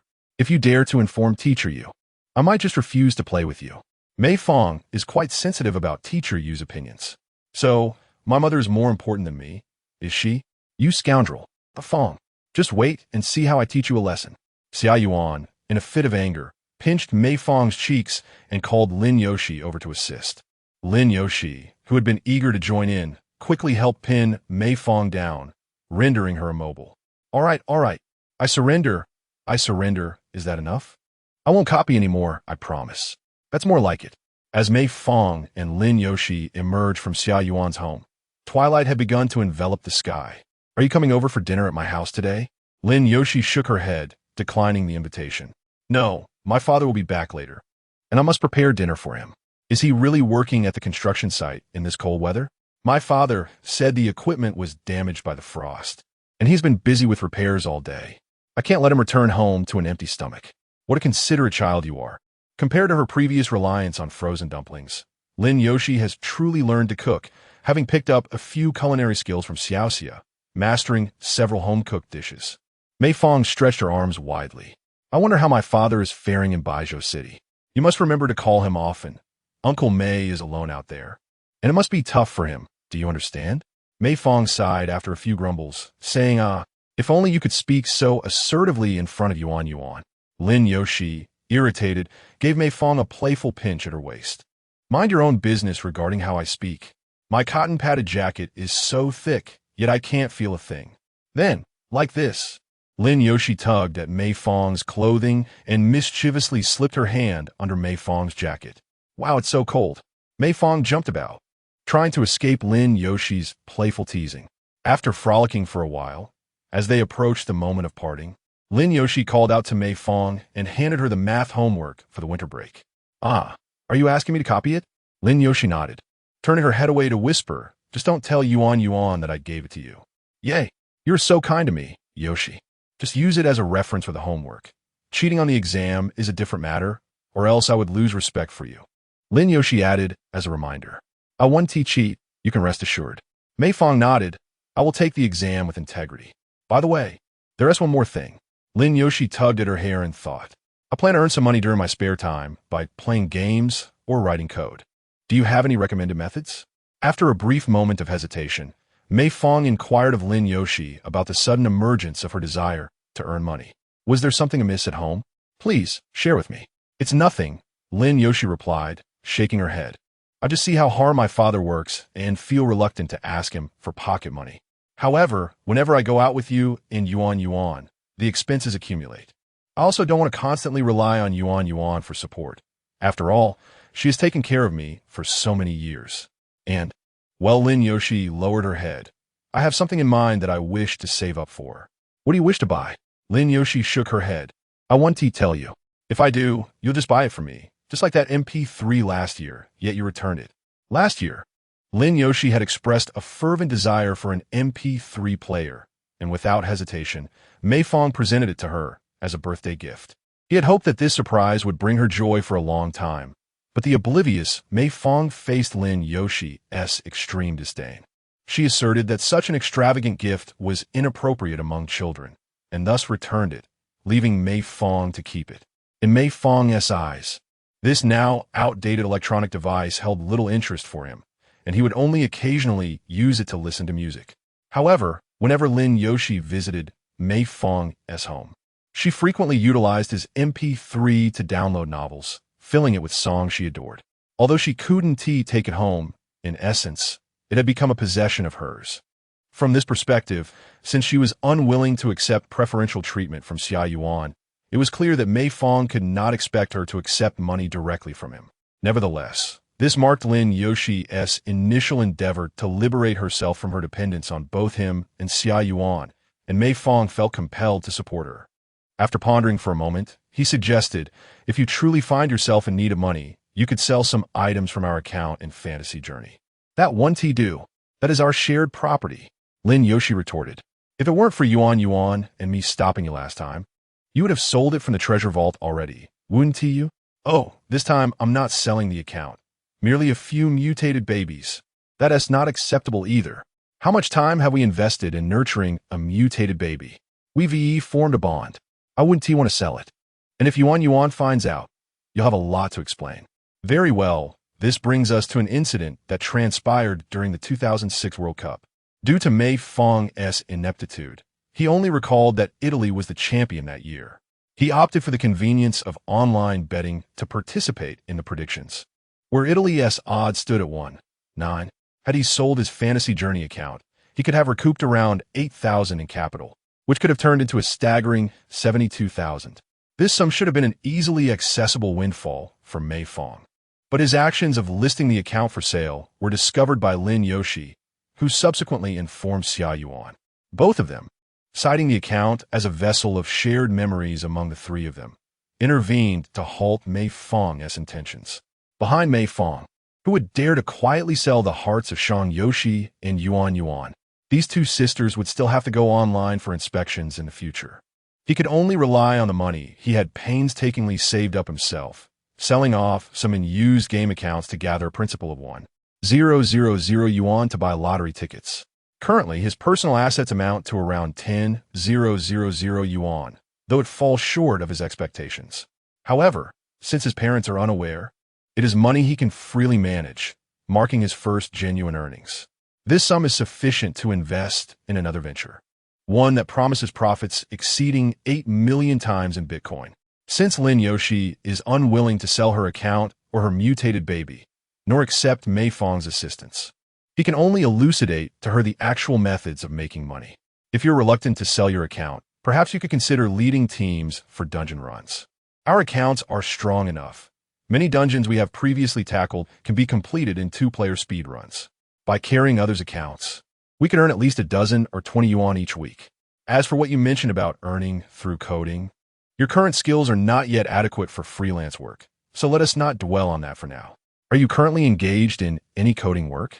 Mei Fang shook his head. Not exactly. I'm just working on a small game. I haven't heard you mention this before. Lin Yoshi exclaimed. It's merely in the initial planning stages. It's still early days, he replied. Lin Yoshi's expression brimmed with anticipation. Show it to me tomorrow. I want to learn. Shall we prioritize learning this, or focus on game boosting first? Let us boost first, she decided with a sigh of relief, then turned to Mei Fang. But don't rush too much. I still want to play games with you. What I'm working on may not be a game you enjoy, Mei Fang remarked. It's a rather simple casual game. That's not the point. Lin Yoshi puffed up her cheeks. Which game is it? Do tell, she insisted. With a teasing smile, Mei Fang responded, could it be that you wish to collaborate with me? Unable to contain herself, Lin Yoshi playfully kicked Mei Fang before silently heading home. Despite her aloof demeanor in front of others, she appeared somewhat endearing around him, leaving him quite helpless against her charm. Now, it has been 6 years since Mei Fang was reborn in this world. Throughout these years, he has remained steadfast in his aspiration to create games. After years of research and study, he has become a knowledgeable Java expert and a burgeoning C programmer. The abundance of Java textbooks made learning online quite effortless for him. Now, developing S60 games using Java evokes a sense of nostalgia akin to joining the G Army in '49. It is still applicable for website design and OA office systems, maintaining its broad utility. As one of the earliest Chinese internet users to engage with the C language, Mei Fang holds some influence within online forums. Particularly in 2007, following the debut of the first-generation iPhone, the term smartphone began to circulate in the Chinese internet, a concept that Mei Fang was exceedingly familiar with. The advent of smartphones heralded the official onset of the mobile internet boom, standing at the forefront of the times. One realizes that the present moment offers little time for idleness. For if one were to wait until the senior year of high school, like Mei Fang, to embark on the journey of mobile game development, it would already be 2014, and a substantial portion of that lucrative market would have been claimed by others. Subsequently, the era would shift to one dominated by distribution platforms, relegating development to mere labor, rendering any aspirations to create something of significance far too late. Thus, the current moment is indeed opportune. It is best to achieve results around the 3rd year of junior high school, for high school will be overwhelmingly busy. The 2.5 version of Unity 3D has been officially announced for release in March 2009, at which point it will support the development of Windows applications, enabling the genuine creation of computer games using U3D. The final semester of elementary school is swiftly approaching, and during this term, the students do not experience the same pressure of preparing for entrance examinations as they would for the high school entrance or college entrance exams. Instead, they simply savor each day, gradually growing accustomed to passing notes or sharing a type of keepsake, known as a yearbook. Such yearbooks require one to inscribe their name, zodiac sign, hobbies, mottos, and other trivialities. Students decorate them with photo stickers, and Xia Yuan has taken great delight in this process. The boys eagerly flock to fill out Xia Yuan's graduation yearbook, while Mei Fang remains aloof, observing the antics of these youthful rascals. Each one of them, despite their daily antics against Yuan, undoubtedly harbors some affection for her. Yet, as children, they are innocent and lack the means to express their feelings. Consequently, throughout his 6 years of elementary school, Mei Fang never felt any pressure from his rivals. Once Xia Yuan has collected everyone's graduation messages, she admires them page by page, occasionally bursting into laughter. Observing this, Mei Fang nudges her arm, exclaiming, "Why haven't you written for me? Please write one for me too." However, Xia Yuan dismisses his request with a disdainful look, saying, "What could you possibly want me to write? I could easily fill in everything for you. Zodiac sign, age, height, interests, favorite foods. What is it that I don't already know about you?" This realization left Mei Fang feeling a wave of drowsiness, prompting him to lay his head down on the desk for a brief respite. After perusing the yearbook for a while, Xia Yuan closes it and rests her chin on her hand, tilting her head to gaze at her desk mate, Mei Fang. Tentatively, she reaches out and pokes his cheek, to which he merely smacks his lips in response. A gentle smile graces Xia Yuan's lips, with a chorus of cicadas heralding the arrival of midsummer. The chapter of their elementary school narrative is officially concluded. 054, is your brother planning to bully me? On a summer day, following the graduation of his 6th grade, it was a perfect time for slumber. Mei Fang was indulging in a deep, enchanting dream when his sister, Mei, burst into his room, urging him loudly, "Brother, brother, wake up. The sun is already shining on your backside." Unfazed, Mei Fang turned over and continued his delightful nap. Observing this, Mei drew back the curtains and, holding a small mirror, directed the sunlight onto Mei Fang's backside in a playful manner. Despite the noticeable increase in temperature, Mei Fang remained blissfully asleep. With her cheeks puffed in annoyance, Mei quickly exited the room, only to return shortly after, wielding a magnifying glass. In his dreams, Mei Fang had transformed into a celebrated game producer, having just received the TGA Game of the Year award. He was contemplating extravagant ways to surpass the legendary achievements of the creator of It Takes Two. However, before the dream Mei Fang could reach the stage, the real Mei Fang abruptly leaped from his bed, clutching his backside and emitting a wail akin to that of Tomcat. "Ow! Ow!"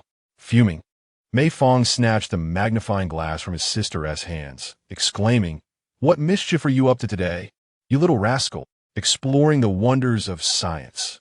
Mei replied with a beaming smile, "The magnifying glass is so much fun. Stop using your brother as a test subject."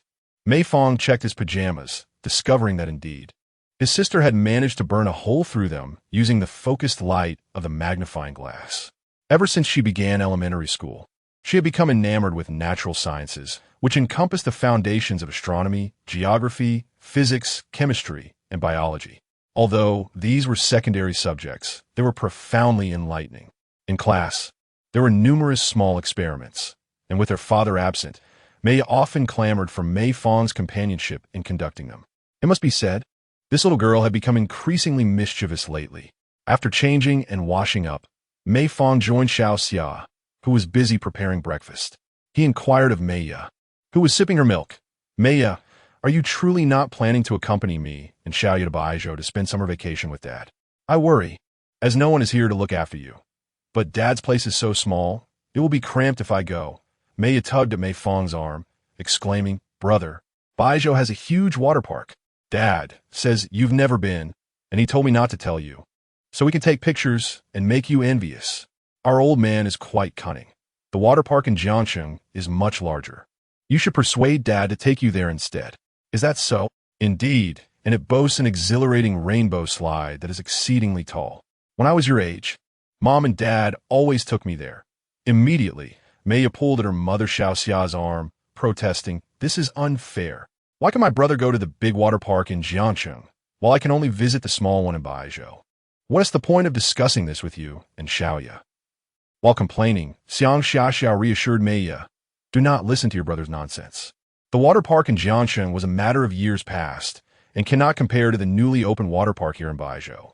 "All right, I trust Mom," Mei replied, pulling a funny face at Mei Fang. Poor brother, unable to enjoy such a grand water park, stuck at home, crying. "Indeed, I am truly pitiable," Mei Fang lamented, mimicking the act of wiping away tears. "I cannot endure the torment of playing in the water with a multitude of unruly children. I am indeed very unfortunate." Mei made a face of disdain. "Brother, you're lying." "Lying? Who am I deceiving?" Mei Fang scratched his ear. "You can play however you like at home, spending time with Sister Yoshi and Sister Yuan every day. I see you have forgotten about Dad." "Nonsense.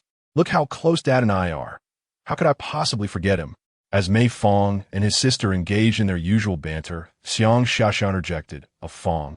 Don't say I didn't warn you. While you're home alone, be sure not to misbehave. Huh? What do you mean by that? You are more mature than most children, and now that you're this age, you should understand your mother's words. Do not pretend to be foolish. You and Yoshi and Yuanyuan are girls, and you're no longer the little kids from kindergarten. Regardless of how close you are, there must be boundaries. Do not bully them. Xiang Xiaxia's message was crystal clear. She did not wish for chaos to ensue at home after her departure, leading to undesirable situations. Naturally, Mei Fang was not so thoughtless. He readily replied, Mom, I understand your concerns. You can rest easy. I know my limits and will not act out of line. If you truly understand, that would be splendid. Then I can be at ease leaving you home alone. However, there's a certain clueless girl here. Mom, why are you worried that brother will bully sister Yuan and sister Yoshi? It seems to me that brother is the one being bullied by the sisters. Although, he looks rather happy about it. Xiang Xiaxia patted her daughter's little head. You are still young. When you grow up, you will naturally understand. I hate that saying. Mei puffed up her cheeks. You want to explain it to me. So how can you know I don't understand? Well, you really might not comprehend. Just as Xiang Xiaxia pondered how to divert the conversation, the slightly ajar door of their home was gently pushed open. The newcomer was Lin Yoshi. Mei, I'm here. Since Xiang Xiaxia was taking Mei to Baizhou City to accompany their father today, and considering they would be away for 2 months, she had invited Xia Yuanyuan and Lin Yoshi over for dinner. So they would have to keep lamenting about missing Aunt Mei's delicious food. You've arrived so early. Welcome. Did Yuanyuan not come with you? Lin Yoshi shook her head. I will go call Yuanyuan, but she is still in bed. Teacher, you mentioned that Yuanyuan studied late into the night. This child, she must still be feeling down about the elementary school entrance examination. On the day of her graduation exam, Xia Yuan was quite unwell, yet she mustered the courage to participate, ultimately receiving disappointing results. Regardless of how unsatisfactory the outcome was, Teacher Yu, being an elementary school teacher, had connections to help Xia Yuan secure a spot in the prestigious Class A of the experimental middle school, known for its superior teaching quality. However, Xia Yuan's self-esteem took a significant hit from this incident. Once summer vacation began, she mostly stayed home to study, rarely venturing out to see Mei Fang and Lin Yoshi. Mei Fang found himself at a loss regarding the situation, as he understood Yuanyuan far too well.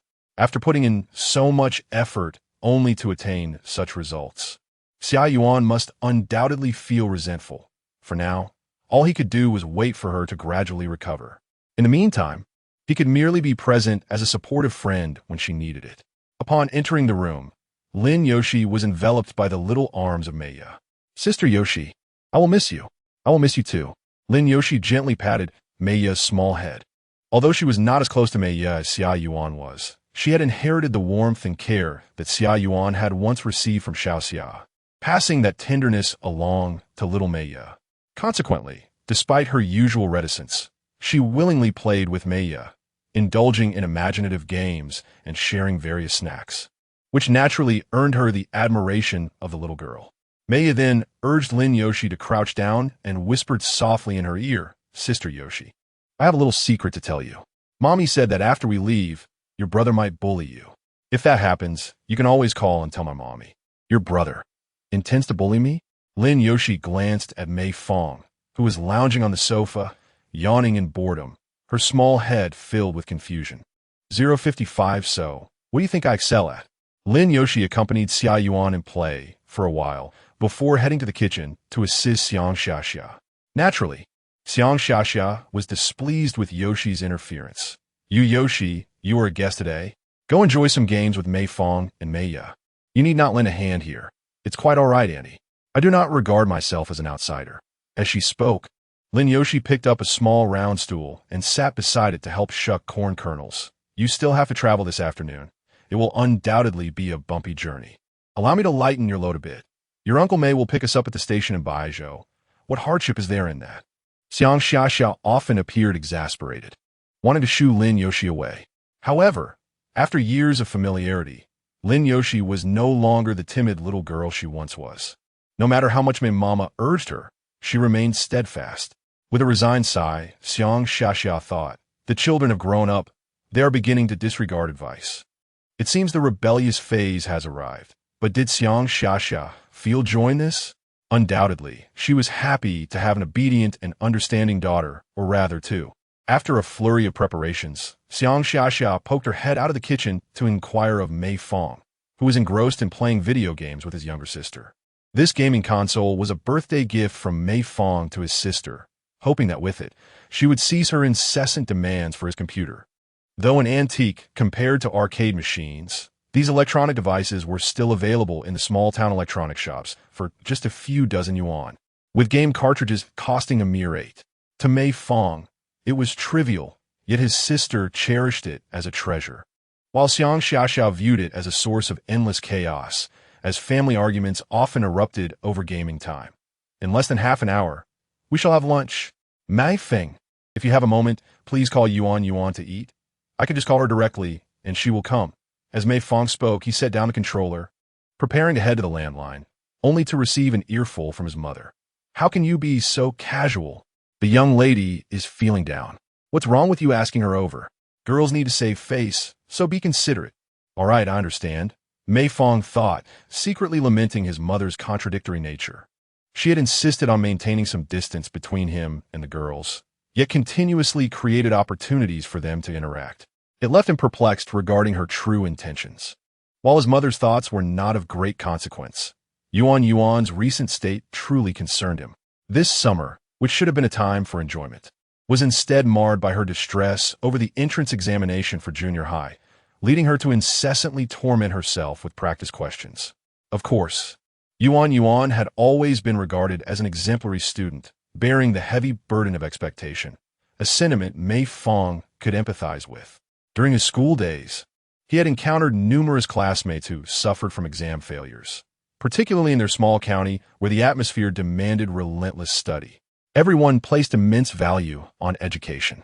Perhaps it was his own lack of such shame that relegated him to merely scraping by at a second-tier university. Mei Fang pressed the electronic doorbell at Xie Yuan's home, and the automatic door slowly opened. Without waiting for anyone to greet him, he stepped inside. He opened the slightly ajar door and found his usual slippers on the shoe rack. As he was changing, he heard someone calling his name. "Hello, teacher Yu." Mei Fang greeted his elementary school homeroom teacher, who promptly beckoned him over and inquired, "Your mother's sister is going to Baijiu City today, right?" "Yes," Mei Fang nodded. "So I called Yuan yesterday and invited her over for dinner." Yuan locked herself in her room to study last night. And this morning when I knocked on her door, Shi Wun-Ti let me in. Please persuade her to stop doing that. Yes, I came here precisely for that reason. By the way, Mei Fang, you don't need to call me teacher anymore. Teacher, you emphasized. I'm no longer your homeroom teacher. Just call me Aunt Xia. Understood. Teacher Yu. Oops, I slipped. Mei Fang's slip of the tongue amusingly drew a smile from Teacher Yu. She patted his shoulder and urged, "Go and talk to Yuan, or she'll miss lunch at your house." "All right, Aunt Xia." Now granted free passage in Xie Yuan's home, Mei Fang had rarely ventured into her private quarters. The last time was before the New Year last year, when Xie Yuan had invited him to her room to showcase her beautiful wardrobe and help her select the most suitable outfit for her performance. The door to Xie Yuan's room was firmly shut, just as Teacher Yu had described. "Knock, knock, knock." Mei Fang gently tapped on the door, but there was no response from inside. Yuan? It's me, Fang." He knocked a bit harder this time and heard some movement within. "Stop knocking, wait a moment." Mei Fang obediently stood outside, waiting. Before long, the door opened, and Shun emerged, dressed in a casual dress suitable for going out, her head held high as she regarded Mei Fang. "Shall we go? Isn't it time for dinner at your house? You don't look well. Don't force yourself." "I'm not forcing myself." Mei Fang gently pinched Xie Yuan's cheek. "Your eyes are so puffy, yet you say you're fine? I told you, there's no need to pretend in front of me. This has nothing to do with you. Regardless, Aunt Mei must have prepared a sumptuous meal today. It would be rude of me not to go." Xie Yuan huffed, rubbing her eyes, then returned to her room to grab a small mirror, repeatedly blinking as she assessed her appearance. "Are my eyes really that swollen? I didn't notice it when I was doing my hair earlier. Is that so? I was just casually mentioning it." "Fang, you're so mean." Fuming, Shen playfully punched Mei Fang repeatedly, and after finishing, she pressed her hands on his shoulders, resting her forehead against his chest for a moment. This was a gesture Shen often performed when feeling sad or distressed, and recently, it had become quite frequent, essentially a daily ritual to lift her spirits, which kept Mei Fang quite occupied. "Are you feeling better?" Xia Yuan nodded, her mood lifting somewhat. "Let's hurry to your home, lest Aunt Mei grows impatient with us." Mei Fang led Xia Yuan along the stone steps of the community path. It occurred to her that ever since Aunt Mei and Xiaoyu departed, Ah Fang had been living alone in the house. Xia Yuan lowered her head in contemplation. "Ah Fang, can you cook for yourself?" "A little," he replied. "A little won't suffice. You are to prepare your own meals for the next 2 months. As long as I don't starve, I could just come over to your place for a meal. Furthermore, with she cooking quite well and her house often empty, the two of us could share meals together. Just come to my house for dinner." Although my mother-esque cooking is rather mediocre, Xia Yuan's voice trailed off, and she suddenly grew disheartened. It's worth mentioning that both she and I learned cooking from Aunt Mei, yet she has surpassed me effortlessly. As she spoke, her disappointment resurfaced. She is truly remarkable. First in the entire class for the entrance exam, skilled at gaming and adept at cooking. Meanwhile, I seem to falter. I feel utterly incompetent in comparison. That is not true. She has her strengths, and you possess your own talents too. Xia Yuan grasped Mei Fang's arm tightly. "Then tell me, what makes me special?" She wore a look that clearly begged for compliments. "You dance beautifully, sing wonderfully, and—" It was rather easy for Mei Fang to enumerate Xia Yuan's virtues. As he listed them, she stood there with her hands on her hips, beaming with pride. "You are truly adorable. Ah Fang," she mused, "I have been thinking that since Aunt Mei and Xiaoyu left, you must feel quite lonely at home." "So?" Xia Yuan lifted her chin, her eyes sparkling with excitement as she gazed at Mei Fang. "Shall we spend the night at your house tonight?" 056. Why does it feel like running away from home? Spending the night at my place? Mei Fang was taken aback by such an unexpected notion. The reason for this thought was, "I've been feeling quite restless at home." Xia Yuan murmured, "When I am alone at home, I often think about how I slipped out the back door to attend Class A." The matter of Class A had been previously mentioned. Xia Yuan, Lin Yoshi, and Mei Fang all intended to graduate directly into the experimental middle school. This public institution allocates students to classes based on their performance in the entrance examination, with the top achievers typically assigned to Class A and the others to Class B. Xia Yuan's scores barely qualified her for Class A, yet her parents had tirelessly sought connections to secure her a spot there. Deep down, Xia Yuan was reluctant because she viewed this as a disgraceful act of cheating. However, if she could not attend Class A, it meant she would be separated from Mei Fang and Lin Yoshi. Thus, she ultimately acquiesced, though her conscience constantly reproached her. "I am no longer a clean person. I do not deserve to receive the honor of being a model student. Everyone must be mocking me, claiming my achievements are merely the result of deceit and my mother's favoritism. Had I known it would turn out this way, I would have preferred to honestly attend Class B. It was my own lack of effort that caused this situation, and now I am affecting the futures of others. Do not speak so harshly of yourself. Besides, the class divisions have already been established. Your entry in a class merely adds more students to an already crowded classroom." Such occurrences were commonplace even before Mei Fang's rebirth, and there was little to comment on. Parents naturally wish for their children to have better environments. One could only say that Xia Yuan's thoughts remained innocent. Mei Fang gently tapped Xia Yuan on the head. "If you seek a change of scenery to ease your mind, then come to my home." "Wonderful. I will go home this afternoon to fetch some clean clothes." Xia Yuan clung to Mei Fang's arm. "You should also speak with Yoshi to see if she would like to join us. As a girl, I feel somewhat awkward staying at your place alone." "Not a problem." After chatting with Mei Fang for a while, Xia Yuan felt much better. Upon arriving at Mei Fang's home, her expression was beaming with joy. "Aunt Mei, I have come to play." She changed her shoes and darted into the kitchen. Ever since Xiang Xiaxia heeded their advice and decided to stay in Baimei County, their relationship had grown increasingly close. Sometimes, when Xia Yuan could not express her affection in front of her mother, she found solace in being pampered by Xiang Xiaxia. "You're here. Look, Annie has made your favorite pine nut corn. Ah, it smells so good." Xia Yuan greedily inhaled the aroma while linking her arm with Xiang Xiaxia's. "Aunt Mei is so kind to me." It's a pity I haven't had the chance to enjoy it for the past 2 months. There's no need for concern. Yoshi has already reached a level comparable to Annie's cooking. Whenever you are at home, you can ask Yoshi to help prepare meals. Just make sure to keep an eye on Mei Fang. Don't let him rely solely on fast food. I understand. Rest assured, Aunt Mei, Xia Yuan said, patting her chest. From now on, I will come to your home every day to supervise Mei Fang. It appears I must trouble you. As Xia Yuan responded to Xiang Xia's words, her gaze drifted towards the kitchen, where Lin Yoshi was engrossed in a game with Mei Ya.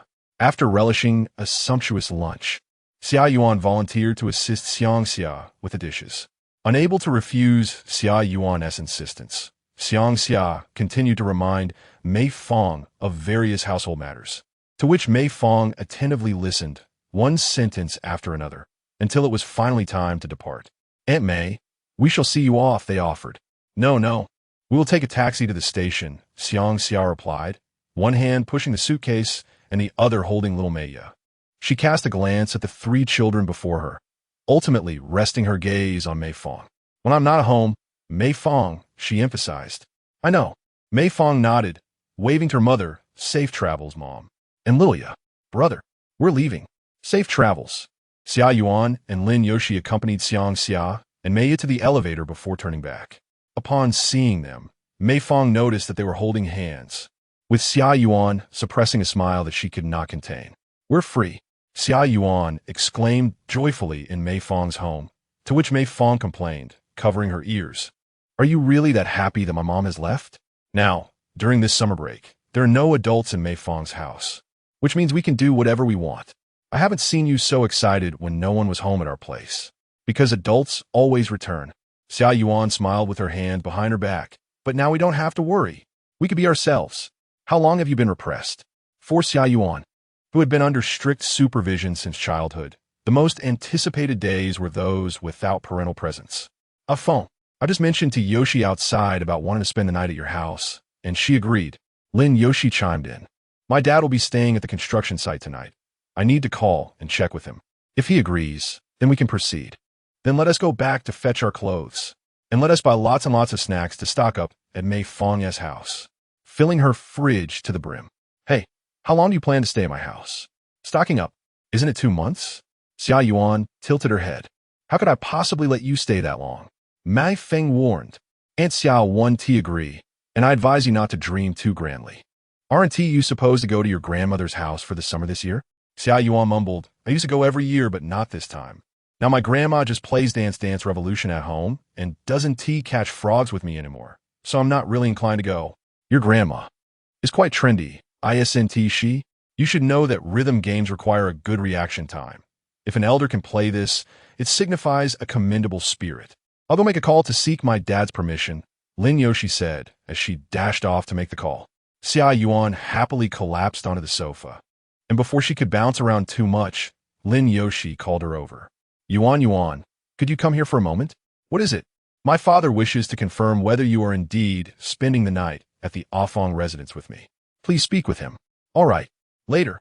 When Xia Yuan returned to fetch her belongings, she encountered the same awkwardness as Lin Yoshi. She even made a special phone call to the Mei residence, requesting Lin Yoshi to confirm with Aunt Xia, which ultimately granted Xia Yuan the opportunity to stay over at Mei's house.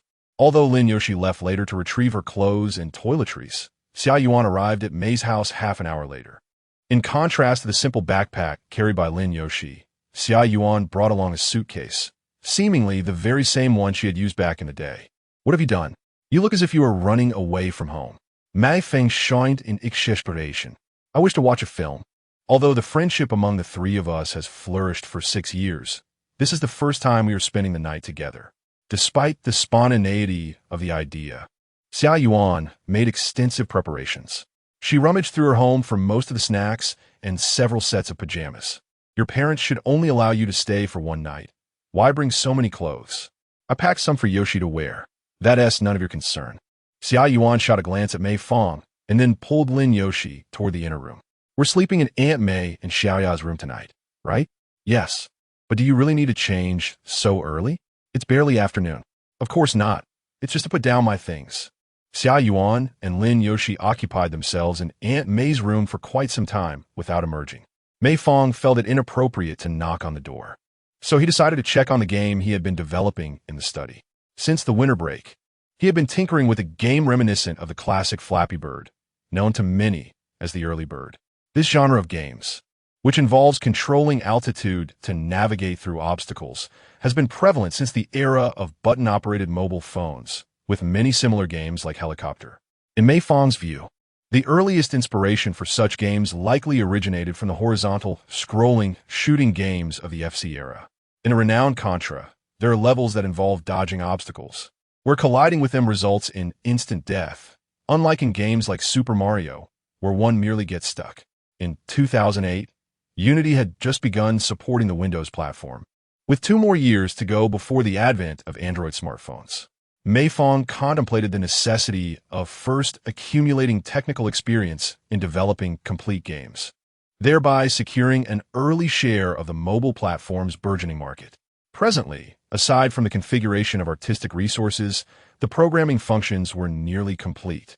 However, playing on Windows seemed hardly different from the experiences on Symbian devices.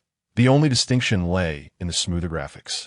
If one truly aspired to achieve remarkable success, the tactile experience of touchscreen smartphones was indispensable. Fang, are you engrossed in a game? Sharon entered Mei Fang's study without knocking. Why close the door on such a sweltering day? Let me take a look. Sharon gazed at Mei Fang's screen for a while. What is this? Is it the code you've been studying? They are all rectangles and squares. I cannot comprehend it. At that moment, Lin Yoshi hurried to Mei Fang's side. Can already run? Would you like to give it a try? Let me see. Mei Fang offered his seat to Lin Yoshi. Once seated, she began to operate the program with earnestness. I encountered numerous bugs while compiling earlier. Did you manage to resolve them? That bug was quite elusive. Sharon, listening to Mei Fang and Lin Yoshi converse in a language she found incomprehensible, felt somewhat disconnected. Is this the game you have been working on together? It all seems rather mundane, just orderly geometric shapes. The artistic resources have yet to be integrated. Once we find the materials to incorporate, it will become more interesting. Lin Yoshi pondered for a moment. However, compared to the games available on the market, it certainly cannot be deemed entertaining. Indeed, Sharon nodded. You two can collaborate on games. That is quite impressive. Mei Fang had merely taken advantage of a moment of free time to tend to other matters, and since Sharon seemed so enthusiastic, he was not one to lack appreciation for the moment. Thus, after Lin Yoshi concluded her turn, he promptly saved the program and closed it. So, what shall we do this afternoon? This afternoon, Sharon cheerfully raised her hand to share her idea. I want to rent some DVDs and watch a movie together. In the small county of Baimei, in 2008, there were still no cinemas, and children without computers relied heavily on video rental shops to watch films. Although Mei Fang's family possessed a computer, its screen was too small and not located in the living room, detracting from the viewing experience that one could enjoy while lounging on the sofa with snacks. However, the rental video street had now closed down. Lin Yoshi pondered. Do you know where to find them? We can stroll around the street. We will surely find something. It seems you do not even know where to go. Mei Fang shook his head. The last time I bought something from Meiya, the shop next door rented DVDs. I will take you there. Great. Under the scorching sun of midsummer, Mei Fang and his companions traversed the sun-baked thoroughfare, where the incessant chirping of cicadas filled the air, and the sweltering heat shimmered like a mirage. The trio meandered along a shaded path until they chanced upon a convenience store, where Xia Yuan seized Mei Fang's arm, halting his advance. Fang, go buy some ice cream or a cold drink. I feel as though I might faint from the heat, she exclaimed, panting and fanning her flushed face with her hand, beads of sweat causing her hair to cling to her cheeks. Why do you always make such exaggerated expressions? Mei Fang could not help but tease. Hurry up, go buy it already. In the convenience store, as they browsed, Xia Yuan prepared to pay. But Lin Yoshi swiftly stepped in to settle the bill. This time it's on me. Then, you won't be using your money for the rental of the DVD later. No need. Treating someone is simply that, a treat. It should not be tied to anything else. Seeing no trace of embarrassment in Lin Yoshi's smile, Xia Yuan nodded in agreement. All right then. Next time, Fang and I will treat you back. Lin Yoshi's transformation stemmed from this past winter.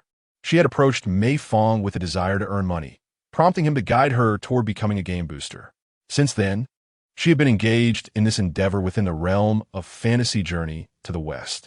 This period marked the apex of the game's popularity, and early adopters like Lin Yoshi and Mei Fang, having invested significant effort initially, amassed a treasure trove of rare items and weapons, earning the respect of many who encountered them. Every weekend, Lin Yoshi would log on to accept boosting orders, each task yielding up to 5 yuan, allowing her to earn at least 20 to 30 yuan weekly. Her skills and understanding of certain dungeons had surpassed even Mei Fang's, gradually establishing her own reputation within the game. Since she began earning her own income, Mei Fang noticed a marked decrease in Lin Yoshi's timidity. She now possessed a newfound confidence in her actions. He recalled a moment when he had taken her to the cemetery to visit her mother, where she timidly produced 3 coins from her crumpled pocket, uncertain if it was enough to buy an apple. Perhaps Lin Yoshi's childhood timidity and eagerness to conform were not as complex as he had imagined. They stemmed primarily from the insecurities that poverty instilled. At least, she seemed to be thriving now. As the group savored their cola and ice cream, they passed a row of shuttered storefronts, and the vibrant scene under the blazing sun evoked an inexplicable sense of melancholy in Mei Fang. In his memories, the small town of Mei County held a peculiar charm, characterized by clusters of shops. There were streets dedicated to internet CFS, boutique stores, bookstores, barbecue joints, and small convenience shops. If service were lacking, it could be excused.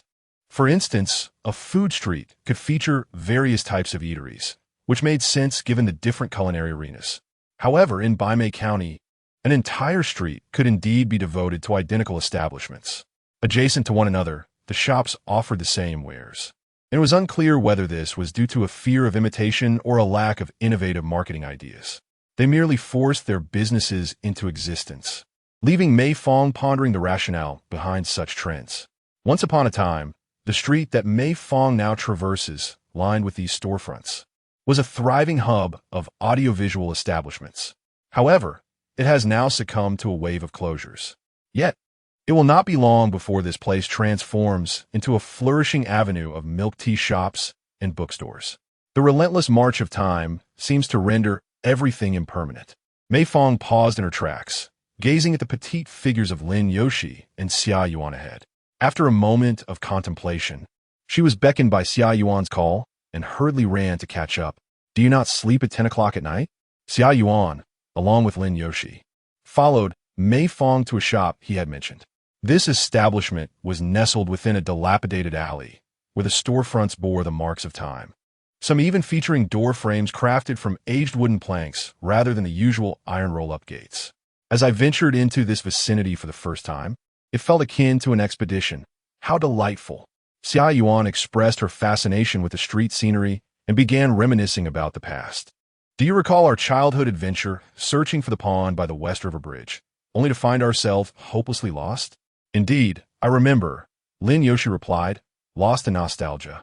"We wandered quite a distance, surrounded by barren lands, with nary a soul in sight, only to discover that the pond had long since dried up. If it weren't for Ah Fong, we would have never found our way back home. You were nearly in tears from fright. That was only because Ah Fong was with us that I dared to venture so far, and I was not crying out of fear. I fell and it hurt terribly." Mei Fang shook his head upon hearing this. That day, aside from walking 10,000 steps, we gained little else. Yet the memories of our adventures are truly delightful, Xia Yuan exclaimed, quickening her pace to walk ahead of Mei Fang and Lin Yoshi. Turning back, she clapped her hands, signaling to them.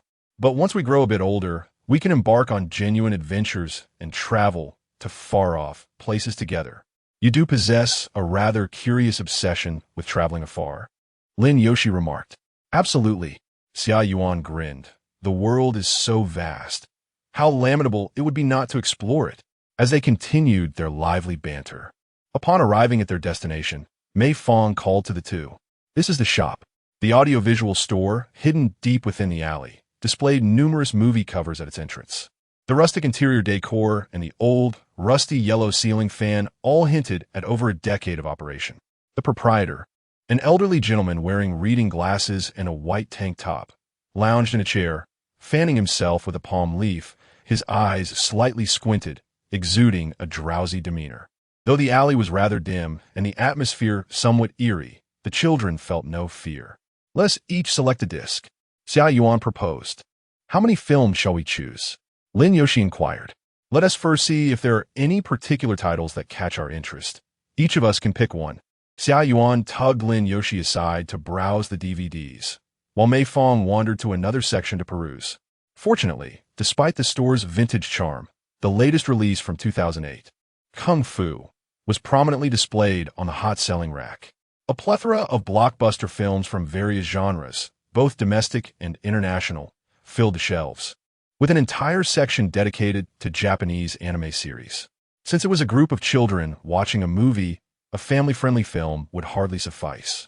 Yuan always enjoys teasing me about my timid nature, so I'll choose a super horror film that she has yet to experience, allowing her to truly comprehend what real terror entails. Mei Fang has chosen Lonely Ridge, a monumental work from 2006 that has not garnered much praise over the years. However, the sheer frightfulness of this film raises concerns about its suitability for Yuan and her companions. Of course, Mei Fang himself watched it at a similar age. Having selected the movie disc, he proceeded to observe Lin Yoshi and Xia Yuan's film selection process. Before he could approach them, Lin Yoshi and Xia Yuan playfully push him away, both appearing somewhat flushed. We can't watch that. Let's look over here. Mei Fang stole a glance at the disc section, filled with Hong Kong films, many featuring alluring and risque female stars. Oh, he chuckled silently. Xia Yuan and Lin Yoshi picked out Resident Evil 2, Apocalypse, and Anaconda 2. Mei Fang sighed, noting that none of the selected films featured characters who remain alive. These discs were typically forbidden at home, so seizing this opportunity was essential. Moreover, the seemingly ordinary supernatural film did not appear too terrifying. With a knowing smile, Mei Fang teased, "What if you end up crying from fright?" Xia Yuan laughed. "I'm not a crybaby anymore. There's no way a horror film could scare me to tears." After contemplating, she added, "If I cry while watching your movie, I'll make you lunch every day. What if you don't cry?" Mei Fang reminded her, "Shouldn't that be your primary concern?" Xia Yuan pondered for a moment before declaring, "You must grant me one wish, whatever it may be. Only if it is within my capability," he replied. "Fine, you can do it." Lin Yoshi interjected, "Can I join a bet too? Just like Yuan?" "Sure, that's fine," Lin Yoshi nodded. "I don't mind. What do you think, Yuan?" Mei Fang turned to Xia Yuan. "If we all end up crying, one tea we have to cook for a Fang?" Xia Yuan seemed reluctant, asking Lin Yoshi, "Would you prefer a different punishment?" Lin Yoshi saw no issue with it. "No problem. We can just cook for a Fang together." Xia Yuan scratched her head. "You're right, haha. But I definitely one tea cry." "I doubt I will either," Lin Yoshi chimed in. Xia Yuan gathered the discs and approached the shopkeeper. "Sir, we do like to rent these films. What's the price?" "A deposit of 30 and 3 per day," the shopkeeper replied. After inspecting the discs, he glanced at Mei Fang and the others, concerned that the shopkeeper might refuse to rent discs to children. Xia Yuan nervously turned her head away. "Here's the money," Mei Fang said, taking charge of the payment. Upon securing the desired films, Xia Yuan eagerly pulled Mei Fang and Lin Yoshi home, bouncing with excitement as the setting sun elongated their shadows. "Which of the 3 films shall we watch first?" Let us commence with a gradual escalation of stimulation, starting with Crazy Snake. Upon its conclusion, we shall partake in dinner, and subsequently, we will delve into Revelation, followed by my own cinematic work. The malevolent intentions of Mei Fang and the unsettling climax of Lonely Ridge are sure to leave one restless in slumber. By the time we finish our dinner, it will be around 6 or 7 o'clock. After indulging in 2 consecutive films, it would surely be past 10. Upon hearing this, Xia Yuan immediately displayed a look of astonishment towards Mei Fang, exclaiming, "Ah Fang, you possess remarkable courage. Do you not retire for the night until 10? Mei Fang could hardly fathom this notion. "I must retire by no later than 8:30 each evening. Otherwise, my mother will admonish me." Xia Yuan's gaze shifted towards Lin Yoshi. "My father has not imposed any such restrictions," Lin Yoshi pondered, "but typically I have little to occupy my time at home, so I usually go to bed around 9. Xia Yuan, upon hearing this, appeared even more exhilarated, proclaiming, "Then we simply must stay up late tonight." This is an exceedingly rare opportunity. Mei Fang, having experienced a sudden demise in a previous life, places great emphasis on the quality of sleep in this incarnation. In the past, his father had once endured a scolding for attempting to thwart his pleasant dreams, while Mei have frequently faced her share of reprimands for teasing her brother in the mornings. Thus, in response to Xia Yuan's suggestion, Mei Fang added, "No matter how late we may stay up, we ought to retire before midnight. It is essential for our growth." Just like when they played house as children, Xia Yuan and Lin Yoshi's first act upon returning home was to clamor for a bath. "I'm a first to wash off this stench," exclaimed Xia Yuan, peering from the bathroom. "Yoshi, it's a rare occasion for us to spend the night together. Let us wash together?" "Huh? Well," Lin Yoshi hesitated, tugging at her hair. "The bathroom at the Afang residence is a bit small. Won't it be too cramped? What does that matter? Come on." Ultimately, Xia Yuan managed to drag Lin Yoshi into the bathroom. Lin Yoshi hurried to the bedroom to fetch her clothes, and as she passed by Mei Fang in the hallway, she gave him a warning gesture. "If you dare to peek, you know what is coming. What's there to see?" Mei Fang scoffed. "I am a man of integrity." While the two girls bathed, Mei Fang took out a DVD to test. The discs played smoothly, but the only drawback was that Crisis in the City 2 and Rampant Snake Disaster 2 featured Chinese dubbing. In this era, much of the Chinese dubbing was pirated and recorded privately. Due to technical issues, whenever a character spoke, the background sounds and special effects were muted, making it rather uncomfortable to watch. The original soundtrack was far more enjoyable. However, as long as the crucial Lonely Ridge had the original audio, the experience was more than satisfactory. After adjusting the DVD player, Mei Fang retrieved the snacks Xia Yuan had scavenged from home and took out a watermelon that had been soaking in water, slicing it neatly for display. He brought over some cola and filled it with ice from the fridge. The living room at Mei Fang's house lacked air conditioning, but thankfully, it was past 4 o'clock and not too hot. The large fan provided a refreshing breeze. Outside, the sounds of food vendors could be heard, while the bathroom echoed with the girls' playful banter. "Girls take forever to bathe." Mei Fang yawned, munching on watermelon, leaning back on the sofa, preparing to relax a little longer, when the girls began to emerge from the bathroom one by one.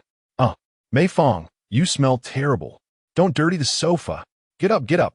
Xia Yuan, with damp, curly hair from her shower, wafted the scent of shampoo from a distance.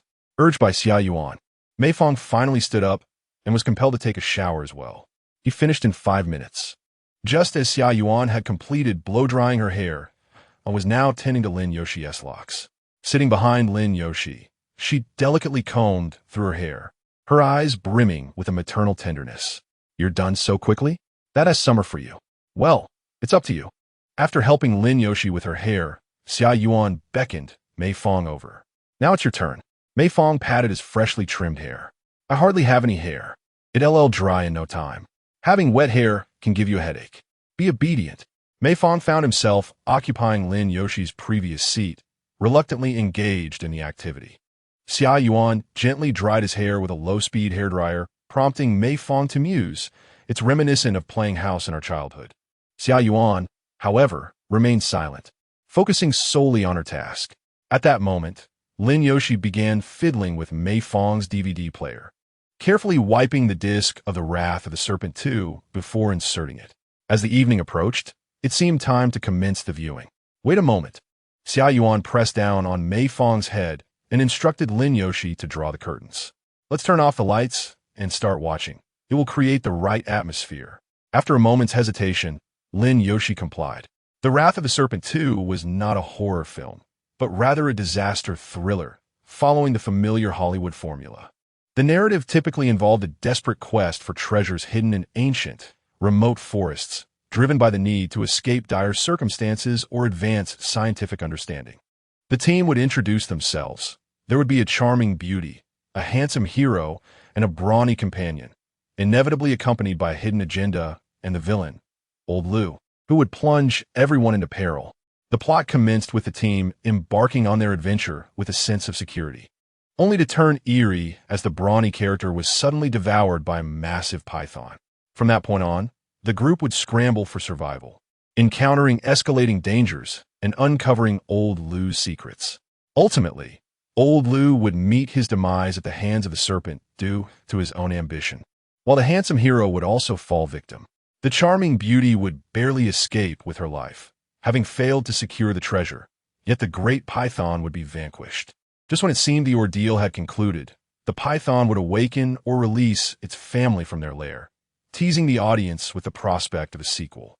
As it was their first gathering to watch a film together, Lin Yoshi and Xia Yuan were quite engrossed, their excitement palpable as the giant serpent appeared on screen, eliciting shrieks and warm embraces between them. Meanwhile, Mei Fang sat apart, an outsider, quietly munching on potato chips while following the plot. These are all films I've already seen. How dull. The film's captivating elements primarily unfolded in the latter half, showcasing special effects that should have been the most terrifying moments. Yet outside, the discordant calls of street vendors echoed, their relentless, rap-like announcements blaring through loudspeakers to proclaim their presence to the surrounding community. Tofu pudding, steamed buns, flour rolls, sponge cakes, marinated eggs, mushroom soup, tremella soup, lotus seed porridge, treasure porridge, rice cakes, soy milk. The vendor's amplified voice permeated the streets, infiltrating the neighborhood. And reaching Mei Fang's home, Xia Yuan and Lin Yoshi, initially calm as they witnessed the brutal scenes on screen, eventually could no longer tolerate the interruption. It's so noisy outside. Why does it always linger here? Isn't this the usual time? In resignation, Mei Fang pressed the pause button. Shall we continue watching later? Indeed. Xia Yuan rubbed her growling stomach, glancing at the meager remnants of food on the coffee table. Ah, Fang, shall we venture to the stall and procure some snacks? I am particularly craving marinated eggs. I can go buy some, replied Ah Fang. Yushi, what would you like? I'll join as well, Lin Yushi chimed in. The aunt at that snack stall makes the most delectable pancakes. It's perplexing why they aren't advertised. Are you both going? Then I shall accompany you. But let us not purchase too much, for we still have dinner to consider. I promised, and may I ensure Ah Fang eats well. The trio made their way to the small stall at the community entrance, where they procured marinated eggs, tofu pudding, and the pancakes recommended by Lin Yushi. They devoured the pancakes on their return to the elevator. After watching The Wrath of the Serpent 2, the three began to prepare dinner. With an assortment of vegetables stocked by her mother, there was no need for further shopping. Mei Fang rinsed the rice and cooked it. Xia Yuan washed the vegetables, while Lin Yushi took charge of chopping and stirring.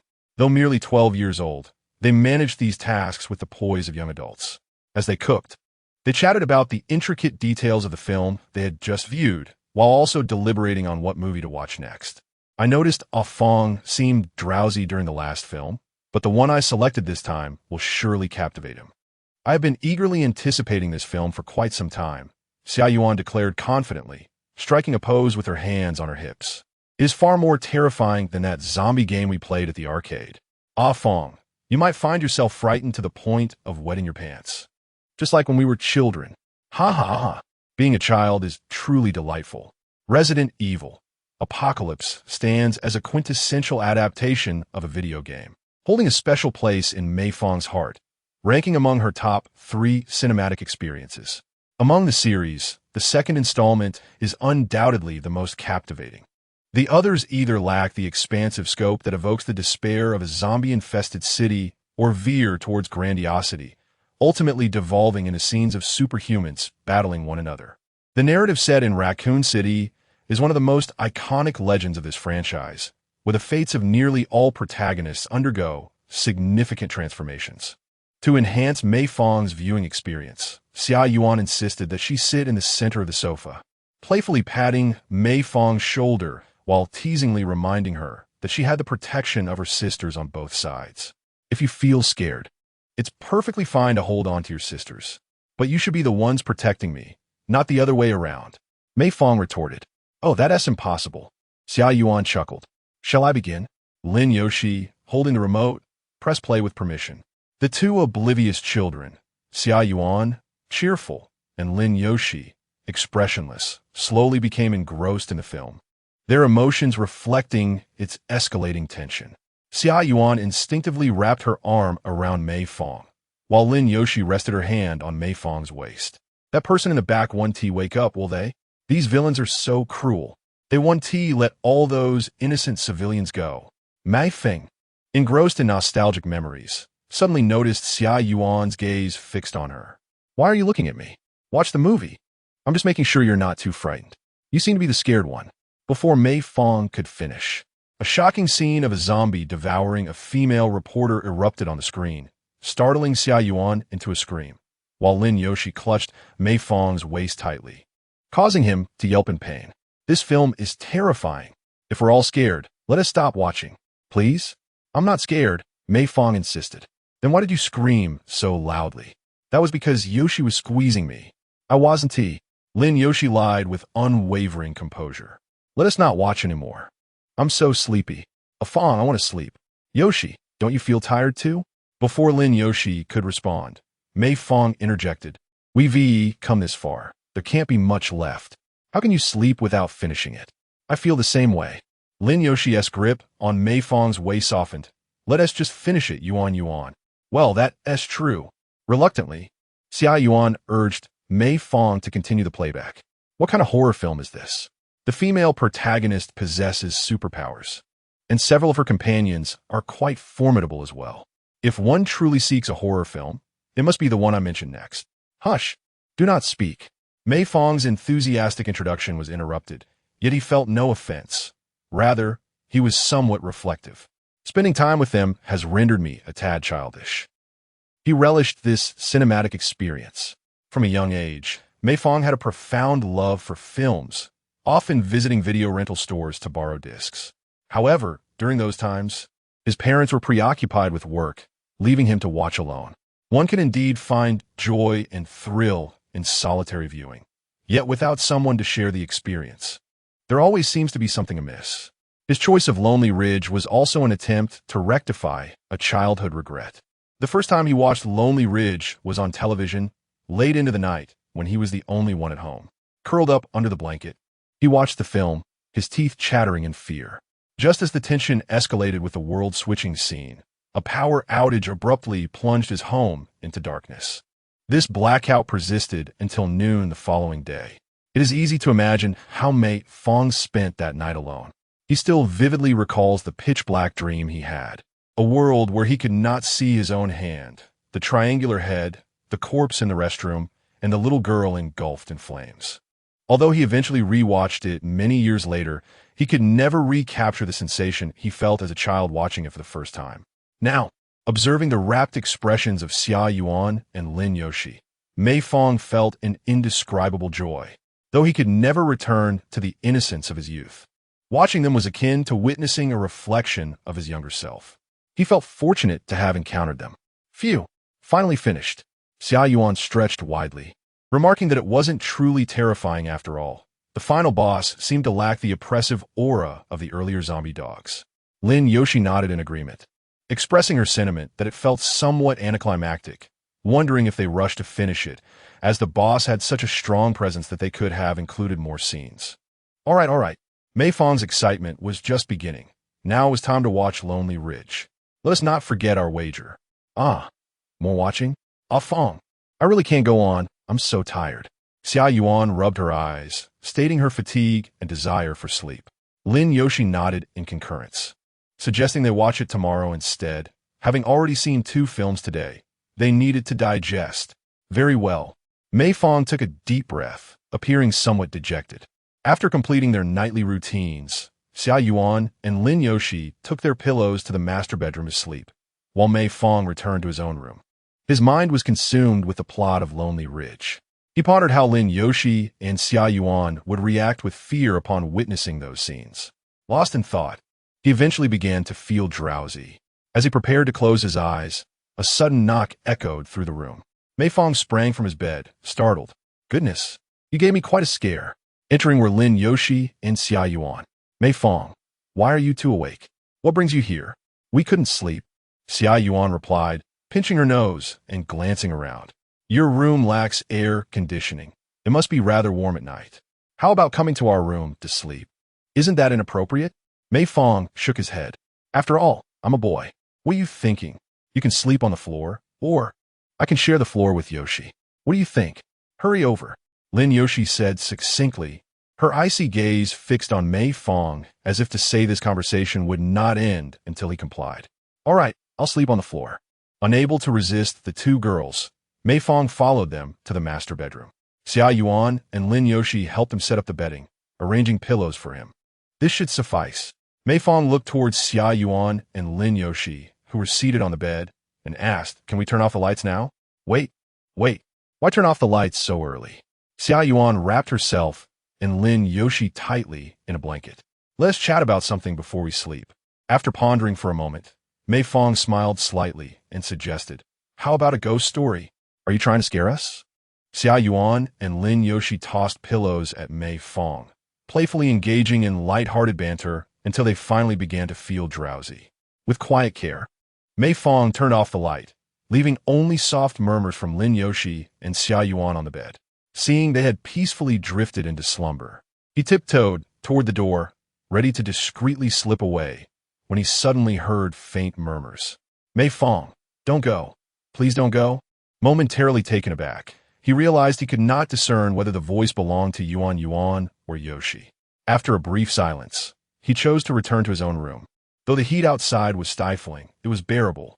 Leaning back in his chair, he raised his head and gazed out at the dazzling starry sky, a beautiful nightscape still visible in 2008.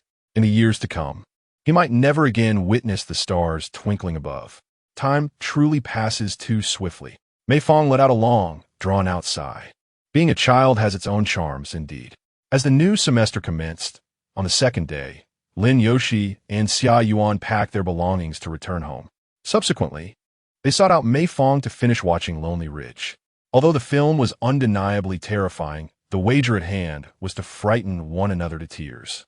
In pursuit of fulfilling a wish from Mei Fang, Xia Yuan resorted to closing her eyes, covering her ears, or fixating her gaze on Mei Fang. Despite her occasional startled cries while clutching Mei Fang, she was far from shedding tears. Only the earnest Lin Yoshi diligently observed the film. Due to Mei Fang's apprehension of being pinched, she deliberately positioned Xia Yuan in the middle. Lin Yoshi, however, would not treat Xia Yuan as she did Mei Fang, ultimately leading to Mei Fang catching her wiping away tears, thus compelling her to concede defeat. According to their previous wager, Lin Yoshi lost and was obligated to prepare lunch for Mei Fang daily until Xiao Xiao's return. Xia Yuan's wish was rather intriguing. She chose to protect Lin Yoshi as she had in their childhood, prompting Mei Fang to seize her punishment of Lin Yoshi. This outcome could be considered somewhat expected. The summer break of Mei Fang, spent in solitude, swiftly passed. Yet, despite the solitude, Lin Yoshi and Xia Yuan frequently knocked on his door during those 2 months. Eventually, Mei Fang, weary of rising early to open the door, provided them with a key for easy access. Lin Yoshi and Xia Yuan did not always seek Mei Fang's company. Both had a habit of rising early. Xia Yuan would come over to study in the early hours, while Lin Yoshi delighted in experimenting with various dishes. Inviting Mei Fang and Xia Yuan to taste her culinary creations, which was not much different from fulfilling their wager. They also played computer games together at home. During those times, Xia Yuan would return home since her family had also purchased a computer, while Lin Yoshi enjoyed playing alongside Xia Yuan at Mei Fang's residence. They would even engage in QQ video calls, sharing the experience of gaming while conversing, a delightful pastime for the girls. They also played the small FC games that Mei Fang had bought for Mei Ye, and the experience with the controllers opened new realms of enjoyment for them. A session of Contra could occupy them for an entire afternoon. Mei Fang contemplated that once they grew older, he would invest in a genuine gaming console, striving to enhance their gaming aesthetics and prevent them from straying down the wrong path.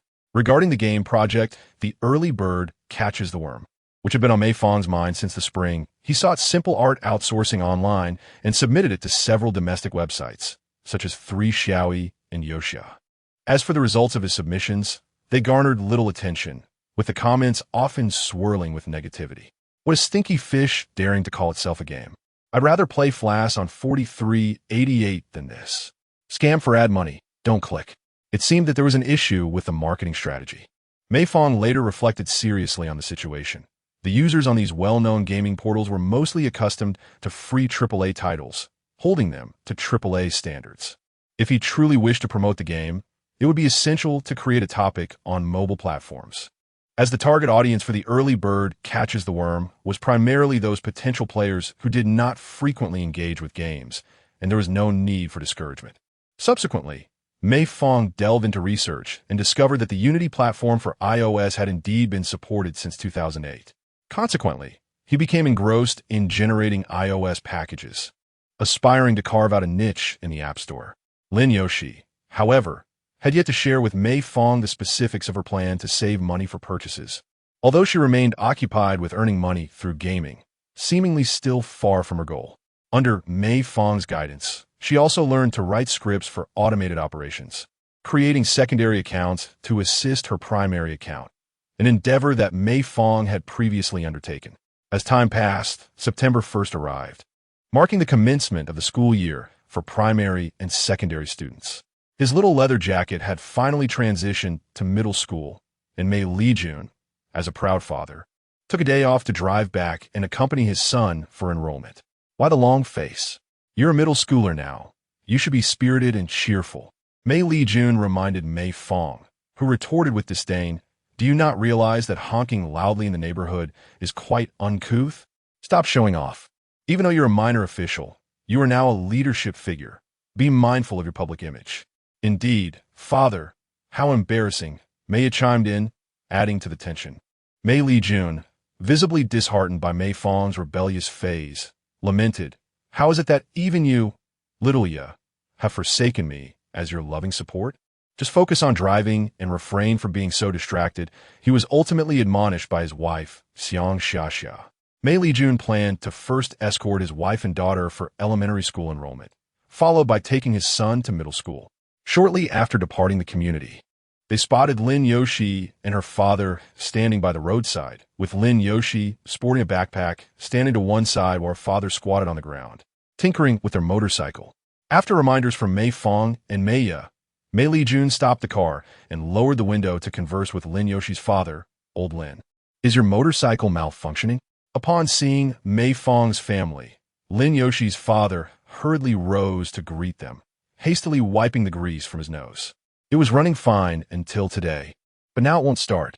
Mei Fang, seated in the back, also lowered his window. Uncle Lin, why not set the motorcycle aside for now and join us in the car for enrollment? It would be inconvenient to trouble your family. That seems rather inappropriate. I wouldn't want to disturb you, Lin's father replied with a smile. I'll take a taxi with Yoshi later. Come on, Old Lin, there's no need for formality. I have space in my car, and we were all heading in the same direction for enrollment. Hop in, urged Mei Lijun. Hurry up, Old Lin, or we'll be late for registration. Yoshi, come on board. Thus, Lin Yoshi and her father joined Mei Lijun's car, with Mei eagerly grabbing Lin Yoshi's hand and urging her to sit beside her. Yoshi, I'm now in the 2nd grade. Indeed, that's quite impressive, Lin Yoshi replied, affectionately ruffling Mei Ya's hair. Their bond was notably strong. Meanwhile, Lin's father appeared somewhat awkward, preoccupied with gazing out the window. Mei Fang's parents and Lin Yoshi's father had known each other well, and once inside the vehicle, Xiang Xiaxia and Mei Lijun engaged in lively conversation with him. From their previous conversations and Lin Yoshi's descriptions, Mei Fang gleaned a wealth of information. Lin Yoshi's father, Lin Guochuan, toiled away at construction sites, not as a mere laborer, but as a site engineer akin to a technician, tasked with overseeing construction and devising on-site plans. Although such technical work is arduous, in 2008, the salary was relatively high compared to other fields, which is one reason why the civil engineering major attracted so many applicants in its early years. Therefore, it stands to reason that Lin Yoshi's family should not be considered impoverished. However, despite his profession, Lin Yoshi's family faced other troubles. As their conversation unfolded, Mei Lijun broached this concern. Ah, Old Lin, speaking of which, does your brother-in-law still come to you for money every day? Lin Guochuan sighed and shook his head with a wry smile. Let's not even mention it. Xiang Xiaxiao exclaimed indignantly. I heard that fellow idles away his days playing cards at the parlor. It's one thing to support him once or twice, but you can't be expected to sustain him for life. When his sister was around, he behaved somewhat decently, but now that there's no one to manage him, he's completely out of control. Lin Guochuan shook his head. It's not that he has no relatives, I'm just the only brother-in-law who can lend a hand. Mei Lijun interjected, "You're just too honest. With your experience on the site, you should have been promoted long ago. Why don't you assert yourself? Besides, your brother-in-law received a substantial amount in compensation when his sister passed. You have no obligation to support him. If your family were a bit more affluent, you'd have more time to spend with Yoshi and could buy her some lovely clothes." Yes, yes. Lin Guochuan nodded with a smile, not contesting Mei Lijun's words. Meanwhile, Yoshi sat beside him, her hands fidgeting incessantly, her expression one of deep melancholy. Observing this through the rearview mirror, Xiang Xiaxia hurriedly interrupted Mei Lijun. "A few less words wound T hurt. You speak as though you possess great ability yourself. You've been in Baijiu for 3 years and achieved nothing. If the higher-ups don't step down, how could I have any chance for promotion? And you, Dad, focus on driving." Mei Fang chimed in. "We're in a hurry to register." "All right, I get it. Right now, there's only one person in the car who is truly unhappy. And it's a profound kind of unhappiness. Why engage in other games?" Lin Yoshi's father, Lin Guochuan, is fundamentally an honest and upright individual. Yet, such individuals are often the most susceptible to bullying. Under his influence, Lin Yoshi developed a humble disposition from a young age. Yet she yearned to assert herself in various ways. In recent years, she has gradually formed her own opinions. Mei Fang attempted to recall some memories from Lin Yoshi's past life, realizing that beneath her seemingly distant aura lay profound pain stemming from her original family. At that time, rumors circulated in the class about Lin Yoshi's illustrious lineage, though she herself remained indifferent to matters of attire and presentation. Reflecting upon it now, it seems utterly absurd. However, things have improved. After all, I am now aware. In the vehicle, Mei Lijun, visibly displeased, first took Mei to Xiaoxia for elementary school registration, subsequently allowing Lin Guochuan to occupy the passenger seat where they engaged in discussions about national affairs, current events, and the world of soccer. Lin Guochuan, a university graduate, is an erudite individual, and the two men relished the joy of discussing grand matters, laughing heartily together. Meanwhile, Mei Fang sat in the back with Lin Yoshi, inquiring, "Why didn't you bring your backpack today? Aren't you just registering and leaving?" Lin Yoshi replied, puzzled, "I didn't know that was the procedure. Should I go back and get my bag?" Mei Fang explained, "It's fine to leave books at school. You know, in middle school, the desks are the flip-top kind, allowing us to store our books inside, so we don't have to carry backpacks back and forth. That sounds quite convenient. Why don't elementary schools use such desks?" Lin Yoshi asked. Mei Fang responded, "Elementary desks are cheaper, and back then, we had fewer books, so it wasn't necessary."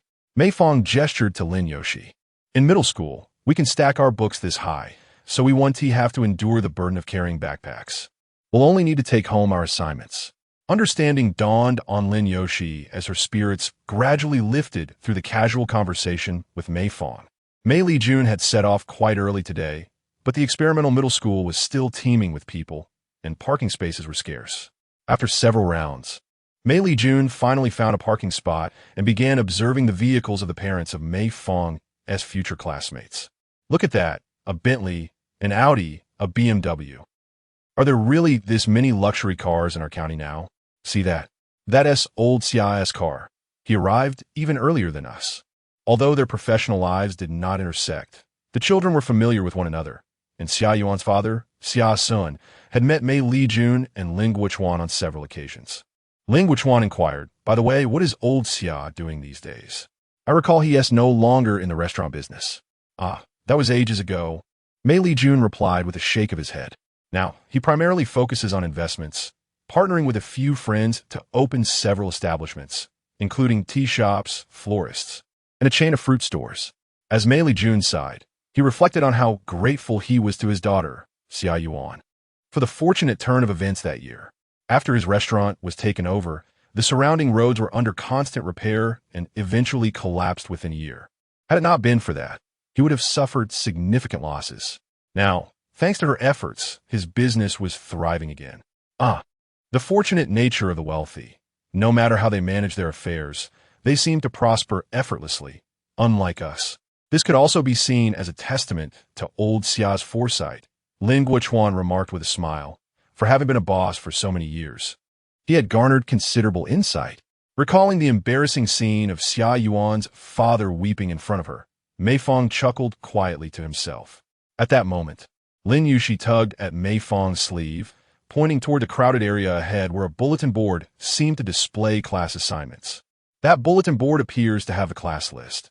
Let us go take a look. Indeed, at this moment, Lin Yuxi, Xia Yuan, and he himself were all distinctly placed in Class A. With only 6 classes in total, the odds of them being together were not particularly high. Mei Fang certainly hoped to continue sharing a class with them, but such matters were left to fate. Apart from his rebirth, he had no other advantages. The two squeezed towards the front, craning their necks to glimpse the class assignments on the bulletin board. Class 8's listing began from Class 8. And as they each scanned the names, Mei Fang found Xia Yuan's name at the end of Class 8, but neither his nor Lin Yuxi's name appeared there. Just as a wave of disappointment washed over him, he heard Lin Yuxi calling him over. "A Fang, over here."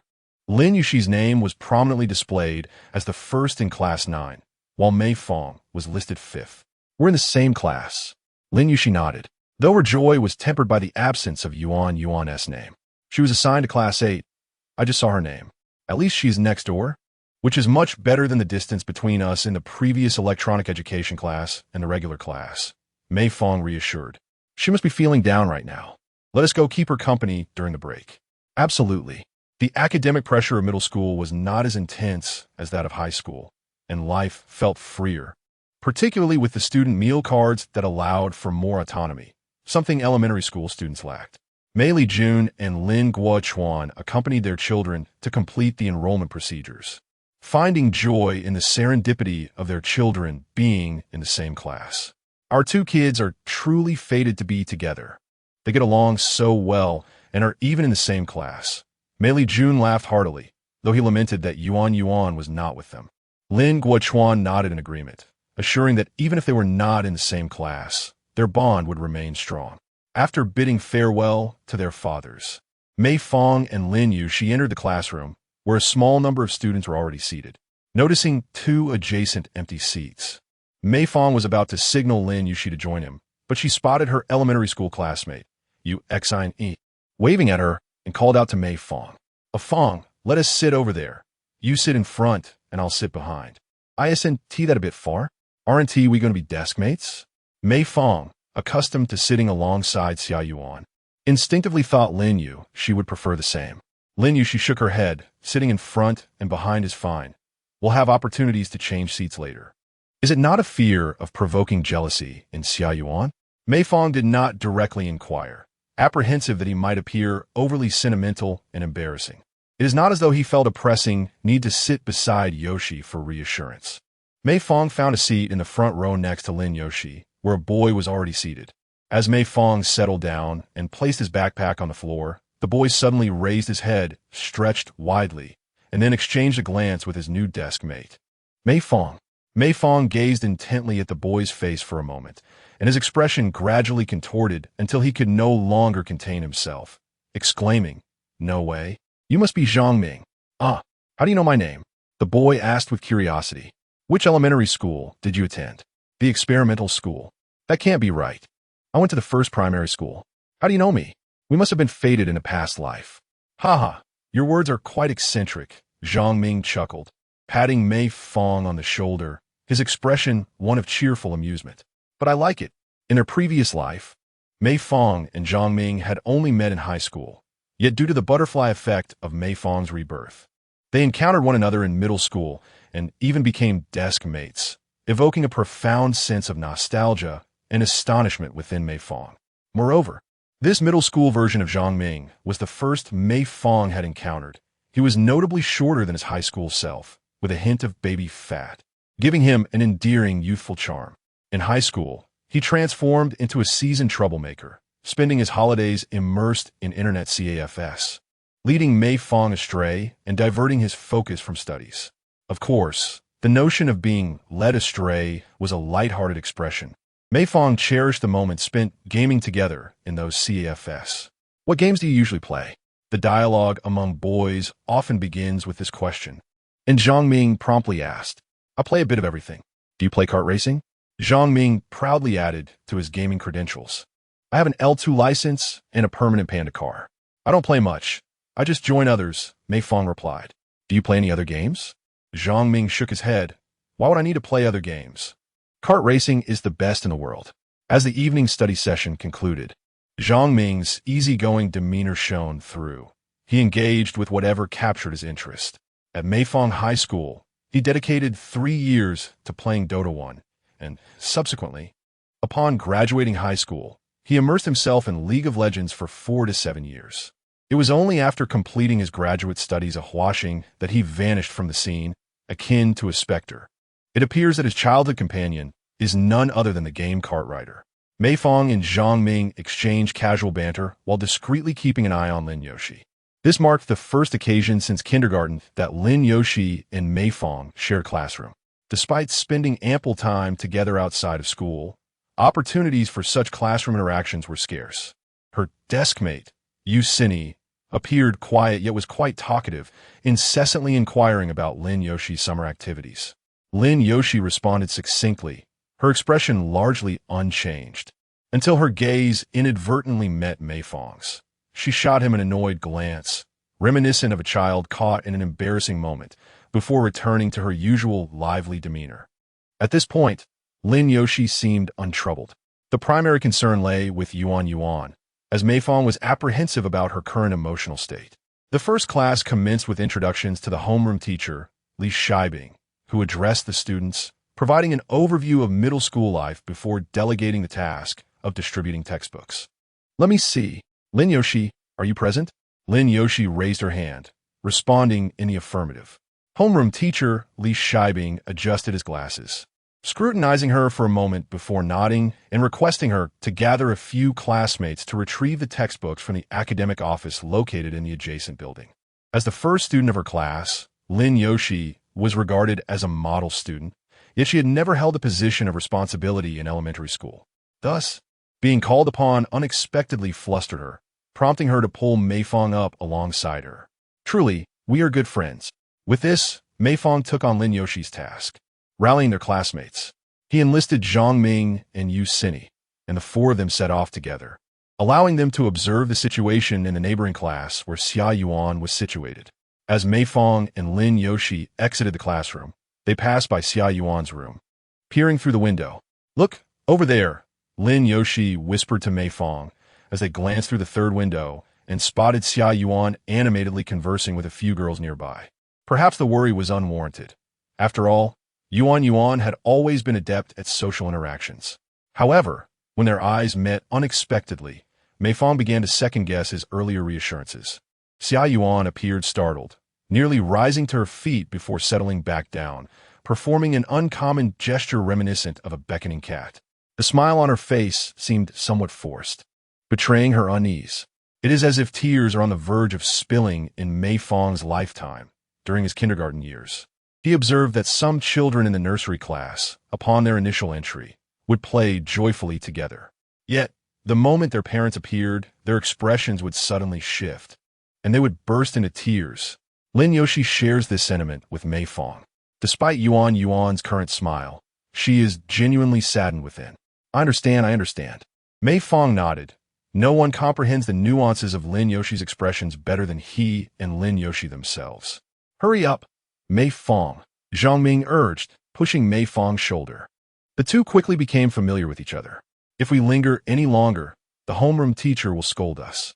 The intimate interaction between Lin Yoshi and Mei Fang piqued Yu Cini's intense curiosity. On their way to the academic affairs office, she quietly inquired of Lin Yoshi. You seem to be quite close to Mei Fang, right? I noticed he often comes with Xia Yuan to find you. Lin Yoshi hesitated for a moment, torn over whether to speak. Ultimately, she glanced at Mei Fang, who had also overheard the conversation. What is there to be embarrassed about? Mei Fang remarked nonchalantly. Lin Yoshi and I, along with Xia Yuan, have been childhood friends since our early years. Since childhood? How early? Yu Cini was even more excited. I knew it. In kindergarten. How beautiful is that? Upon hearing about the bond between Mei Fang and Lin Yoshi, Yu Cini transformed into a fervent gossip enthusiast. No wonder your relationship appears so harmonious. Lin Yoshi and I hardly spoke in elementary school, She always seemed so unapproachable. However, when I see her talking to you both, she displays an entirely different demeanor. Listening to Yusin's comments, Lin Yoshi could not help but interject, "It's not as exaggerated as you claim. See, you never used to talk to me like this," Yusin exclaimed. "When we were in the same group in elementary school, I was too timid to ask you questions." I had no idea Lin Yoshi had thought she shared a good rapport with Yusin. In truth, Mei Fang had long noticed that when she was around him or Xia Yuan, she was more amiable with her peers, but otherwise, she maintained a rather aloof demeanor, often reluctant to engage. "Hey, why are you all dawdling?" Zhang Ming, who had been walking ahead, grew impatient upon noticing his companions chatting along the way. "What will happen if the dean catches us? Come on, hurry. We're coming, we're coming." Mei Fang quickened his pace, contemplating how his best friend from a past life had adhered to rules from such a tender age. Although he had a natural affinity for play, his character was notably disciplined. He would never skip class to indulge in fun or climb walls for amusement. Yet, when it came to his own time, he could play for an entire day and night. A life overly bound by rules may indeed evade risks, but it also destined one to live in a state of perpetual acquiescence. Just like Lin Yoshi's father, Lin Guochuan, just like Zhang Ming from a previous life. He toiled diligently at Huaxing for 2 or 3 years, yet the fortune of promotion and equity distribution eluded him, favoring only his colleagues adept at crafting PowerPoint presentations. The expedition to Wakonin was shared by him under the pretense of essential exploration and development, but alas, it ended tragically as the individual was lost. Although Mei Fang initially intended to respect the fate of his companions, now that he and Zhang Ming were destined to rekindle their bond in this lifetime, he felt compelled to extend a helping hand, encouraging Zhang Ming to bravely voice his dissent to their superiors. As the book distribution concluded, the intermission swiftly approached. Most of the new students were busy familiarizing themselves with their surroundings, engaging in discussions on topics of mutual interest, and beginning to form their own social circles. Meanwhile, some sought-out past friends with whom they had shared harmonious relationships. For instance, our Mei Fang and Lin Yoshi. Once the class ended, they hurried to the adjacent classroom to find Xia Yuan, who shared their sentiments. Upon encountering each other at the classroom doorway, Xia Yuan exuberantly embraced Lin Yoshi, leaving Mei Fang to stand aside. What a pity. They almost could have been in the same class. Although Lin Yoshi and Mei Fang speculated that Xia Yuan might be feeling downcast, she maintained a beaming smile, chatting amiably with Lin Yoshi about trivial matters. Despite the lack of topics in which Mei Fang could interject, he dutifully stood by, participating in the conversation. "Ah Fang, since it's your first time in the same class as Yoshi, you must continue to sit together," Xia Yuan encouraged. "No," Lin Yoshi interjected. "Ah Fang and I are seated in different rows." Xia Yuan was taken aback by this revelation, but cautiously inquired then, "Is Ah Fang next to a boy or a girl?" "A boy." "Well, that's fine then." Xia Yuan nodded, seemingly reassured. Realizing that her question had been somewhat peculiar, she cleared her throat several times to shift the topic. "Even if we're not in the same class, we will still be the best of friends, right?" Mei Fang and Lin Yoshi exchanged glances, then offered Xia Yuan a resigned smile. "What is wrong with you two?" Xia Yuan exclaimed. "Yoshi, don't you think Yuan could be a bit childish sometimes?" "I concur," Lin Yoshi replied with a nod. "You two are truly annoying. Just promise me you'll do as I say." "Of course," Mei Fang said, affectionately ruffling Xia Yuan's hair, an act that caught the attention of several passers-by, as it was perceived as quite an intimate gesture. "Shall we three head back together after evening study sessions?" After a period of chaotic days, the middle school life of Mei Fang and her companions gradually stabilized. Their morning reading sessions commenced at 6:45 and they dined at school, with self-study concluding at 7 p.m. This evening study session was eventually abolished years later due to educational reforms, a privilege Mei Fang was unable to enjoy. During this time, Lin Yoshi was appointed as a temporary class monitor due to her exceptional ability to manage responsibilities as designated by the homeroom teacher. Whenever it was necessary for her to maintain discipline during the afternoon break, she would sit at the podium completing her assignments. A mere glance from her would silence any whispers in the classroom. Few in the class were acquainted with Lin Yoshi, for they seemed hesitant to provoke this formidable academic achiever. Experimental Middle School is now nearly 2 kilometers from the homes of Mei Fang and her friends, requiring a 30-minute walk or a quicker bus ride. Nevertheless, the trio preferred to walk home, cherishing the additional time to converse and share thoughts. Xia Yuan was perpetually intrigued by the happenings between Lin Yoshi and Mei Fang in class. Yet when queried about her own experiences, she often feigned disinterest, claiming nothing noteworthy occurred. Despite the late dismissal, Mei Fang would still visit Xia Yuan's house to study, shifting their study location from the living room to teacher US study. However, as they were no longer in the same class, their academic progress in various subjects diverged, particularly in mathematics, where Mei Fang occasionally explained concepts that Xia Yuan had yet to learn, finding self-study quite challenging. Finally, during one late-night study session, Xia Yuan uttered a phrase Mei Fang thought she would never hear from her. School is so pointless. Mei Fang set down her pen and looked at Xia Yuan, who was biting her pen with a melancholic expression, resting her chin on her hand while gazing out the window. Fang, why must we study? Such a question felt futile to answer. Yuan was not genuinely seeking a response. You're asking this because you're unhappy at school. Remember how much you loved learning in elementary school? Xia Yuan dropped the pen onto the desk, pouting and replying, I actually don't enjoy studying at all. I just prefer to play. Who doesn't like to have fun? I love gaming every day too. Mei Fang began her attempts at persuasion, explaining that only through diligent study could they gain admission to reputable high schools and, subsequently, to esteemed universities, making job hunting more accessible, even if not for employment. The university experience is so delightful, it is worth experiencing. But when the topic of university arose, Xia Yuan grew more anxious. I can't do it. I'm not smart enough. I always struggle with the last few challenging math problems, and I'll end up at a second or third-tier university. It's still early. If you put in the effort, you can catch up. But what if I can't keep up? Observing the aggrieved expression on Xia Yuan's face, Mei Fang sighed in resignation. Shall we take a stroll outside the community? You seem to be under considerable stress. All right. Without a moment's hesitation, Xia Yuan nodded in agreement. Mei Fang could genuinely empathize with Xia Yuan's current state of mind.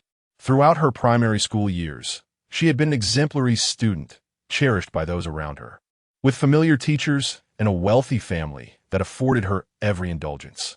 The one time she faced adversity, Mei Fang had been there, offering constant encouragement and support.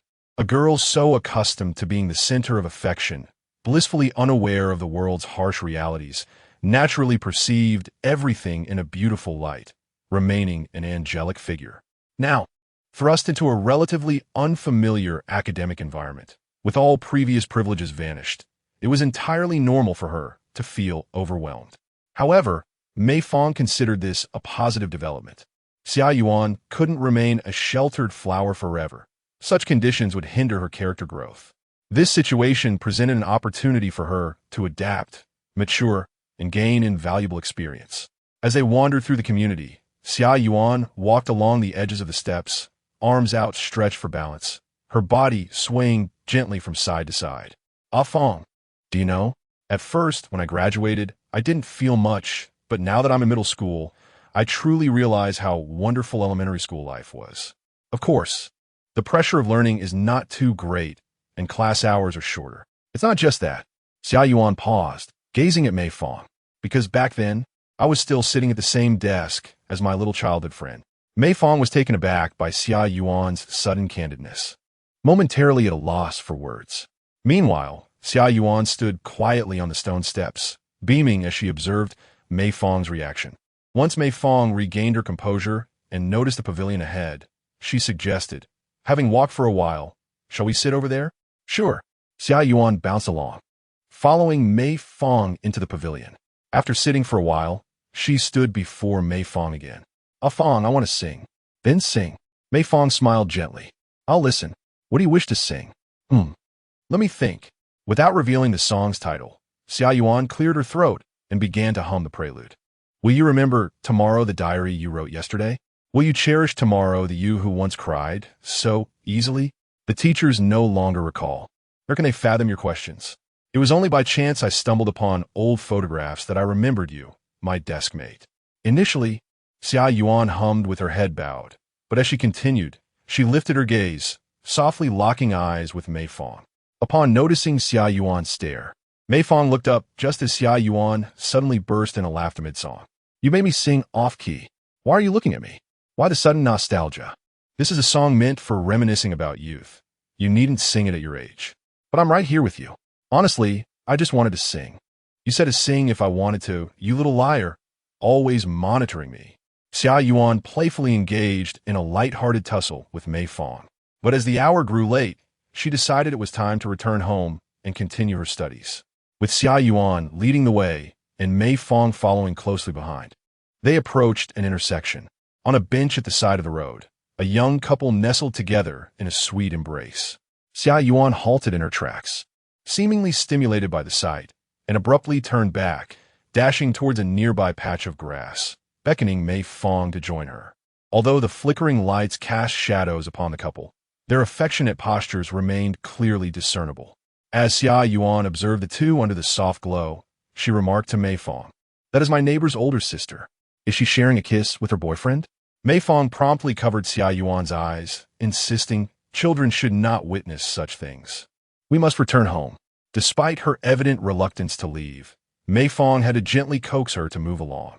Curiosity lingered in Xia Yuan's heart as she playfully tapped Mei Fang's shoulder, asking, Fang, do you think? Is kissing really that interesting? I wouldn't know. It's time to focus on our studies, Mei Fang replied, though he himself had never experienced such intimacy, despite having lived 2 lifetimes. Moreover, given Xia Yuan's tender age, he was determined not to lead her astray. At that moment, Xia Yuan trailed behind Mei Fang, her head bowed, a blush adorning her cheeks, her lips instinctively mimicking a kissing motion, as her mind replayed the vague, yet intriguing scene she had just glimpsed. 065 elections, and grouping the results of this examination have been released. To be frank, it is difficult to fathom that this is the level achieved by the students of Class A at the experimental high school. I wonder what you have been listening to in class. Our homeroom teacher, Li Shibing, has only spent less than a month with everyone. It has already fallen into a mode of scolding. Out of the mathematics paper scored, out of 120, only 7 students scored above 100, while Class 8 next door has double that. What a disgrace. After so many years of teaching, I can honestly say that you are the weakest cohort I have ever guided. Each of you must seriously reflect on what went wrong. After I finish explaining the problems, each of you is to submit a self-reflection essay. By the way, Lin Yoshi is exempt from writing one.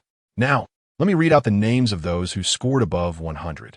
Teacher Li began to announce the scores one by one.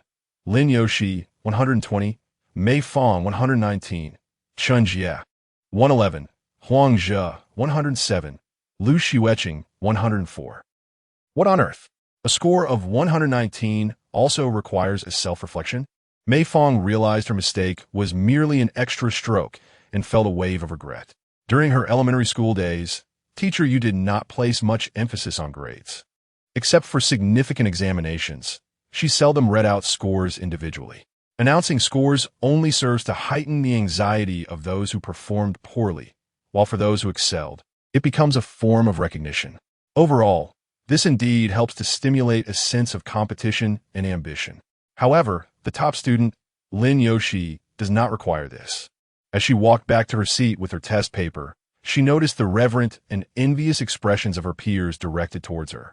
Furthermore, having spent about a month interacting with each other during tonight's evening study session, we will not focus on exercises but instead hold elections for class officials and reorganize our seating in groups. Those interested in running for class official positions should first sign up with Lin Yoshi. Lin Yoshi does not mind assisting the homeroom teacher. After compiling the list, she poked Mei Fang with her pen. Fang, do you wish to run for any class official position? Mei Fang shook her head, expressing no interest. I prefer to pursue my own endeavors. Lin Yoshi lowered her head, seemingly deep in thought, and Mei Fang understood her contemplation. Do you wish to run for class president? Lin Yoshi shook her head, but hesitated for a moment. A bit, although there are many miscellaneous tasks to undertake. I believe it would be a valuable opportunity for growth. I just don't know if everyone would be willing to vote for me. Of course they would. Mei Fang was determined to encourage Lin Yoshi to embrace change. If you want to run for class president, Just write your name down, and I will wholeheartedly support you. Then, you should also run for a class official position. Lin Yoshi began to persuade Mei Fang. This way, you can gain experience too.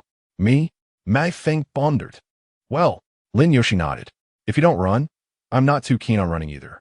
Mei Fang thought to herself that this girl is quite insistent. Why must I accompany her in everything? Just as she was about to express her disinterest, she hesitated and reconsidered. Let me think. I could be a group leader. You can help me write it down. Great. According to the regulations set forth by class supervisor Li Shibing before the class concluded, the first step was to select class officers and group leaders. Subsequently, each study group would be assigned one leader and two class officers, who could freely choose their respective groups to form study teams, allowing for a bond with Lin Yoshi. Being part of a group meant that the seating arrangements for two individuals would not be too distant. After devising a cunning plan, Mei Fang contemplated that the position of class leader might necessitate an election. So she engaged in a preliminary discussion with Lin Yoshi regarding potential speech content to ensure that Yoshi would secure the position, making her own role as group leader more meaningful. As evening self-study commenced, Lin Yoshi chalked the names of all current class officers and group leaders onto the blackboard. After delivering his opening remarks, Supervisor Li turned around and noticed numerous vacant positions on the board, inviting students to come forward and fill in the roles they wished to apply for. Li Shibing expressed his desire for 8 leaders, yet only 4 students signed up, which infuriated him. Such a splendid opportunity for personal growth, and you squander it. Reflect on this. As you mature, you will miss even more chances. Self-nominations or recommendations from others are both acceptable. Li Shibing continued his fervent exhortation, prompting some hesitant classmates to step forward and write their names. Mei Fang observed her deskmate, Zhang Ming, doodling stick figures fighting on a scrap of paper, embodying a lackadaisical attitude. She pondered that years later, Zhang Ming might become a drifter, merely going with the flow, attributing this to his absence of accountability during his studies. Perhaps with proper cultivation of organizational skills and a development of personal opinions, his future might improve slightly. With a sense of altruism, Mei Fang inquired, Zhang Ming, do you not aspire to be a group leader? Zhang Ming scrutinized her with a peculiar gaze. Why would I want to be a group leader? It's just a hassle dealing with a plethora of trivial matters, collecting assignments, and possibly offending difficult group members. It sounds too troublesome. Zhang Ming, if you choose to remain passive now, you might find yourself suffering in remote areas when you grow up. What nonsense! Mei Fang feigned a serious demeanor, though our time together has been brief. I genuinely consider you a friend, and I cannot stand by and watch you spiral downward. So, Mei Fang declared resolutely, standing up without waiting for Zhang Ming to tug at his sleeve, and promptly dashed to the blackboard, inscribing Zhang Ming's name under the group leader section. Teacher Li, you mentioned we could recommend others, correct? Li Shibing nodded after glancing at the names on the board, recognizing that earning the approval of peers is a manifestation of one's capabilities. Consequently, all eyes turned to Zhang Ming, whose face flushed crimson as he shrank back, hesitant to speak. As Mei Fang returned to her seat, he grasped her arm tightly. Mei Fang, you, erase that immediately. Mei Fang replied earnestly. I truly believe you are capable, hence my recommendation. However, if you genuinely do not wish to take on this role, simply raise your hand to inform a teacher, or erase it yourself. It's no trouble at all. He does not insist on Zhang Ming becoming the group leader. It bears no significance for him. This is merely an expression of camaraderie from a past life, a desire to lend a helping hand. For if Zhang Ming could muster the courage to articulate his thoughts, it would indeed signify his personal growth. In his previous life, Zhang Ming's excessive honesty led him to suppress his opinions, ultimately resulting in his enlistment in the armed forces of Wukonan. However, Zhang Ming remained, as Mei Fang had anticipated, seated with his head bowed, grumbling about Mei Fang. You, seriously, are beyond words. Who behaves like this, you dog? Thus, do you secretly wish to be the group leader? Absolutely not, he retorted. I merely want to sign my name. Otherwise, Li Shibing might just twist my head off. You coward, Mei Fang smirked. I am indeed a coward. If you disagree, keep it to yourself. Zhang Ming propped his chin on his hand, exuding an air of resignation. his gaze drifting towards the window. Honestly, whether I become the group leader or not is of little consequence to me. I'm not particularly averse to it. Zhongming, do not be deceived by the current era of the four adorable characters. Sundara will soon fade from fashion, and moreover, you are not a beautiful girl. So stop being so pretentious. Mei Fang, are you out of your mind? Zhongming muttered under his breath, cursing Mei Fang, bewildered by his nonsensical ramblings that made no sense to him at all.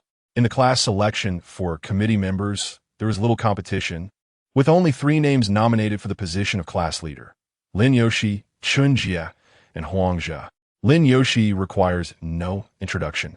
While both gentlemen have performed commendably in their studies and hold some influence within the class, Li Shibing instructed the 3 candidates to prepare before commencing their speeches. Huang Jia eagerly raised his hand to present first, unveiling a speech he had meticulously crafted over the past week. Esteemed teachers and dear classmates, greetings. My name is Huang Jia, and today I aspire to be your class leader. I believe I possess several advantages. Firstly, I have held the position of class leader since elementary school, making me well acquainted with its responsibilities. Secondly, my academic performance is exemplary, allowing me to serve as a role model for my peers. Lastly, I'm always willing to lend a helping hand, should a classmate stumble. I would promptly assist them and notify a teacher my speech concludes. Thank you all. Huang Jia's speech was quite lengthy, suggesting he had invested significant time in preparation. Although his words were somewhat grandiose, they conveyed a sense of professionalism that might resonate with middle school students. At this moment, Chun Jie took the stage to deliver his campaign speech. Mei Fang glanced back at Lin Yoshi and noticed her brow furrowed, intently focused on Chun Jie's words, appearing somewhat anxious. Consequently, Mei Fang scribbled a note and discreetly passed it to Lin Yoshi in the back row. Upon opening the note, Lin Yoshi read, "Yoshi, you are the best in the world." This playful and somewhat childish cheer momentarily broke her composure, causing her to stifle a soft laugh before the entire class. Oh no, I intended to encourage Yoshi, but it seems I have inadvertently caused a mishap. Chun Jie felt discomfort at Lin Yoshi's laughter. He paused his speech and directed his gaze towards her. Lin Yoshi, do you have any objections to my previous statements? Lin Yoshi stood up, offered an apology for her earlier laughter, and then spoke. I have some differing opinions regarding Chun Jie's assertions. Did you truly listen to what I just said? Indeed, she continued, regaining her usual indifferent expression. You mentioned that, as a boy, you could effectively mediate disputes among males, implying that a girl would falter in this regard. Goodness. Mei Fang had completely forgotten about Lin Yoshi's remarkable ability to multitask. Unperturbed, Chun Jie presented his argument, stating that conflicts among boys often escalate to physical confrontations, necessitating a strong individual to mediate, thereby ensuring compliance from the peers involved. However, being class leader is not solely about physical strength. Lin Yoshi retorted, if I were to serve as class leader, I would first seek the assistance of other classmates and, if necessary, intervene myself. To me, the essence of leadership lies in fostering unity among classmates, rather than acting unilaterally. Of course, Chun Jie hastily clarified. What I meant was that this would allow me to resolve disputes more swiftly without burdening other classmates. Chun Jie seems to focus solely on the conflicts among boys. When girls encounter disputes, do you know how to handle them? As for girls, Chun Jie pondered for a moment and concluded that disputes among girls usually amount to mere verbal exchanges. They seldom resort to physical altercations and thus bear little negative consequence. A slight reprimand should suffice. No sooner had Chun Jie spoken than a chorus of disapproval erupted from the girls, clearly indignant at his dismissive attitude towards their conflicts. How audacious to underestimate the complexities of disputes among girls. This could very well foreshadow the forfeiture of his romantic prospect for the next 3 years. Of course, this is merely a jest. Middle school students should not engage in early romantic relationships by Chao Manjun. I suggest we set aside your debate for now and proceed with the election of the class monitor. Li Shibing interjected, then turned to Chun Jie. Do you have any further comments? I did have something, but it has slipped my mind. Seeing Chun Jie shake his head, Li Shibing nodded toward Lin Yoshi. Then, let us invite Lin Yoshi to the podium. After standing up, Lin Yoshi walked to the stage at a leisurely pace. Although she was not particularly fond of speaking, she had accomplished quite a bit while acting as the temporary class monitor this month, thus gaining some experience. The reason I wish to run for class monitor stems largely from personal reflection. Lin Yoshi stated, I have often lacked assertiveness in my decisions, merely following my friend's lead. Therefore, I aspire to take on the role of monitor to challenge myself, grow, and become capable of assisting my friends and classmates, rather than merely relying on others for support. Thank you all. Lin Yoshi's campaign speech lacked the theatricality of Huang's recitation and the arrogance of Chun Jia. Instead, it radiated sincerity, as it truly reflected her heartfelt thoughts. However, Li Shibing appeared somewhat puzzled and prompted Lin Yoshi.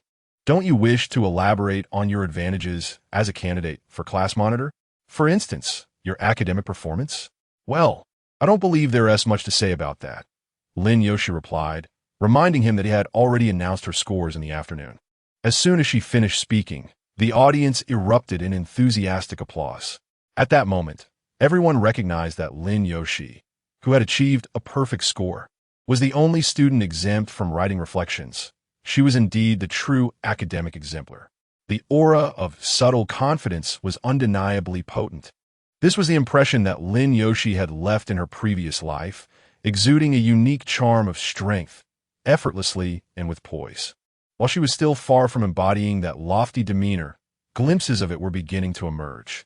This allure not only captivated the boys, but also wielded a formidable influence over her female peers, as evidenced by the noticeable gathering of admirers whispering excitedly about her. As the vote counting for the class committee concluded, Lin Yoshi, having secured half of the votes from the class of 72, chose not to continue counting. In truth, even without this event, securing the position of class monitor would have been a breeze for her. She enjoyed the endorsement of Li Shibing and boasted remarkable academic achievements that set her apart, particularly in the midst of an age where the divide between boys and girls during adolescence is pronounced. The girls tended to unite closely in their endeavors, while the boys often pursued their individual interests. Thus, refraining from completing the voting was a gesture of consideration towards Huang Zhe and Chen Jia. Consequently, Lin Yoshi naturally ascended to the position of class monitor, with no competition among the other class committee members. After a few brief remarks, Li Shibing instructed the group leaders and class officers to collaborate in forming groups. As fate would have it, Lin Yoshi and the newly appointed Chinese class representative, Yu Xini, became members of the Mei Fang group. The homeroom teacher, Li Shibing, adopted a rather liberal approach regarding seating arrangements, allowing the remaining group members to select their groups in accordance with the order drawn. Perhaps due to Lin Yoshi's performance garnering admiration from many girls that day, the 8-member Mei Fang group was nearly filled with girls, and thankfully, a boy was assigned to sit beside her. Otherwise, Yuan would have surely inquired endlessly. During the rearrangement of seats, Mei Fang, unable to suppress her curiosity, posed a question to Lin Yoshi regarding her earlier inquiry. Yoshi, if conflicts arise among girls, do you know how to handle them? Lin Yoshi paused for a moment, smiling and shaking her head. To be honest, I'm not entirely sure. Yuan and I have hardly ever quarreled since childhood. At most, we've had some disagreements, but I can't even fathom what conflicts might arise. Yet you still venture to speak on it? Mei Fang chuckled helplessly. If someone were to truly ask you, how do you think you would respond? Well, if it came to that, I would say sincerity is key, Lin Yoshi explained. As long as the two parties involved in the quarrel are honest with each other, and the mediator considers both perspectives without bias, they will ultimately reconcile. Indeed, sincerity in communication is paramount. Mei Fang nodded in agreement, affirming that one should ask when in doubt and express their concerns, for those who remain enigmatic often face unfavorable outcomes. 067 The stronger, A Fang energy. So you have become the class monitor. Congratulations. On her way home after school, Xia Yuan, upon learning that Lin Yoshi was appointed class monitor, took her hand and held it closely. I'm a bit apprehensive on my own. Lin Yoshi smiled shyly and replied, It was A Fang who encouraged me to run for the position. He is also the group leader. Oh, is that so? Xia Yuan gazed curiously at Mei Fang, surprised by this unexpected development. Back when we were in elementary school together, You always found it bothersome and were reluctant to take on class duties. How is it that you've changed since entering junior high with Yoshi? Well, the situation this time is rather special. In what way is it special?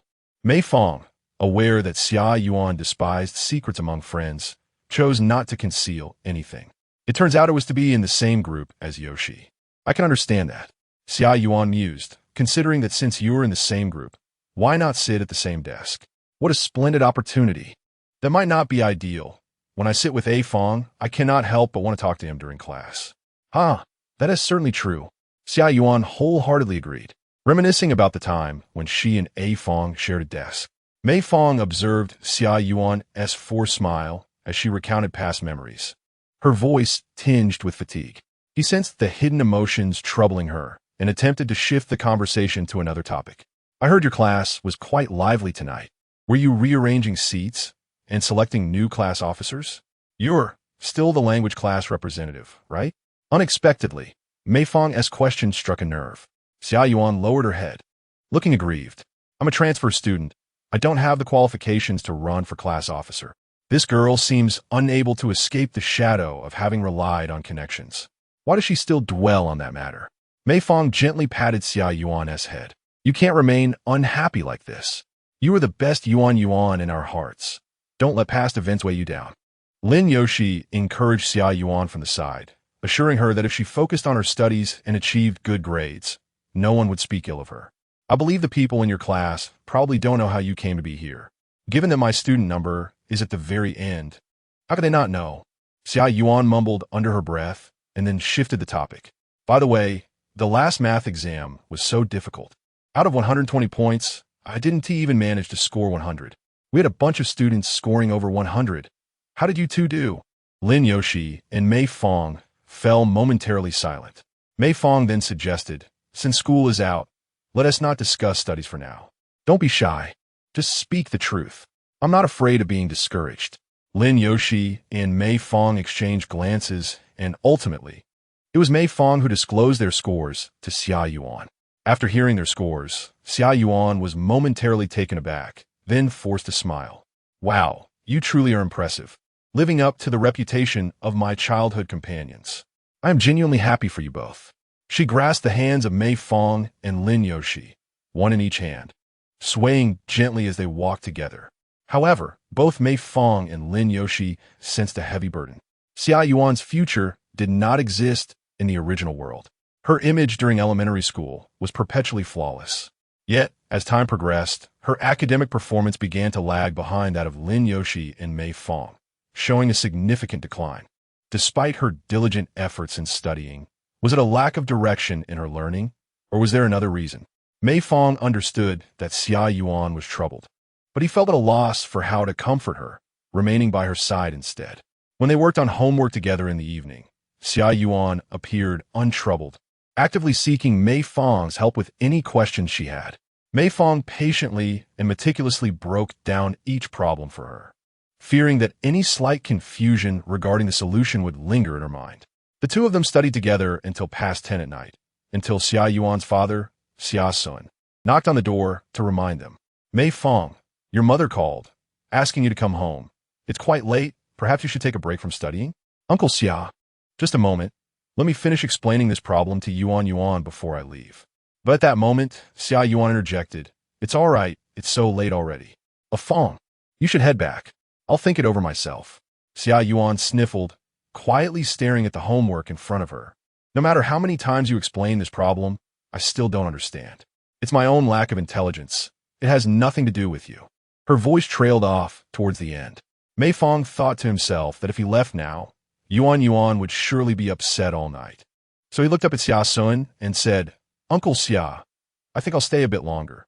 If Mom calls, let her know I'll rest later. Then, thank you for your hard work. Xia Sun watched his daughter exert herself in her studies, yet failed to reap the rewards, and his heart ached.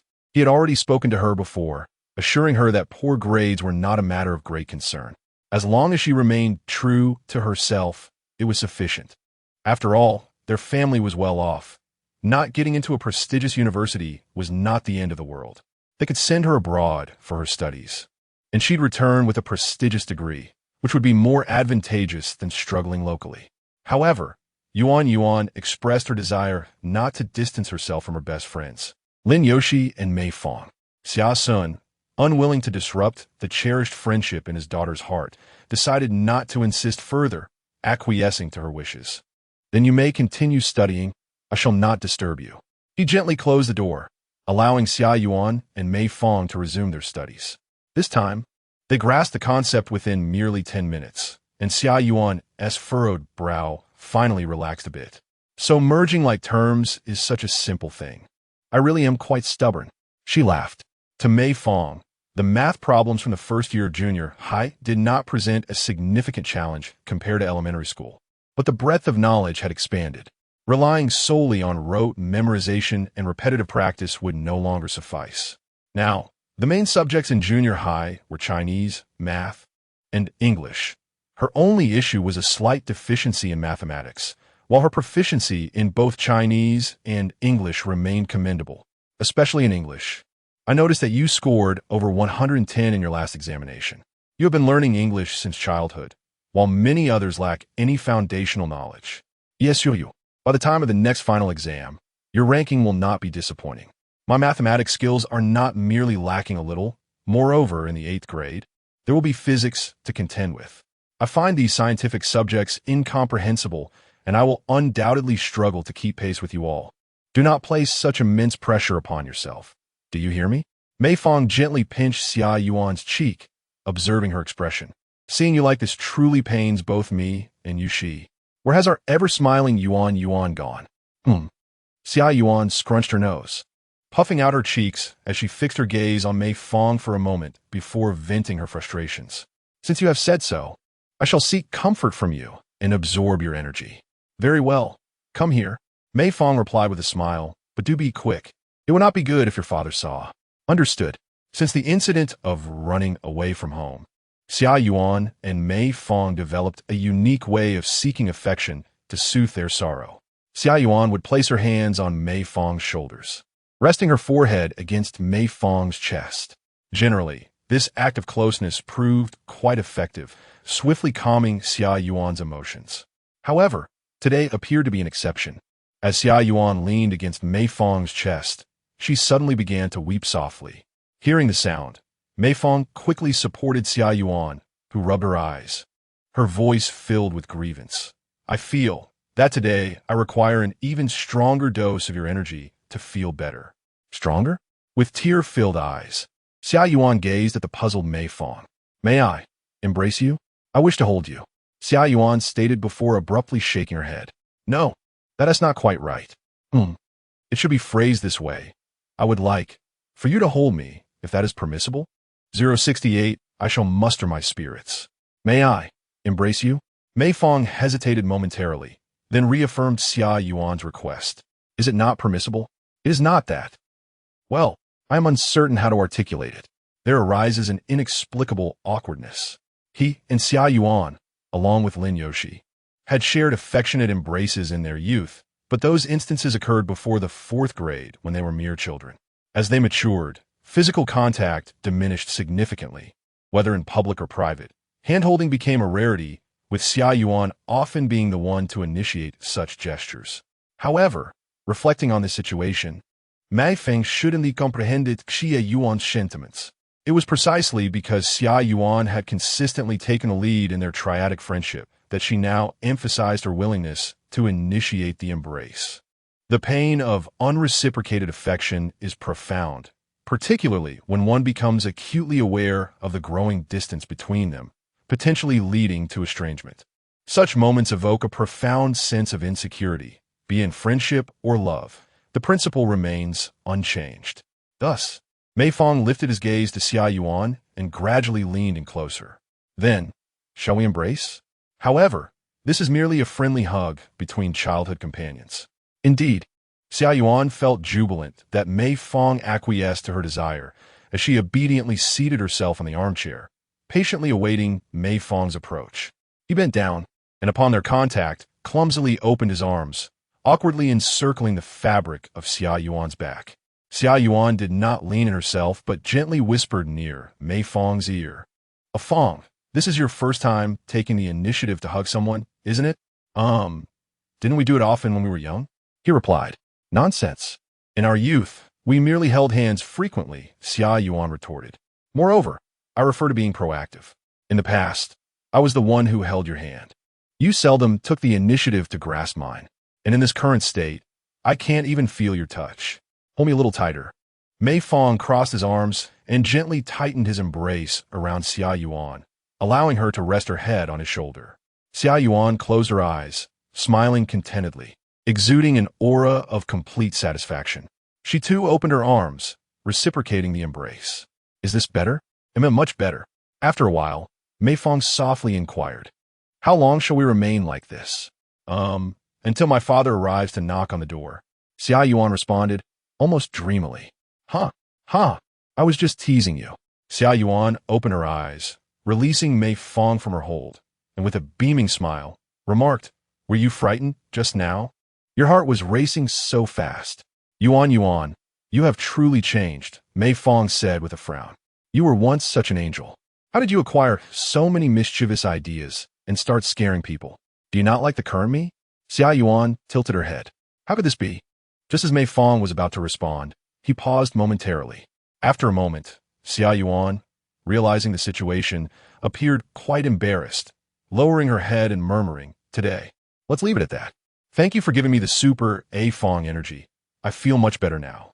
Xia Yuan rubbed her eyes and then smiled at Mei Fang, declaring, I will pull myself together and strive to catch up with you all. Very well. Mei Fang would never tell Xia Yuan that she didn't need to exert herself. He understood that Xia Yuan was a determined and ambitious girl, and he was willing to support her in achieving her goals.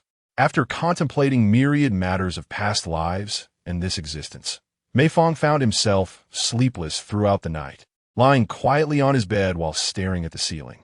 He writhed restlessly, reminiscent of a maggot, then looked up at the ceiling again, writhing once more in a similar manner.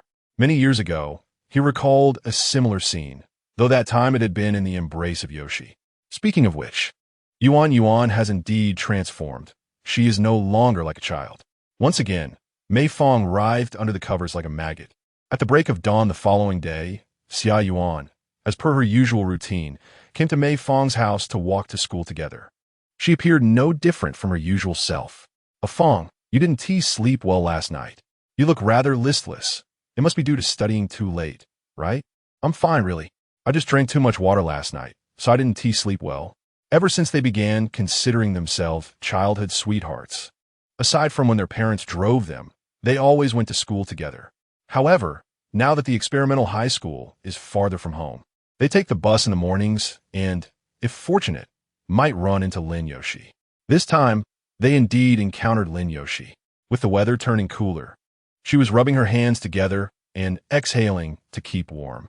Upon seeing Mei Fang and Xia Yuan approaching, she greeted them enthusiastically, and they noticed that Lin Yoshi was wearing a mask today. Yoshi! As soon as Xia Yuan spotted Lin Yoshi, she warmly embraced her. The hugs exchanged between Xia Yuan and Lin Yoshi had become a daily occurrence, and while Yoshi typically welcomed them, this time she merely hugged Xia Yuan briefly before pulling away. Yuan, don't get too close to me.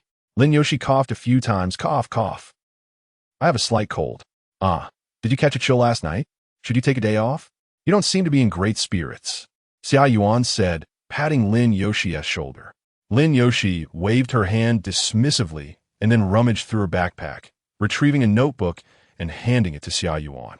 This contains the key points and classic problem types from the first 4 units of mathematics.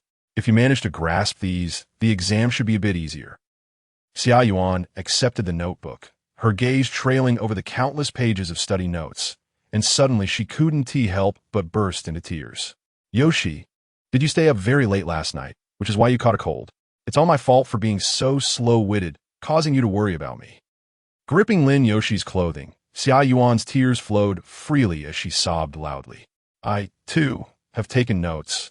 They were not specifically written last night, but rather, I merely supplemented some content. Ahem. Oh dear, you're quite something. Xia Yuan disregarded Lin Yoshi's explanations, merely holding on to her while weeping. Please don't be like this, Yuan. I have truly caught a cold, and it may infect you. Ahem. Lin Yoshi found herself unable to pull Xia Yuan away, so she gently caressed her head to comfort her. At this moment, she stood half a head taller than Xia Yuan, evoking the feeling of an elder sister caring for her younger sibling. If there is anything you do not understand in the notes, feel free to come to our classroom after class. I will elucidate everything for you. Alternatively, I could accompany you in studying at night, just as a Fang does. You and a Fang have been so kind to me, Yoshi. If I were to perform poorly again, it would truly be inexcusable. Xia Yuan rubbed her reddened eyes, declaring, I must reclaim all my previous losses in the upcoming midterm examination. Ahem. I warned you that I might infect you. Determined to catch up to Lin Yoshi and Mei Fang, Xia Yuan resolved to put in tremendous effort. She studied diligently every day, while the other two continued to support her, answering her questions and seeking better study methods and problem-solving strategies. The time had arrived for the first significant midterm examination of junior high, which would assess Chinese, mathematics, English and politics, history, and geography.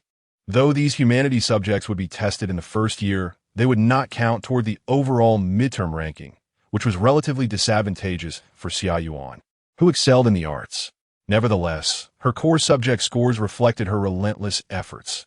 She achieved 114 in Chinese, 117 in English, and remarkably, 109 in mathematics, the subject she found most challenging. Xia Yuan ranked 7th in Class 8 and 23rd in her grade. It was evident that the overall level of Class 8 was exceptionally high. For comparison, Lin Yoshi ranked 1st in the grade, while Mei Fang shared the 4th position. Although there remained a gap between herself and Lin Yoshi and Mei Fang, Xia Yuan felt content with her current state. Whether she was alongside Mei Fang and Lin Yoshi or in her own class, a sweet smile once again graced her face. Thus, the immediate pressure of her studies seemed to have temporarily subsided. However, it was apparent that she struggled with scientific knowledge, and one could only wonder if she would keep pace once she encountered physics and chemistry in the future. Mei Fang harbored concerns for Yuan's future. Li Shibing, the homeroom teacher of the sweet-toothed girl Mei Fang, is known for his penchant for creative activities. A month into the school year, he divided the entire class into 9 study groups, each comprising approximately 8 students. He then encouraged the group leaders and their members to choose names for their respective groups, aiming to foster a sense of collective honor among them. Mei Fang's group consists of 2 boys and 6 girls, including the Chinese class representative Yu Xini and the class monitor Lin Yoshi, both of whom wield considerable influence in the class. Mei Fang holds no particular opinion on the naming process, and her deskmate Wang Jiacheng, a reserved individual, also refrains from voicing any objections, allowing the girls to firmly control the naming rights. They ultimately named their group Yueshi, drawing inspiration from the poetic phrase, "The mountains have trees, and the trees have branches. My heart rejoices for you, yet you remain unaware." The group's public explanation for the name is Xinyue Yoshi, expressing their intention to learn from the class monitor Lin Yoshi, to which Li Shibing readily consented. Lin Yoshi stands tall among the girls, possessing naturally delicate and fair features that exude an air of elegance. Her outstanding performance during the class monitor election endeared her to many admirers. Generally, Lin Yoshi maintains a serious demeanor, embodying the image of a diligent scholar, which further elevates her popularity among the girls in the class. They regard her as a role model, someone they aspire to emulate. However, this fade is merely superficial. The true Lin Yoshi is known to only a select few classmates. Apart from a handful of individuals, only the sweet-toothed girl Yu Xini has had the privilege to glimpse her true self. Yu Xini, the Chinese class representative, is an ardent enthusiast of online literature, particularly fond of childhood, sweet romance stories. She and Lin Yoshi were classmates in elementary school, yet they hardly exchanged words throughout the year. Nevertheless, they sat close to each other, allowing Yu Xini to be aware of Lin Yoshi's 2 close friends, a girl named Xia Yuan and a boy, who she recently confirmed to be Mei Fang. Having been childhood acquaintances, the surprising twist of now being in the same class again is intriguing. During Mei Fang's campaign for group leader, Lin Yoshi's reaction to the note he passed revealed a previously unseen sweet smile. Yu Xini was present at that moment, and she was not merely an inconspicuous bystander. She had been observing all along. However, out of a desire not to disrupt the atmosphere or disturb others, she stifled her laughter, remaining silent. Lin Yoshi trusts her and is willing to share a desk with her, leading Yusini to envision a blissful future ahead. How long must I cherish this sweet moment over the next 3 years? She muses, chuckling to herself. Observing the typically composed and introverted Yusini lost in her thoughts brings a sense of confusion to Lin Yoshi, yet she refrains from inquiring further. It is not until one day during a break after the class committee elections that Yusini, unable to contain her curiosity about the budding relationship between Mei Fang and Lin Yoshi, finally approaches Lin Yoshi, who is busy with her homework. By the way, Lin Yoshi, you knew Mei Fang since kindergarten, but after being separated in elementary school, how did you continue to play together? Lin Yoshi, slightly perplexed, wonders about the motive behind such a question. Just pure curiosity, Yusini replies. Yusini told a fib. In truth, I once had a childhood friend, but he transferred schools when we were young, and we lost contact thereafter. Did you not try to persuade him to stay? Upon Lin Yoshi's inquiry, Yusini felt a surge of joy within, yet her expression feigned a sigh as she shook her head, remarking, at that tender age, how could I have anticipated that I could persuade him to remain? We were merely following the adults. Seeing a slight shift in Lin Yoshi's expression, Yusini pressed on. From your reaction, it seems something similar occurred between you and your childhood friend? I suppose so. Lin Yoshi was not particularly fond of sharing stories about her childhood companion. She would much rather engage in conversation with Mei Fang. Nevertheless, the memory was indeed a cherished one for Lin Yoshi, prompting her to elaborate. Mei Fang's family was relocating, and Yu Yuan and I endeavored to persuade them to stay. Ultimately, they did remain. Oh my goodness! Yusini exclaimed, utterly delighted. How old were you at that time to accomplish such a feat? That is truly remarkable. It was primarily due to Ah Fang. Mei Fang had the better ideas. Wait, how did you just refer to Mei Fang? Lin Yoshi furrowed her brow. Mei Fang, it's nothing. Didn't you just call him Ah Fang? I heard that. Is it that you use different names for him at school and at home? How adorable! Lin Yoshi shot a disdainful glance at Yusini, who promptly composed herself. My apologies, my apologies. This is your secret, and I shall refrain from prying further. I swear I will not divulge it. I shall leave the sweetness of today here. I certainly do not wish to incur Lin Yoshi's ire. However, it appears that the girl from the neighboring class, Xia Yuan, shares quite a good rapport with Mei Fang. From their interactions, it seems she is even closer to him than you are. So what on earth is that scoundrel Mei Fang thinking? Yusini mused, gazing vacantly at Mei Fang's empty seat in the front row. In class, Mei Fang seldom engaged Lin Yoshi in conversation, as he sensed her desire to keep their relationship discreet. Furthermore, from a young age, Lin Yoshi only exhibited her playful side when alone with him. To avoid making her feel uncomfortable, Mei Fang often sought the company of Zhang Ming, even during times of diligent study. What are you studying for? Aren't you going to tell me about your bubble-card motorcycle? Zhang Ming retorted, visibly vexed. Oh, if you did well on your midterms, spare me your annoyance. Zhang Ming glared at Mei Fang. You were ranked 9th in the class. There's no need to be so disheartened. Hey, is 9th place not respectable? Zhang Ming exclaimed in outrage. I never fell below the top 5 in elementary school. You were once such an academic prodigy? I am in awe. Mei Fang chuckled, patting Zhang Ming on the shoulder. By the way, how has it been to be the group leader lately? Not bad. Just collecting homework, nothing more. Last week, your group organized the Blackboard report, right? I thought the artwork was quite impressive. Zhang Ming nodded, remarking on the time they spent painting on Saturday, which you wouldn't believe. However, the results turned out quite well. How did you divide the tasks? Surely, it cannot be that you did everything alone. No way. The characters were penned by Lu Xueqing, the outlines were crafted by Li Danning, and the floral patterns were all my handiwork. Impressive indeed. I never expected you possessed such artistic talent. Zhang Ming, feeling slightly bashful, rubbed his nose, saying that they believe his work was superior, so he took the lead. Mei Fang smiled, noting the delightful camaraderie of working together as a group. Shouldn't you thank me for elevating you to the position of group leader? If I were not the leader, I would still engage in these tasks. There would undoubtedly be a difference. If you weren't the leader, you would not have thought to showcase your skills, would you? Just as Mei Fang finished her sentence, Lu Xueqing, seated behind Zhang Ming, tugged at his shirt. Group leader. How should this problem be solved? Could you teach me, please? Regarding this problem, Zhang Ming was about to explain it thoroughly to Lu Xueqing when his desk mate, Li Dunning, interjecta displayasa. Group leader Zhang. When I asked you earlier, you said you would teach me later. Why is it that, as soon as Lu Xueqing asks, you are eager to instruct her? Well, I was a bit busy just now. How about you both listen together now? So, ihr mehrere an Aftertaut? We are desk mates, after all. Surrounded by eager learners, Zhang Ming found himself in a tight spot. Mei Fang observed him with a sense of nostalgia, realizing how popular he had been among girls in middle school. Yet, here in high school, he seemed to have transformed into a solitary figure, engrossed in gaming and avoiding social interaction. Recognizing that he had become somewhat superfluous in this scenario, Mei Fang slowly retreated to his seat.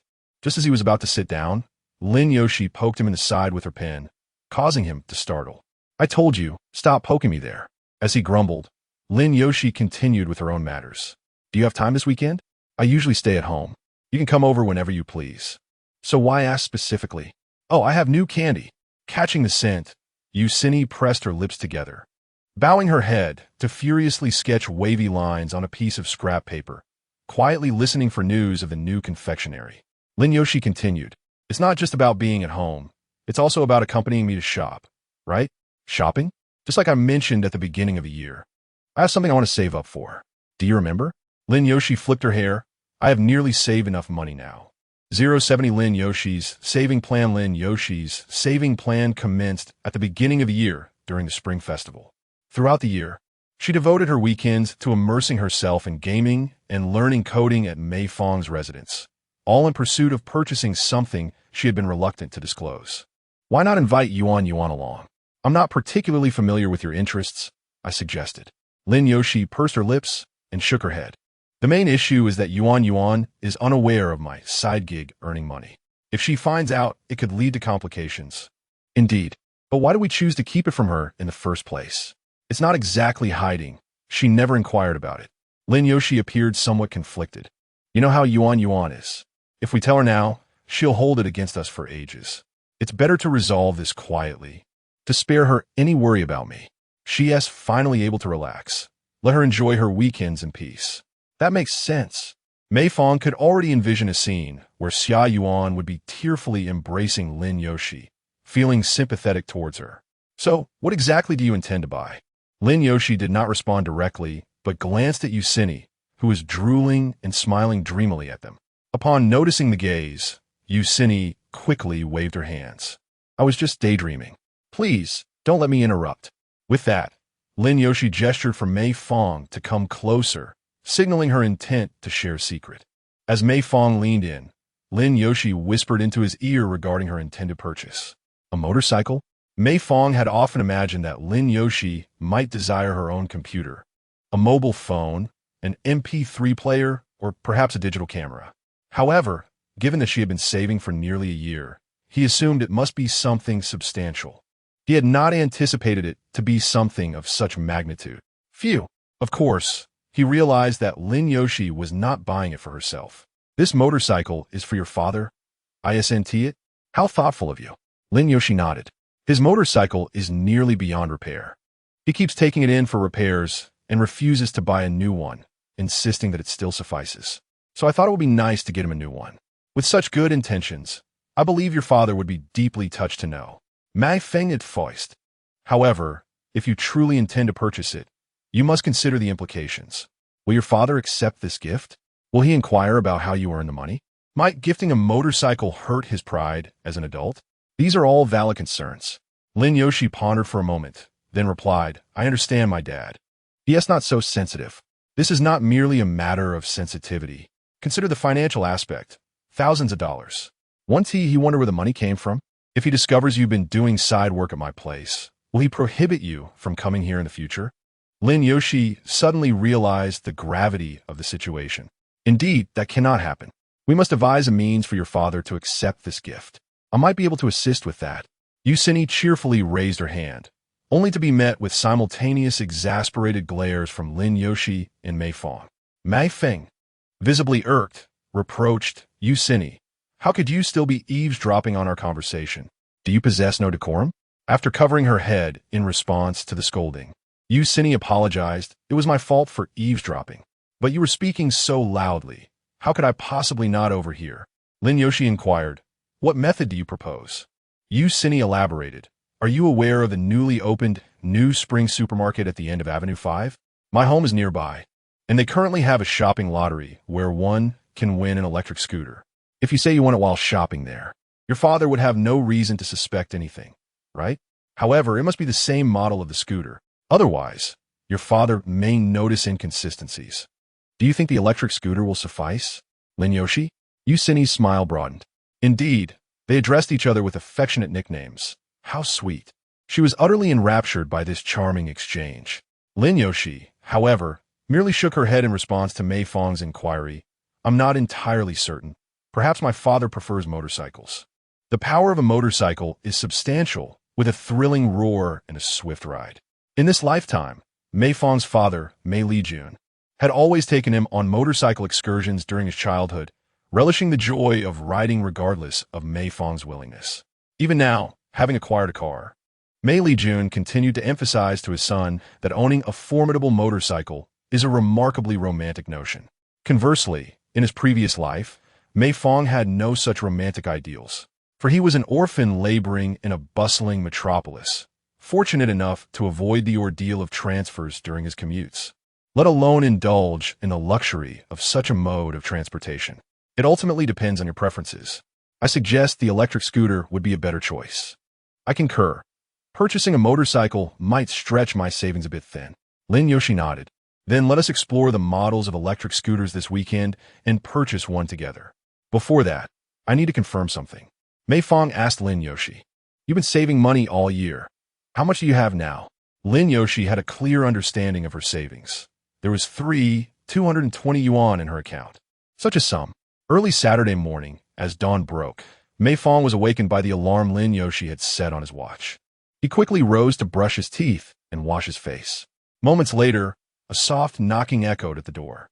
Upon opening it, he found Lin Yoshi standing before him with a backpack. Why are you carrying such a large bag? I've withdrawn all my money and put it inside.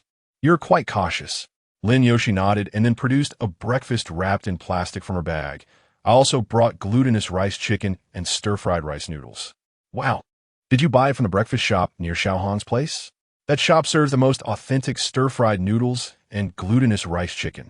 Lin Yoshi gently reminded Mei Fang to keep her voice down during breakfast, so as not to disturb Aunt Mei and Xiaoya, who were sound asleep on the weekend. Though it hardly mattered. As Mei Fang opened a plastic bag, she inquired, You brought breakfast for me. Have you eaten yourself? Lin Yoshi nodded, stating, I had a sesame ball on the way. Just one sesame ball is hardly sufficient, Mei Fang remarked. Let me fry some noodles and share a bit with you. I can't eat so much in the morning. Lin Yoshi did not decline, saying I'll go get a bowl.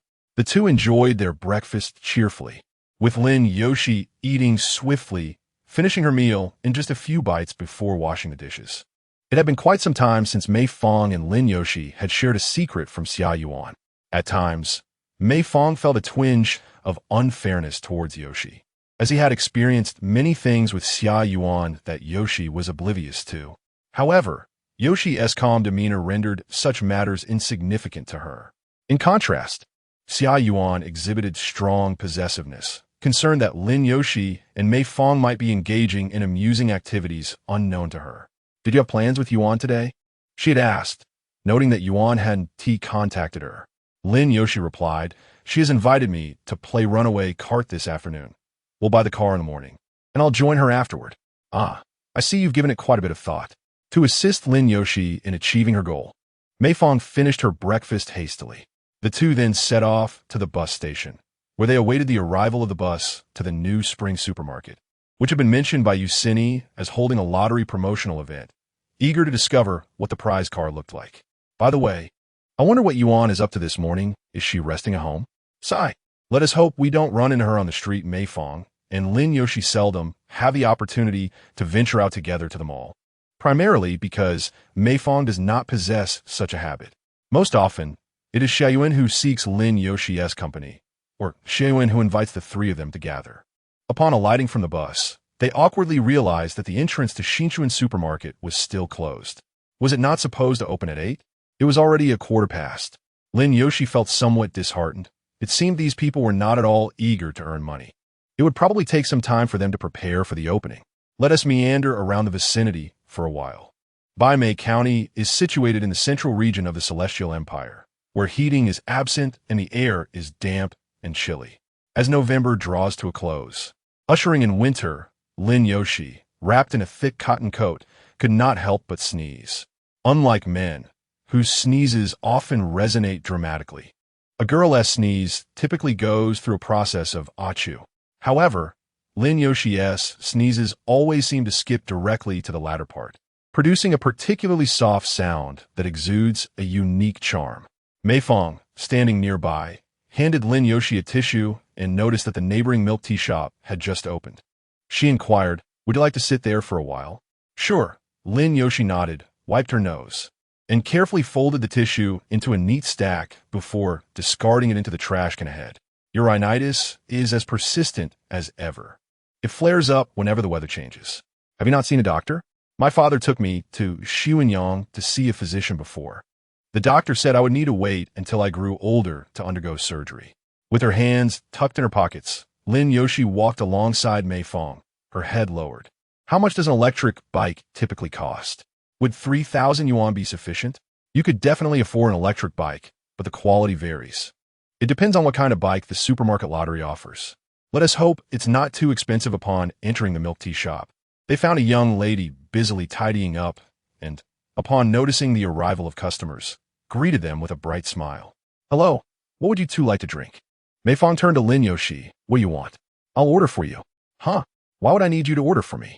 "Today, it's I who have troubled you to accompany me, so it is only right that I treat you." "Well, I don't have any particular cravings. I'm fine with whatever you choose. If you're not going to drink, then I want tea either." As the young lady's smile began to stiffen, Mei Fang quickly corrected herself. All right. I'll have a cup of red bean milk tea." "I'll have the same," Lin Yoshi added. "That totals 8 yuan, right? Please make us a hot one." After Lin Yoshi settled the bill and sat beside Mei Fang, she remarked, "Why did you order the same as me?" Mei Fang explained, "I wasn't sure which one was good." "Didn't you and come to these milk tea shops before?" "Rarely. I don't have much of an impression." Lin Yoshi pondered for a moment, and besides, didn't these milk tea shops only start proliferating in the last couple of years? The previous bubble tea stand were all makeshift and felt rather unsanitary. When I was in elementary school, the boys in my class often delighted in tossing the pearls from bubble tea against the wall, leaving it damp and sticky. Quite revolting indeed. Ha ha ha. I do recall that vividly. Mei Fang, resting his chin in his hand, teased, "You used to complain about the hygiene of bubble tea, yet I see you haven't refrained from indulging in potato chips. Have you?" "That's different," Lin Yoshi replied with a gentle smile. "Potato chips are a cherished, intangible cultural heritage of our Mei County. We must safeguard their legacy and ensure they continue to thrive. If you truly find them delectable, then that's splendid," he remarked. "Haven't you enjoyed them as well?" "I suppose." Mei Fang sighed deeply. In his previous life, he had indeed been a genuine aficionado of Mei County's potato chips. As a child, he always dreamed of one day having enough money to indulge in them until satiated. Yet, when he finally did possess a semblance of wealth and returned to purchase potato chips, he found himself spending dozens of yuan only to set them aside after just a few bites, lamenting, "Alas, they no longer taste as good as they did in my childhood."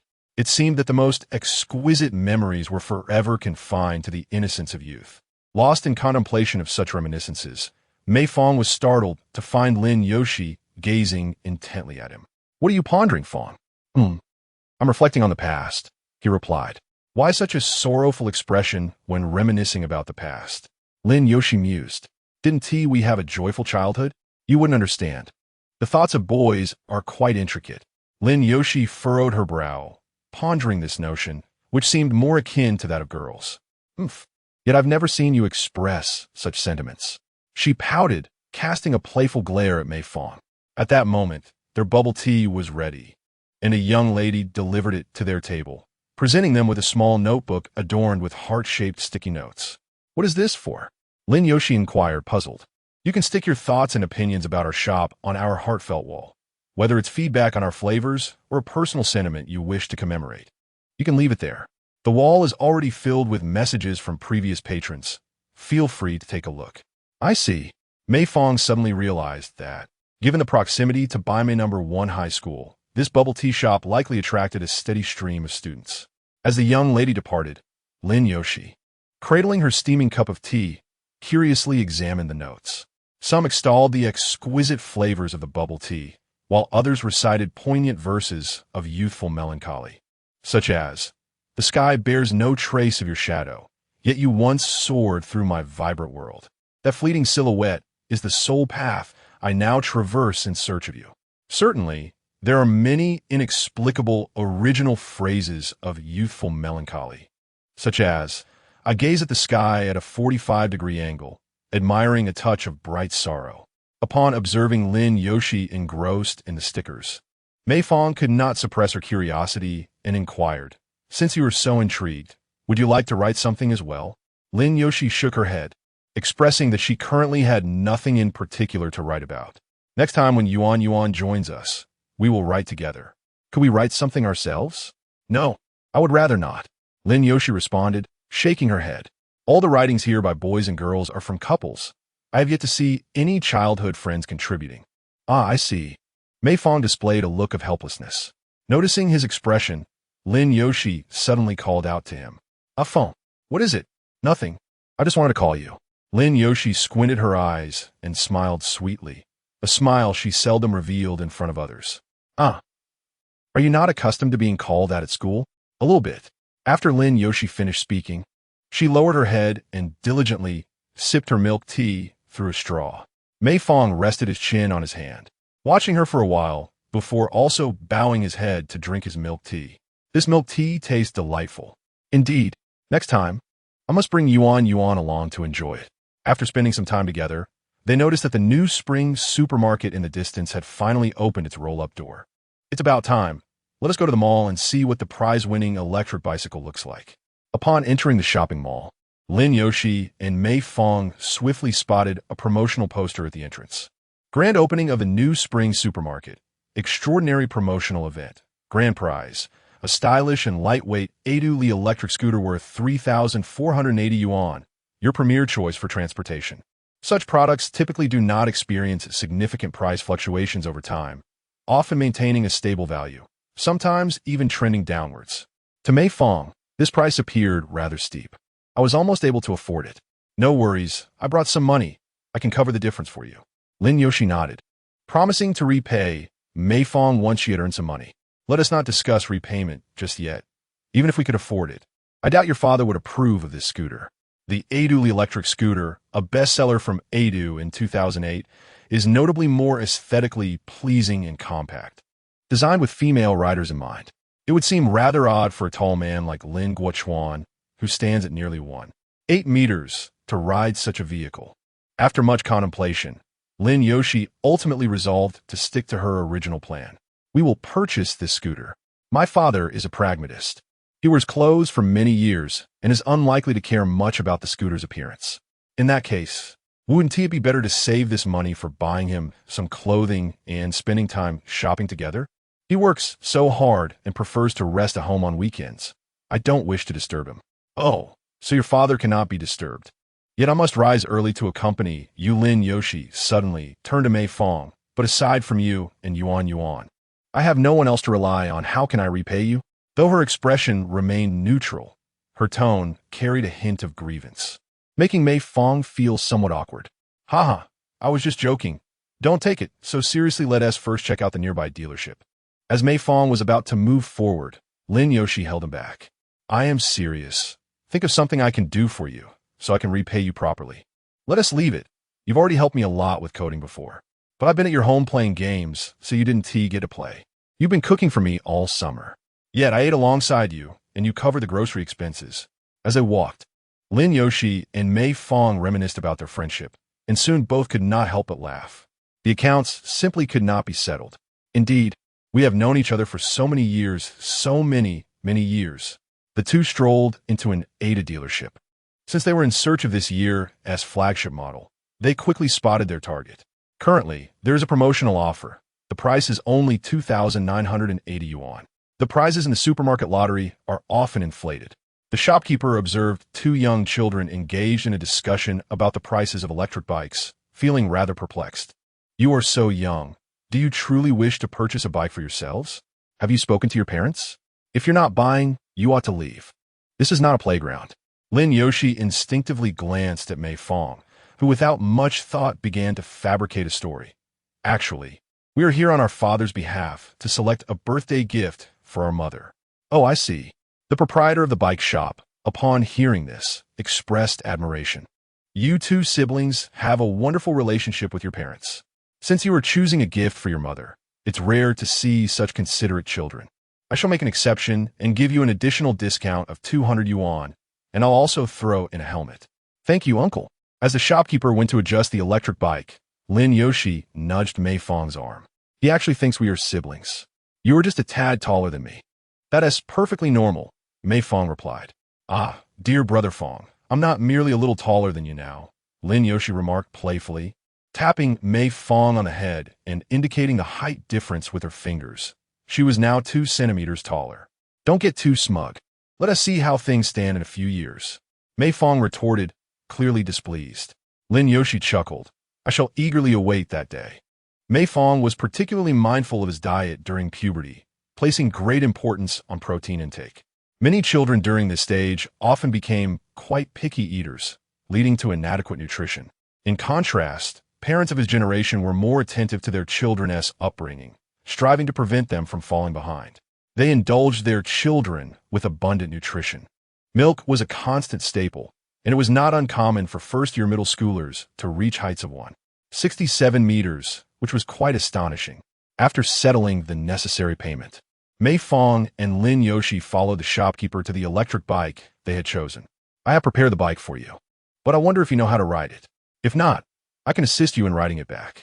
Lin Yoshi felt a twinge of concern about her father being at home, potentially causing a discrepancy. She turned to Mei Fang. Can you manage? Don't worry.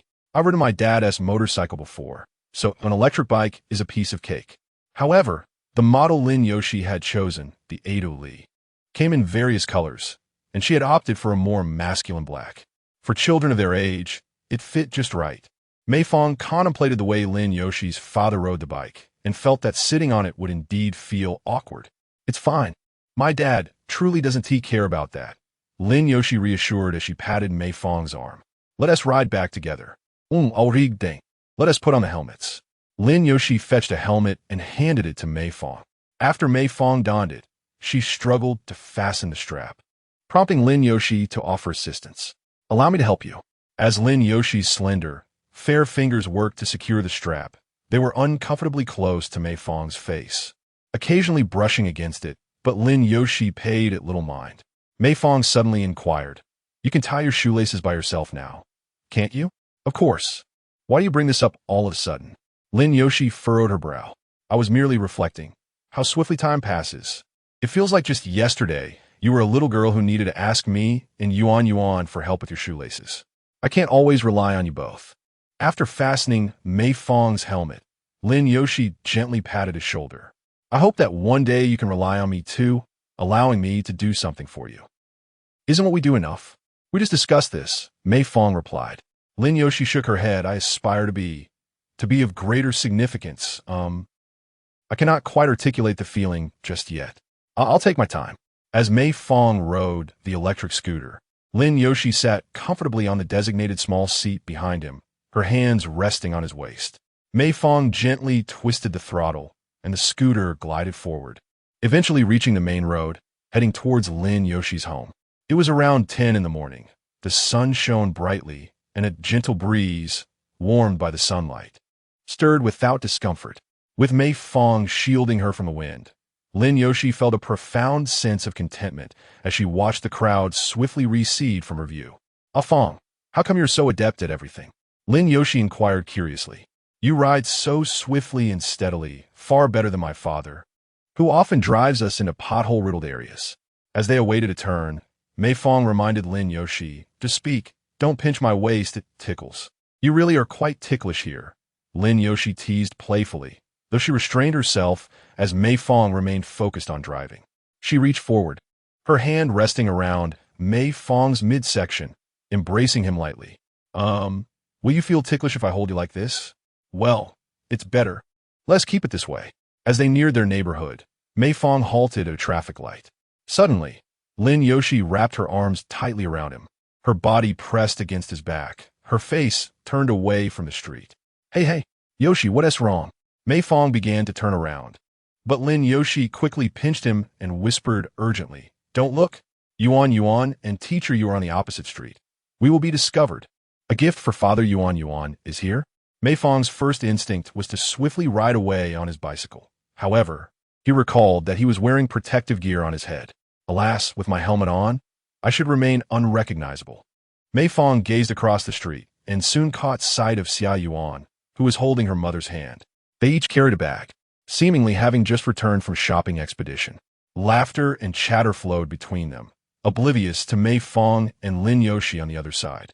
As the traffic light turned green, Mei Fang turned the corner, bringing his bicycle to a halt, while Lin Yoshi continued to embrace him tightly. Now that Yuan was unlikely to see us, we can let go. Ah Fang, do you think she noticed us? Mei Fang shook his head. Not at all. Are you sure? Well, at this distance, even if she did, she wouldn't recognize us. That's a relief. Lin Yoshi slowly released her grasp. Let's head home.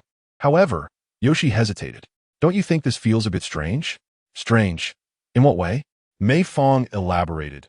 Although today's bicycle ride is an exception, it seems that since middle school, our interactions have often felt clandestine. Even at school, you rarely initiate conversations with me, which feels overly deliberate. Yuan isn't in the same class as you now, and the academic pressure is substantial. If we keep spending time together, I think. Lin Yoshi paused. I believe she would feel quite insecure. That reasoning held merit, but Mei Fang expressed his concern. I care about Yuan just as much as you do, but I also hope you prioritize your own feelings. It's not an issue if you don't talk to me, but please don't force yourself to avoid it. That would be quite uncomfortable. I'm not. Lin Yuqi shouldn't the pinched Mei Fang in Unveils. Ah Fang, you have many admirable qualities, but this is the one I dislike most. You always presume to know my thoughts. I enjoy our current dynamic. At school, we must prioritize our studies and focus on academics. Otherwise, as she spoke, Lin Yoshi suddenly realized something. Leaning closer to Mei Fang, she whispered in his ear, Ah Fang, do you think I'm neglecting you at school, leaving you feeling insecure? Huh, don't joke like that. How could that be possible? The warmth of Lin Yoshi's breath brushed against Mei Fang's ear, sending shivers through him. Just as he finished speaking, Lin Yoshi began playfully pinching him, causing Mei Fang to squawk in surprise. Hey, stop it. Aren't you our class monitor? Lin, the class leader. Your mischief is rather unbecoming. If the student from class 9 see this, they will tease you. Hey, may the group leader get it straight. We're not at school right now. Lin Yoshi pinched Mei Fang's side, asserting, I am not class monitor Lin Yoshi at this moment. I am your childhood sweetheart, Yoshi. Get with the program. She smiled gently as she squeezed Mei Fang's shoulder. I had initially thought that you had made quite a few new friends at school and would find it fulfilling, thus not requiring my constant companionship. However, if a Fang feels lonely, I shall indeed dedicate more of my time outside of school to be close to you and seek your company. Who is truly lonely? Let us not even mention you and Yuan. My mischievous little sister, though she has just turned 7, incessantly wears me out with her ceaseless chatter. Mei Fang was bewildered at how the conversation had abruptly shifted to his loneliness, but fortunately, Lin Yoshi did not pursue the topic further and redirected the discussion. By the way, whatever happened to that early bird catches the worm game we created? How is it faring overseas? It has been quite some time since I last checked. I suppose it garners dozens of downloads daily, yet hardly generates any significant revenue. Mei Fang's operational strategy is to offer it for free, relying on traffic and advertisements to earn a modest income, with only 3 fixed opportunities available each day. Although one could acquire an additional chance by clicking on an ad. In 2008, the first generation of the game did not penetrate the domestic market at all. Previously, the struggles with establishing an overseas payment account had already caused considerable frustration for Mei Fang. This time, it was merely a test of waters. For this game to truly thrive, it must embrace internationalization evolving into a genuine social game by incorporating leaderboards and sharing features to break out of its niche. Once this game is completed, we can set it aside and contemplate what future projects we might pursue together. Fang, do you have any thoughts? Certainly I do. However, the timing is not yet ripe. Perhaps we should revisit this in a year or two. At this moment, U3D does not support the Android platform, and Mei Fang's early strategic positioning within the game can only extend so far. Given the constraints of time, technology, and manpower, Mei Fang cannot afford to delve into independent PC gaming. Moreover, I'm curious to see if I possess the capability to develop a video-sharing website. Are you referring to something akin to Potato Yuku? No. It is a novel website technology one learned about on the forum, specifically a bullet comment video streaming site that has gained considerable popularity in Sakura Country over the past 2 years. Danmu? Lin Yoshi expressed her profound curiosity about this unfamiliar knowledge, persistently urging Mei Fang from behind to elaborate on its purpose. Well, that website requires one to first learn Java and Golang. The primary functionality allows viewers to see comments scrolling across the screen as they watch videos. As Mei Fang and Lin Yoshi chatted animatedly about his ambitious plans for the industry, they soon arrived at Yoshi's home. Her residence was a quaint 2-story house with a single entrance, bearing the marks of time. Upon noticing a motorcycle parked outside, she remarked to Mei Fang, "My father should be home now. Let me go call him. Have you thought about what to say? Make sure not to let anything slip." "Yes." Lin Yoshi nodded and followed Mei Fang inside, where she shared with her father the news of winning the grand prize at the new spring supermarket. "Is this the vehicle you won from the small ticket while shopping with Mei Fang?" Lin Guochuan gazed at the electric bike outside, observing the gleeful expressions of Lin Yoshi and Mei Fang. Still groggy from a recent nap, he did not appear overly elated, merely scratching his head. "Since you both won it together, it cannot be solely ours." "That's all right, Uncle Lin.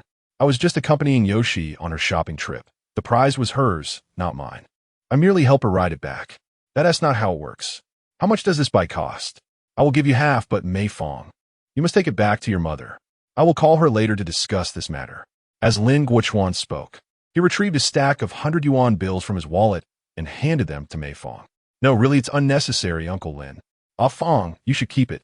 At this moment, Lin Yoshi also encouraged Mei Fang to accept the money, and seeing their insistence, he finally relented. "This bike is quite nice. You two little ones have quite the talent." Lin Guochuan eventually came to his senses, joyfully admiring the electric bike. "My old motorcycle always has trouble starting. This will serve as a splendid alternative." The vehicle is somewhat compact, making it less convenient for Uncle Mei to ride.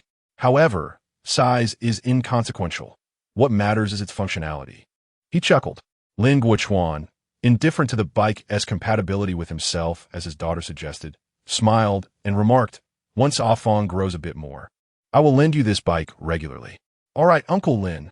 Then I shall head over to Fang's house now. Will you be back for lunch?" "I will return home for a meal, and then I'll head back over in the afternoon." Lin Yoshi nodded. "It's rare for you to be home and not at the construction site. I must accompany you for lunch." "Em indifferent. If you wish to dine at Mei Fang's, that is perfectly fine too." After bidding farewell to his daughter, Lin Guochuan attempted to ride the electric bike that Lin Yoshi had won in a lottery. Although a bit cramped, the electric bike was far more user-friendly than a motorcycle. In the future, he could also use it to take Yoshi to school.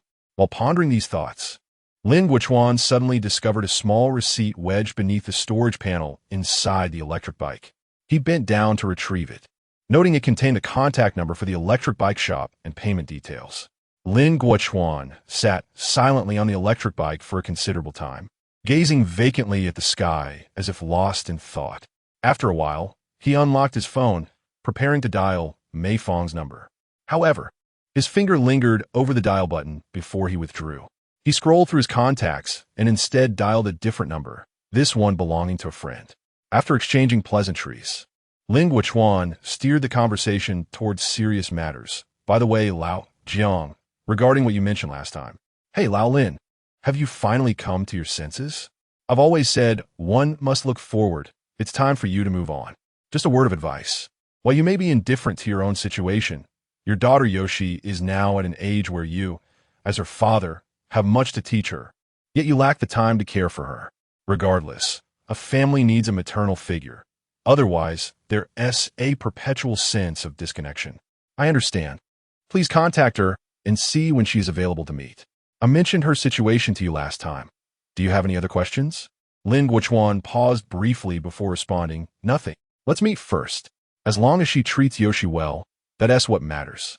In the winter of 2008, the season arrived unusually early.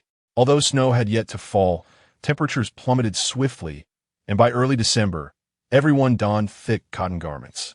A delicate layer of mist cloaked the classroom windows, and students seated by them relished the opportunity to inscribe words or sketch designs upon the glass. On sunny days, during recess, they would jostle for spots along the railing, forming a line to bask in the gentle warmth of the winter sun. Lin Yoshi was among the few who seldom ventured outside to soak up the sun. Naturally sensitive to the cold, she often nestled in the classroom, absorbed in her studies or reading. It was only when a familiar figure appeared at the classroom door that she would rise to stretch. Xia Yuan typically sought out Lin Yoshi during the lengthy break after the third period, and more often than not, they would head together to the restroom. If Mei Fang was outside, Xia Yuan would first engage her in conversation, subsequently requesting Mei Fang to summon Lin Yoshi. The frequent interactions between Mei Fang and Xia Yuan piqued the curiosity of some classmates. On this particular day, a girl approached Mei Fang, inquiring, Mei Fang, are you quite close with the class flower of Class 8? The class flower? Mei Fang replied, puzzled. You're all so young. Why are you already discussing such things? What do you mean? Aren't you the same age as us? The girl shot Mei Fang an annoyed glance. So, are you and her, involved in that way? I see you two flirting in the corridor every day. Stop gossiping and focus on your studies, Mei Fang retorted, evading a direct answer. The girl seemed pleased, interpreting Mei Fang's silence as tacit approval. Mei Fang surmised that she was likely inquiring on behalf of a boy she fancied. So he casually dismissed her with a few words before she departed. Middle school is an exceptionally precarious age, characterized by a lack of heavy academic burdens, while simultaneously fostering curiosity about relationships between boys and girls, as adolescents strive to shed their childhood identities. This period is also marked by a surge in rebellion, with both boys and girls enveloped in the throes of youthful fantasy, easily launching innocent pursuits toward those they admire. With someone as charming as Xia Yuan in the picture, Mei Fang found himself troubled by the attention she attracted. His strategy was to avoid a direct acknowledgement of his relationship with Xia Yuan, instead fostering subtle rumors to deter any boys who might harbor interest in her. After all, middle school boys typically value their pride and are unlikely to engage in underhanded tactics. As Mei Fang contemplated this, he was abruptly jolted back to reality by a sudden tap on his shoulder.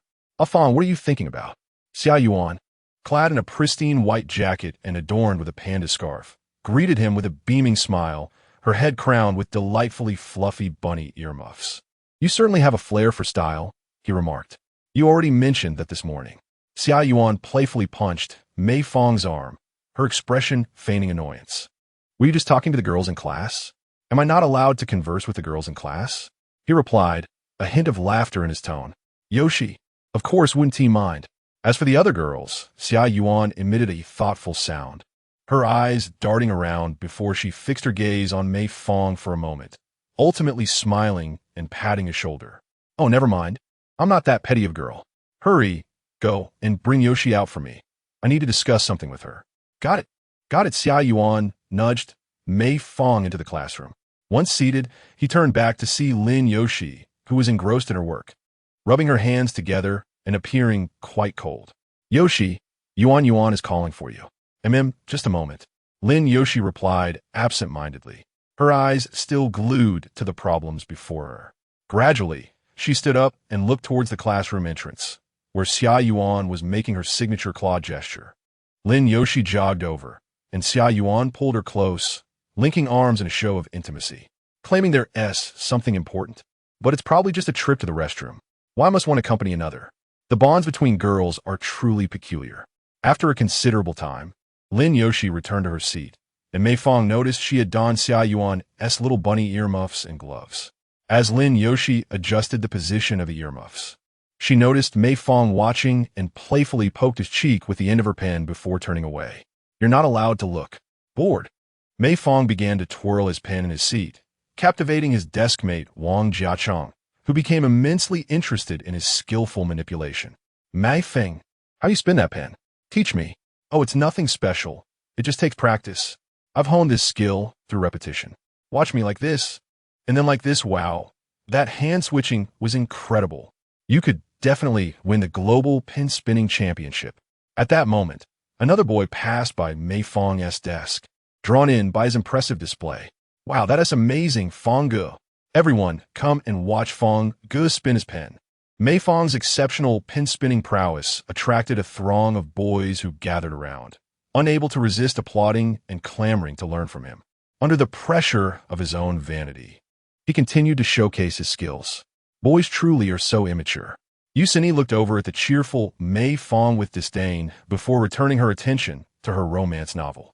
She was utterly captivated by a particularly saccharine segment, a tale of childhood sweethearts studying together at home, which culminated in a rather intimate scene.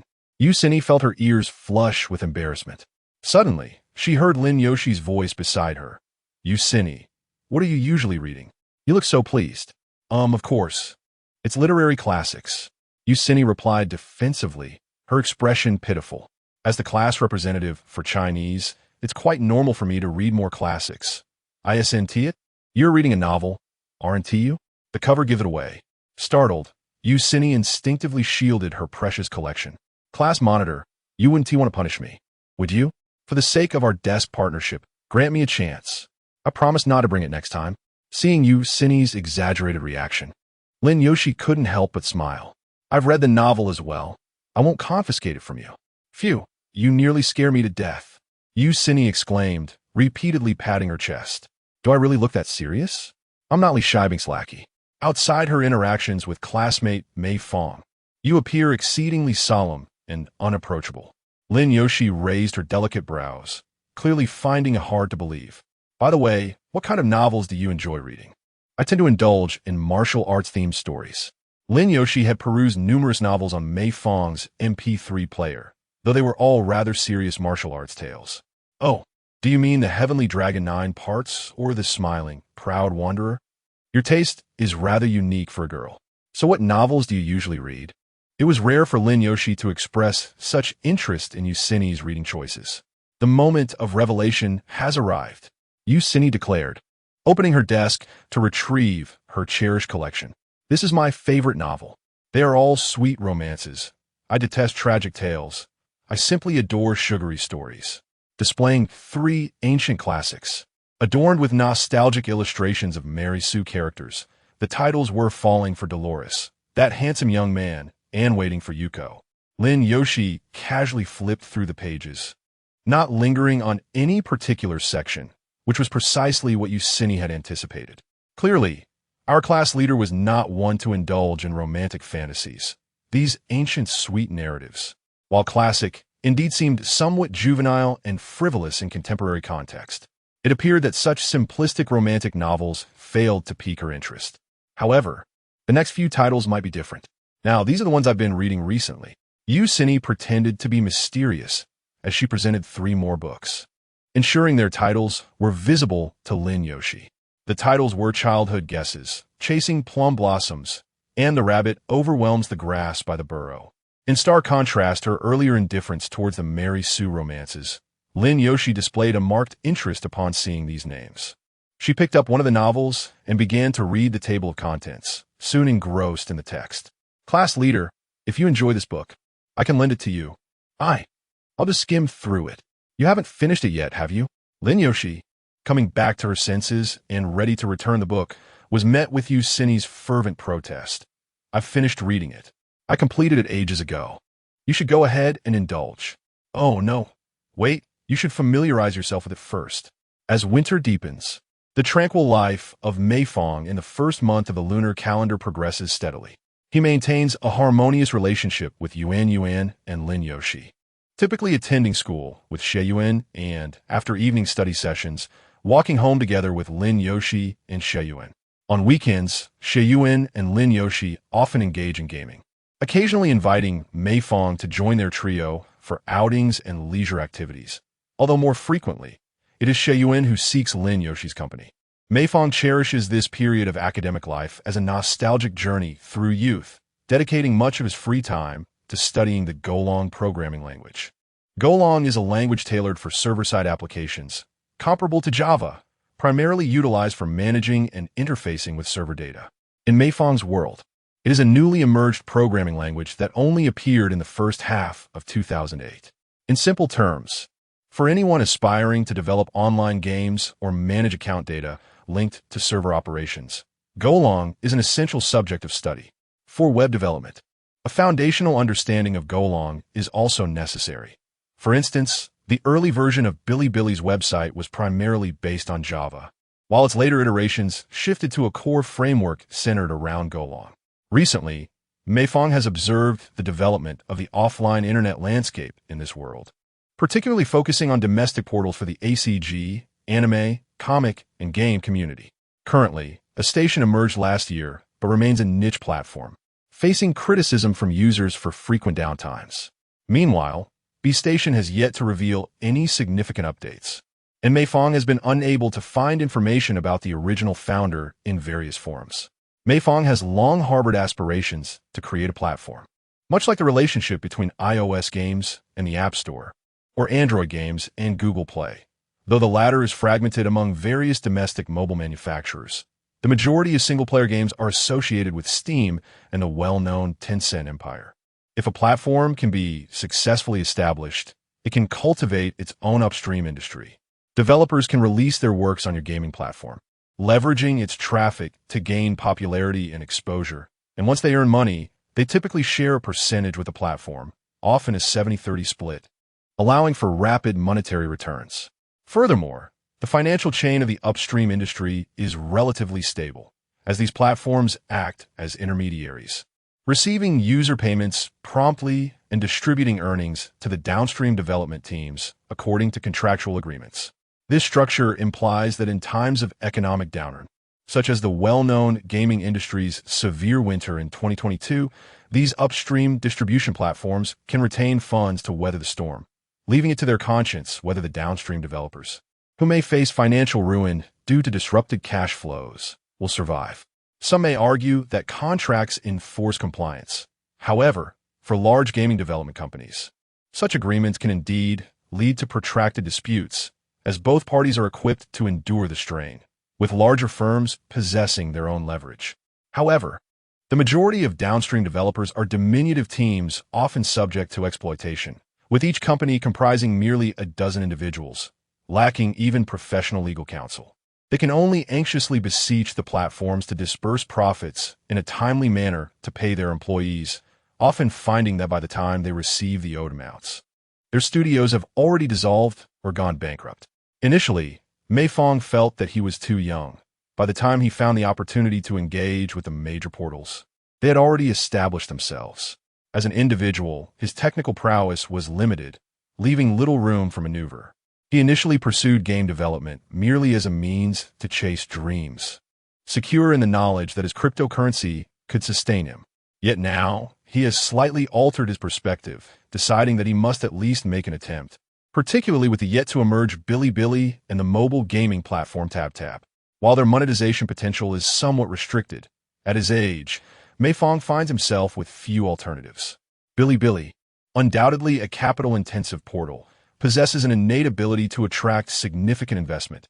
Moreover, it previously had an excellent opportunity to dominate the domestic ACG gaming industry, though it failed to seize the moment and instead devolved into a mere gaming operator, lacking the capability to develop its own products.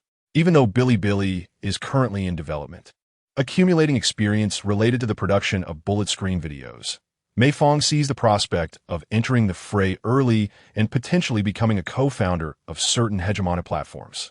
Naturally, being one's own boss is the most exhilarating prospect, and with the backing of his cryptocurrency, Mei Fang harbors no fear of financial depletion. In addition to his investigations into the current state of the internet industry, Mei Fang has also discerned notable differences in other sectors compared to his previous life, particularly in music. Although he does not consider himself particularly skilled in singing, he has maintained a keen interest in popular music. The renowned Mandarin pop star, represented by Alan, remains vividly etched in his memory, with Allen's quintessential album, Capricorn, officially released this October. Simultaneously, Mei Fang has observed the absence of certain internet singers in this Reborn timeline, notably the future giants of penguin music, Su Hao, Wang Su Nong, and Su Yang. In his past life, Mei Fang was an ardent admirer of Su Hao, meticulously memorizing the lyrics to each of his songs as a devoted fan. He recalls that Su Hao's early breakout hit, The Funeral of the Rose, was first released around 2006 and gained popularity by 2008, yet no information regarding it currently exists online. As for his debut album, Self-Defined, Mei Fang distinctly remembers it being released on New Year's Day of 2009, and is not far removed from the present day. He can afford to bide his time and observe. Of course, Mei Fang has no aspirations of debuting as a singer. His interest in music is merely a hobby. He has not undergone professional training, and his vocal abilities are average at best. Furthermore, possessing the ability to sing does not equate to the capacity to compose music effectively. The actual outcome would undoubtedly fall short. Thus, this matter has been temporarily recorded by Mei Fang as a potential resource for future reference. Recently, the relationship between Lin Yoshi and Yu Cini has become significantly more harmonious, and Mei Fang frequently observes them chatting together after class. In Mei Fang's eyes, Yu Cini embodies the essence of a serene beauty. She often presents herself as a demure and gentle young lady, yet her expressions become vividly animated whenever she engages in discussions about her passions. Of course, Yu Shi, even amidst such whimsical conversations, maintains an air of aloofness, which Mei Fang finds rather enjoyable. It is a delightful experience to reveal such facets of oneself only in the presence of someone who truly appreciates it. Naturally, both Yuan and Yu Shi have entered a new environment, where they will inevitably encounter new acquaintances. There is no need for any deliberate change. It is best to let things unfold naturally. Mei Fang held this perspective until Xia Yuan introduced her to a new friend from Class 8. Fang, I have something to tell you. How about we stay out a bit later tonight? Later? Are you suggesting we visit the mall or something? I'm fine with that. Yes. Please let Yu Shi know as well. Xia Yuan paused and added, Yuan, could you introduce me? This is your best childhood friend, right? A charming young girl appeared behind Xia Yuan, though her attire seemed somewhat more mature than that typical of a junior high student, most notably characterized by her airy bangs. In 2008, the Korean wave represented a particularly trendy and avant-garde style, which was rather uncommon in a small county town. Allow me to introduce her. This is my childhood companion, Mei Fang. And Fang, this is my current desk mate in Class 8, Peng Shui. Hello. Peng Shui greeted Mei Fang warmly. I know you. You often top the school rankings at experimental primary school, right? That's impressive. Should I call you Fang? Just call me Xiao Shui. Seeing Mei Fang's hesitation, Xia Yuan quickly nudged Peng Shui. Isn't it a bit odd to start with a nickname? Ha. Are you feeling jealous? Xia Yuan pouted slightly with a smile, choosing not to respond directly. Instead, she turned to Mei Fang and said, Tonight, I want to buy a heating pad with Xiao Shui. The classroom is simply too cold. She recommended a store, and Yu Shi should join us. All right, I'll ask Yu Shi if she wants to come. No need. Class is about to start. Just inform her for me. Let us meet at the door after self-study. Our teacher tends to run over time. Okay. Mei Fang was not unfamiliar with the name Peng Shui, or the person herself. After all, she was a familiar face from Mei Fang's previous life, a true classmate from junior high. I find it rather acceptable. The girls in middle school are still in their growth and development phase. Most of them remain quite innocent and have yet to fully blossom. However, there are always a few girls in the class who mature early, pursuing fashion and adopting avant-garde styles, exuding a certain allure that seems mature for their age. In the eyes of most teachers and students, they're often labeled as bad girls. Their intention in dressing up is not to embody the image of a delinquent. Rather, it stems from a simple desire to be beautiful. Peng Shui was a classmate of Mei Fang in middle school. Such beautiful girls like Peng Shui had little interaction with Mei Fang, who at the time was solely focused on gaming. He merely found her memorable, particularly in regard to her popularity among the boys in class. In her first year, Peng Shui performed well academically, consistently ranking among the top 10 students. However, Teachers were not particularly fond of her, viewing her as lacking in academic diligence due to her penchant for dressing up. They often scrutinized her, creating trouble for her, and her rebellious nature gradually took shape during this time. As time passed, she began to invest more effort into her appearance. Mei Fang frequently observed her frolicking in hallways with a group of boys and girls sporting striking hairstyles and non-mainstream styles. Eventually, her rebellious phase led to a decline in her academic performance, confrontations with teachers, and issues stemming from inappropriate relationships, culminating in a call to her parents. Peng Shui followed a similar trajectory, ultimately losing focus on her studies, clashing with her homeroom teacher, and even engaging in a physical altercation in class, which became the talk of the school. Consequently, she could no longer continue her education there and transferred to another school. As for her subsequent circumstances, Mei Fang did not keep track, having never attended any middle school reunions, thus remaining unaware of her fate. Given such a friendship with a bad girl, Mei Fang naturally harbored concerns for Xia Yuan. However, considering that this was a matter from a past life, and recognizing that different circumstances can significantly alter a person, Mei Fang refrained from hastily judging the current Peng Shui. In summary, he decided to observe and see how things unfolded. Mei Fang shared with Lin Yoshi about their plan to buy hand warmers together that evening, mentioning that Xia Yuan intended to bring her new friend along. Although Lin Yoshi initially appeared quite reluctant, she eventually nodded in agreement. Xia Yuan had many friends in elementary school, but they had little overlap with Lin Yoshi, as Xia Yuan typically only brought Mei Fang along when she wanted to play with her. On weekends, Xia Yuan was usually busy with extracurricular classes, leaving her remaining free time to accompany Mei Fang and Lin Yoshi, making this outing with another friend first. However, I didn't bring any money with me today. I'll just accompany you to look around. Tell Yuan that I've already bought the hand warmers. Otherwise, she will surely insist on paying for me. I brought some, Mei Fang said as he retrieved a 100 yuan note from his wallet. I'll lend it to you for now. You can pay me back later. That works, Lin Yoshi replied, accepting Mei Fang's money, though appearing somewhat distracted. As evening fell and the time for self-study came to a close, Mei Fang and Lin Yoshi finished packing their bags and stepped into the corridor. The students in Class 8 were still lingering in their classroom. The winter chill had led to both doors being shut, leaving them uncertain about when the class would finally conclude. The cold was quite biting. Noticing Lin Yoshi shivering with her arms wrapped around herself, Mei Fang suggested, "Shall we return to the classroom and wait? It should be over soon. We can endure a little longer." Lin Yoshi adjusted the rabbit earmuffs that Xia Yuan had gifted her and noticed that Mei Fang's ears were bright red from the cold. Without hesitation, she removed her own earmuffs and handed them to Mei Fang. "If you're cold, you should wear these. They're too adorable for me to pull off. I wouldn't want to." Mei Fang replied, "There's no one else here. There's no need to feel shy." With the classroom now empty, Lin Yoshi felt emboldened. She stepped forward and placed the rabbit earmuffs atop Mei Fang's head, who resisted playfully. Just as their playful tussle ensued, the door to Class 8 swung open, causing both girls to stand at attention, gazing out at the starry night sky. The first to emerge from the classroom was Xia Yuan. Saw thee. Our teacher, Zhu, has been quite unreasonable. We've been held up for so long. You must have been waiting for ages." "Not for long. It's all right." Xia Yuan's eyes lit up upon seeing Mei Fang wearing the earmuffs she had given to Lin Yoshi, excitement bubbling within her. "Ah, Mei Fang, you look absolutely adorable. I adore your outfit. It's all thanks to Yoshi. Isn't it lovely? Yoshi, you did an amazing job. You truly understand me."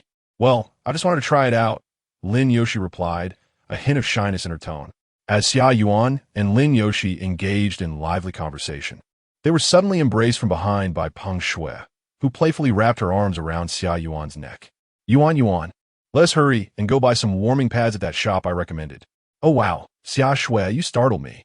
At the mention of Yuan by Peng Shui, a palpable shift in Lin Yoshi's demeanor occurred, and Mei Fang could feel a sudden chill in the air.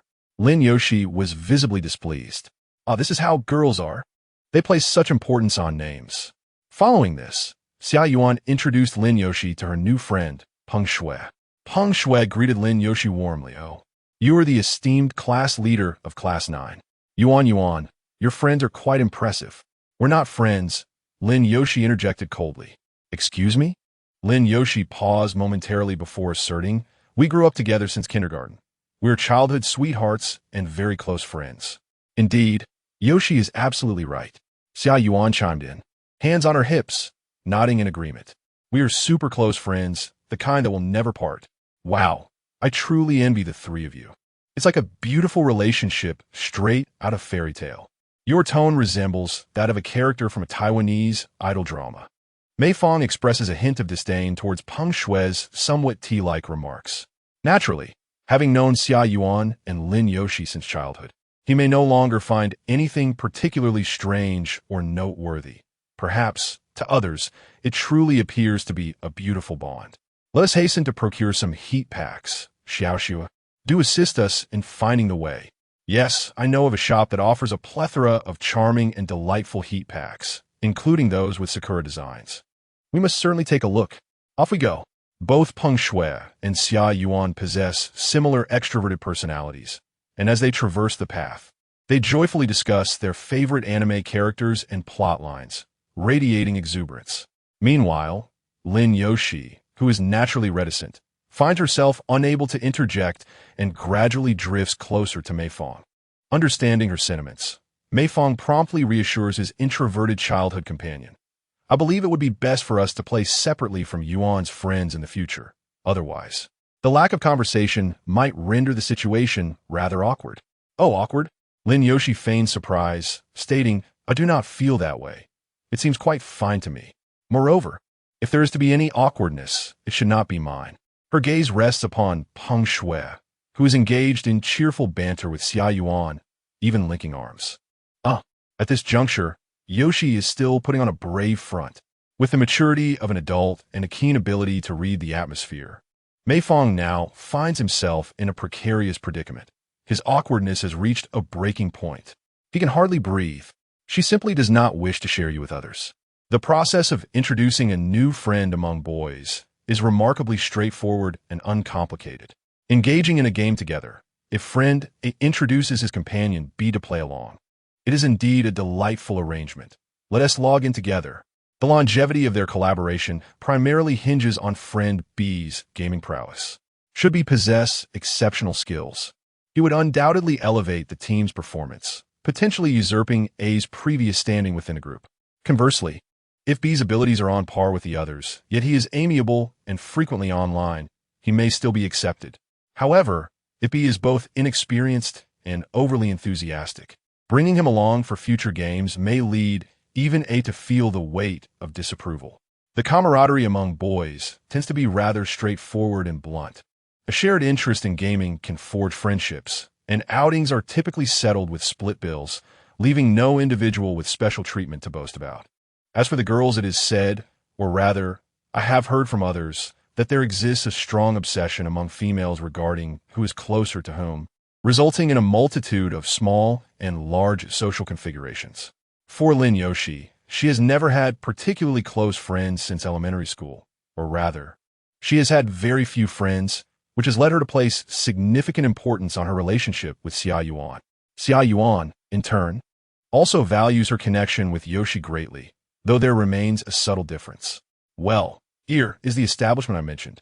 Peng Shui led Mei Fang and the other two to the boutique she recommended, located opposite by Mei No. 1 High School, which offers a variety of feminine accessories, bracelets, planners, and other items, as well as daily necessities. One could observe many high school girls frequenting this place. Let us go in and take a look. Yoshi, come on. Why are you lingering at the back? Are you whispering with a Fang? Xia Yuan waved at Lin Yoshi, who promptly approached and grasped Xia Yuan's hand. In an unusual display, she even intertwined their arms. Oh, why this sudden gesture? Normally, Xia Yuan is the one who initiates closeness with Lin Yoshi. So when Yoshi took the initiative to hold her hand, it felt somewhat unfamiliar. Let us go check out the warmers. Yes, let us do that. Mei Fang had been increasingly sensing that something about this scenario felt off. Yoshi and I are childhood friends.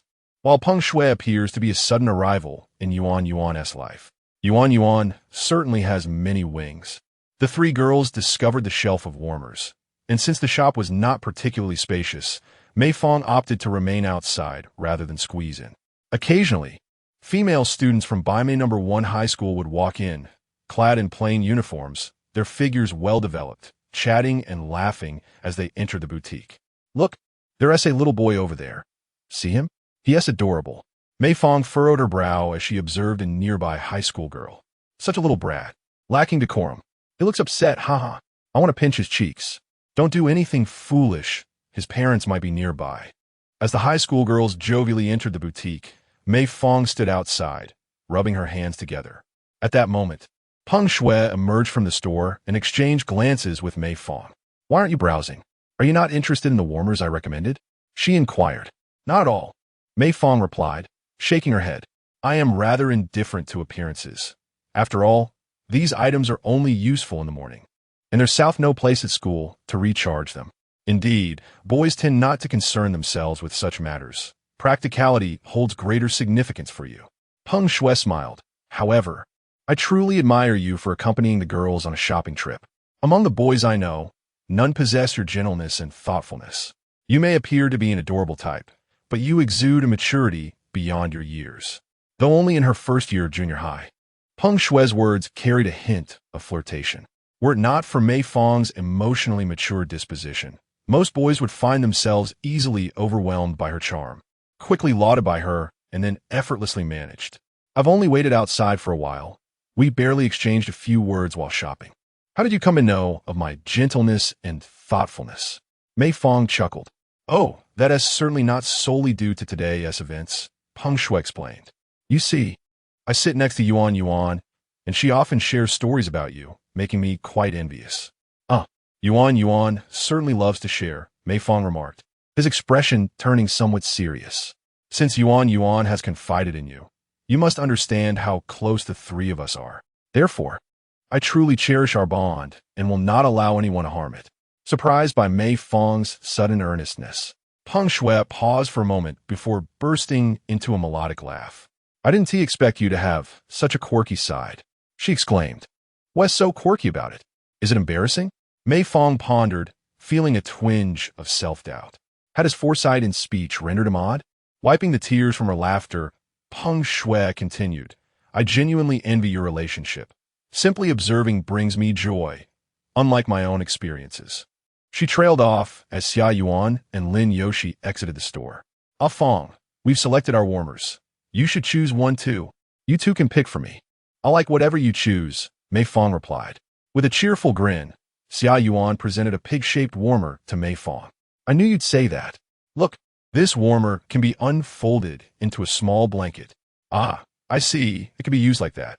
After purchasing the warmers, Peng Shui reached her home midway and bid farewell to Mei Fang and the others. Xia Yuan seemed oblivious to Lin Yoshi's subtle mood, continuously engaging her in cheerful conversation. Lin Yoshi, however, appeared somewhat preoccupied, and during a lull in Xia Yuan's chatter, she finally interjected. Yuan, after self-study. Do we all have to go home with Peng Shui?" "Huh? What do you mean?" Xia Yuan evidently did not immediately grasp the meaning behind Lin Yoshi's words. Appearing somewhat perplexed, "Do you not like Xiao Xue? She seems quite warm towards you, and her character is truly delightful." Lin Yoshi shook her head. "No. It has nothing to do with her. It's just, this girl named Lin Yoshi had always been like this. Ever since kindergarten, whenever she lacked the courage to pursue something, she would look towards her childhood companion, her hero, prepared in advance." Mei Fang gently patted Lin Yoshi on the shoulder and said, "It's all right, Yoshi. We have shared so many years of friendship. You should express your feelings to Yuan. Do not keep your discomfort hidden, as it is not good for any of us. What Fang said is true. You must tell me, Yoshi, otherwise. I want to know your thoughts."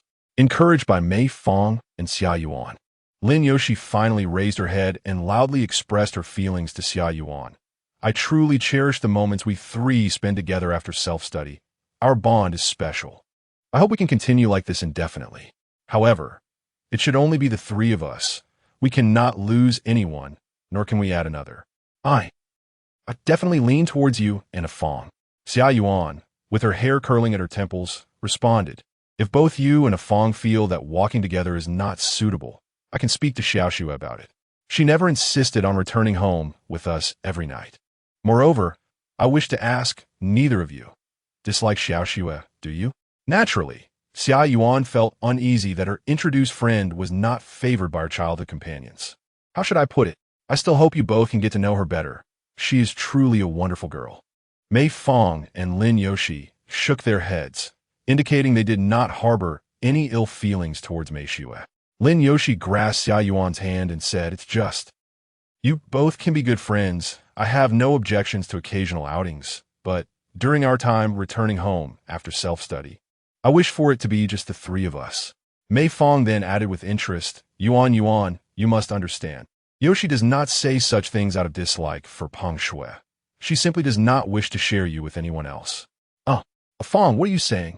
How embarrassing." Blushing, Xia Yuan chased after Mei Fang, playfully hitting her. Meanwhile, Lin Yoshi, who had been holding back her laughter all evening, finally revealed a long-awaited smile. The promise of childhood sweethearts, surprisingly. Mei Fang did not anticipate that Lin Yoshi would reveal her feelings to Xia Yuan so swiftly. It seemed that both her campaign for class president and her endeavor to save money for a gift for her father had significantly influenced Lin Yoshi's character development. Nevertheless, even if Lin Yoshi had not mentioned it tonight, Mei Fang still intended to confront Xia Yuan about this matter. After finishing dinner at home, she sought out Xia Yuan to work on their homework together. Xia Yuan appeared to have been waiting for Mei Fang for quite some time, as she hurriedly pulled her into the room. Fang, could you help me think of a way to explain things to Xiao Xue tomorrow? After returning home, I contemplated that if I were to directly state that you and Yoshi do not like her, it might jeopardize your relationship in the future. It is quite common for a friend of a friend not to become a friend themselves. Thus, there is no necessity to force a rapport. However, Mei Fang found it difficult to voice this perspective, considering that Lin Yoshi was a friend introduced by Xia Yuan. More importantly, I would like to hear you elaborate on your friend. I only met her today, and understanding her character would aid me in providing you with guidance. Xia Yuan then recounted the circumstances of her acquaintance with Peng Shui.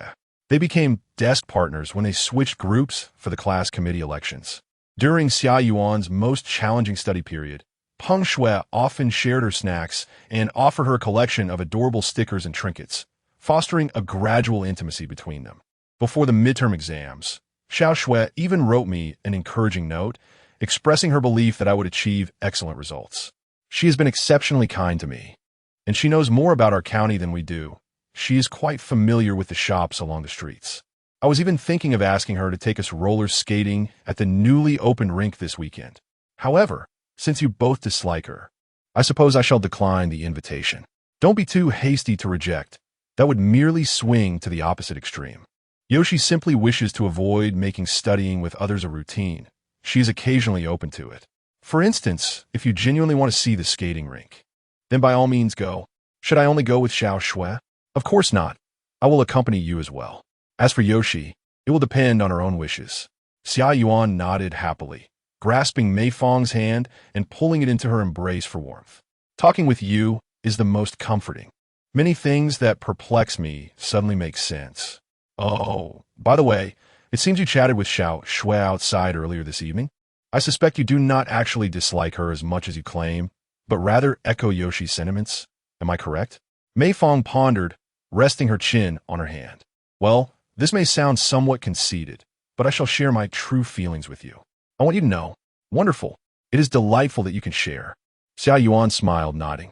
This is the true essence of my dear childhood sweetheart. Do not conceal secrets from me. Go on, I am all ears. In truth, I feel. Mei Fang scratched his head. It seems your desk mate has some interest in me. Upon hearing this, Xia Yuan's face turned pale. Is that true? What did she say to you tonight that made you think so? Please tell me word by word. She mentioned that among the boys she knows, none are as gentle and considerate as I am. And then, Mei Fang recounted Peng Shui's words to Xia Yuan without embellishment. Well, although it is indeed the truth. Xia Yuan blushed, lowering her head and nervously twirling her fingers. Oh dear, it's all my fault for always discussing you in front of her, which has piqued her interest in you so much. Mei Fang patted Xia Yuan's little head. Henceforth, you should refrain from speaking about my matters in front of others. Some may envy, but many will think you are merely boasting, which is not a good thing. By the way, what do you truly think of her? Of course, as students, our focus is on learning. I'm simply curious about your perspective on her. In what regard? Just in the aspect you're thinking of. Xia Yuan stated earnestly, "We're the best of childhood friends, and you must speak your true feelings about this." Truthfully, she could be considered adorable. Mei Fang deliberately observed Xia Yuan's reaction. She appeared somewhat anxious, her face flushed and her gaze evasive. However, compared to our dear Yuan, how should I put it? There is really no comparison. Mei Fang gently patted Xia Yuan's head. Our Yuan is the most adorable in the world. What do you mean by your dear? Your dear. How shameless. Xia Yuan pinched Mei Fang's hand under the warm pack. If she still wants to walk back with us after class, I'll just say I'm unwilling. Yes, just like that. TSK. You even sought my counsel on how to explain this matter to Peng Shui. Hadn't you already devised a solution? Nonetheless, this time, through a self-sacrificial act, Mei Fang ensured that Xia Yuan resolutely decided against accepting Peng Shui as a study companion. Just as Mei Fang reveled in his clever maneuvering, Xia Yuan suddenly withdrew her hand from the warm pack, feigning a shivering embrace, presenting herself as weak and helpless. Oh dear, it's so cold outside. Is there a kind-hearted soul who might pity me and provide a warmth known as Super A Fang energy? This girl, suddenly turning into a little actress. She really ought to be sent to pursue the arts. Thus, Mei Fang cooperatively stood up, wrapping his arms around Xia Yuan's waist. Xia Yuan skillfully draped her arms around Mei Fang's neck, pulling him down onto the chair, while she perched herself atop him. Is it warm now? My dear Siam, Mississippi. In the winter, holding like this doesn't seem to have much effect. Xia Yuan murmured. Let us try more next summer. Next summer? Huh? What is wrong? Are you unwilling? Not all. How could that be? Fang. You must promise me something, a pact between childhood friends, if you will. What is it? I believe that as middle schoolers, we should embody the essence of our age, focusing our thoughts on our studies, and refrain from indulging in activities beyond our years. What do you think? Well, doesn't this embrace we share count as harmless? Xia Yuan smiled, saying, We are childhood friends. A hug is nothing to worry about. Mei Fang took a deep breath, attempting to steady her emotions. You must uphold this agreement as well, she softly insisted. We need to study diligently together and strive to gain admission to the prestigious by Mei No. One high school, of course, Xia Yuan replied, leaning against Mei Fang's shoulder, her eyes squinting as she smiled sweetly. I will work incredibly hard. We must enter the same high school class. Together with you, Yushi. After meeting Peng Shui, whenever Xia Yuan invited her to partake in any activities, Mei Fang would invariably accompany them. Due to the psychological groundwork Mei Fang had laid for Xia Yuan, she remained closely attentive to Mei Fang, leaving no opportunity for Peng Shui and Mei Fang to be alone together. As for Mei Fang, her understanding of Peng Shui was still limited to the image of a girl fond of fashion, albeit with some precocious thoughts. Perhaps influenced by Xia Yuan, she took her studies seriously and placed significant importance on her exam results. Initially, Mei Fang was concerned that Xia Yuan might be negatively influenced by Peng Shui. Yet perhaps she underestimated Xia Yuan's inherent charm. Her smile truly had the power to affect those around her. Reflecting on it now, perhaps the path that Peng Shui ultimately took, rebellion, fighting, dropping out, and transferring schools, was shaped by a confluence of factors from her family, school, and friends. At that time, Mei Fang was neither a friend of Peng Shui nor privy to her innermost thoughts. She was merely a bystander to events. However, had there been someone to extend a hand to her from the depths of despair, perhaps she would not have fallen to such depths. Of course, it is still premature to fully judge Peng Shui's character now. Nevertheless, for Mei Fang, it is time to lower her guard a little. The year 2008 drew to a close amidst the monotony of everyday life. After enduring the last winter snow of that year, they braved the cold to complete the final journey of their first semester in middle school, with each of them achieving satisfactory results in their final exams. With the arrival of the winter break of their first year, the Lunar New Year of 2009 would soon be upon them in just a few days. For Lin Yushi, this would undoubtedly be an unforgettable New Year memory. From the beginning of elementary school, Mei Fang Lin Lin Yoshi, and Xia Yuan have shared the delightful tradition of celebrating each other's birthdays. However, since Lin Yoshi and Mei Fang's solar birthdays fall closely together in February, Mei Fang has chosen to celebrate only his lunar birthday to ensure their festivities do not coincide. Yet, his official lunar birthday is on the 29th of the 12th month, directly preceding New Year's Eve. Consequently, he often adjusts his birthday celebration to a more suitable date a few days earlier. This year, he and Xia Yuan, along with Lin Yoshi, have decided to celebrate their birthdays together on the day of the Little New Year. Xia Yuan has been pondering over what gift to present Mei Fang for his birthday.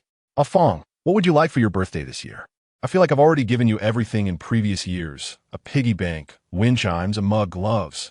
Since you're in middle school now, should I consider something different? It's all right if you don't give me anything. I'm not particularly concerned about that. Absolutely not. I've given you something every year. This year cannot be an exception. Xia Yuan exclaimed, squeezing Mei Fang's shoulders. How about a scarf? A scarf? Yoshi mentioned yesterday that she plans to give me one. She beat me to it. Xia Yuan replied, slightly miffed. I forgot to ask her while we were gaming yesterday. She had it all figured out without even telling me. If you really want to give me a gift, I wouldn't mind having 2 scarves. I need them for changing anyway, Mei Fang said, focused on writing code. Then which one will you wear first? Mine or Yoshi's? Mei Fang paused in contemplation. Whichever looks better, I'll wear that one first. You sly rogue. You think you can have it both ways. Xia Yuan playfully smacked Mei Fang's head with her hand. Come on. Today you should take a break from all this dense code. It's a holiday. Once Xiaoyu finishes her homework and Yoshi comes over after dinner, the 4 of us can play Monopoly together. Good luck with that. Mei Fang shook his head. She definitely won T finish her homework today. My mom said if she doesn't T complete it, she can't join us. That can't be right. I just saw Xiaoyu as holiday assignments. She only has 2 pages of math left, just a few connection problems and arithmetic tasks. She'll finish in no time. It seems they're currently memorizing multiplication tables. Why the pressure in 2nd grade? Just then, a tearing sound echoed from the living room. With her confidence in Xiaoyu, why not check on what she is up to? Slightly skeptical, Xia Yuan emerged from the study to find Mei Ya, who was gleefully waving at her while rubbing a ruler repeatedly against her hair. Sister Yuan, I have a secret to tell you, but you must promise not to tell anyone. Actually, I'm a magician. Xia Yuan has always been patient and caring towards her little sister. Seeing Mei Ya so animated, she smiled and leaned in closer. Wow, Xiaoyu, are you really that amazing? Can you show me? Be attentive, for I shall perform but once. So do not let brother and the others know. Mei Ya declared, wielding a ruler that she had tousled her hair with. This is my magical wand. Once I infuse it with power, it would do wonders. She extended the ruler towards the scraps of paper on the coffee table, and to her astonishment, the pieces were drawn to it. Such remarkable magic, Xia Yuan exclaimed, clapping her hands in delight. Truly, our little Ya is extraordinary. You are indeed a magician. Mei Ya, basking in Xia Yuan's praise, could not help but place her hands on her hips and chuckle. Sister Yuan, you are so easily deceived. You actually believe I am a magician? This is merely a common static electricity experiment. Surely you have learned about it before. Were you not paying attention in class? Xia Yuan was momentarily at a loss for words, unable to respond. I am not merely playing with you. Xia Yuan wiped the sweat from her brow. Now that we have completed the experiment, can we proceed to our homework? Mei shook her head. This too is an assignment. It is our natural science homework. Is there winter break homework for natural science now? It is merely an auxiliary subject. Stop listening to my sister's nonsense. Suddenly, Mei Fang appeared and tugged at Mei Ya's ear. You are willing to do everything except write your homework, aren't you? I truly wonder who you take after. Perhaps your father. Woo, brother is so mean. Sister Yuan, save me. Quickly release little Ya. You will hurt him. Upon hearing this, Xia Yuan playfully hit Mei Fang several times. When Mei Fang refused to relent, Xia Yuan grasped Mei Fang's ear, and only then did he let go. You only know how to be harsh with your sister. You must guide her properly in her studies. Exactly, brother, you big silly pig. Mei made a face at Mei Fang, who maintained a nonchalant expression. If she does not finish her homework, my mother will surely scold me for being an irresponsible older brother. However, I have grown accustomed to the scolding and have no desire to try hard anymore. How can you, as an older brother, be so impatient? Allow me to tutor little Ya. I guarantee she will be obedient. All right, Sister Yuan, please teach me. Let's go inside to do our homework. Mei took Xia Yuan's hand and dashed towards the bedroom to study. Afterward, Mei Fang stretched languidly, found a remote control to turn on the television, retrieved a few oranges from the refrigerator, wrapped himself in a thick blanket, and reclined on the sofa to watch TV. The show currently airing was Dancing Legends, which, despite having watched 100 times, still intrigued Mei Fang even on the 101st viewing. An hour later, as he nearly dozed off waiting for the advertisements to conclude, the bedroom door finally creaked open. Brother, I've finished my homework, Mei called out excitedly. Come quickly and look. The slumbering Mei Fang was roused by both Xia Yuan and Mei shaking him. Please check my homework. I completed it. Isn't it impressive? Mei wiped her nose and handed her workbook to Mei Fang for inspection. Mei Fang furrowed his brow as he scrutinized the homework, then looked up at Mei. Did you do this yourself? Of course. Mei replied. Maintaining her composure. However, her companion, Xia Yuan, looked rather guilty and turned her head away. Let me quiz you. What is 3 multiplied by 7? Mei knyttet herbereis, pondering. Xia Yuan quietly reminded her. The mnemonic. All right. 1 times 1 is 1. 2 times 3 is 6. 3 times 3 is 9. 4 times 5 is 20. 3 times 5 is 15. 3 times 6 is 18. 3 times 7. 3 times 7. Mei shouted loudly. Confident this time, 21. Slap. Mei Fang observed Xia Yuan face-palming. Show your palm. I'm going to punish you. So you had Sister Yuan help you with your homework. Huh? As he spoke, Mei Fang picked up a ruler, ready to administer a proper lesson to his mischievous sister. Woo, I promise I won't do it again, brother. Please spare me. I'll do my homework properly next time, woo. At that moment, Xia Yuan interjected, Ah Fang, you can't physically punish such a young child. It's normal for little Ya to be playful. She will understand the importance of studying next time. What? How dare you say that? You led my sister astray. Now stretch out your hand. Take off your gloves. Xia Yuan, recognizing her fault, obediently stood straight, her small hand extending out, allowing Mei Fang to lightly strike it 3 times with the ruler. Brother, you are so biased. You hit me so hard, but you were so gentle with Sister Yuan. I don't like you anymore. You think you can just swap for another brother? I hit you harder because I am your brother. We are family, and family can endure such treatment. So that means Sister Yuan is an outsider to you? You hit her so lightly. Mei complained tearfully to Xia Yuan. Sister Yuan, you must never marry my brother. He will be harsh to his own family. How disappointing. MHM. Xia Yuan, rubbing her stinging palm, nodded in agreement. Sister Yuan understands. Wow. Mei instantly shifted from her tearful state back to her usual self, tugging at Xia Yuan's arm and whispering, Sister Yuan, don't take it too seriously. I was just joking. My brother's hits don't really hurt. I was just making a fuss. You can still marry him. Is that so? Xia Yuan shyly fiddled with her hair, looking away. By the way, it's almost 2 o'clock. Why hasn't She come yet? We promised to play Monopoly together. Let me call and check. Mei Fang walked towards the location of the family landline. Hello, everyone. I am Chao Manjun. I didn't expect the day of release would come so quickly. The release time is set for December 1st at midnight, and I will fulfill my promise by providing 5 updates. I have diligently updated my work. Yet my backlog is dwindling, which leaves me feeling quite disheartened. Firstly, I would like to extend my heartfelt gratitude to the editor, Lu Ming, for nurturing me, a novice, and for providing me with such generous recommendations.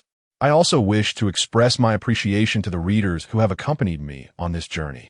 As a newcomer, I find immense joy in wandering through the review section. Compliments bring me happiness, while criticism brings me to tears. I am aware of certain aspects that could be improved, and I intend to address them. Yet I suspect that once my work is published, my focus will shift predominantly towards writing. It is perfectly acceptable if my book does not resonate with everyone. They can simply choose to stop reading. However, I kindly request that they refrain from harsh criticism in the review section, as I am quite sensitive. Nevertheless, I am hesitant to delete any negative comments, as I wish to secretly observe if anyone comes to my defense. Fortunately, it appears that I am well loved, which brings me great joy. I regard this book as a semi-autobiographical account, as I find myself in a phase reminiscent of Mei Fang's life. Juggling a regular job at a gaming company as a planner while working late into the night. I return home around 10 p.m., and after writing until approximately 3 a.m., I manage to get some sleep before returning to work at 9 a.m. the following day. Given this context, I must admit that I lack the capacity to write extensively on a daily basis, so I cannot shamelessly plead for monthly votes or rewards. Instead, I plan to take a day off tomorrow to write enough chapters for a debut release, and if my workload becomes lighter, I shall endeavor to write more. As for any future hiatuses without explanation, it is possible that I may have followed in Mei Fang's footsteps, experiencing a sudden demise and rebirth. How amusing. Moreover, many of Mei Fang's experiences are adaptations of my own life, such as the opening scene where he is punished for bedwetting. Many have criticized me, questioning how a child could be punished for such an act. However, I, too, face consequences for similar incidents, albeit in a different manner. Unlike Mei Fang, I lack the fortune and courage he possesses. Every decision I have made is fraught with regret, which I believe is why my work resonates deeply with some readers.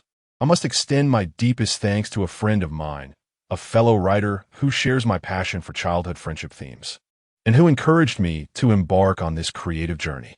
This friend began writing in 2016, shortly after the section was opened on the platform. His first signed work centered around childhood friendships, and although it started with only 20 subscriptions, he persevered and completed over 1 million words. By the end, however, his average subscriptions were only 130. Nonetheless, this work garnered him a loyal readership, and many have remained in contact, following his journey through high school, university, and into the workforce. He cherishes these friendships dearly. Subsequently, he has penned numerous stories within the childhood friendship genre, though many did not achieve success. He finally produced a work that garnered over 500 average subscriptions, but unfortunately, his momentum waned once again. In summary, he was inspired time and again, embarking on his writing journey, diligently crafting stories over the span of 6 years, predominantly within the realm of original light novels centered around the two-dimensional world. He harbored no other aspirations, merely yearning to pen the sweet love stories of his imagination. He often confided in me his determination to realize his creative dreams before turning 25, aspiring to write a beloved childhood romance that would capture the hearts of many readers. Unfortunately, he consistently fell short in terms of both skill and luck, coupled with a tendency to succumb to the pitfalls of pretentiousness, leading to a series of disheartening conclusions to his tales. Now, at the age of 26, he lamented that he could no longer continue his pursuit. His job faced turmoil, and having remained solitary since graduation, he found himself devoid of the capability and energy to chase his dreams. For him, acknowledging his ordinariness was a challenging endeavor, especially for one who had always held lofty ambitions since childhood. Thus, I contemplated taking a shot at writing myself. While I want to share any earnings with him, our friendship is strong, and perhaps this endeavor serves as a cherished memento for him. Ha ha ha. Many readers may already be aware that my friend writes under the pen name Watanabe, the Old Thief. He delights in crafting childhood romance narratives, yet often inadvertently falls into the traps of pretentiousness, resulting in unfortunate failures. His works can also be found on Chidian, where several lengthy novels exceeding 1 million words have garnered my admiration. Despite his foolishness, I am immensely grateful to him. It is fair to say that without his support, this book would not have come to fruition. Before I knew it, I had written so much. A new chapter is almost complete. In essence, Watanabe the Old Thief is my sole writing companion, and he is the only author who offers me chapter endorsements, hence my myriad reflections. There is little else to say. Lastly, I sincerely hope for your generous support for the initial subscription of this book. The significance of early subscriptions cannot be overstated. I will release the 5 chapters after midnight on December 1st, and I hope those who are able will lend their support. Chow Man-jun will meticulously illustrate for everyone. While I may not possess the ability to produce explosive updates, I will strive to craft a compelling story for all esteemed readers. Once more, I extend my heartfelt gratitude for your unwavering support throughout the years. That is all. In truth, with the assets in Mei Fang's account, Purchasing a mobile phone would be more than sufficient. However, such a device is not easily concealed, and should his mother discover it, it would lead to considerable complications. Furthermore, there are no urgent contacts he feels compelled to maintain. As for his interactions with Xia Yuanlin, they generally occur either through landline calls or face-to-face visits, as their homes are in such close proximity, making meetings exceedingly convenient. Mei Fang prefers to wait until everyone is aligned with the idea before contemplating the acquisition of a phone. Mei Fang dialed the number for Lin Yoshi's home, but was met only with the sound of a busy signal. Is it not going through? Xia Yuan pondered, tilting her head. Could it be that Yoshi's family has guests and is unable to answer the phone? The new year can indeed be quite hectic at home. I'm not sure. Perhaps I shall try again later. Just as Mei Fang finished his sentence, the phone he had just set down rang again. Hello, is Yoshi there? Oh, it's Teacher Yu. Mei Fang often mixed up the titles for Xia Yuan's mother, alternating between Aunt Xia, Aunt Yu, and Teacher Yu, until Xia Yuan's mother ultimately decided that Mei Fang should simply call her Teacher Yu, as it flowed more smoothly.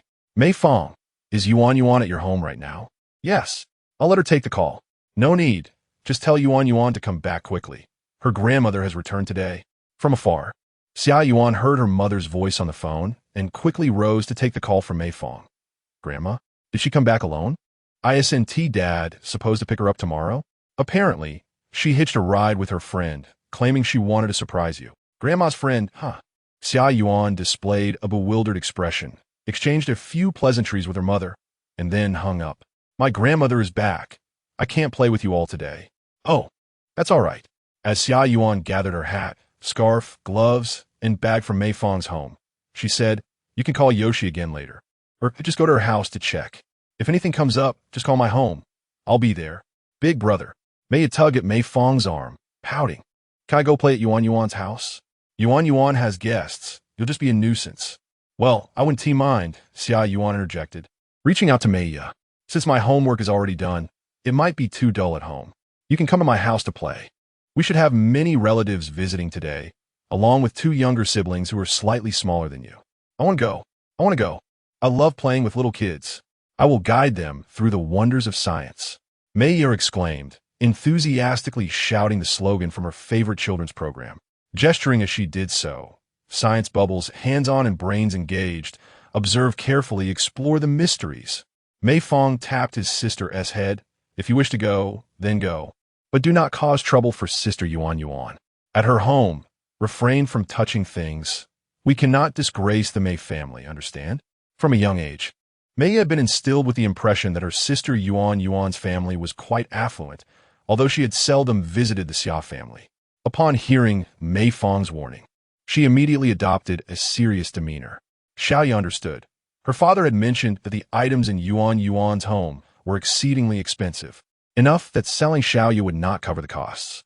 Fang, please refrain from exaggerating our family situation. Mei Fang was eager for Xia Yuan to assist in caring for his sister, allowing him more leisure to tackle the complexities of the Go programming language. In his previous life, he was not renowned as a programming expert. He merely had a vague awareness of the programming languages utilized by his company. Reflecting now, he realized that the differences between Go in 2009 and 2022 were likely substantial, making it quite arduous to learn at present. As Mei Fang powered on his computer, thoughts of Lin Yoshi suddenly occupied his mind. Typically, she would either come over quickly or at least call if she were unable to. Perhaps he should visit Lin Yoshi's home directly. After all, it wasn't far. With his mind made up, Mei Fang swiftly donned his boots and set out for Lin Yoshi's residence.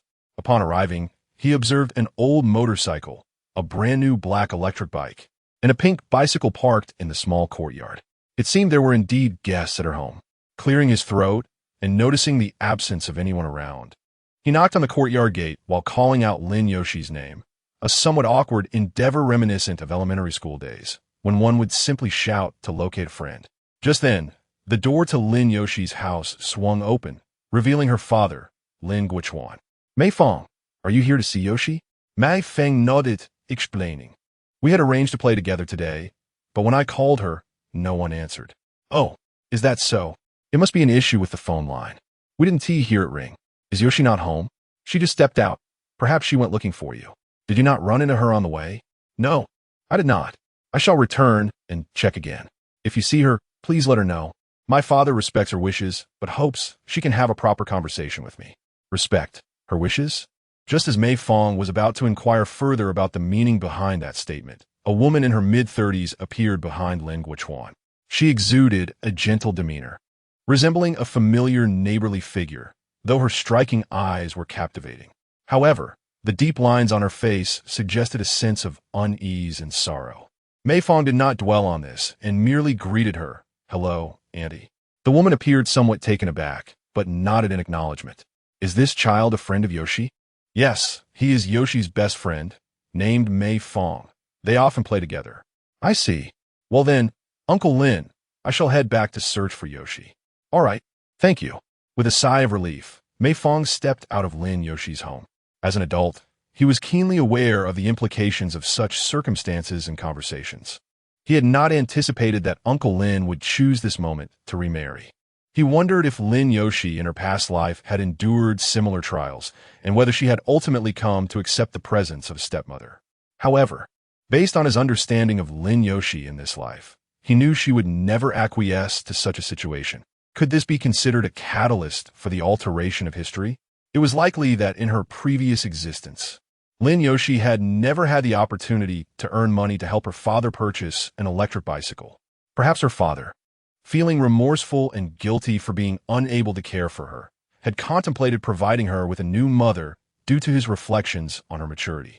As Mei Fang made his way home, he searched the surrounding area but found no trace of Lin Yoshi. She was not the type of child to sneak away alone for leisure. Considering her perspective, the fact that she had not sought him out for assistance during a difficult time led him to conclude that the only place she might have gone was. With a silent sigh, Mei Fang resolved to take action and hailed a taxi along the way. Hello, dear driver. Could you please take me to the Paradise Cemetery? Thank you.